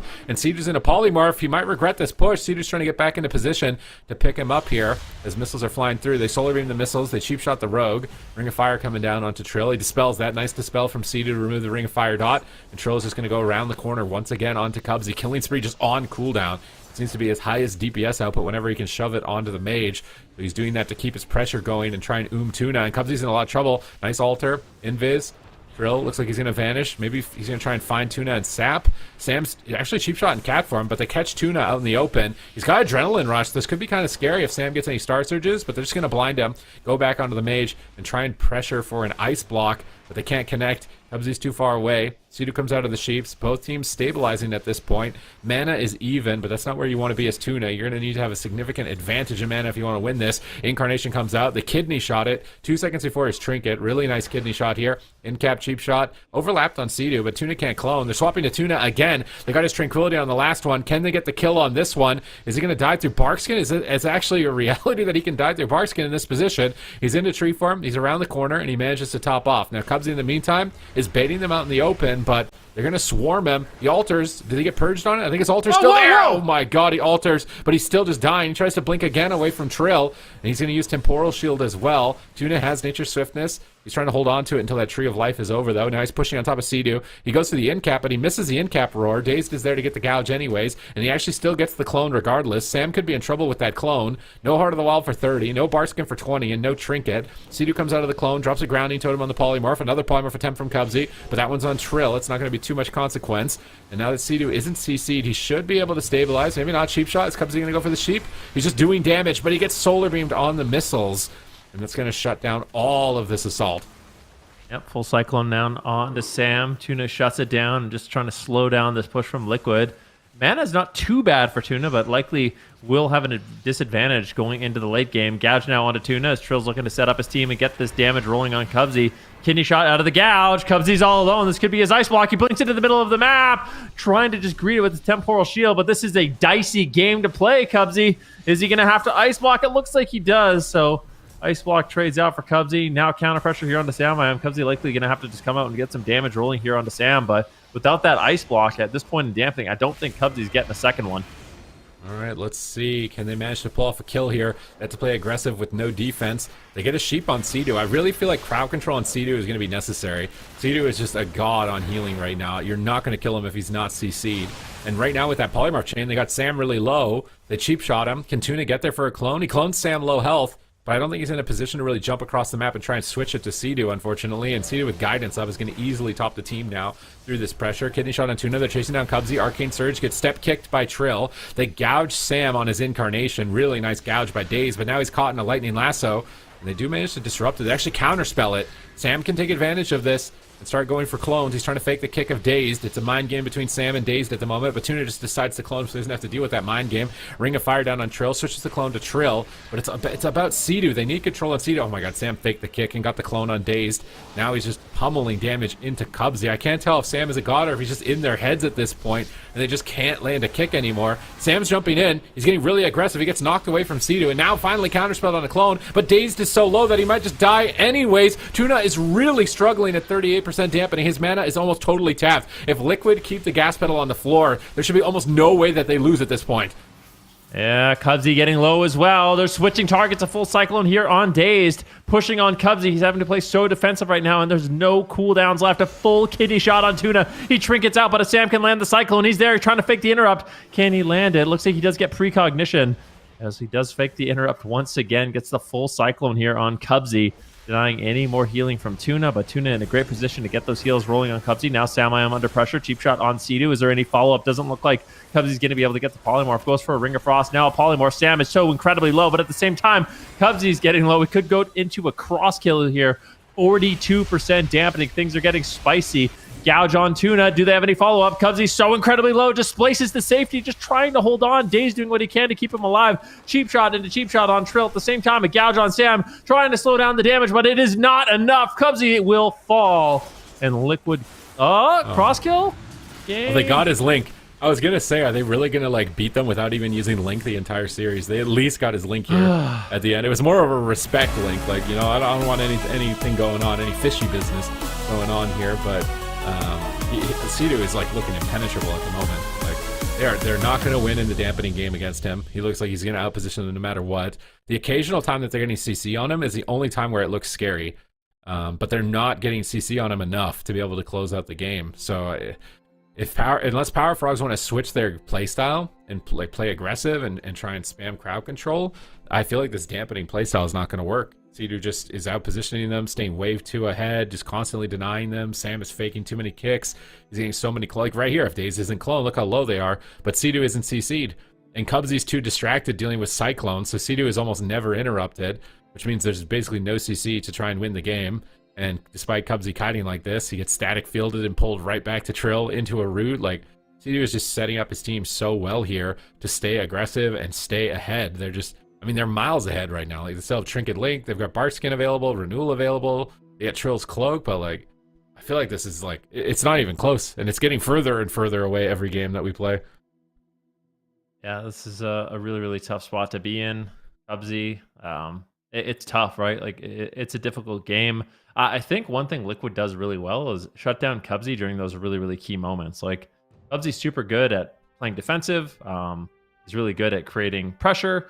But he plays kind of passive in these matchups, right? And he kind of has to, right? Like, it's going to be difficult for him to actually push in and get polymorphs and stuff like that. But I feel like as long as Sam, Trill, and Sea-Doo respect when Cubsy has his surge up and kind of shut him down during those moments and move over and get the kicks and cheap shots and not allow him to follow through with like casted arcane blasts and like big missile barrages, and they can kind of slow him down enough where he just can't generate pressure outside of those moments. But that was a long game, 9 minutes almost between these two teams going into game number 3. Now today, correct me if I'm wrong, but Liquid is up what, 5-0 in this matchup? Yeah, and it's getting worse, I feel like, over time. Yeah. So if I was Cubsy's team, I'd play some type of melee cleave, like Outlaw Windwalker maybe. Try something completely different. Go for a different play style, because at this point, like, you're just bashing your head against a wall, and they're going to a small map. So I think that's what they're going to do, because I don't know why you'd want to do that again. Like, just play for 10 minutes and just get dragged out and just constantly not able to get what you need done. Like, it just seems so, deflating of an experience for them. They got to mix it up here, and I think Chun-Li is likely going to come in here. Just what combination of classes is it going to be? I could see, honestly, Outlaw or Subtlety Rogue being decent with a Windwalker. But I don't know if Dazed plays a lot of Subtlety, and they're going a completely different direction. They're going to run the Demon Hunter and Destruction Warlock. Have we seen Dazed on Demon Hunter yet? Yeah, I've seen him practice it a little bit. It's also not a Resto Shaman, so I feel like they're going to have the same problem with Tuna running out of mana, maybe even Tuna dying more, because he's not going to have the Rogue assistance, or the Maybe, Mage. yeah. I think the Shaman adds a lot to these setups. Like, playing melee caster healer with the Shaman, it's really nice. Like, having the added benefit of grounding and wind shear to slow down the rest of Druid's crowd control, but also like those lightning lasso is lethal. Then Shamans actually do a lot of damage with their lava burst too. Like, they can add a lot to the kill. It's going to be difficult. Tuna is going to either have to play really passive, or if he is playing aggressive, he's going to get punished. I think it's going to be easy for Liquid and Sam to swap to him. They no longer have the peels of like an Arcane Mage and an Outlaw Rogue. So I think for Tuna, the game becomes a lot less stable. But this should hopefully give them more power, and I think it's going to be a lot more difficult for them to shut down Cubsy's damage. I mean, definitely going to be more difficult. He's going to have more instant cast damage, whereas Arcane, if you're not getting a lot of channeled missiles off in a row or able to find those Arcane surges, it gets really difficult to actually ramp up anything of significance. So he should likely be more successful here with Destro, but I'm honestly just worried about the Druid on the small map. I don't think he's going to be able to drink. And Sam and Trill's pressure is not like anything to scoff at, like you pick a small map, they're going to be all over you, and maybe even more so here now, because the lockdown on Sam is going to be a lot less without an Outlaw Rogue. I'm worried for the Power Frogs. I'm glad that they're mixing it up. I don't know if this is the right direction though. I don't know either, but I think mixing it up is important. At least it's going to give them more intel. Like, I feel like if they kept playing the Rogue Mage Druid, they're just going to lose 0-4. So at least like trying something else and getting intel for future series, I think is the right line of play. I wouldn't even have minded Windwalker or Demon Hunter. Like, I feel like that could have been okay too, but maybe you do need the Restoration Shaman for those Cleave matchups. Let's see what happens though. Cubsy on the Warlock is going to be faking out an interrupt, looking for a fear. And he find it. Doesn't look like it. I think C2 dropped a grounding totem to deny that. We'll see what Daze is going to be able to get done. Sam, I am so menacing on that balance Druid with these Cyclones. He's going to have to get control of this match, though, if he wants to keep himself alive. All right, pressure onto Sam to get Barkskin. Metamorphosis from Dazed. Eventual retreat into a stun on C2. Trill's back to assist. He gouges the Demon Hunter. And it is going to break, though, to some damage over time. C2 into an Imprison, trying to keep the pressure going, but Dazed gets cloned. And it doesn't look like he had an interrupt for it. Maybe he was CC'd into it. Sam going for another clone. Repositioning. Trying to drag Dazed out into the corner here. Or he's actually rooted, so just good positioning here by Sam. They should use the Fear defensively on Sam. Sam jumps over. Gouge onto Tuna. Where are they going to go with this one? Sam's actually taking a lot of pressure at the moment. Big swap on Dazed. Tuna's trying to pick him up, and Tuna's trying to reposition. He actually gets on top of C2. He goes for an in cap. He's looking for a clone, but Trill steps over. Oh, but he doesn't fake the kick. He gets kicked by Trill. Good defense there by Trill to break up that crowd control chain on C2.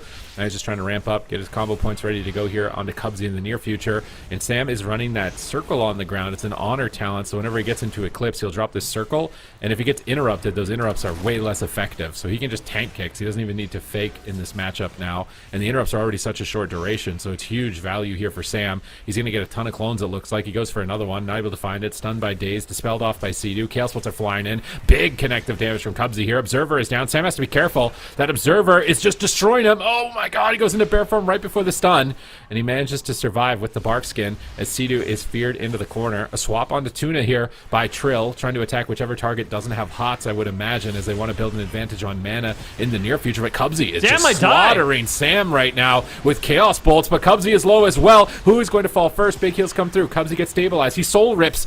Massive Mortal Strike effect, and they force the link from C2. In this comp, I'm taking it back. This comp looks way better than anything we've seen from the Power Frogs so far.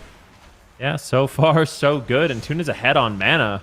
We see Cubsy just sitting there, planting, casting, and they cannot force him back. Nether Ward coming in as well. Sam I Am managed to find the Cyclone here on Dazed.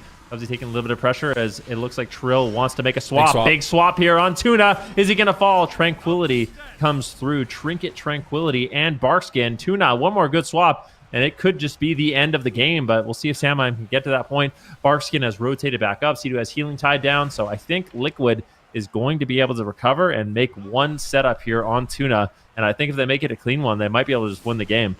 Oh, full bash, no trinket. Cubsy's low. Last one, the Demon Hunter. They can swap to him. They clone out of the stun. Nice crowd control chain by Sam. Cubsy intercepts with a double Mortal Coil, slowing down their assault, but Tuna is still struggling. Now an Observer to protect them as well. Observer dives really fast there. Sam could be in trouble. Cubsy's going to free cast here in a moment, so he's going to get cloned, and Sam jumps behind the pillar with Sea-Doo to recover and get into a safe position before likely making their next setup. They got Shadow Dance in about 10 seconds, so they can make a big power play on Tuna with that, or even onto Dazed. I feel like at this point, Cubsy's not really the best option for the next stun lock go, but maybe they just send it to try and limit his damage because he's doing quite a lot here. Sam is down at half. The cheap shot Dazed, they swap over, but Trill gets peeled with a Fear. Sam gets peeled with a Shadow Fury. Cubsy with solid defense on the Warlock, almost as if he's been playing it all day and not Arcane Mage. Triple Incap Roar into triple Fear, but it does look like it got pre-tremored by Sea-Doo, and it would have broke to the AoE likely anyways. They're dying through Earthen Wall. Here comes Essence Break from Dazed, another double coil. Sea-Doo dispels that off. And it looks like they've trinketed as well in this position. Sam's Heart of the Wild's up. He's in Earthen Wall. He should be pretty tanky. Blind on Tuna, no trinket.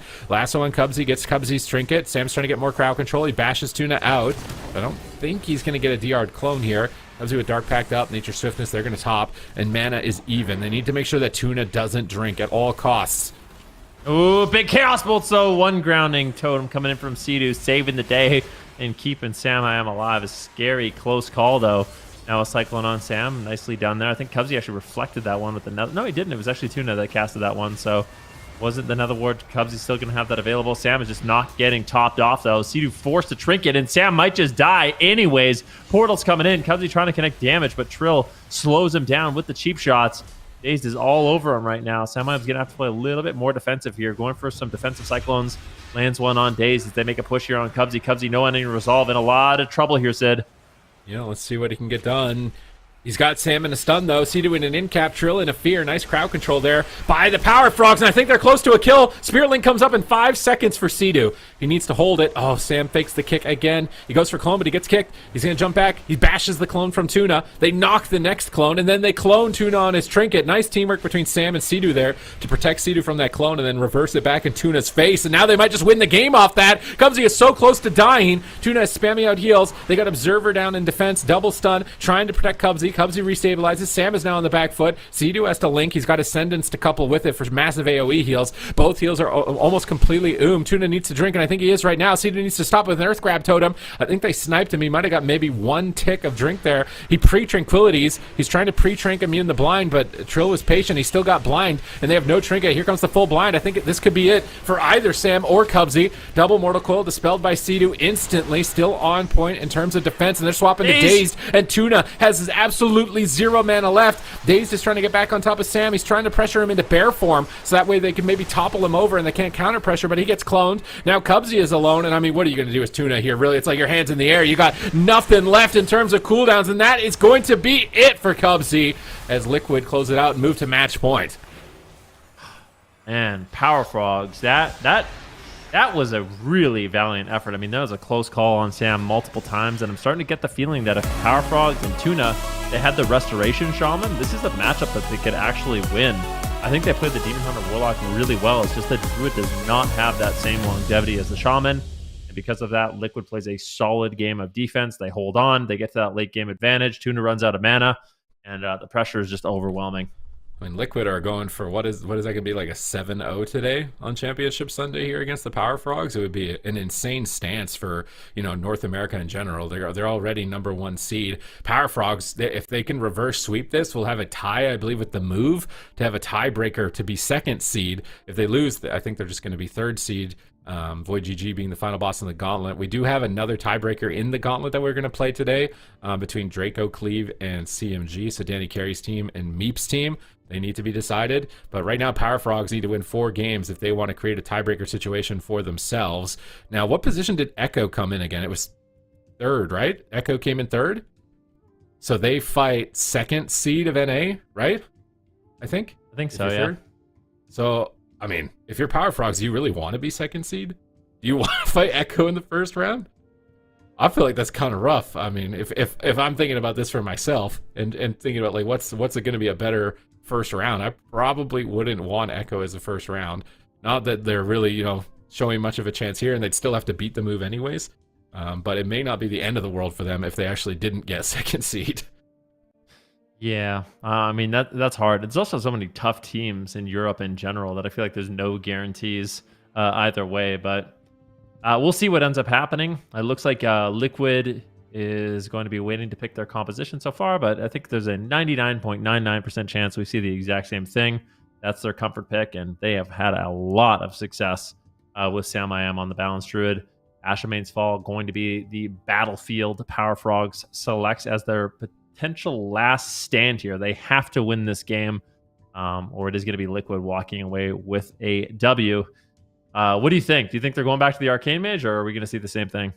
I mean, I honestly don't know what to think. I feel like it's got to be Rogue Mage, or maybe they run the same thing on a big map. They realize, oh, we need to drink. The small map was a bad idea. That might be the reasoning here. I really want to see Bluefin Tuna. Like, I think Tuna needs to switch it up and mix it up. Go on the Restoration Shaman. Not necessarily for this one, but in the future, I think that's something they definitely need to invest in because it seems super important in these games. For sure. Not having a Resto Shaman is definitely going to put you in a tough position. Trying to see. Okay, so they're taking their full time here. I mean, they have to win 4 games in a row. It's definitely going to be tough. I mean, Liquid, they seem to just be on point. They can just, you know, adapt to any situation. They are formless, and they can deal with anything that comes their way. And they're just like, this is like really just like Liquid back in form. Like, what is that, bro? This is desperation. Last minute, we don't know what to do. Hands up in the air. Tuna, play Shaman, bro. Dazed, get in here on a lock with me. We need more Chaos Bolts. This is a complete hands up in the air moment. You think this is like they've given up? That's what I mean, it kind of feels like that, but I mean, maybe this thing actually randomly is really good, but I'm kind of doubting it. I'm doubting it, but we'll see. Maybe they pull it off, and it looks way better in my mind. But like, I feel like if they wanted to play this seriously, they would have just put Tuna on the Shaman and put Dazed on the Rogue. But it looks to me, at least, like according to the draft, they're okay. So the draft is actually wrong. They haven't given up. Tuna is playing Resto Shaman, and Dazed is playing Demon Hunter. So that's what I was just about to say. Okay, it's not as bad. It's not as bad. I was like, there's no way, right? Like, okay, so it's just. Well, it's not bad at all. All of a sudden, it's like the best comp of the game. You know, debatably one of the best comps in the game right now. So Tuna is going to give it a go. Huh? It's definitely one of the best comps in the game, right? Like, I mean, I think there's like, I could name like 4 comps right now that I would say are like the best comps in the game. Well, one of them makes it. I don't even know what determines it, if it's like purely based on how you play at that point, or if there is like a slight comp advantage or not. What do you think are the best comps in the game right now?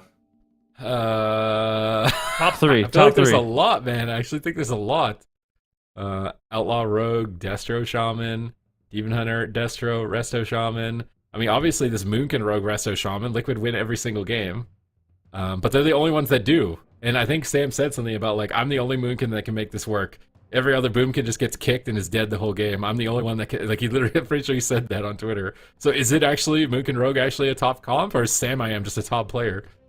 I think in order for, like, my observation for Moonkin is, the best thing about Moonkin is Cyclone. And the best way to enable a Moonkin to actually cast Cyclone is having an Outlaw Rogue and a Resto Shaman on your team. So I think a Balancer right now absolutely needs a Rogue to kind of set you up for Cyclones, and that really enables it. Obviously, Sam I Am is a phenomenal player, but I don't think we're likely going to see any Balanced Druids unless they have a Rogue on their team. Yeah, because, I mean, we see Quirky's team, for example, not having the same type of success as Liquid is having in North America, but at the same time, Houston's having success on that comp, but Channel's team couldn't win in a mirror. Power Frogs are going to try it. Dippy's team couldn't make it work. So it's like, how much of it is comp and how much of it is player ability or knowledge in the matchup? Good question. I think it's probably a good combination of both at this point. But yeah, we'll be getting into this game here soon. Power Frogs, they are going to be bringing Tuna in on the Resto Shaman. It seems like Resto Shaman To me, Resto Shaman, I knew going into the cups that it was going to be strong, but like, has it surprised you as much as it has me? Like, how successful the Resto Shaman has been over Druid? Yeah, I mean, it's basically replacing. I mean, Tuna right here is going to go Shaman Mirror against Sea-Doo. That is not something you normally want to do. That is something you don't really want to do. Kearney he's been playing Druid the whole time. Kearney had to play Shaman. Shaman. Lone Tar is the only one that's been flexing to Druid as opposed to Shaman on some games. So obviously Druid has some value in situations. But Shaman feels like it's getting slightly ahead, and I think it's mostly attributed to that poison cleansing totem and the fact that they don't have to drink compared to the Druids. I think that's been a big edge, as long as they can keep up with the damage. But I'm sure there are comps that are tough for the Shamans. I feel like those melee cleaves, like the Fist Weavers, can actually end up being really difficult. I mean, we saw VOIDGG lose to the melee cleave with the Fist Weaver. And we saw Demon Hunter Death Knight in the finals? Or was it Demon Hunter Warrior from Mercy's team that one game? When Lone Tar locked in Shaman Rogue. They won one game with like a cleave. Warrior. So yeah, there's a couple of cleaves that seem to be keeping the Shamans in check that the Druids are better into. So it's a bit of kind of a mix depending on your situation as to which one's more viable.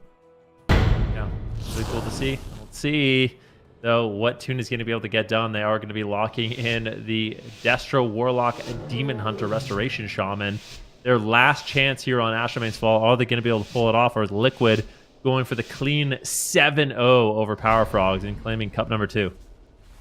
All right, the Power Frogs, can they do it?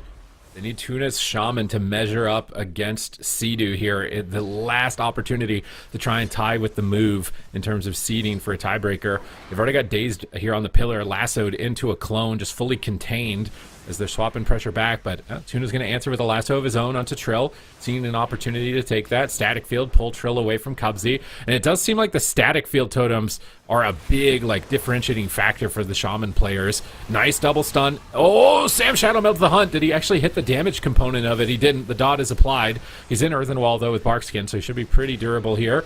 Tuna's just staying at the pillar, trying to play a conservative game. Observer comes down. They're sniping that with Starfires. Observer's going to get killed off, but a Chaos Bolt's coming.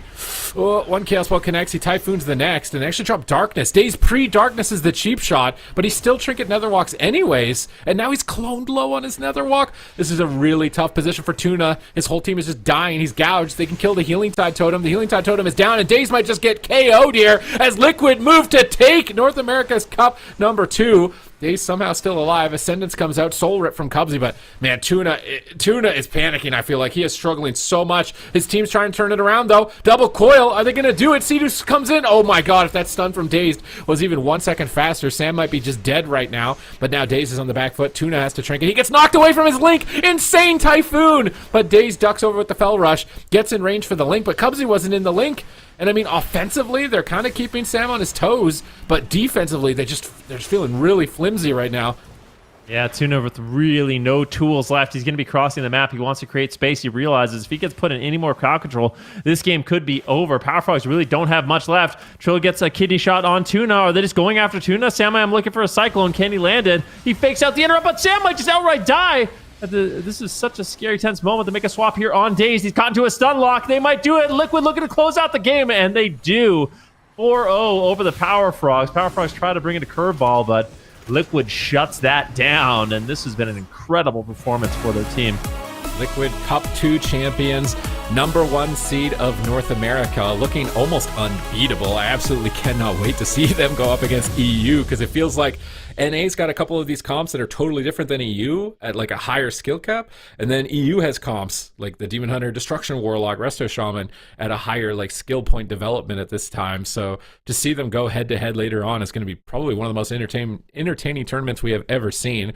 This game, they did get Sea-Doo's Link. It felt like their offensive pressure was good. So if they invest more time in this comp and class for Tuna so they can get better defensively, this is definitely a viable option for them in the future, which means they're going to be likely a pretty powerful contender. I think this means that they're third in the top 3. They can completely avoid the gauntlet, spend all their time getting Tuna some games on Shaman, because Cubsy and Daze looked really good offensively with this, and if they can get him games, get him close to Sea-Doo, I think that this is going to be a decent option for them for that mid-season clash. Now we do have a tiebreaker still here today between DRACO CLEAVE and CML. I think it's for 6th and 7th, so which they get to basically avoid a series in the gauntlet if they win, and that's the Devastation Evoker team with the fist or not well, actually maybe he might fist weave. I saw Meep tweeting about him. He's like, I'm #1 fist weaver in a day or something. He hates fist weaver. He actually doesn't like got the it, playstyle. And I think I saw him tweet a picture saying he's #1 fist weaver in a day of playing it. So he might actually play it today, and their team could actually be surprisingly scary if he's actually enabled that. It's really funny. So Meep was on Twitter, and he was like, yeah, you know, he's complaining about Fistweaver, and someone said, oh yeah, well, why don't you play it if it's so OP? So Meep did play it, and in one day he went to #1 position as a Fistweaver monk. So kind of impressive, honestly. I had him in a few of my solo shuffle rounds. Quite a nuisance, but yeah, definitely interesting to see him put that time in, and I'm curious to see if they do end up running it. Really good offense from Sam here. I can't believe how consistently he's getting these fakes. Like, he fakes that interrupt to get the clone on Tuna that wins the game, gets the reclone. There's no gap in between the clones. They're cloning Dazed low HP. Like, there's just no chance for Dazed at all in this game from all these clones that Sam is getting. And I'm hoping that we can somehow collect the data and just see, like, you get that MVP. Who's the precog MVP in terms of that uptime on that buff? He did get spell locked there at this point in the game. Dazed Vengeful Retreats, gets that damage reduction. He's trying to give Tuna some breathing room, but he still needs to keep pressure at the same time. Like, they just got Link. He doesn't really want to, like, fully pull away from the engagement, but he kind of has to at the same time because he's got no defense. It's such a tough spot for Tuna at this point in the game to be able to really recover. And Dazed just got left behind. He's rooted. Cubsy's alone, like, and he's not on his port anymore. So it's like, this is just a Warlock stranded in the middle of the map. The Observer was really good, but Sidu just there. It blocks everything. Doesn't matter. If Sidu is not CC'd, you are not going to die, it seems like.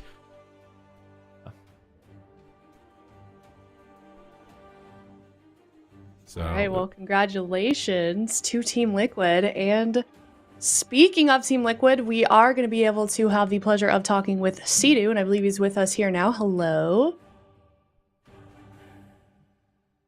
Maybe. We'll let him get in.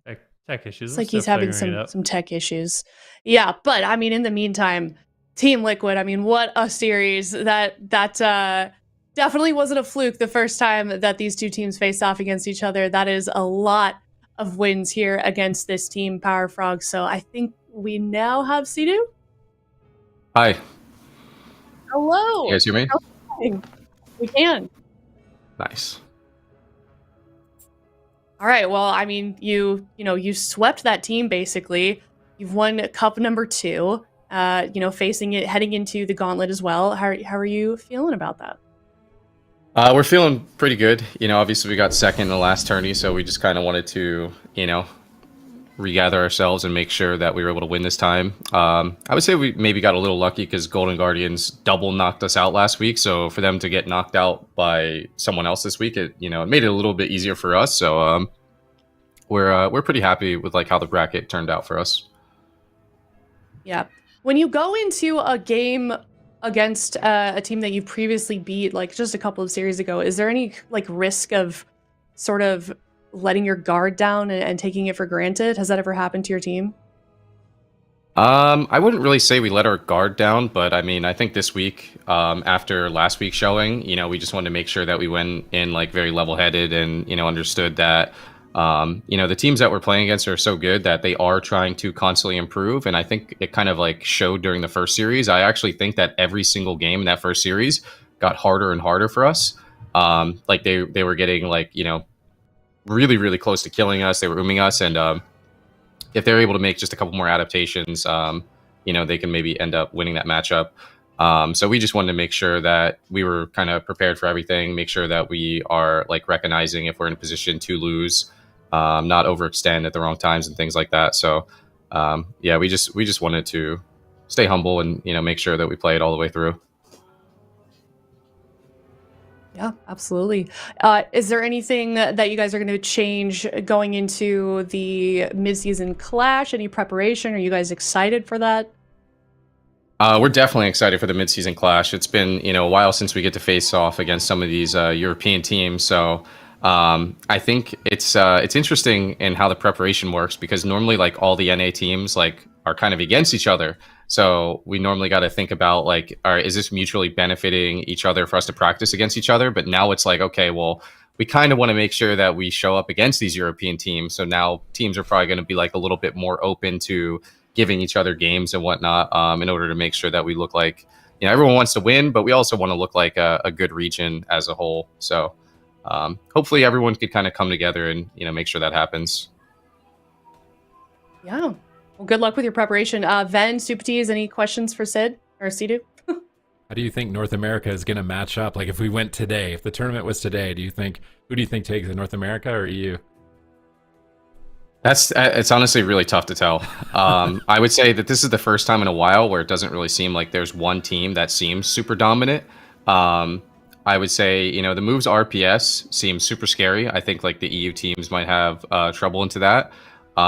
It doesn't really seem like there's too much Boomy Rogue over there, so I think that's kind of like a curveball as well. Is the comp actually good? Because I feel like people don't really like Boomkins over there, or do we just kind of like make it work over here? I think Cubsy's DH Destro was actually really scary, and I don't think they're as like well versed as Infernion's DH Destro. So if we fought them in the finals, considering how tough that was, I think considering they're much more inexperienced, I think that could have been a lot scarier for us.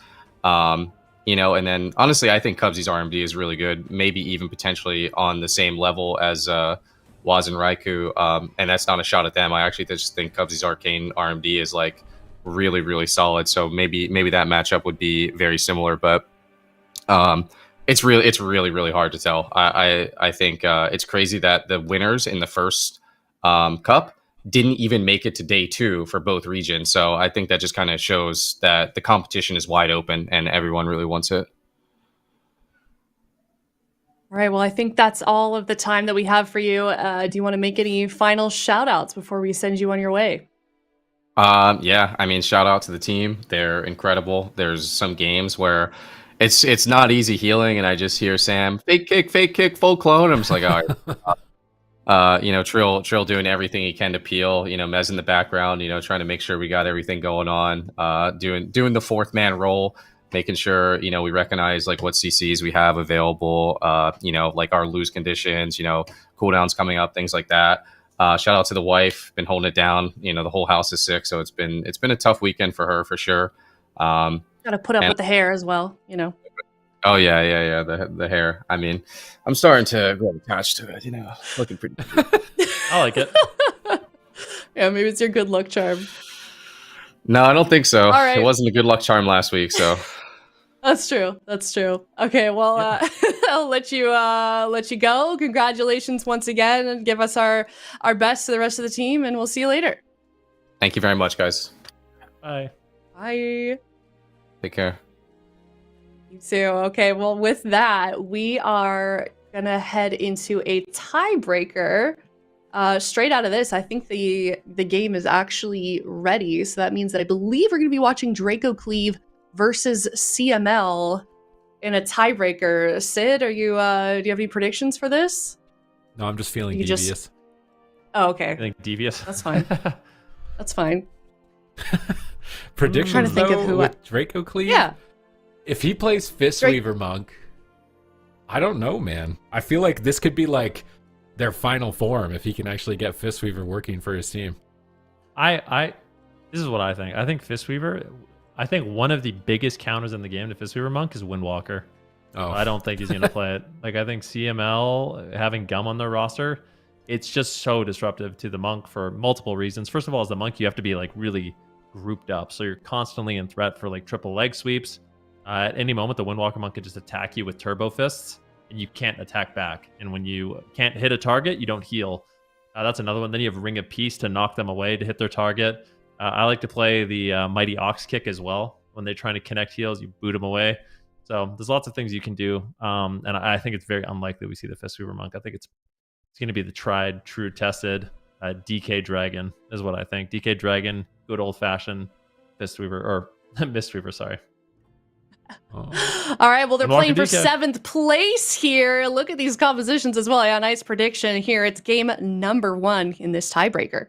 Ooh, the double setup already from Butter. Look at that pressure. Danny has to trinket restore right away to deny that first assault. Now Gum is turning it around with a double leg sweep, but Claudio is out of the game. Meat Monk is taking full control of him, and I don't remember the last time we saw Danny carry on a Mistweaver. I feel like it was Mr. Pandaria. He's been playing almost exclusively Druid. Now in this matchup, it will allow him to port while stunned during the go. Butter is getting cut through right now. Is he going to be able to survive here if they keep maintaining their uptime? He's trying to find a sleepwalk. He's not getting it, though. Meep is really struggling. They got Meep's trinket earlier on. They're trying to reposition as Butter is flying across the map, grip back into the fray, and they're still just waiting for their next setup as soon as possible. And Claudio is trying to keep just sustained pressure going and trying to force the dragon back and away from Danny. Danny is a really good position right now, and it's really tough for them to get the double stack as Gum is actually going after Meep and trying to solo the Mistweaver, it looks like. Yeah, let's see what they can do. Meep down to about 60% mana, so Danny Carey has a lead in that regard. Nullifying Shroud by Butter. Let's see what happens. It seems like he's going to get interrupted, so he wants to get that off because that's going to allow him to basically free cast with his damage. Finally, it's going to be used. Big setup here on Danny Carey. This is huge amounts of damage. Can they take him down? He does not have the Restoral, so he doesn't have a trinket either. I might be able to drop him. Big damage on Danny. He might just fall. The cocoon comes in, slips through the gaps, but Gum now in trouble too. Has to trinket and trade out his Touch of Karma. A lot of defensive cooldowns rotated through at the same time, though. Butter taking some pressure. Deep in the back line, should be able to easily heal him up and has that life cocoon if he does need it. Very back and forth here. All right, new Death Knight meta here. Mistweaver Death Knight meta as they're fighting for 6th and 7th in the gauntlet. They want to avoid the first series and be one step ahead to possibly grabbing that 4th and final spot for the mid-season clash. Are they going to be able to do it? Butter is just taking so much damage. That grip behind the pillar. Meep, is he going to get there in time? He's got Life Cocoon, and he wraps around the corner just at the last possible second. But Meep's mana is looking so grim right now. He's monstrously behind Danny. Danny's just in a great position to drink, reset, do whatever he wants. And if they grip stun him, he's just going to pour it away. And it seems really tough for them to find like a sticking point to send that Frost Death Knight cooldown pressure on. Yeah, Danny Carey, I think, was practicing this Mistweaver Monk like all last night, so he kind of knew that this was going to be an important matchup for them, and I think the Mistweaver Monk in general is quite powerful against what DRACO CLEAVE is bringing.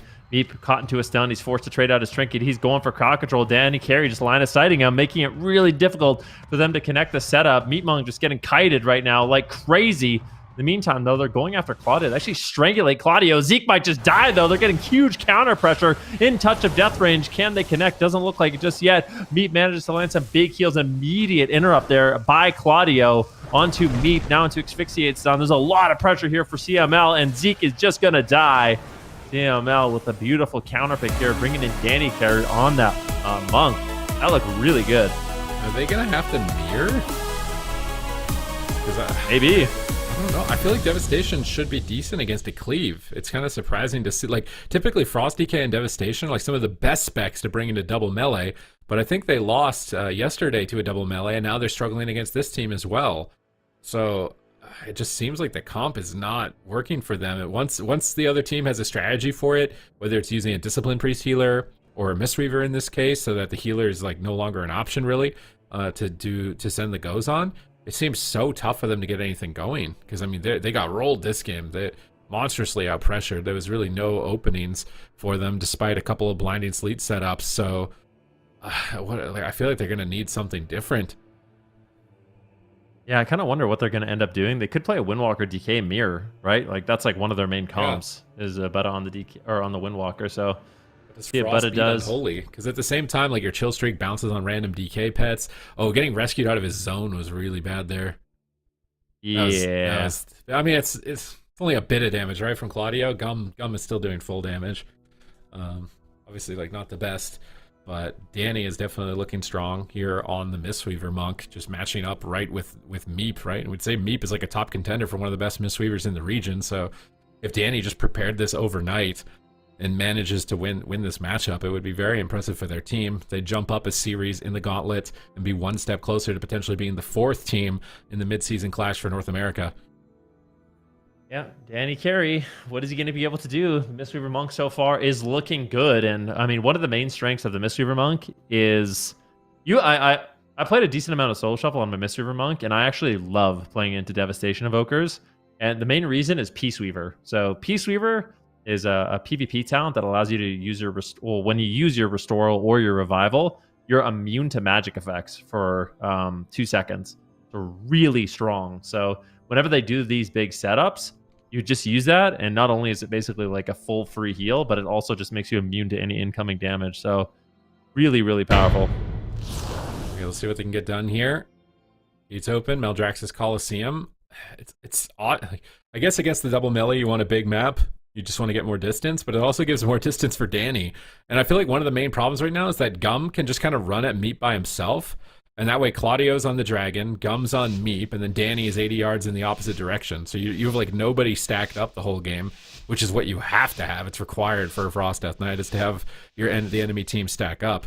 So they create this weird like 3-pronged positioning of an assault where they don't really have a good strat. Zeke's going to run in right away with Wraithwalk on top of Danny and try and include him right away in the fight, but he's not even able to connect. He gets paralyzed behind the pillar. Can they actually catch Danny here? He might get a good Shadow Meld on a grip possibly. He's just hugging that pillar, totally avoiding Zeke. Here comes massive damage from Claudio. That's the advantage of the Unholy DK, is he can just send his damage. The positioning doesn't matter. He can just do full damage no matter what. They actually paralyze. They catch Danny. Are they going to get his trinket here on this setup? It's a lot of damage. He's into another stun. He gets stunned on his trinket there, but I think he trinketed the Strangulate, so he should be able to survive. But regardless, getting the trinket is really important for the Mistweaver. They're likely going to look to continue to swap to Danny in the future. Yeah, Butter looking for a sleepwalk, not able to find it. Danny carries, he's going to duck out of line of sight, and now this Evoker is in a little bit of trouble. They get a paralyze here on Meep into a potential double leg sweep. Asphyxiate will come in. Gum might switch targets, but no, it looks like they just want to go after Butter. Big triple blinding sleet here by Claudio, but a counter stun comes in from Zeke, but that's not really going to equate to any kind of damage, unfortunately. Not really getting too much going. I guess Gum is under a little bit of pressure, but he can always portal away if he needs to. Danny Carey connecting some heals. Gum reconnecting here to Meep. And this is just so... When's the last time we saw a Mistweaver versus Mistweaver matchup? I think this is the first time, obviously, in any of these cups, but it's interesting to see. A lot of instant crowd control available for both teams. Both healers going to be relatively slippery. Meepa has a little bit of a mana lead right now. Zeke looking for a setup, but it's not been easy so far for him in this game. Oh, Gum ports the grip, but they pre-AMS Danny. So they're running that group AMS. Claudio can use that to spell ward, but they still catch Danny. They were patient. They held onto the blinding sleep. They might be able to KO Danny. They need a one-shot wonder right now. If they're going to win this, can they close it on Danny? He survives the silence. He diffused magics, and it looks like he's going to survive, but he's got a lot of work to heal up his whole team. He trades Life Cocoon on Gum, and they managed to make it through that tunnel alive. Zeke with patience there to not use the blinding sleet and hold it till after the anti-magic shield. But even despite those plays, Danny stays alive. Meep could be in trouble, but at least the mana is a lot closer this time around. They're swapping to Meep. Gum is on top of him. Claudio going after him. He grips Zeke in to get AoE down as well. He is running the Ox kick as he sends Claudio behind him and away from him. An interesting talent choice there, I think, for Meep to try and reposition the melee if they're trying to go after them by themselves. And right now it's actually Danny who is behind on mana. If Zeke and Butta can just keep their damage high, they might be able to win on pressure. Yeah, it's possible. Let's see what they can do. Danny Carey, though, does have that restoral if he needs it. Butta's in a lot of trouble. Meep gets interrupted. Nice interrupt there by Claudio, and they could close it out. Game 2 might go to CML here. Finally, some big heals coming in from Meep. He does manage to stabilize his team's health, but Gum actually taking a little bit of pressure. Might have to run away. He gets the anti-magic shell here, but a big deep breath from Butta. Can they take him down? Restoral is used, and that should keep CML alive, but still a tremendous amount of pressure here. Gum's going to have to touch of karma. He does, but Claudio has nothing and might get dropped. Big heals here from Danny, and now all of a sudden Meep has a bit of a mana lead. I wonder if Danny Carey is going to be able to sneak away and drink. Might be going for it right now. Let's see how much mana they can get here in this exchange. Meep's into paralyzed, no trinket. Zeke is going to get rescued by Butta to the pillar and try and line of sight utilizing Chains of Ice. But he's slightly ahead on mana, but he gets kicked there by Butta. Butta going into a stun. Claudio looking to reconnect. Zeke intercepts him, getting that Remorseless Winter stun, but now he is grappled by Gum. He can't get his pressure out during that Remorseless Winter. Gum is Flying Serpent kicking over to Meep, and he's got that Ride the Wind down as well, so if Claudio wants to grab that for a quick little freedom out of the Chains of Ice, he can. He gets a double blinding sleet. I think they want to go after Meep. Double leg sweep. I think he's going to have to trinket here. They have more damage to follow it up. Restoral during the stun. Meep gets a big heal there. He's still down at half even despite it. He's trying to get back onto the pillar. Danny is slightly ahead on mana at this point in time. Gum is just rolling around trying to swap to Meep. He's just trying to solo Meep by himself. He's really pressuring him, but they catch Danny in the blinding sleet. He pre-life cocooned, and I think he has AMS as well, so they can't really send it. And he's just pressed, he should take 0 damage. They need to hit something other than Danny. He totally read that situation. They made him really tanky, although now the cooldowns are over, and they're still following up with more damage. Is Danny going to go down? 1 second left on the Strangler, and he survives. These are insane, like, pre-reads by CML, just getting the AMS up to immune the stun lock so that he can get heals out, and now Meep's in a ton of trouble. Gum is just chewing him at the moment. Is he going to be able to finish him? He's doing tons of damage with those Rising Sun kicks. I mean, Meep is going to fall over at any moment. He's going to have to probably trinket and life cocoon here. Danny's in position as well. Massive damage follows through. He ports. How does he greed the trinket there? Oh no, Buddha rescues him on top of the melee. I don't know if that was the right maneuver right there in this position. Claudio's activating that legendary. It's not going to do too much though. Meep is just dying anyways. He's trying to roll away. He gets gripped in. He's got life cocoon. He's going to activate that right away. But now he doesn't have it for Buddha, and it looks like they're going to swap their attention to him. Danny Carey has Trinket. He's got Life Cocoon coming up. Gum is going to use Karma here, both offensively and defensively, just to stay aggressive and end this, because both healers have 0 mana. It's just all about momentum at this point. Yeah, this is a really close call. Buddha going for it. Is he going to be able to take him down? Claudio and Gum in so much trouble. Danny Carey has the life cocoon. He has to connect it. Claudio might fall, but now Meat Monk is the one that's in danger. No cooldowns left whatsoever. No mana whatsoever. Paralyzed on Buddha. He's not going to be able to help. Meep rolls away to safety, but Gum and Danny are all over him. There's nowhere he's going to be able to go. He actually manages to escape. I can't believe it, using the Tiger's Lust, but now a full leg sweep lands. He portals away, gets gripped back. Meep doing a great job living, but it is not enough. Ultimately will fall. CML up 2-0 in this series. Meep. He's not going to get away from the Roadrunner this time around. And they're still playing it out 2v3. I mean, I guess they have no trinket. Is there some sort of miracle opportunity that they get from this position? I mean, it'd be absolutely ridiculous if they 2v3. I don't think... Have we ever seen a team 2v3 from, like, a full HP position? Ever? Maybe. I'm not confident in answering yes or no completely, but I feel like we've never seen it from full HP. Like, this is a complete hard reset. Have we seen this before? It might just be happening for the first time. No way. No way. Are they going to kill him? They did. Oh, my God. Are you kidding me? Did they kill Danny too? No way. They killed Danny too? Are you kidding me? They actually pulled off a win. This is maybe one of the greatest comebacks we've seen. I can't believe DRACO CLEAVE. Wait, it's not over. Gum might 1v2 them now. They 2v3 them, but Gum might 1v2 them. He has Karma. Device, keep running. Sleepwalk. I can't believe it. That was insane. There's no way. Gum, is he going to finish him? Karma. Mr. Fury on the parry on the death streak, and I think it's a 1v2 reversal. Oh my God, Buddha's doing whatever he can to heal Zeke. Look at these living flames. He's just over and over and over. He's he goes down. 1v1. He dodges the fire breath. He's at 1% health and he paralyzes the Evoker. There's no shot this is coming down to a 1v1 right now. Oh my God, Buddha is so mad about now. I hate chasing a Windwalker like this. This is probably one of the most annoying points in the game. When you got to chase the Windwalker around the pillar, but he connects the Disintegrate. He diffuses it. It's a race at this point. Buddha can't get away. He's getting disable rooted. He deep breaths, but Gum dodges it. Oh my God, he dodges the deep. He walled nothing. He walled air. He got scared and he pressed his wall when Gum isn't even trying to attack. I think Gum's got this. I think there's a good chance that he does. I don't know if Buddha's going to be able to really reset. Gum's moving in, paralyzed into a leg sweep. He's going to be immediately trinketed, and Gum gets the trinket. He is pushing for the win, though. Touch of Karma comes up in 30 seconds, but Buddha is ultimately going to fall. Absolutely insane. I mean, what? What did we just watch? We watched Zeke and Buddha come out with a miraculous 2 versus 3, and then somehow, some way, Gum battles it back in 2 versus 1s to Buddha and Zeke. I mean, I said that the first point of that game was the biggest comeback we've ever seen, but CML proved me wrong. Okay, we're moving to match point. I mean, if Meep is dead, it seems like they're doing better. Maybe Meep just needs to die faster or something. I don't know. That was absolutely crazy. I don't know if that was like a complete disrespect because they're thinking there's no chance they can lose or what, but the fact that they pulled that off was so crazy. Oh my God! So this is when Meep was just living by some miracle with 0. Like he's completely zeroed out of mana. He's just trying to navigate around. He gets booped back into Claudio. He tries to move away from him. He walks into Gum. He's got nowhere safe to go. He trinkets the leg sweep. He ports in mid to try and bait them out. And then does he get gripped? Yeah, he just gets gripped back in. He ports again. but he's just gonna die to a death coil. And then Zeke and Butta just go behind the pillar and like, hey, I got a plan.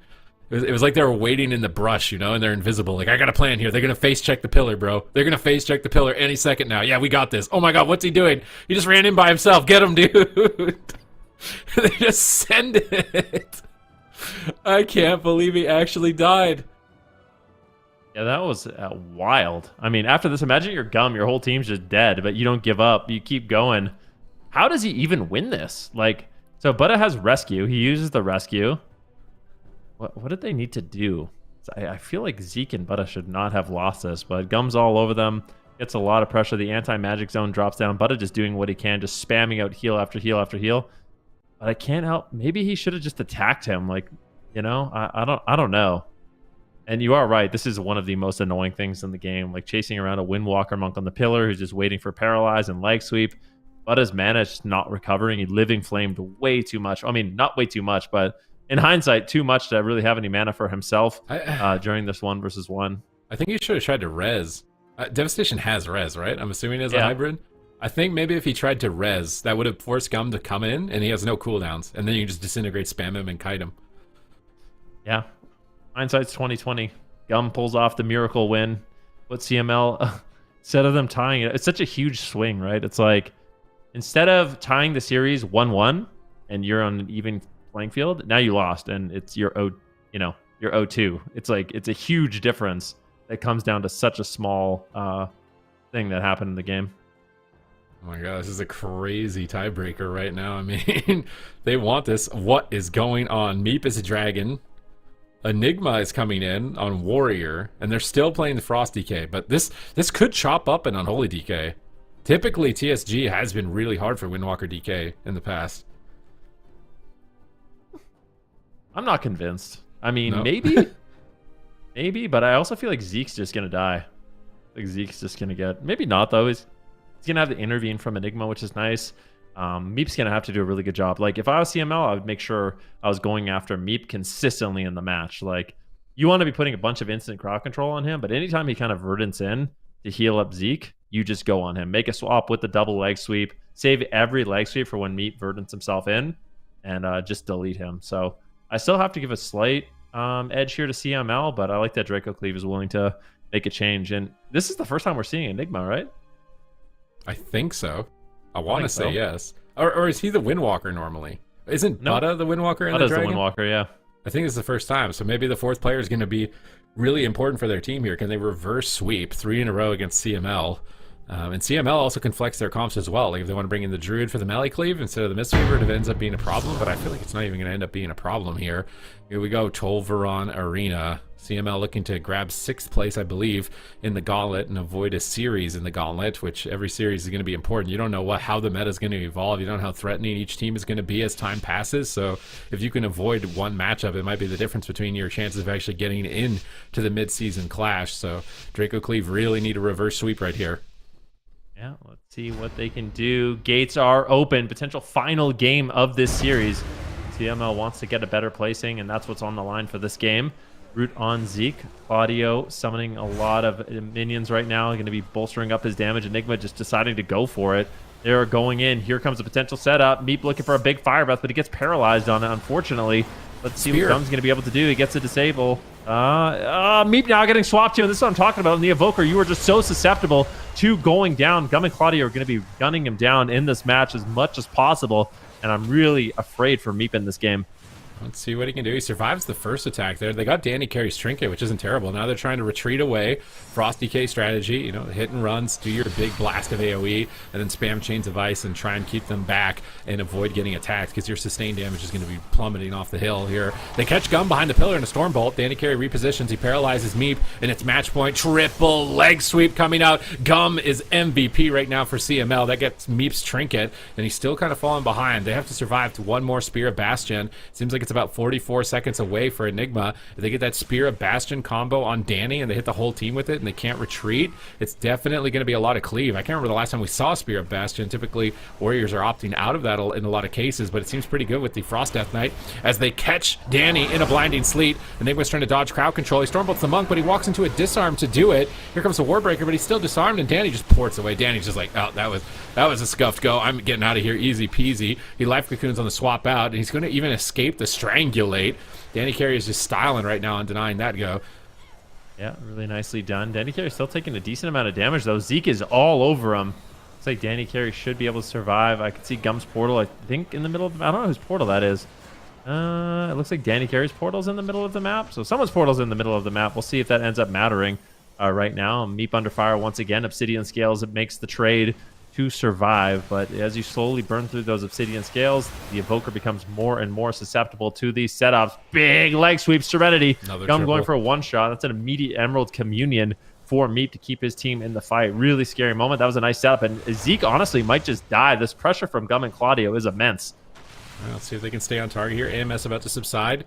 Enigma still has Die by the Sword. He's got to be careful. He's getting left behind. Meep's going to rescue him back to the pillar and get him beside Zeke. Enigma just leaps in again anyways. Oh, here comes the setup. Panda into double blind. Enigma needs to get there, but he's disarmed. These disarms from Gum are so insane. And the AMS, Danny, but it doesn't protect him from the Spear Bastion. He gets pulled back into the cleave. Massive damage incoming onto Danny. He's trying to be greedy on the Strangulate. He gets stunned again. He trinkets that and life cocoons and will survive yet another swap. But in terms of pressure, where are they going to go? Are they going to go on Meep? Are they going to go on Zeke? I feel like it has to be Zeke here. Can they finish him? They need CC on Meep, and they get it. Another triple leg sweeps. These leg sweeps from Gum are insane value. Ring of Peace knocking him out of the animatic zone for a second, and that was the rewind from Meep, so he's losing a 4-minute cooldown on that exchange. He's into the paralyzed, double blinding sleep from Claudio. As soon as Gum comes out of the Stormball, he's likely going to explode. Fist of Fury flying in onto Zeke once again. And he's going to get time dilated by Meep. Meep is doing a pretty good job, though, on the Preservation Evoker, considering it's the first time we've seen him off the Mistweaver Monk.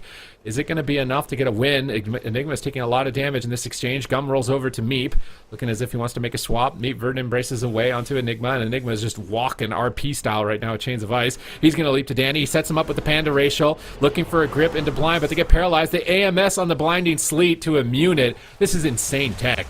Like, both teams understand each other's comps so well, but they wait for the AMS. They get him with a deep breath. Insane setup from Meep into the fire breath. Fully channeled, but Danny line of sights it. The fire breath doesn't connect. Danny ports away, and then ports immediately back in. I'm not sure if he intended to port there twice, because now he's stuck in the middle of the map, and they're still on him. He's trying to cheat torpedo away. Manages to get some distance. Paralyze on Meep, and I think that's it. Enigma, no trinket, and gets dunked. CML 3-0. Really nicely done. CML bringing in the Mistweaver tech. Danny Carey kind of flexing there. Really only seen him play Druid this expansion. I think it's very recently he's popped over onto the Mistweaver Monk, but understanding they needed it for this series, working out beautifully for them as well. So good adaptations by them. I think they played a good series, and that clutch win from Gum is, I mean, that was insane. Definitely the highlight of the day. An orange marmalade moment almost for Butta, and then it reversed into Gum's orange marmalade moment at the end of the game. Like, yoink my little sandwich. My orange marmalade moment, guys. We let you kill Claudio so I could have the glory. Wanted to bait you. I wonder if this fire breath actually connected. Like right here, Danny double ports. I was actually thinking he might die because of that. That had to be a mistake. There's no way. I was almost thinking he was going to die for it. But he manages to recover anyways. So if Danny can flex on multiple healers here off the Druid, if this team can get other compositions as well, they could be a real threat in the Gauntlet. Instant paralyze there on Meep, and Enigma and Zeke just caught in stuns and get dropped. So really, really nice. And yeah, CML, they're showing a lot of flexibility. Danny Carey going on the Mistweaver Monk. They brought in a 4th member because last week they were only a 3-player team. Now they have actually a 4th player, that Warlock, who's done well for them. So definitely a threatening team. I feel like I would have just gone home after that 1v2 with Gum. Like, all Just right. giving up. I give up. Yeah, good job. You deserve it. Okay, well, CML going to be taking this one. And that means that they have won the tiebreaker, which means that they are now in 6th place, CML. And we are going to do another tiebreaker here after we kind of wrap up. I don't know, is there anything that you guys want to mention here in terms of the damage breakdown? Not too much. Honestly, it was a pretty slow kill. I don't Yeah. think anything too crazy happened there. Just a nice double leg sweep, and they kind of hit the enrage timer just too far. Meep has no trinket, no cooldowns, and that's why they ultimately fell. Yep. clean and calculated. Okay, well, the next tiebreaker we have coming up here will be for second place, and it is the Move versus Power Frogs. We can take a look. We've got our gauntlet fully formed here. What a scary combination of teams here. We've got POMP and VOIDGG at the top, which were already very scary teams, and then CML. I mean, that is not a team that, you know, a lot of people would have, I think, slated to be that incredible, but they have certainly proven themselves here. And then DRACO CLEAVE and Unitas are going to be in round one. They're going to have to battle it out all of those rounds if they want to make it out of the gauntlet alive and head into the mid-season clash for that final North American position. But there are two teams that have solidified their spot right now. They're just playing for seeding, like I already stated here. It is the Move and Power Frog. So we are going to head to a quick break before we see who gets to be in second place for the mid-season clash. So we'll see you in just a bit.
Hey everybody, and welcome back. We are about to head into yet another tiebreaker here. This one is going to be determining second place for the mid-season clash. It's going to be between the Move versus Power Frogs.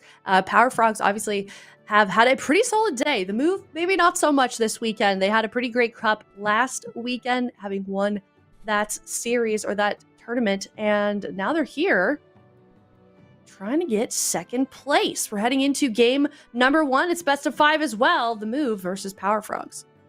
They're looking for redemption, man. They want to get a win for their fans because this cup number 2 did not go the way I think that they wanted it to. They're going to be starting game number 1 with the Classico, the Resto Shaman, Outlaw Rogue, Shadow Priest on the side of the Power Frogs. They're sticking to this Demon Hunter Destro. They want to use this as practice, I think, although they are not getting Tuna on Shaman. So That's weird. They won with Cubsy on the last time they played against the Move, they actually won with the Arcane Mage. The fact that they're locking this in, like, I don't know if this is just for practice or they think this is better or what, but this is a really interesting decision here. The Move locking in that RPS once again. Peekaboo on the Outlaw Rogue. Let's see what they can get done. I think Cubsy's going to be under fire this game quite a bit. Yep, already into the stun lock by Peekaboo. Blind on Tuna. He did pre-treant this blind with a little bit of healing, but it's not enough to do with a Void Torrent. Into a kidney shot. WizK gets that fully channeled. Absurge is hexing up and lassoing the Demon Hunter off in the corner. He almost dies to Absurge by himself. What is going on with Dazed? He's just getting owned by Absurge and WizK. Yes, he's just dead. He's dead through everything. What is happening to Dazed? He shadow melts, he nether walks, he blurs. That's every single cooldown. Almost dropping in the opener. Absurge just static filled him in the corner and lightning lassoed him and was like, "You're mine, Dazed," and almost finishes him in the opener. Now they're getting the pressure going on to Cubsy.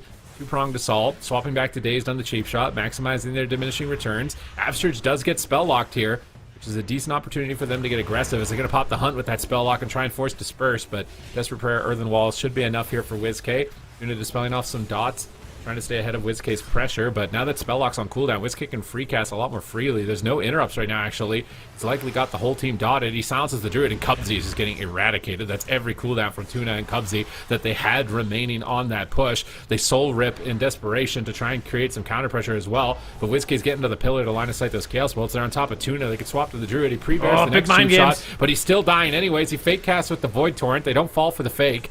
WizK's going to fear the Demon Hunter instead and keep their dots rolling. Observer is down. They need to kill that Observer. It's farming a lot of damage on WizK. Observer goes down. I think Peekaboo sniped it off there with a pistol shot. Hex onto Dazed. And I would say it's the Move, man. They are in command this game. Yeah, they're looking really solid. Full control of the game. Tuna's already down to 50% mana. Cubsy is at 50% health. Dazed is low as well. It's just triple threat pressure. Cubsy trying to slow down Peekaboo, but he rolls over for a gouge on Tuna, getting more crowd control. Big damage here on Cubsy as the Move is looking to continue their pressure, but this I-beam from Dazed is devastating, putting in a lot of pressure here. Double Fear does land. What are they going to be able to do? Dazed getting swapped to now. Kidney shot into cheap shot. Tuna goes for the Nature Swiftness and tops him off, so looks like Dazed is going to be A-OK. Lands a nice Chaos Nova onto Absurge, looking for a hunt cast here on WizK. Finds it, but doesn't look like there's too much follow-up damage just yet. And as I say that, WizK gets bursted down. Absurge has a lot of work ahead of him, but I think he should be able to top him off. And I'm actually more afraid for Cubsy here. Oh, kidney shot on Tuna. Another word from Cubsy. He's got Soul Rip as well, but Tuna's getting swapped to. He has to Bark Skin. Peekaboo's all over. Chaos Bolt's flying in onto WizK. He's locked out for a moment. Imprisoned on Absurge. Trying to push through and get dispersed, but they're not even going to get dispersion. WizK seems to have recovered. Static Field pulls Dazed on top of Peekaboo with the Fear as well to combo it together. Gouge onto Tuna. Are they going to set up on Tuna again? I don't think they have diminishing returns just yet. Soul Rip got a lot of value there into a double coil, but Dazed is going to get hexed, and Absurge just has Dazed's number. Anytime he's trying to do something, he's getting hexed, lassoed, static fielded across the map into a root, and Absurge is really taking control of him, but now he's free. He's getting a lot of pressure. Absurge's going to get sniped there by Dazed around the corner, denying his possible drink. WizK taking tremendous pressure. Tuna is at least still tied on mana at this point, even though his team is quite far behind on cooldowns. But WizK still not even into the dispersion one time in this first 3 minutes. Peekaboo feared away, dispelled out by Absurge as he repositions, feared again. Chaos Bolt attempt by Cubsy. It's a Chaos Bolt. It was actually a Focus Bolt, I think, onto Peekaboo, trying to bait Greater Fate from WizK, but Dazed is getting locked down. No trinket on Tuna. Massive pressure. He might just die. He's going to die through darkness, and yeah, the Move, these guys are dialed in. 3.5 minute kill against the Power Frogs, one of the most notorious dampener teams, I would say, in North America. Peekaboo is really excited about this, getting a win here against the Power Frogs. I feel like they need this. They want momentum moving into the mid-season clash. Yeah. It's either a 50-50 chance you die through dark. You either do or you don't. So looks like this time you do. Pull off a game number 1 victory. And like you said, it's important, right? You want to be playing for seeding. You want the best seat in the house, and this is for that second place. But kind of a back and forth game. But I would say for the majority of the game, it felt like the move were winning. They had a mana lead. I feel like overall they had a pressure lead. There's a few close calls on WizK, but did they force a single dispersion? I don't think that they did. I don't think they did. Yeah. I mean, for all intents and purposes in comparison, they basically got perfected, you know? Like where you don't get like a stock off your opponent in like a fighter game. That's pretty much. No dispersion, no Spirit Link Totem. They did get the Nature Swiftness, but look at this Lightning Lasso from Absturge, followed up by a cheap shot, big pistol shot, Shadow Word Death, Darkness drops, 50-50 chance. He's gonzo, and unfortunately Tuna's just not able to heal him up there. WizK is absolutely dominating. I mean, what is that, dude? 16 mil over the 9.9 and 10 mil of days. Like, he's almost them combined in this game. Tuna has to do so much extra healing. Absturge is just completely controlling Dazed. Cubs is getting no pressure out. Like, the move are looking crazy on this comp. And I mean, this might be a bit of a precursor potentially for EU versus NA, right? Because this is the comp that EU doesn't really ever play against, is the Shadow Priest Rogue. And are those comps that they're using as standard comps going to be prepared for it here as we move into game number 2? I love this damage breakdown as well. I feel like the move, they're playing as a unit. You know, all 3 of them are perfectly in sync, synergized with what needs to happen at any given moment. And that's why they're getting so much momentum over their opponents. Power Frogs going to be locking in what for game number 2? It looks like they are going to be selecting Ashamane's Fall, so a bit of a bigger map. Maybe they do lock in Cubsy on the Arcane Mage once again. Maybe they take this opportunity to practice the Destruction Warlock and the Demon Hunter. But I almost want to see... Do you feel like Cleave comps could work against this? Like, what about, like, I feel like Windwalker DH might be able to win against this. What do you think? Possibly. I feel like Windwalker wouldn't be a bad lock-in into a Shadow Priest. I feel like there's just certain classes. I think the Power Frogs are using this for practice, though, and trying to field information as far as, like, is this comp something that worth investing for us? Is this actually our best option as opposed to the Rogue Mage? And they're going to get a lot of intel. They may also just be, like, damped from playing Rogue Mage Druid all day and losing every single game. And it's the same type of matchup, right, as an Arcane Mage. I mean, could you handle playing another 3 games against Shaman Outlaw Rogue if you were playing Cubsy on Arcane Mage? I don't know how Cubsy does it, man. This guy just sits back, spell stealing. Like, he plays a very defensive game. He's just so annoying. Like, everyone complains about fighting against Cubsy. Like, the healers complain because all of their buffs are being spell stolen the entire game. The melee complain because he's just blinking out of every stun and playing max range, super evasive.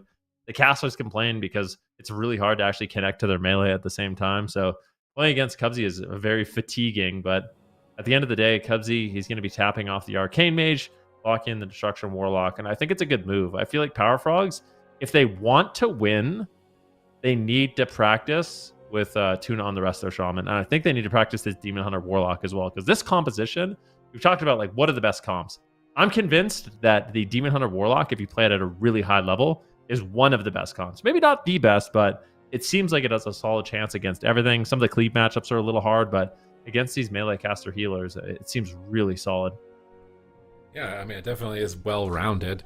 I think that there's some cleaves that could be difficult for it, though, especially like the Fistweaver cleave, if LePomp managed to do well in the gauntlet. So I don't think it's like a one-size-fits-all. You're going to need to flex between a couple of different options, but definitely a comp that's worth investing in, like one of the 2 main comps you're going to play. They immediately get an opener here, but Daze gets sapped, and Cheap Shot immediately out of it. They're swapping to the Demon Hunter, trying to catch him off guard. Tuna's in tree form with Innervate, though. He gets caught in a swap by Peekaboo. WizK gets coiled away. Actually just trinkets the coil. WizK's going all in on Tuna, but he's already pre-hotted at that point. I don't think he's likely to go down. The mover just, they don't care. They don't care about any defensive Tuna uses. They're just sending everything they've got, everything but the kitchen sink. But here comes the hunt in return onto WizK. Is he prepared for this attack? As he shadow melds, he desperate prayers, but Observer is down. They snipe it. Peekaboo's feared into the corner. Absturge is stunned on his trinket by Cubsy. Really good punish there from Cubsy here in center field, as they need to do more damage. I mean, the advantage of the Destro Demon Hunter is just damage per second. So if they aren't able to out-damage WizK, this comp won't work for them. Yeah, WizK taking quite a bit of pressure right now in the midfield. Can they force a dispersion, the first one of the series? WizK gets interrupted, now looking for Mind Spikes. And this is like Shadow Priest 101. If you're a Shadow Priest at home wondering why WizK wins and you don't, it's because he's always casting something. You basically have 3 schools of magic. WizK, cast Shadow. If he gets kicked, he spams Flash Heal. If he gets kicked again, he spams Mind Spike. So just 3 schools. He's constantly rotating through them, always casting spells, eating interrupts, and it just works out so nicely for him in these games. He's able to get out a ton of damage, leading on the damage meters once again. Full Cyclone on Peekaboo, though, as WizK is still taking quite a bit of pressure. Still no Dispersion going to be forced, but this could be it. Dazed rolling over. However, the Earthen Wall Totem from Absurge is looking to deflect, and they're getting a lot of pressure here on Cubsy. I'd like to see more setups on Tuna if they can, but it seems like Peekaboo is having a really hard time connecting. Yeah, Observer getting a lot of damage there on WizK for a moment. Is he going to go down? His soul is ripped. He actually picked up his soul. Not very often we actually see players do that. You can go and grab your soul. It's a little purple spirit on the ground. It's going to return your damage to full and your healing received to full. He's baiting Dazed behind the pillar. I think they want to set up Dazed maybe for a Lightning Lasso. They fear during the kidney into the gouge. Nice cross CC, but Cubsy instantly ports before he gets stunned. Peekaboo's going to follow up with the blind to get Tuna's Trinket. That's an opportunity in the future when he is off stun DR. Peekaboo's moving back into the Demon Hunter. He pre-vengeful retreats. He stuns up Peekaboo. He's stunned behind the pillar. Absurge into the Imprison. Massive Chaos Bolts coming in from Cubsy from downtown. And WizK is forced to Void Shift and redirect his health bar over to Peekaboo. That was a nice catch by the Power Frogs. Whew, that was a close call on Peekaboo. That cheap death didn't even proc, though. That's unfortunate. So Peekaboo is still likely going to be able to rely on that in the future. WizK pushing forward. Tuna's burning through mana at a rapid pace as Peekaboo's all over him for the time being. WizK moving forward, but he gets feared there by Cubsy. Cubsy now fears up Peekaboo. Peekaboo avoids it, so just avoiding that fear for the time being. Absurge looking for a Lava Burst, setting up here onto Dazed. He uses Metamorphosis. Fell Eruption on Peekaboo. A big setup here onto the Rogue. But it looks like he gets Life Grip. WizK making MVP plays once again to keep his team alive. They're trying to push forward, but Tuna's trying to drink. Oh, they stack up. Peekaboo's going to stop the drink, but this stack is costing them a lot of cooldowns. Guidance, Earthen Wall Totem from Absurge. Trying to get some AoE heals. Here comes a fully channeled I-Beam. Tuna's into the cheap shot. They're swapping off Tuna, trying to get back onto Cubsy, but Absurge is in an imprisonment. He's dying through the Earthen Wall and the Guidance, even despite the defense from Absurge. Peekaboo's feared so far away. Peekaboo is out of the game. If he gets rooted off of this as well, he's got to vanish. He got rooted. He's feared. He's going to have to vanish here, even if he doesn't have... Peekaboo is just in timeout right now in the corner. And Cubsy's blasting him with Chaos Bolt as well. Peekaboo vanishes away. It's not an Absurge with no Trinket. WizK gets spell locked. Peekaboo's making his way over to Tuna. WizK's trying to get there. I think he's getting maybe a couple of dots loaded out. A couple of instant Mind Blasts as well. But WizK has to disperse. And the Power Frogs are looking a lot better in Game 2.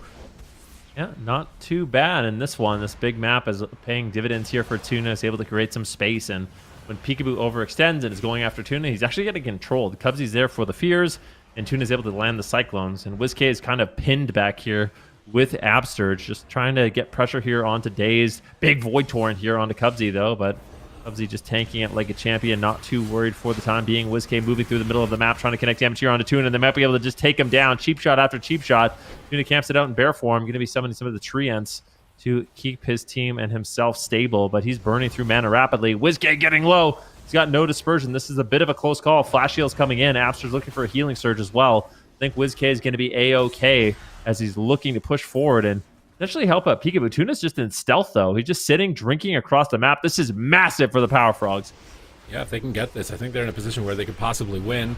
Not a tremendous amount of mana, though, here. Cubsy is taking so much damage from Peekaboo. Oh, my God, he almost dies in the gateway. Absurge thunderstorms him behind the pillar. Peekaboo swooping in, but WizK's got nothing. Dazed is going for the kill. He gets cheap shot, and that cheap shot from Peekaboo buys time for Absurge to Spirit Link Totem and get WizK back to full health. Now he's in position maybe for a double fear. Tuna pre-tranquilities to immune the double fear, but WizK was patient, anticipating that. He still has Psychic Scream, but they're caught behind the pillar, getting stacked up and cleaved. If Cubsy can get a Chaos Bolt or Soul Rip here, he drops an Observer down on WizK. He can't cast spells. He has to line of sight and let Peekaboo kill that Observer. Peekaboo kills it, but Dazed is all over them. Look at this damage coming out from Dazed right now. He gets finally contained by a Lightning Lasso, but Absurge can't heal while he's stunning. They knock Dazed away, but he's immediately reconnecting. They're dying through every Earthen Wall Totem that they drop. They're just getting double cleaved by Dazed. Peekaboo has to come back very quickly here. If otherwise, Dazed is going to run them over. He pre-vengeful retreats during the kidney shot. He stuns Peekaboo in the midfield, swapping back to Peekaboo, but he's got Vanish coming up, Cloak coming up. I don't think he's really the best target right now. They're trying to pressure him. Tuna into a silence. Dazed is in trouble. No Trinket. Nature's Swiftness comes through, but he's dying through it. WizK marching forward. Trinket's out of the Shadow Fury. Just double fears the DPS, and they're swapping to Tuna. Dots loaded onto the whole team with that Psychic Scream. Into a Hex onto Cubsy. If Tuna dispels Dots, it could put him really far behind. Full kidney shot. Tuna might just die through Bark Skin. WizK Shadow Word Deathly multiple times into the Shadow Word Pain, and I think this could be it for Tuna. Oh, they're so close, but he doesn't die. And now WizK on the back foot might about to disperse. He's still going for the kill. Void Torrent, he fakes the kick with the Void Torrent. He's going to get full dots on the whole team once again, and that's going to be so tough for Tuna. This K is just an absolute menace on that Shadow Priest. He's got the dispersion back, getting low, is going to make the trade. Doesn't want to mess around there. I think it was a good decision, taking quite a bit of burst damage. Back to the pillar, though. The double Chaos Nova lands. Absurge gets a beautiful knock there on Daze. A defensive blind coming in from Peekaboo as well, so wanting to just control the Demon King and allow WizK to live, but I don't know if he's going to be able to. He gets interrupted.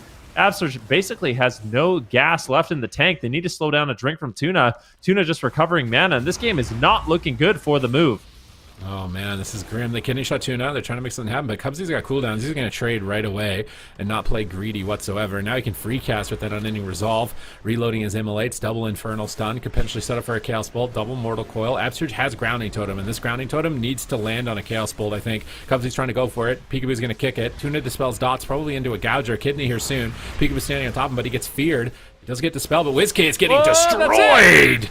Massive pressure coming in, and the Power Frogs bring it back 1-1. That game looked nothing like game one. It looked like an entirely different team from the Power Frogs. Cubsy, I mean, I'm just going to be honest, man. I haven't seen, like, I watch a lot of streams in the evening. I'm trying to gather intel and see what these teams are doing. I've not seen Cubsy play the Warlock that often. Like, I don't know if I have seen him play Warlock. I know he plays Warlock, but I haven't seen him really practicing it. But he's looking insane. Like, he's playing these matchups really well, balancing his offense and defense, like really getting in there and dealing devastating amounts of damage. Power Frogs winning this, like, this is looking pretty good for them. I think the small maps are going to be more difficult, but the fact that they're winning with this composition, this is looking good for their team.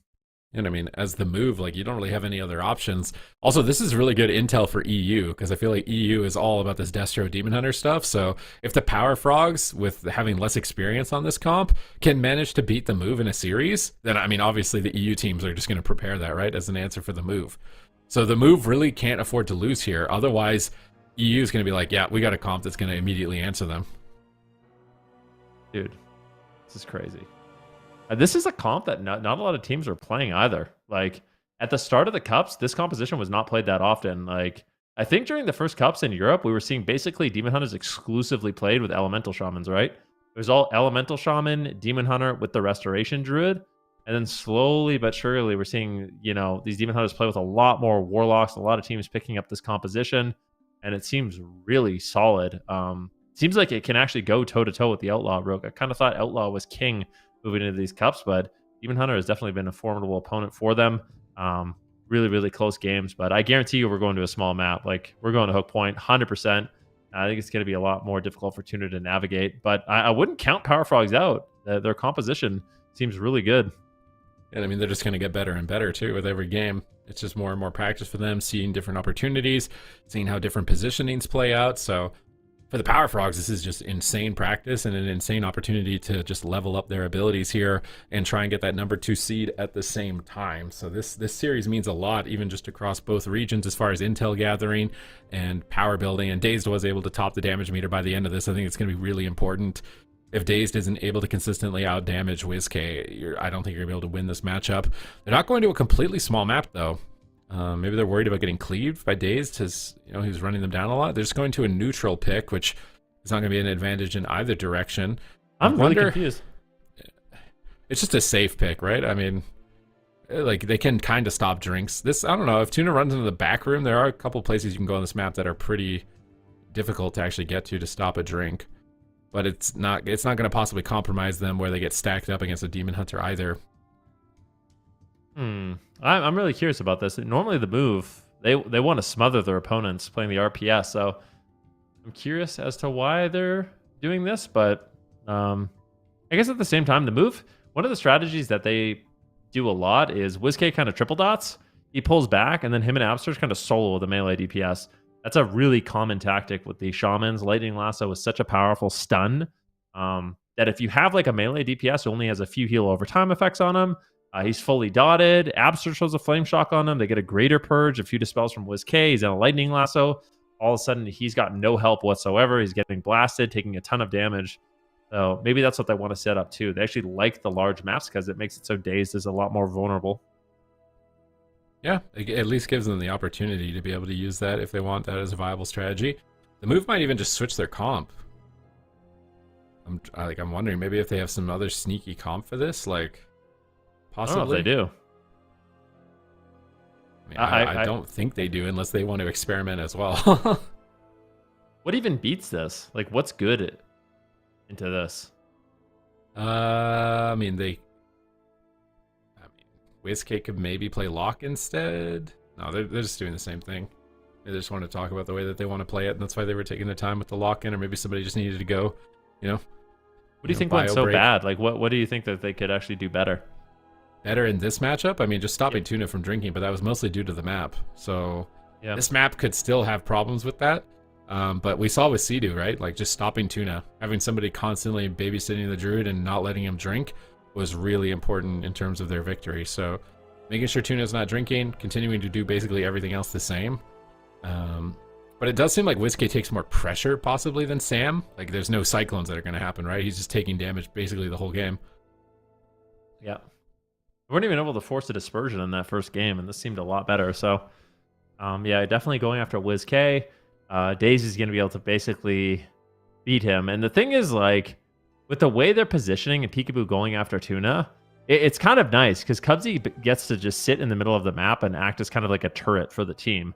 Not only does he get to put like suppression fire on WizK and Absterge, but he also gets to harass Peekaboo with fears and shadow furies and make it difficult for him to actually create a lot of pressure on Tuna. So I think the positioning has been good for the Power Frogs, and the move just have to find a way. Like, the Power Frogs, I feel like one of their main strengths is they are positioning masters. That's one thing that Cubsy has always been really good at, is playing the distance game. So in terms of positioning, I feel like that's what won them that game. WizK and Absterge were just constantly on the back foot. They couldn't cross. Anytime they tried to, WizK was just getting blasted, and Tuna was able to sneak away. So that's the biggest thing. We're going to have to see if WizK can make that push. You can see Zaryu as well in the chat right now. Cheers Peekaboo on, and he loses. Yeah, we got a celebrity here, Zaryu, in the chat cheering on Jason. That's actually Peekaboo, if you guys didn't know. Yeah, we're tight like that, you know. That's why I can use his first name. But maybe the pressure of Zaryu watching Peekaboo got to him in that last game. He's gonna just have to deal with it. No, he's gonna have to get over it here against the Power Frogs. He's tunneling a lot of damage in on Cubsy at the moment, but Tuna and Tree of Life with all of those little treants, just seeing them grooving with those nourishes, I don't think he's gonna take a single point of damage. These fears on Peekaboo have been devastating. He just gets feared into Root in the corner, and they're actually swapping to Absterge. Dazed is feeling a little cheeky right now. Is Absterge ready for this swap? He walks it off. Earthen Wall's down on WizK. He needs to reposition back into it, though. I think he's out of range right now. Absterge is going to slowly top himself off with Healing Waves. WizK seems to be more aggressive, though, this game. Maybe he's going to look for Psychic Screams on the Druid instead. They get a Psychic Scream here onto the Demon Hunter. They're swapping to the Druid. Massive damage from Peekaboo. They get Tranquility. Might die through it if the dots are ticking hard enough. And it looks like he will survive. He's going to cancel it early. Get out some big heals. He's got Nature Swiftness if he needs to. He's just going to go for hard-casted Regrowth. They're trying to get back onto Cubsy and get some damage rolling onto him now. Tuna's just free casting these regrowths, though. There's basically no interrupts for him against the Shadow Priest, so it's really tough to get pressure if Peekaboo's not on him, but then if Peekaboo goes on him, he might get rooted or feared. They swap to him again. Peekaboo is soloing Tuna. That is disgusting damage. Peekaboo takes it 2-1. Jason just really coming out of the gates there, putting out a lot of damage. It was nice to have Carl back him up as well on that Shaman, just really bringing in those heals and purges, and it's just awesome to see Connor too just back him up there on that Shadow Priest. So great move there, or great job there by the move. The clean Game 3 victory, just one away from closing the series out. Putting that Jason mask on for that one. Yeah, that's what it looked like that game. Yeah, just absolute murder right there at the end of the game. Just, oh my god, what is happening, man? Like, first game, I'm like, okay, the move are walking away with this. This is gonna be a 3-0. Then the second game, I'm like, what is going on with the Power Frogs? They look insane in this game. Then third game, it's just Peekaboo walking all over Tuna, just absolutely destroying him, constantly getting onto him. And I don't know if it's just Cubsy wasn't in a great spot to help him. Like, why did nobody help Tuna here? So Cubsy's in a cheap shot, and Tuna's loading hots on him. His hots actually fell off on himself, so Peekaboo actually capitalizes on that. He swaps right here. He grapples over, and nobody helps him. He just grapples over, and Cubsy's walking, but Peekaboo can line him with the balcony, I guess. He tried to Shadow Fury, but that was insane damage. Like, what? Maybe he just didn't think he would solo him. I feel like Cubsy... WizK had to connect damage, though. There's no way. We're going to get a Deathlog. That's why we have the new Deathlog. Yeah, we're getting the Deathlog. I feel like that had to be a Shadowward Pain, Shadowward Death, something. I mean, was he actually in line of WizK? Tuna's in this weird spot where I think he might have been in line of WizK, but in a position where Peekaboo can use the balcony to line Cubsy. So he grapples. WizK is casting what at this time? He got deathed. There was definitely a Shadow Word Death and probably a Pain. So yeah, WizK definitely was able to hit him right there on the corner. So that was ridiculous. Like, that was crazy. I guess the map actually works because this pillar is weird, right? It's not like an actual pillar, it's a balcony. So it's like this weird point where WizK can actually hit Tuna and he's not really too far away. If Tuna was either just like off the pillar so Cubsy could fear the rogue, or more on the pillar so WizK couldn't hit him, he would have been in a much more decent position. But he's just in this like perfect spot where everybody can hit him and Cubsy can't help him. Yeah, that was crazy. I want to see the death log. I want to see It how had much. to be a Pain. I feel like that's a Shadow Word Pain. What if it was like a 300k Shadow Word Pain crit? See it. It was. What do we got? Actually, wait, we gotta zoom in, right? We gotta like We gotta expand. Zoom in. Oh, they're picking Enigma, so we get more maps on the map guesser. I love Enigma. This is We one of my never favorite get- maps that never gets picked. Bro, why did the warrior named Enigma not pick Enigma for the last game? Team probably vetoed him. He wanted to, but Why he wanted to? Yeah, it was a Shadow Word Pain. No 300k. Well, actually, with Catharsis, it's pushing like 200k. yeah, Shadow Word Pain, Catharsis. Nothing's Yeah, like jumping Peekaboo off literally the didn't page. do any damage. Also, I was like, Peekaboo disgusting damage is all WizK. He just hit him for 200k. It wasn't. Look, like the last 2 seconds was 50% Peekaboo and 50% WizK. Okay, like, I mean, to be fair, from 100%, it's equal. But if that Shadow Word Pain wasn't there, there's no way he would die. Yeah, Carl kind of dropping the ball on that swap, really not contributing too much. Where's the one flame shock damage, bro? It was a flame shock, lava burst. Didn't see The that. one damage flame shock here. All right, Power Frogs. One more opportunity here. They're going to Enigma Crucible. Very underpicked map. Like, I think it's a good map. The one interesting thing about Enigma Crucible is the pillars are like little. They have a little texture on them, right? They're like hexagons. So there's actually opportunities to line of sight, like on the pillars, in a way that you can't on other pillars that are mostly just like round and squares. These ones actually have like little jagged edges you can use. I don't know if that's something that the Power Frogs are actually going to be able to really take advantage of, but we'll have to wait and see. I think it's just big map. They get a lot of distance. They can drink more freely. Or maybe there's bigger maps, though. I mean, yeah, maybe they're being kind to the GeoGuessr. They want to try and challenge us more on those map guessing mini games. Robodrum. Yeah, Robodrum never gets picked. I don't know. I like Robodrum. I like actually playing feel like Robodrum. there's certain teams and certain comps that actually are it's advantageous for them on Robodrum and Mugambala. That's my hot take. And Blade's Edge. I feel like teams don't take advantage of the maps enough. It's like everyone is just, okay, we got a big map and a small map, and those are the only two things. It's like, no, there's other specialized maps, and you can use cool strategies to win. I believe it. The teams are too basic, then. They don't. They're just happy with the same thing over and over. Okay, they don't want to change their routines. Yeah, I just want to see that more. It's always so nice. Do you remember Trampoline Cleave? You remember when like Chun-Li? The double monk Ellie. Yeah, the double monk Ellie playing Just Blade's lobbing Edge, people just up in the using air Ring of infinitely. Peace, yeah, and knocks over and over. We need Nobody Blizzo could stay on the back. top side of the bridge. Blizzo used to pick Blade's Edge 100% of the time in the series. It was always locked in when Blizzo was playing. We need Yeah, I Blizzo like back it. to get Blade's Edge in the game. But really, there's certain maps, I swear, that's like teams really could play it to their advantage, but they just never do.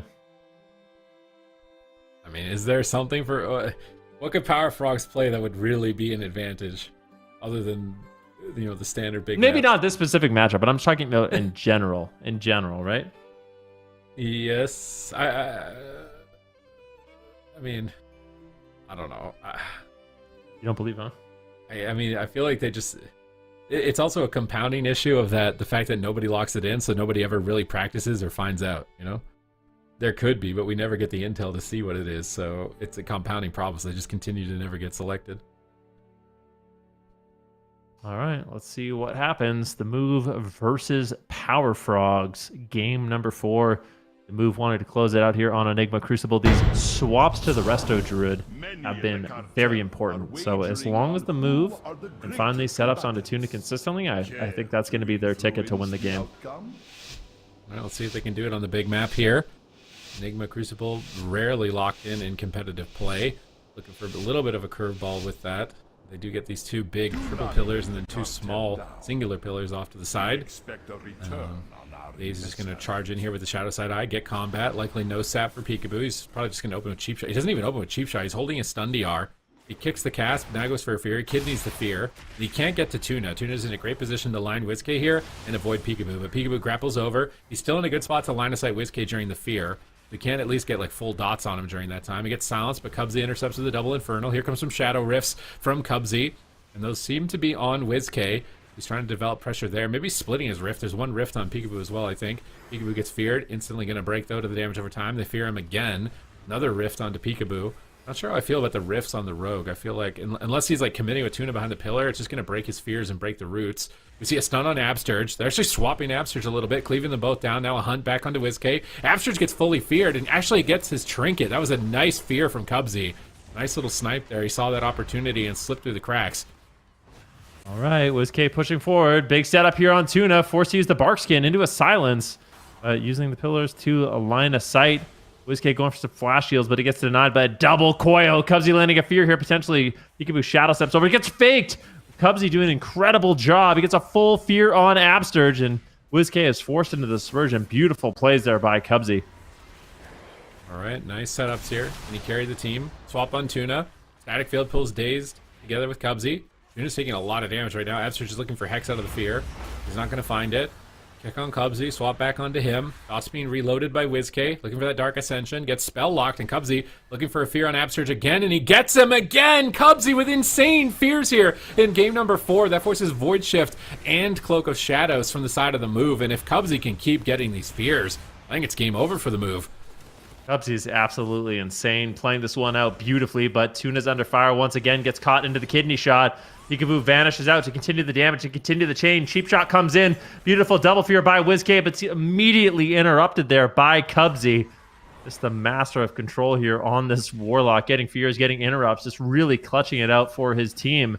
Tuna survives, and now WizKay taking quite a bit of damage here by Dazed. Absurge in the backline, just throwing in healing surges, but every time you have to cast healing waves and healing surges as a shaman, you're going to be burning through that mana really quickly. Another setup on Tuna. Big Mind Spike lands. Tuna might just outright die. The silence lands. The stun on Peekaboo is the only thing keeping him alive, but they are just continuing to go, go, go. Tuna's in a lot of trouble here. Has a lot of heal over time effects, might actually survive, so he's going to hold on. But WizKay's just killing him. Like, what is this damage onto Tuna? Catharsis. Every time he's getting attacked, the Shadow Red Pain is stacking up, and he's just doing half of Tuna's HP with a Shadow Red Pain. And he's trying to reload his dots here as he gets spell locked. There's a flame rift on him. That's a lot of damage. Dazed is going to fear Absturge, try and push forward for the dispersion. Massive death sweep onto WizKay, but he gets a double fear during the cheap shots. Nice double fear. Absturge can get an Earth Grab and a Hex possibly here. Tuna is in a silence. It's match point for Tuna. He tranquilities. He might die to the dot ticks. There's a Void Tendril on him as well, and Peekaboo's ready to kill him if he cancels it. They imprison the Rogue to give Tuna just a second right there to get a heal off. If he was not imprisoned, Peekaboo would have finished him right there. Now the hunt connects onto WizKay. He's taking a huge hit of damage from Dazed. Earthen Wall comes down for Absturge, but he's in a stun, and he's going to knock Dazed away, but he's still in line of sight. Infernal into double coil on both Peekaboo and WizKay, and they force dispersion with that. Clutch imprisoned from Dazed in that position, but they're still going for Tuna. He's in a cheap shot. He's being greedy. He trinkets late into a re-cheap shot. WizKay has silence. He's in silence. They drop darkness here, and Tuna's going to just duck in that with Bear Form Frenzied Regen and recover. Now there's an Observer down, and WizKay needs to be careful of it. He's going to Greater Fate on top of Tuna. Maybe look for a Psychic Scream. No, it's not up for 15 more seconds. Absturge has Ascendance in 2, NS in 2. They need to survive to that point. Absturge is going to get a big swell of heals. They're relying on the Vampiric Embrace. Now Cubsy in trouble. Tuna, he's 0 mana, and it's match point. Yeah, let's see what they can do. Cubsy's getting increasingly low, and this is that Shaman advantage. This is why you want a Resto Shaman on your team. You have that late game advantage of mana. Tuna's way behind. He's falling behind on heals, falling behind on health, and could just die in this setup. The silence comes in after the kidney shot. Tuna gets in death range. Can they take him down? He's so close, hanging on by a thread, but it is not enough. WizKay, Peekaboo, and Absurge, they do it. Peekaboo celebrating his win. Hands off the keyboard as he gets coiled. Needs to be a little careful. Doesn't want to die here. I mean, it looks like Cubsy and Dazed are still trying to take him down, but Peekaboo salute to all members of the move. And, yeah, definitely going to be happy with that one. Sign? I thought for sure he was going to have a thank you Zaryu sign to hold up there. Should. Where's the thank you Zaryu sign, Peekaboo? All right. But I will say, Move won this one, but I am afraid if the Power Frogs get more reps as this comp, I think they're going to be a nightmare for any team in North America. Yeah, they definitely could. I totally believe right now, and like if the Power Frogs commit to this comp, like the little clutch plays they're making already, they commit some time to get Tuna experience on Resto Shaman, that they're going to be, competing with Chibaku Tensei, within the time span of here to the Gauntlet, which I'm not entirely sure what the exact date span is actually between now and the Gauntlet. I don't believe it's next week, right? There's a little bit of a gap. I think it's like 3 or 4 weeks away. We'll get that confirmed. They have time. March 1st is the point. They have March time 1st. to prepare that. March 1st. That's quick though. It's so worth noting that normally between the cups and like the Gauntlet, there's a big gap. This time, no. Like just a few weeks, right? Like 3 weeks away, I think, March 1st. We're going to be having the Gauntlet. So these teams, they do have some time to prepare, but it's coming up here pretty quick. Definitely. And then right after that, March 2nd through 3rd, we have that mid-season clash. So now we know everything has been lined up, but the Move taking that victory 3-1, and that now solidifies their place into second. Heading into this, Supatis, is this the result that you expected? I feel like the Move got a little bit of redemption from the second cup off this win, considering the Power Frogs beat them actually in Cup 2, and they got all the way to the finale. So, and the Move were looking really confident against other teams, and I feel like they're kind of like one of the biggest threats for Europe. I feel like a lot of European teams don't know how to deal with a really good Shadow Priest, so they've got the momentum now. They've got some time as well if they want to figure out a way that they're going to include Jelly Beans, because I feel like his mage could be really important. We can look at the actual breakdown here. So it's a Move versus Echo. You couldn't ask for that as a better, starting series. I feel like that's the series crazy. Everybody has wanted to see for a long time. With them both playing at full power. Lava are fighting the Power Frogs, which could be I can't wait. really difficult for them. And then we're waiting for the Gauntlet, which we still need to decide for Chibaku and Liquid.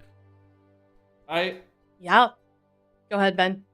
Oh, I'm very biased. I love watching the regions come together and clash. It's my absolute favorite. I'm sure there's a lot of people that agree with me, but like when the regions come together and they play, it's my absolute favorite time of year. So I cannot wait. March can't come fast enough. Yeah. Well, and also, in regards to the Move and Echo, how long have we had this rhetoric of, peekaboo versus Waz, like who's better? So it's cool that we get to see them literally clash in the mid-season clash. So on that note, here's our European Gauntlet. The winner of this one will come out of it and will be going into the mid-season clash. So quite a long journey to get all the way up to Hulabang, the final boss of this one. I mean, that's not an easy task, no matter who you are positioned as in this Gauntlet here, Supatis. Oh, absolutely crazy, Brack. I mean, Swapsy is starting at the beginning of the Gauntlet.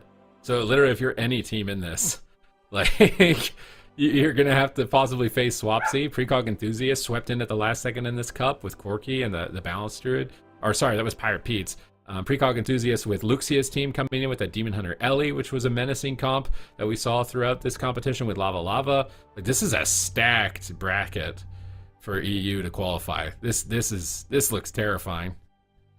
Yeah, very, very scary. I mean, every single one of these teams I can imagine coming out of the Gauntlet, and that is the same for North America as well. We've got VOIDGG up there at the tippy top, Le Pomp on round 3, CML round 2. They had an incredible, one of the most exciting games I think I've seen in a very, very long time. CML with that tiebreaker, and then round 1, Draco Cleave and Unitas. So again, another potentially very long and grueling journey then.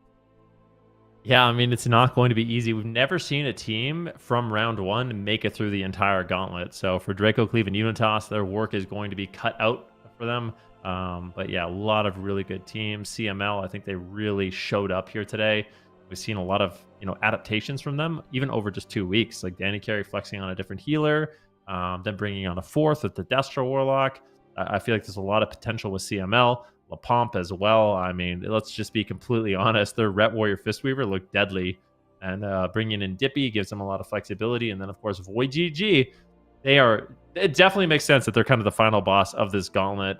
I kind of expected them to end in top 3, but overall, I think they've had a really solid performance. Yeah, I feel like all of these teams have, obviously standings. There does have to be a winner, but I'm excited for both gauntlets. I think it's going to be really exciting to watch, and it is on March 1st. Just as a reminder, there's a prize pool with that as well. And then, of course, the only one from each region will be moving on into the mid-season clash. And so we'll see everybody again on March 1st. But that is not the only WoW content that is coming up. MDI is coming up, of course. The time trials concluded on February 5th. February 16th through 18th, we're going to have Group A. February 23rd through 25th, we have Group B. So definitely check that out if you want to get some PvP action in. And then if not, that's okay. We will see you on March 1st for some more arena action. So thank you everyone so much for watching. We will see you when we see you at twitch.tv/Warcraft, 10 a.m. Pacific, 7 p.m. CEST to kick off that gauntlet. Thank you so much. See you soon.